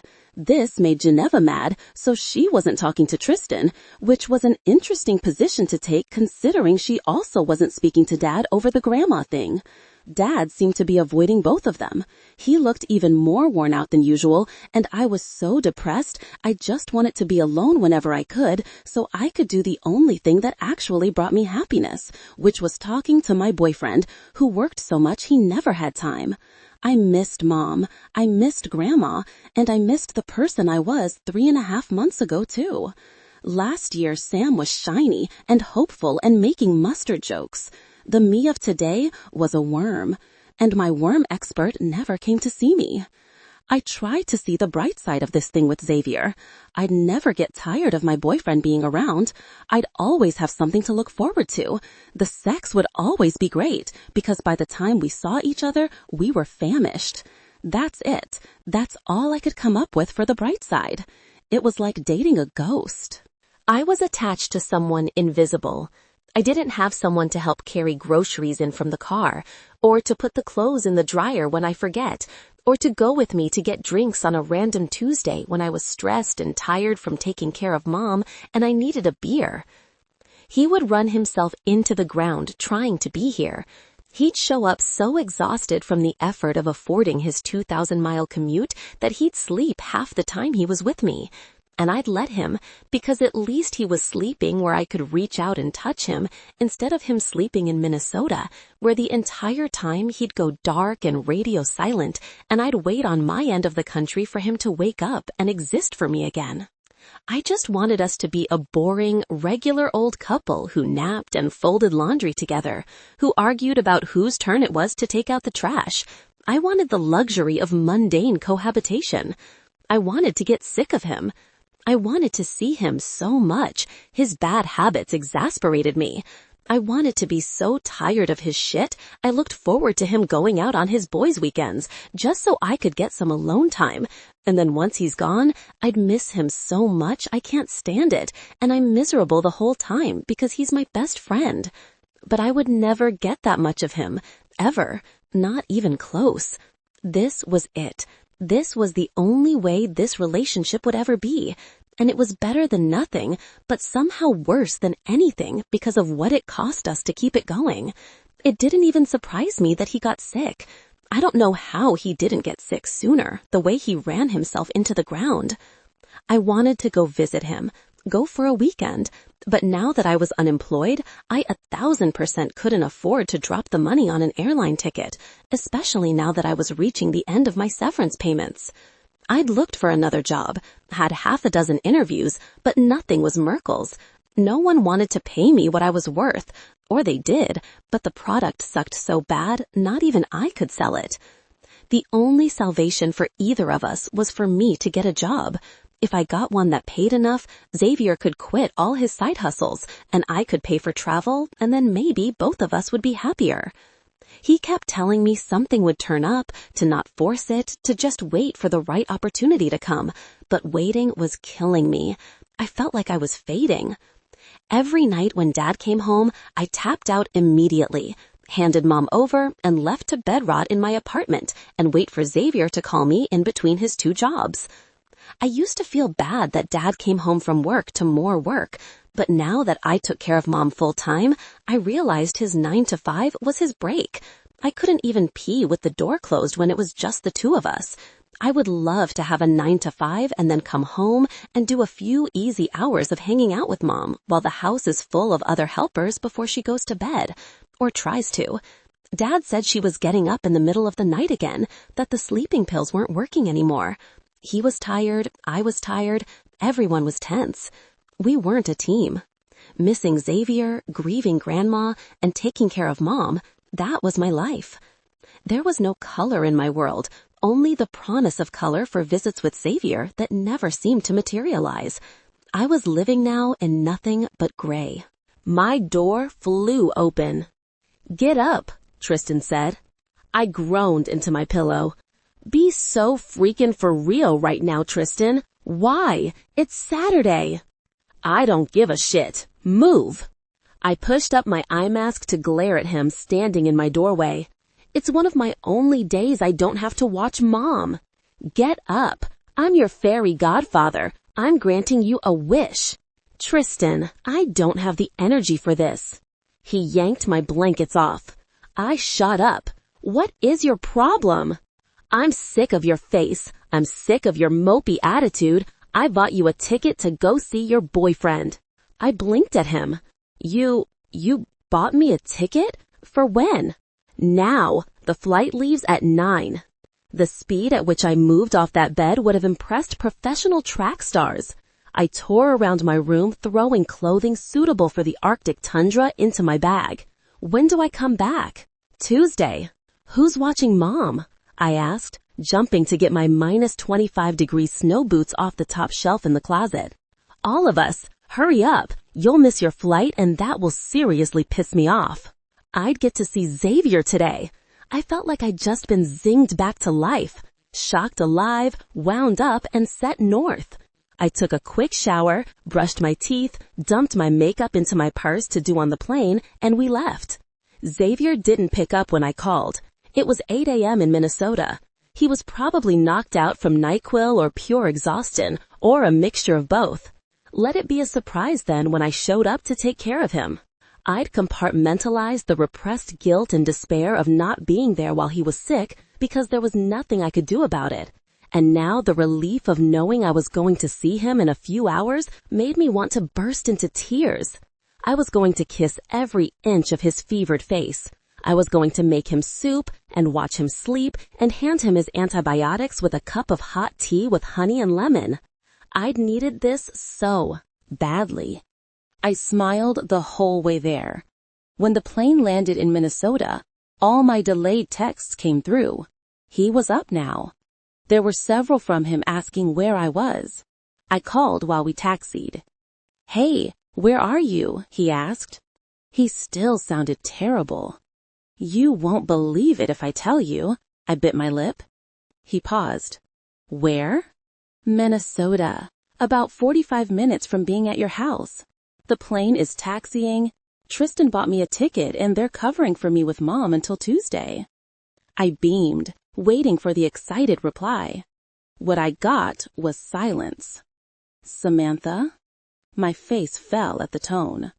"I'm at your apartment. I'm sitting on your bed." I had nothing left in my tank. Nothing. I went from 100 to 0, instantly. He was in California and I was in Minnesota. A fucked up Shakespearean tragedy. He wanted to look at flights to see who could get to who faster. He could get home to Minnesota by 8. I wouldn't be able to get to him in California until tomorrow. I didn't care. I wanted him to stay put because he was too sick to travel more than he already had. But he absolutely refused to lose the time with me.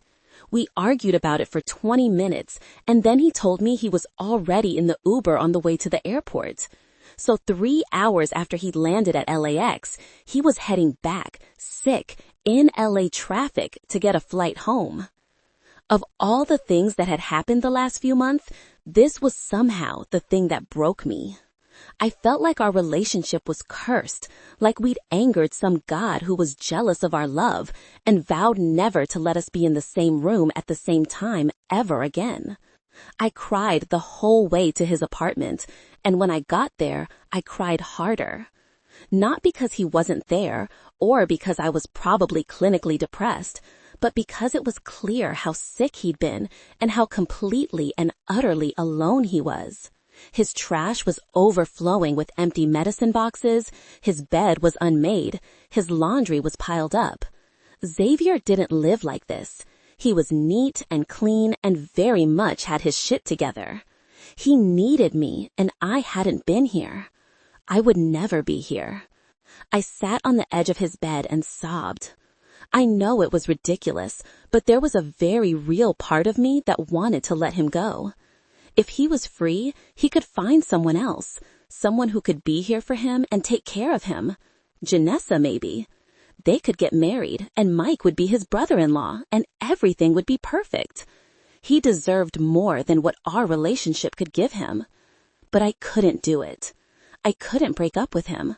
I loved him too much to leave him, and I loved my mom too much to leave her. There was no solution to any of it. We just had to live with it. And Xavier had to live with it alone. It crushed me. I don't think I truly grasped what it was like to not have family until he told me on Christmas that he usually doesn't spend the holiday with anyone.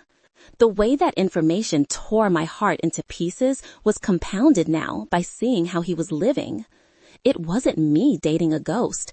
It was him. He was in love with someone invisible.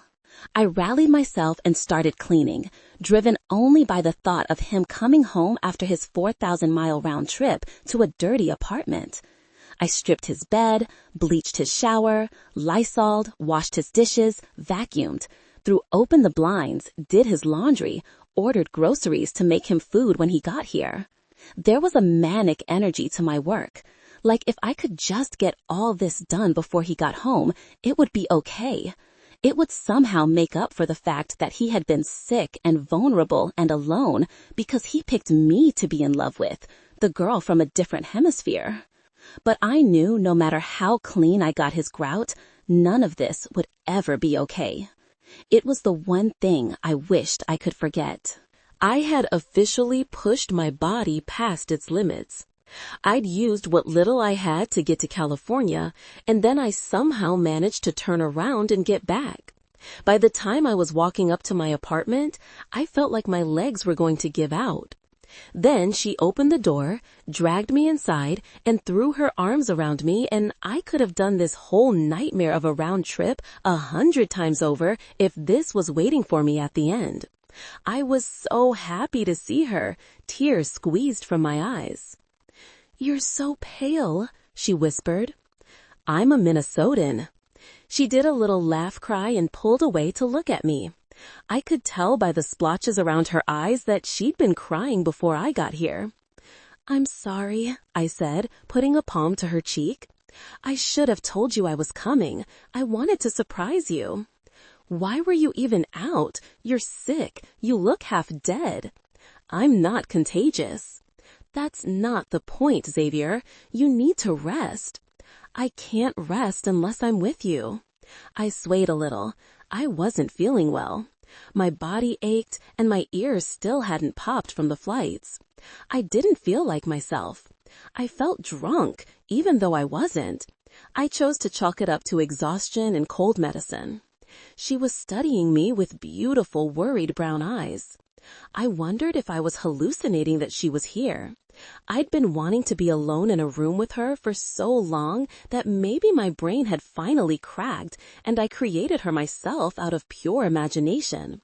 She put a hand to my forehead. The touch felt real enough. "You're hot," she frowned. "Am I?" "I think you have a fever. Get in bed. Let's go." I looked around while she led me to my room. She'd cleaned. "I'm sorry I left it a mess," I said. "Stop." She sat me on the end of the mattress and started taking off my boots. I grabbed her and pulled her down on top of me. "Just for a minute," I whispered, holding her. "Medium." Let me hug you. Please. She let out a breath and I wrapped around her. I needed to feel her like a weighted blanket. I wanted the pressure like proof she was with me and not just some figment of my fevered imagination. I tried to breathe in her hair, but I couldn't smell her. I was too stuffed up. She's right. I shouldn't have been on a plane, but I couldn't justify taking 4 days off work that weren't days with her. I would go out of my mind alone here without her. I went out of my mind anywhere without her, but at least at work I was distracted. The last 3 months had felt like a punishment, like I was bailing water out of a sinking ship with a spoon. No matter how much I worked, no matter what I did, I couldn't get back to her. And then I finally went, and she's not even there. Both of us desperate to be together, and none of it was working. She pulled away to look down at me, her hair around us like a curtain. Her eyes were bloodshot. Mine probably were too. I was so tired. "Xavier, you're really hot," she said. "Just lay down with me." "No, I think you need medicine." I closed my eyes. I wanted to sleep. I felt like I didn't even have the energy to get all the way onto the bed. My chest was tight. I was wheezing a little. "Can you get me the pulse oximeter?" I managed. "Small black box to check oxygen levels in the medicine cabinet." "Okay." She got up and brought it to me with a thermometer, looking worried. I slipped the pulse ox on my finger while she took my temperature. My oxygen was at 85 and I had a fever of 103. "I need to go to the hospital," I said, trying to get up. "Oh my God, what?" I coughed and my ribs yelped. "My oxygen is low. It's fine. It's probably pneumonia." "Xavier!" She was running around the room, grabbing me a hoodie, pulling a charger out of the wall. She helped me up, slinging her purse over her shoulder. "They're just going to give me some oxygen," I said, holding on to her arm. "Maybe an IV. She wrangled me to the door.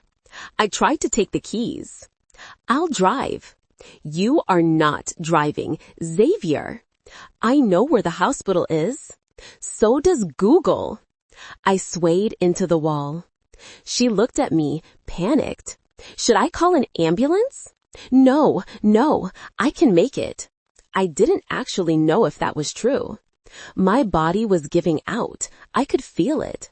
Not in a dying way, in a it had had enough of the abuse and neglect I'd subjected it to kind of way, and it was going to make me take the break I needed whether I wanted it or not. And all I could think was that now we had to go to the ER instead of cuddling in bed or eating something together or doing literally anything else. I felt defeated, like my own body had betrayed me. It was probably the other way around. An hour later, they admitted me. Double pneumonia. I had my own room. They'd started me on an antibiotic drip, steroids, and they'd given me a breathing treatment. I was going to be here at least until tomorrow. Samantha was holding my hand. "I am literally so pissed at you right now," she said, shaking her head at me from the chair next to my hospital bed. "I cannot believe you got on 2 planes like this." "You can't be mad at a guy with a cannula," I said tiredly. She snorted.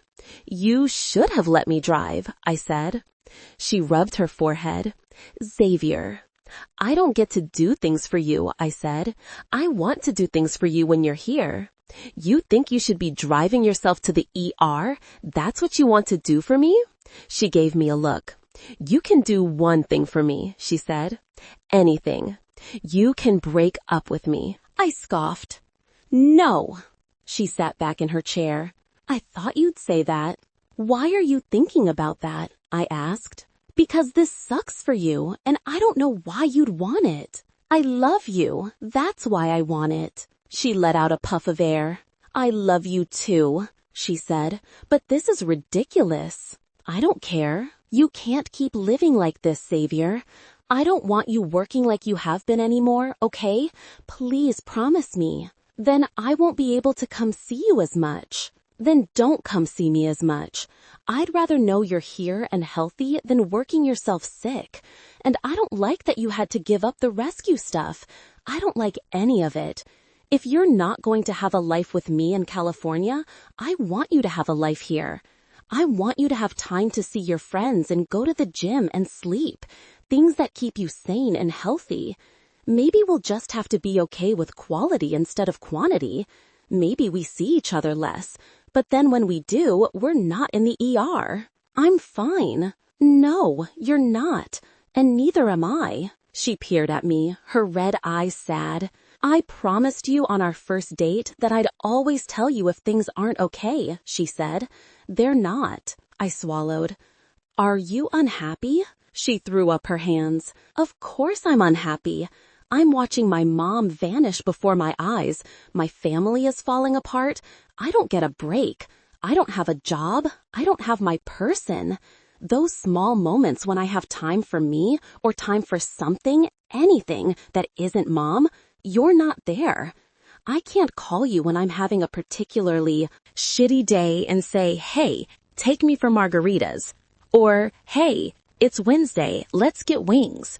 We already don't get to make memories, and when we do, they're like this. It won't always be this way, I said. Yes, it will, she said, because nothing about our situation is going to change. I wish the tightness in my chest was just the fluid in my lungs, but it wasn't. I can't have you killing yourself for this relationship, she said quietly. I already feel guilty that I'm not strong enough to leave you for your own good. My heart rate on the monitor was jumping. I don't want to break up, I said. Don't even talk about that. I don't want to break up either. But nothing. That's not the solution. I will never be happier without you. She drew in a shaky breath. Neither will I. We looked at each other. Another silent standoff. And I didn't even know for what, because we both wanted the same thing. She climbed into my bed. The mattress was small, but I wrapped an arm around her and she nuzzled up to me, and I felt more healed from this contact than anything they were putting into my IV. I will never leave you, she whispered. I just wish this wasn't so hard. I squeezed my eyes shut. She put a hand on my chest and I covered it with my palm. I love our fantasy life, she said softly. The one where we have goats and a garden, and we can wake up together and be a witness to each other's lives. And maybe we have kids, and they're playing in the yard, and we get unlimited memories. We just get to open our eyes and make them, every day. I couldn't respond to this. If I did, I was going to cry. She lay there with her ear pressed to my breaking heart for a long time before she spoke again. You know how when you see a movie or read a book you really like, and you haven't seen it in a few years, and you start to lose the details? She said. You forget some of the great lines, or the subplots, the names of side characters. After a while, all you remember are the main characters, the broad strokes, the big things. And you can't even remember how those happened, just that they did. When someone asks you to tell them about it, all you can recall is it's a Western or a drama or an action flick. Yeah, I said. I'd like to look back on my life and remember every single thing, but if I don't, I hope I remember that it was a love story, and that the love story was about you. I couldn't muscle down the lump in my throat this time. I was too tired and too sick, and I missed her. Too much, even though she was still here. Tears slid silently down the sides of my face. I had never done anything harder than this in my life. I doubted I ever would. Sometimes the challenges we face either break us or they make us stronger. And sometimes they do both. We spent almost her whole visit in the hospital. I got out Monday. On Tuesday, she went back to California and I went back to work. I wasn't ready. I was still weak, but my fever was gone and the antibiotics had finally kicked in, and I couldn't bring myself to go home. She wouldn't be there. There would only be the thing that she left in her absence instead, the void, and I had no intention of spending time with it. I dropped Samantha off at the airport, then dragged myself to the clinic. When I walked in, I stood there in the doorway unnoticed for a moment, temporarily invisible. It felt like a scene out of an alternate universe. My practice, my staff, even my dog, who had been staying with Maggie while I was too sick to take care of him. But a different doctor. Hank was in his scrubs and lab coat, shuffling out of an exam room with my tablet in his hand. It felt like I was looking at myself 50 years into the future. No wife, just a lonely old man, still walking the halls of this place that I'd begun to resent. Hank didn't resent it. It was salvation for him. For me, it felt like a life sentence. I loved this place and I hated it in equal measure. Jake from State Farm spotted me first and bounded over to greet me. "Oh, well, hello there," Hank said, looking up. "I didn't expect to see you back so soon." "I wanted to give you a break," I said, crouching to pet my dog. He waved me off. I'm fine. Getting my second wind, actually. I think the extra days did me some good, greased up the old joints." I nodded. I was glad he wasn't burning out at least. I didn't know what I would have done without him these last few months. Hank was a phenomenal doctor. The feedback from patients was all positive. Maggie and Tina were happy. I got to spend time in the hospital without worrying about the practice. But more than that, he seemed to be a genuinely good man. And in my opinion, most people weren't. It occurred to me that Hank was here for the same reason I was today, to escape what wasn't at home. I was glad this place could be that for him, that he was getting as much out of this arrangement as I was. He nodded over his shoulder. "Join me for lunch. You caught me between patients. The ladies made lasagna." "We used the Italian sausage you like, Dr. Rush," Tina said, leaning over the front desk. "We were going to bring some over after work." "Thanks," I said. Medium. "And yes, I'll join you." He gave me a pleased smile and I followed him to the back. "I was glad to hear you were out of the hospital," he said, washing his hands. "Yeah, I'm doing much better." "Good. Don't be in a hurry to come back. I can do a few more days." He took a seat at the break table where there was a foil-covered pan on a warming tray. "I don't want you to be sore," I said, heading to the fridge. "Drink?" "Anything without caffeine." I grabbed Sprites. Hank had served himself and was taking a bite of the lasagna when I came back and sat. Delicious," he said, closing his eyes. "I think I wouldn't even be eating if it wasn't for this job." I scoffed. "Same." "I never was much of a cook," he said, cutting the pasta with the side of his fork. "And even if I was, don't think I could bring myself to be in the kitchen or sit at the table. The house is too empty. Feels like a void there." "I get that too," I said. I served myself a small piece. My appetite was low, either from residual illness or the depression that I felt creeping in now that she was gone. I sat there poking at my food. I could feel Hank watching me. "Can I ask, what all is going on with you?" "Nothing," I said. "I just got sick." He harumphed. "I think you got heart sick is what you got." Huh, he was probably right. "Why doesn't she move here?" he asked. "Why, medium. That girlfriend you've got? She can't. She's the primary caregiver for her mom. Can her mom move with her?" I shook my head. "No, definitely not." And why don't you move there?" "I can't. The business is—" I stopped. "I just can't." "It seems profitable." "It is. It's just not enough. I can't sell it yet. Couldn't pay my replacement. If I'm not here to run it, I have to close it. I'd lose everything." He chuckled a little. "Well, you might lose a lot, but not everything." "I'd go bankrupt." And why?" He looked amused. You know how many failed clinics I had? 2 to be exact. One that the city decided to do road work in front of for 8 months.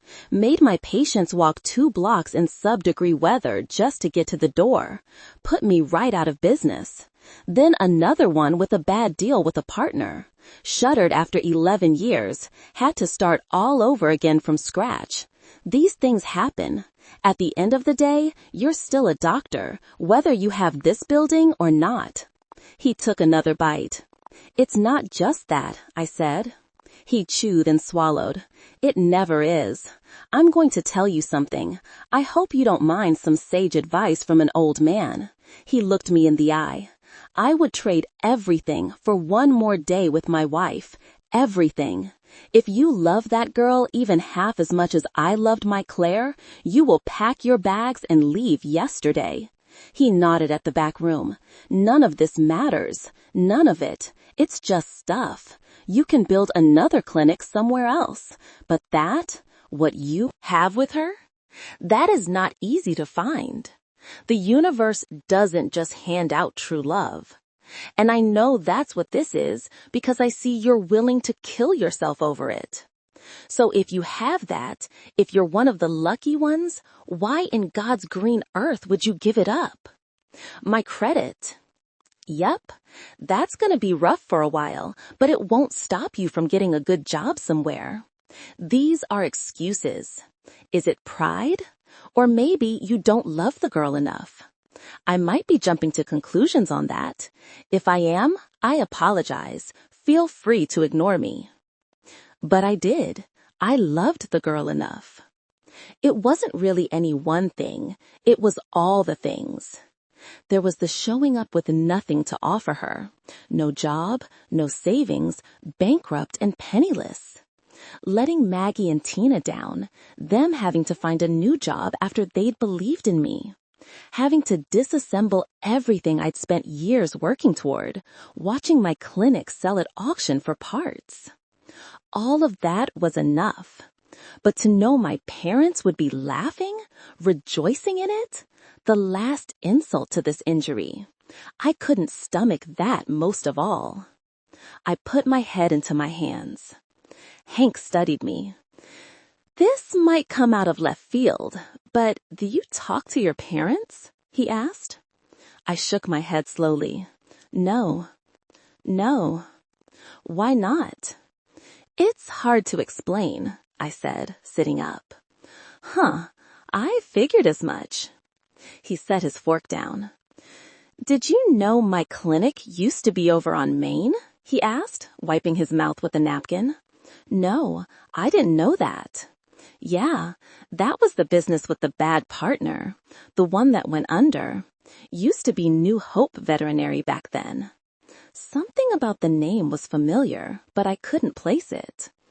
I met this young man there, he said, long time ago, probably 17, 18 years now. I thought about him for over a decade, never stopped really. He came in with this collie mix. I'll never forget her name. Winnie. I froze. That's you, isn't it? He asked. I wasn't sure at first. Took me a few weeks to settle on it. It was the eyes I remembered. You got taller, got the beard, but the eyes didn't change. My heart was pounding. You came in with that dog and I helped her, he said. Shit parents, if I remember correctly, and now here you are. He shook his head. I've never been much for believing in fate, but I gotta tell you, this one makes the argument. Or maybe it's karma. Good people attracting other good people.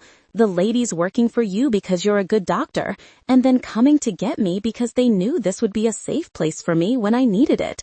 Anyway, no matter how I ended up here, I think it was because I was supposed to see how you turned out. He smiled. And look at you. Look at everything you did. I was speechless. I couldn't even believe it. I didn't recognize him, didn't remember the name. But now that I knew, my brain released an ancient memory and filled in the parts I forgot. It was him. Older, grayer, more slumped, but him. I became a vet because of you, I breathed. And a fine one at that. He leaned forward to look me in the eye. The people who raise us have a hold on us. I still think about the things my parents did and didn't do. We're built that way, you know? We're supposed to care what they think. It's a survival instinct. But parents are human, and not all humans should have children. Sometimes you just get bad ones. I never got to be a parent. Wanted to, but it wasn't in the cards for us. But nothing to do about that now. I think I would have been good at being a dad, in my opinion. And on that note, for what it's worth, I want you to know that I am proud of you. You're a good man. You did well. And I don't know the whole situation. Maybe you're stalling because of everything you said, or maybe you're stalling for them. You have something to prove. They're waiting to see you fail, and you want them to wait forever. But she's also waiting forever, and so are you. You need to think about that. He pushed up on his knees and stood. All I've got left are memories. You still have a chance to make them. I'll be disappointed if you don't. He smiled at me a moment. Then he cleared his empty plate, tipped his head, and made his way out. I was lying in my bed staring at the ceiling when the first knock came at the door. I didn't get up. "Come in, it's open," I muttered. Geneva peeked her head around the corner. "I brought a bottle of wine," she said, holding it up. "Nice." "I had to go buy it," she said, closing the door behind her. "Heaven forbid anyone actually be allowed into the wine cellar to drink what we already own." She walked over and handed me a wine glass, then pulled the cork out while Pooter and Pugsley did their best to trip her. I sat up and rubbed my forehead as she poured. "I'm not letting this breathe," I said. "That kind of day? That kind of year," I mumbled. "I made snacks," I said, nodding at the cheese and meat board. She poured herself a glass and took the chair across from me. "I'm so glad you texted me to hang out. I feel like I haven't even seen you. How was Minnesota?" I scoffed but didn't answer. I'd been back a week. I missed him. I left too early. He was still sick when I went home. I was sad and generally feeling sorry for myself and feeling even sorrier for him.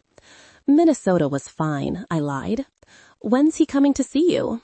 "He's not, at least not for a while."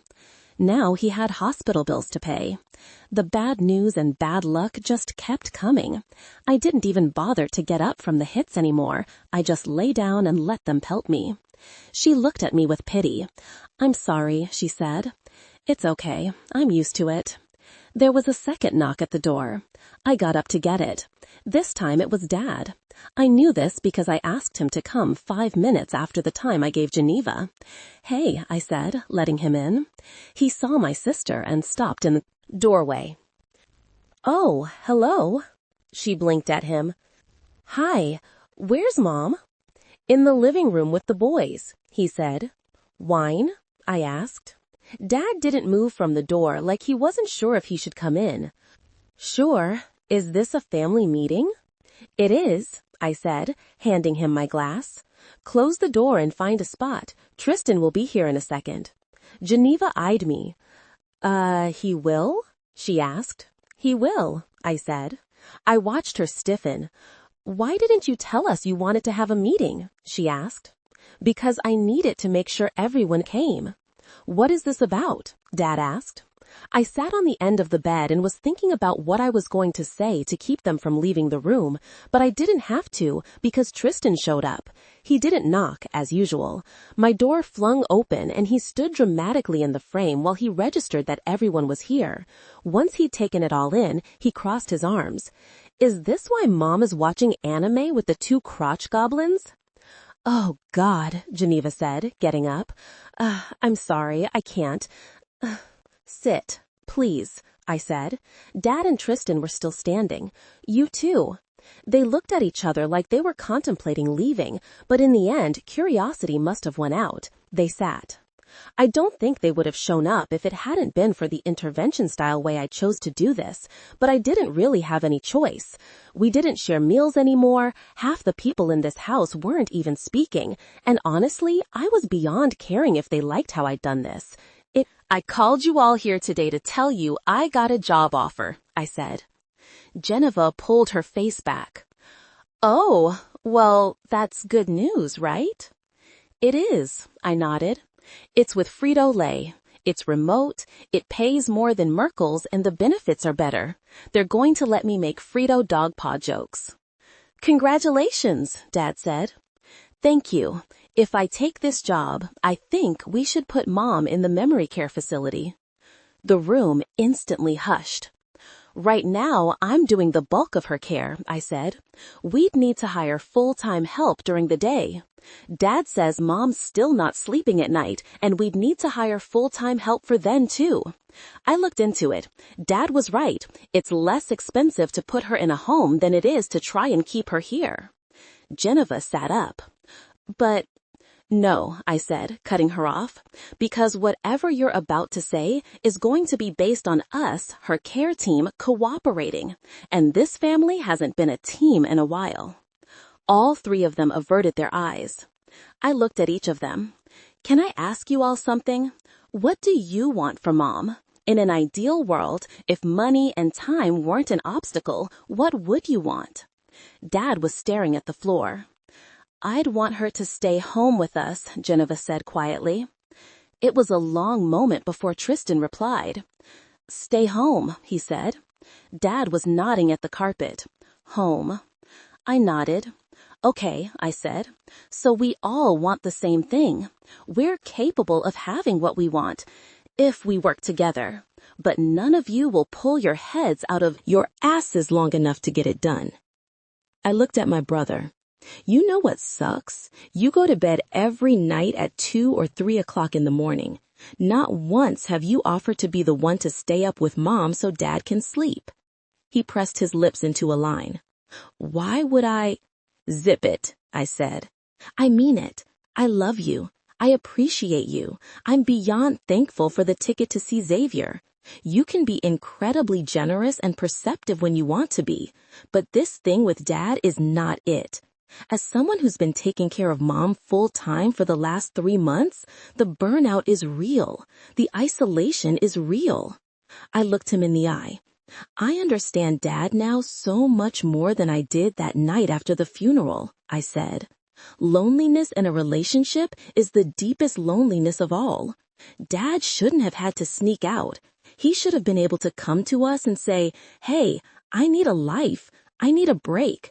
I'm a human being and I need human interaction, physical touch, no matter what that looks like for him.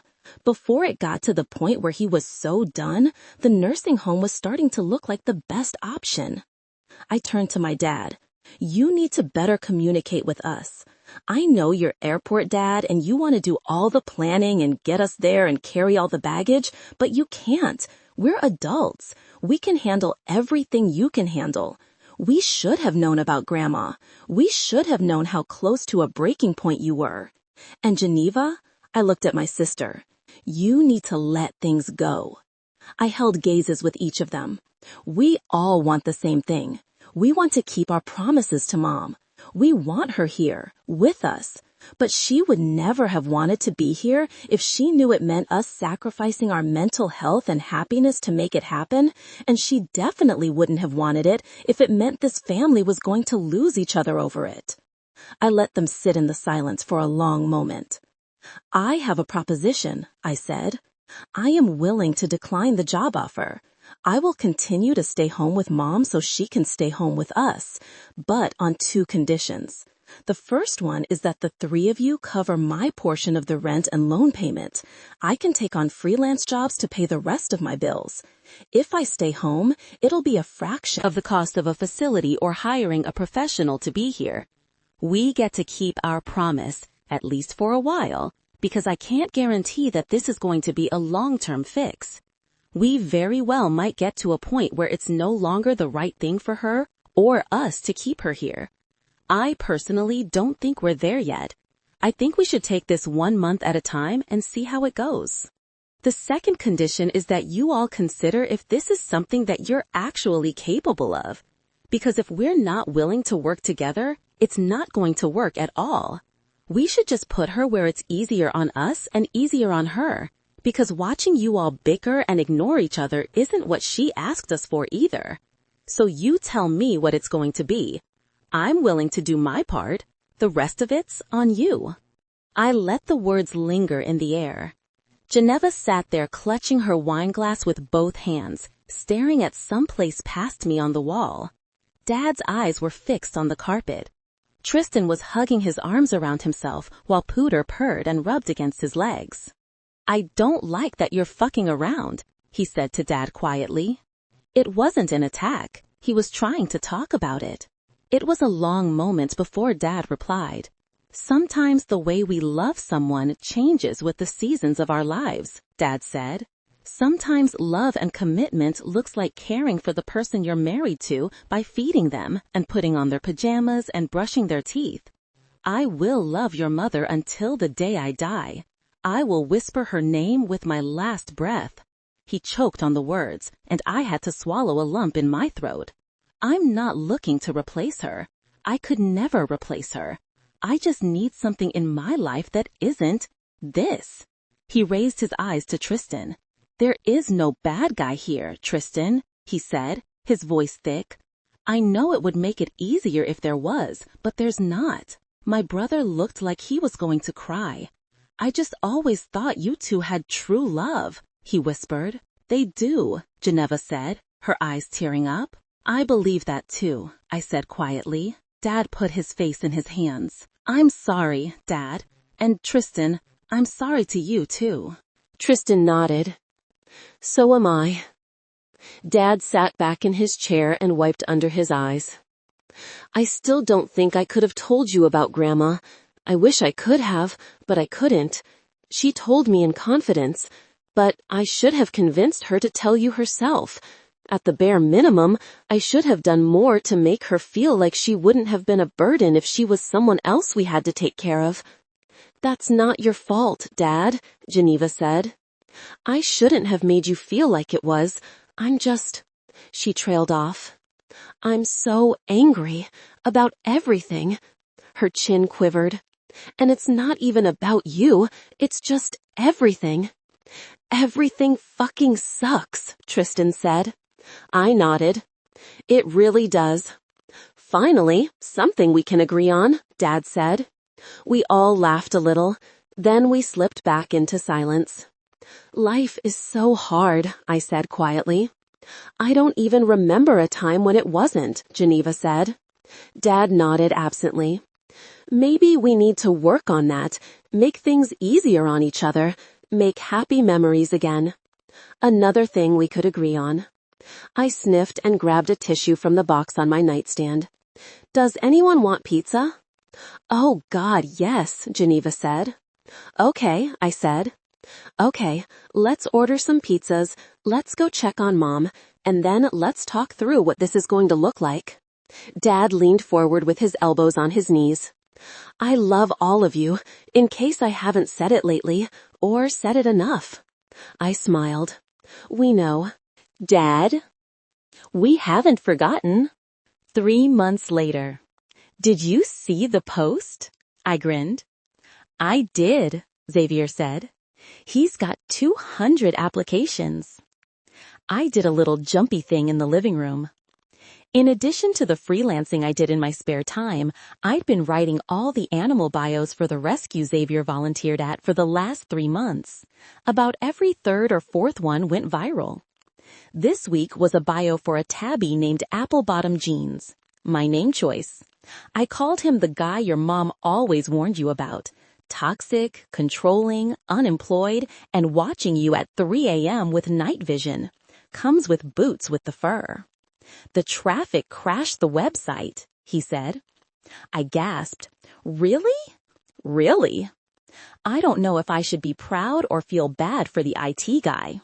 He chuckled. "You're doing for animal rescue what you did for mustard. You should be proud, even if you are a menace to the server." I smiled. I was having so much fun. I loved bending the internet to my will. It was my favorite pastime. Things were good. I felt fulfilled, more than I thought I would. And for the first time in a long time, I was me again, the me I remembered. I started doing Mom's makeup again. Tristan went back to dyeing her hair. I painted her nails and dressed her in pretty tops. I took a tip from Xavier and got her headphones so she could listen to music. She loved music. I made her playlists of all the songs on the tapes in the Dart, and she listened for hours. It calmed her down. I found ways to put color in her gray world again. I found ways to put it in mine, too, even if the color wasn't Xavier. I hadn't seen him in 3 months since the trip we spent in the hospital, and we had no plans to be alone in a room together anytime soon. I missed him terribly. I always did. It was our 1-year anniversary today. Well, 1 year since we met. We counted it, though, because we both agreed it was over for both of us the second I called him an asshole. I wish I could see you today, I said, my smile fading a little at the edges. Soon. There's a 4-day weekend coming up in a few weeks, and Geneva said she can watch Mom for me. I think I'll try and get tickets then, I said. Okay, you're getting flowers later. I perked up again. Am I? You're getting special pictures later. Am I? He said, a smile in his voice. I like those. I smiled down at the carpet. Do you remember the first time you saw me? I asked. Of course. I remember every single thing about it. Me too, I said. I remember when you came into the room. It felt like a shift in the air pressure. You had on dark blue scrubs, and your hair was sort of messy. No beard. You looked so serious. You saw the kitten in my shirt, and you had absolutely zero reaction to it. Just a complete mask. Oh, I reacted to it, he said. My heart was pounding. I was nervous. I thought you were so beautiful, and it made me self-conscious. What if I hadn't come back into the clinic? I asked. What if I just moved to California and you never saw me again? I would have thought about you for the rest of my life. Even after only a few minutes, you would have haunted me forever. You're not someone you forget. I smiled softly. I have something else for you, he said. I made you an anniversary playlist. Aw, you did? Can you go out in the yard? He asked. Put your headphones in? Listen to it? I glanced at Mom on the sofa. Sure, I'll take Mom outside. We're due for a little sunshine before dinner anyway, I said. Okay, I have to get going. I love you, he said. I love you. He sent me the link and then hung up. He did the playlist thing a lot. We'd learned to be creative. There were ways we could connect, even if they weren't in person like I preferred. We watched shows together at the same time. We video called. He actually had time for that now that he wasn't working 1,000 hours a week. I did the math. I got to see him about 20 days a year. I'd been to summer camps longer than that, but was fine. It wasn't what I really wanted. It never would be, but it was enough because at least it was something. I was getting Mom's shoes on when my sister came home. Oh, hey, I was just about to text you, she said, hanging her purse on the hook by the door. Dad's bringing Italian for dinner. Tristan wants to know what wine you want him to bring up. Maybe a red blend. Okay, maybe I'll tell him to pick 2. Oh, and Dad's going out tomorrow, just so you know, she said, pulling off her boots. Tristan said he'd take Mom. I smiled to myself. My brother had really stepped up. They all had, but especially him. The come to Jesus moment did what I'd hoped it would. He didn't give Dad any more shit. We'd moved Mom into Grandma's old room so Dad could go to sleep before she did. Tristan was 3rd shift now. He covered Mom from after dinner to bedtime 7 days a week. Geneva and Dad did weekends, and I got the 2 days off. I couldn't tell you if it would work forever, but it was working for now. We were a team again. We were a family again. Geneva looked at her watch. Want me to take Mom? No, I was taking her out to the yard. Xavier sent me an anniversary playlist he wants me to hear. She looked at me softly. Oh, I forgot that's today. I'm sorry you can't see him. Yeah. She shook her head. I don't know how you do it being separated all the time. I could never. I scoffed to myself. My life was full of nevers. A mom who would never say my name again. Jewelry still lost that I'd never find. A boyfriend who I'd never get the chance to get sick of. I led Mom to the yard and put her in the gazebo and put my earphones in. I didn't look at the songs first. I liked to just hear the playlist the way he meant for me to experience it, one after the other without knowing what was coming. Sort of like life. I did what I always did. I walked around the yard, picked kumquats, and peeled the skins and ate them. I stood on the edge of the pond and looked at the koi while Harvest Moon played in my ears. And I thought about him, about us and all our nevers, about the life we'd never have together, the marriage that we agreed we wanted but would make no sense with our circumstances, the family we couldn't start, the menagerie of animals we'd never adopt because I didn't want them without him here. The nights alone, the sounds of his voice through a Bluetooth speaker while dogs bark in the kennels behind him, the fading scent of his body on a hoodie I'd taken, his beard growing in and getting shaved with the ebb and flow of the seasons we'd spend apart, finding something unimportant that he's accidentally left behind, a chapstick on my nightstand, a receipt for gas bought 2,000 miles away, kisses at the airport, those precious whispers in the dark when he's finally here and I can feel the press of his lips or the tickle of his breath on my mouth. The luxury of seeing him brushing his teeth in my bathroom, or the hard outline at the front of his pants while he's watching me change into my pajamas. Sand under a towel, waves crashing in the moonlight, a nibble to my lip, contemplative gazes across a cheap fast food table. All of it worth it. All of it memories I would never trade for anything, even though our future together is impossible. Because even though it isn't possible, it doesn't mean it isn't perfect. Sometimes never is enough. Someone tapped my shoulder. I jumped and pulled out my earbud and turned to face a hovering bouquet of roses. At first, I thought maybe my flowers got delivered and Geneva had run them out to the yard for me. But then they lowered. Xavier was standing there on the other side. I almost broke in half right then and there. I threw myself into his arms. "You're here," I gasped. He held me so tight I could barely breathe. "Surprise," he said into my hair. I did a little laugh cry. "I thought we agreed not to do any more surprise visits after the last time," I said. "Did we?" he whispered. All I could do was laugh and hold him harder. This was the best anniversary gift I could ever ask for. Him, his smell, the feel of his body pressed into mine, the rumble of his chest when he speaks. A gift. I pulled away and kissed him. He put the flowers down to kiss me back properly. When he was done, he pulled away and studied me. "I missed you so much," he whispered, rubbing a thumb on my cheek. I know we saw each other on video calls and we sent pictures, but he looked so much better in person. Rested, like a normal human being who didn't work 80 hours a week. He'd shaved his beard for the spring. He looked the way he did when I met him. Another slide, jumping ahead. I would always experience him like this, long waits and big changes.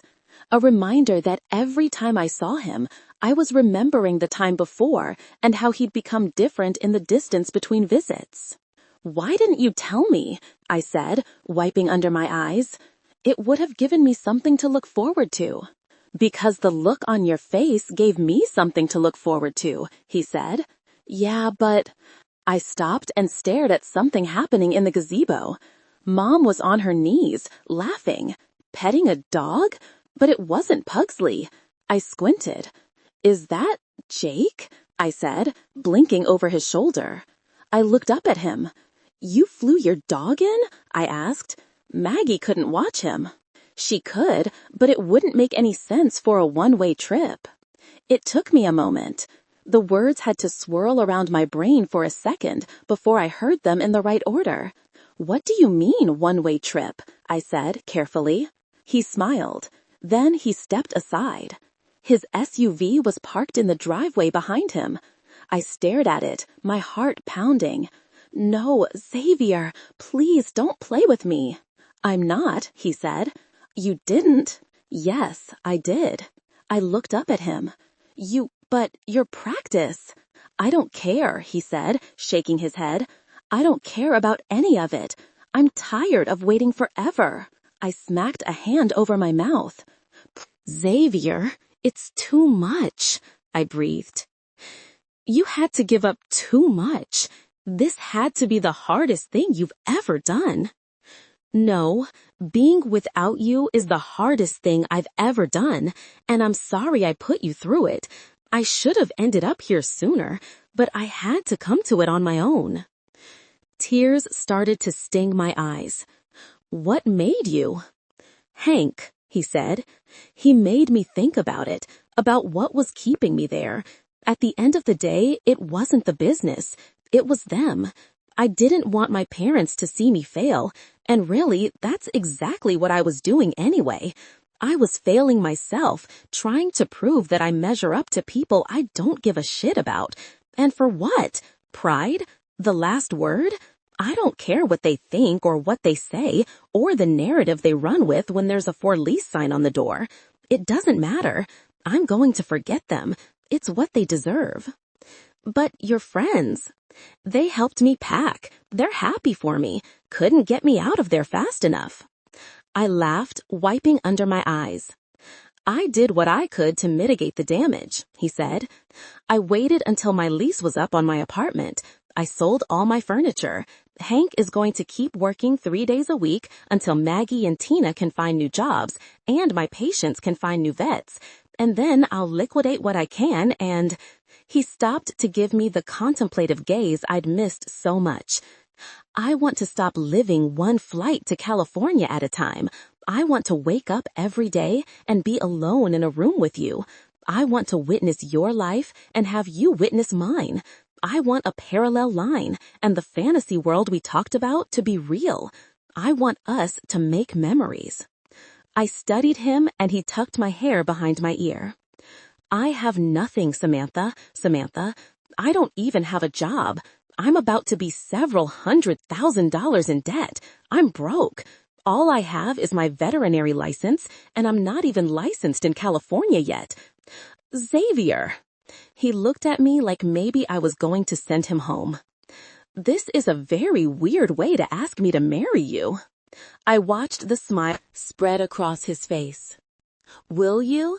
He asked, his voice a little thick. I nodded. 1,000 times yes. He let out a relieved laugh, and I jumped into his arms. He was here. He was always going to be here. I would get to wake up with him and fall asleep in the same bed and get wings on a random Wednesday and collect animals together. Whatever we wanted. We could make it up as we go. Mom was standing in the door of the gazebo watching us. She was beaming from ear to ear. She knew. Something ingrained that told her she was seeing true love. Her heart remembering, even though her brain had forgotten. She didn't know who I was or who he was, but she still knew what love was. Maybe that's the last thing we forget, or we never forget it at all. Not really. We lose the words to say it, we lose the ability to show it, but we never lose the ability to feel it or recognize it when we see it. Love is the brightest color in a gray world. 11 months later, Dad and Tristan on either side of her. They're the strongest, I said, talking to my family in the driveway. Geneva, you're in the front seat. I'll drive. It was Mother's Day. We talked a lot about how to celebrate today, and in the end we'd universally agreed to my idea. A ride in the Dart, top down, one of Mom's tapes in the tape player, a scarf around her hair, a little dab of coconut sunblock on her face. I wanted to help her relive some of her favorite memories. We wouldn't know how much of it she'd actually absorb. Her dementia had progressed over the last year. She was harder to reach, more confused.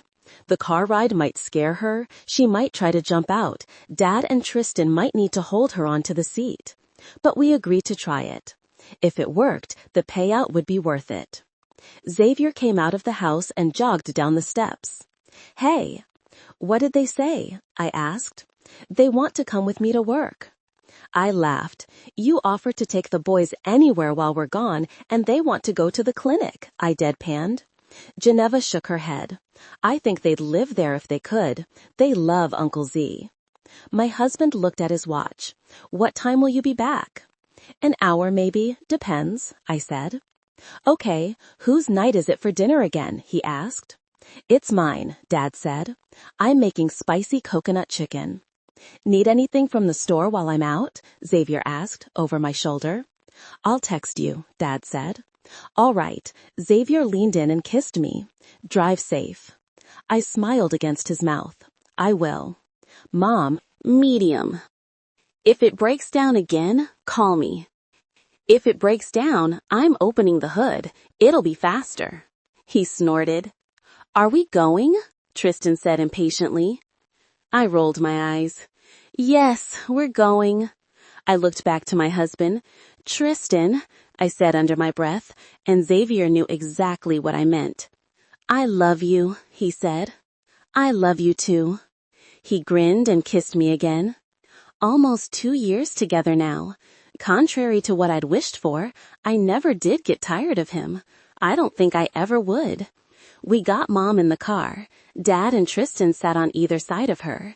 I popped in the tape, backed out of the driveway, and off we went with Xavier waving from the porch. I started slow, just around the block in case we needed to abort the mission, but Mom was sitting quietly, looking at the houses, so I left the neighborhood. We drove past her old high school, took her up to Brand Park, and we got out and walked her through the grass and set a blanket up under a tree. It was the first time she'd been out like this in almost 2 years. She was too unpredictable, but with the 4 of us, we could handle it. The 4 of us could handle anything, I learned. The 5 of us, because Xavier was a part of this family now too. I wouldn't lie and say that it had been all easy sailing. It hadn't. Mom's moods ebbed and flowed. We were always pivoting, dealing with whatever the next thing was. She ended up in the ER again a few months ago after a severe UTI. She was delirious and it was extremely scary. Then she had a fall in the shower and took Dad down with her. He'd wrenched his back and it was a month before he could do any of the heavy lifting with her again. But she was still home. We didn't know if that would always be what was best or safest for her, but for now it was. My phone pinged and I checked it. It was from Xavier, a picture of the boys in the back of the clinic, both grinning and holding kittens. I showed it to my sister. I swear they're going to end up veterinarians, she said. Good, Dad said. Family business.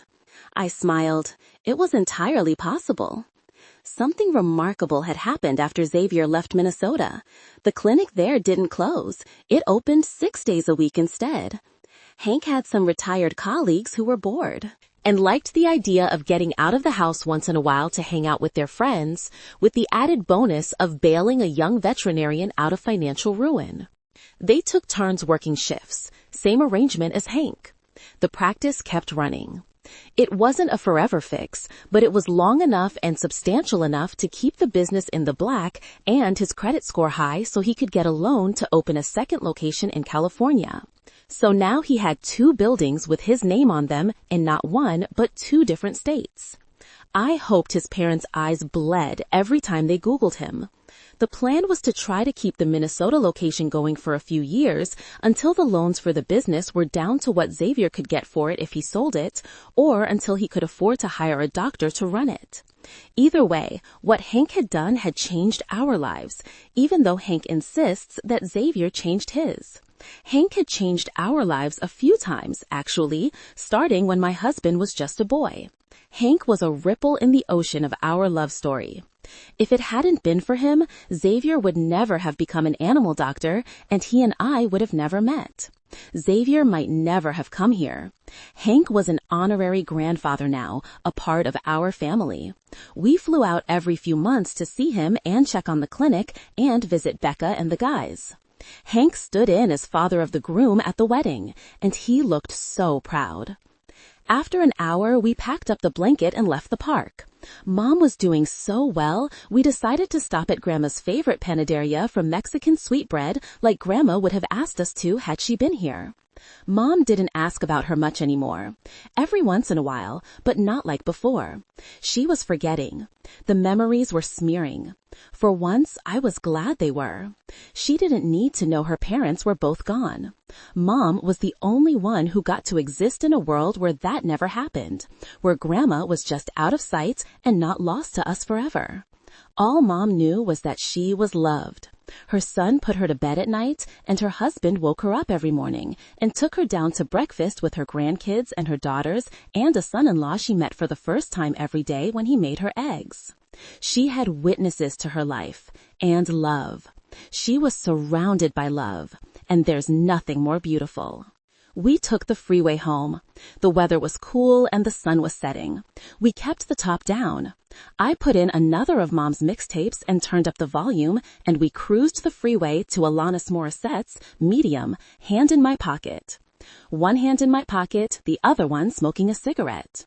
A cigarette? Didn't these old cars have ashtrays? I'd explored every inch of the Dart, but I didn't smoke, so it never even occurred to me to look. I found an almost secret compartment by the steering wheel, flush to the dash, right under a push-button cigarette lighter. I flipped it open, expecting ancient cigarette filters or old pennies. I found the missing jewelry instead. I gawked between the road in front of me and the treasure trove sparkling from the tray. Geneva glanced over and did a double take. Then Tristan leaned between the seats and saw what we were looking at and tapped Dad.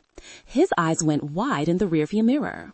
Geneva reached in and started pulling it all out. Rings, bracelets, lockets, earrings. It was all of it. Last missing piece. We looked at each other and I slapped a hand over my mouth and started to laugh. I beamed and looked in the rearview mirror at Mom. Tristan on one side of her, Dad on the other. Dad was holding her hand, and my mother sat there in full color with her eyes closed, the wind in her hair, smiling.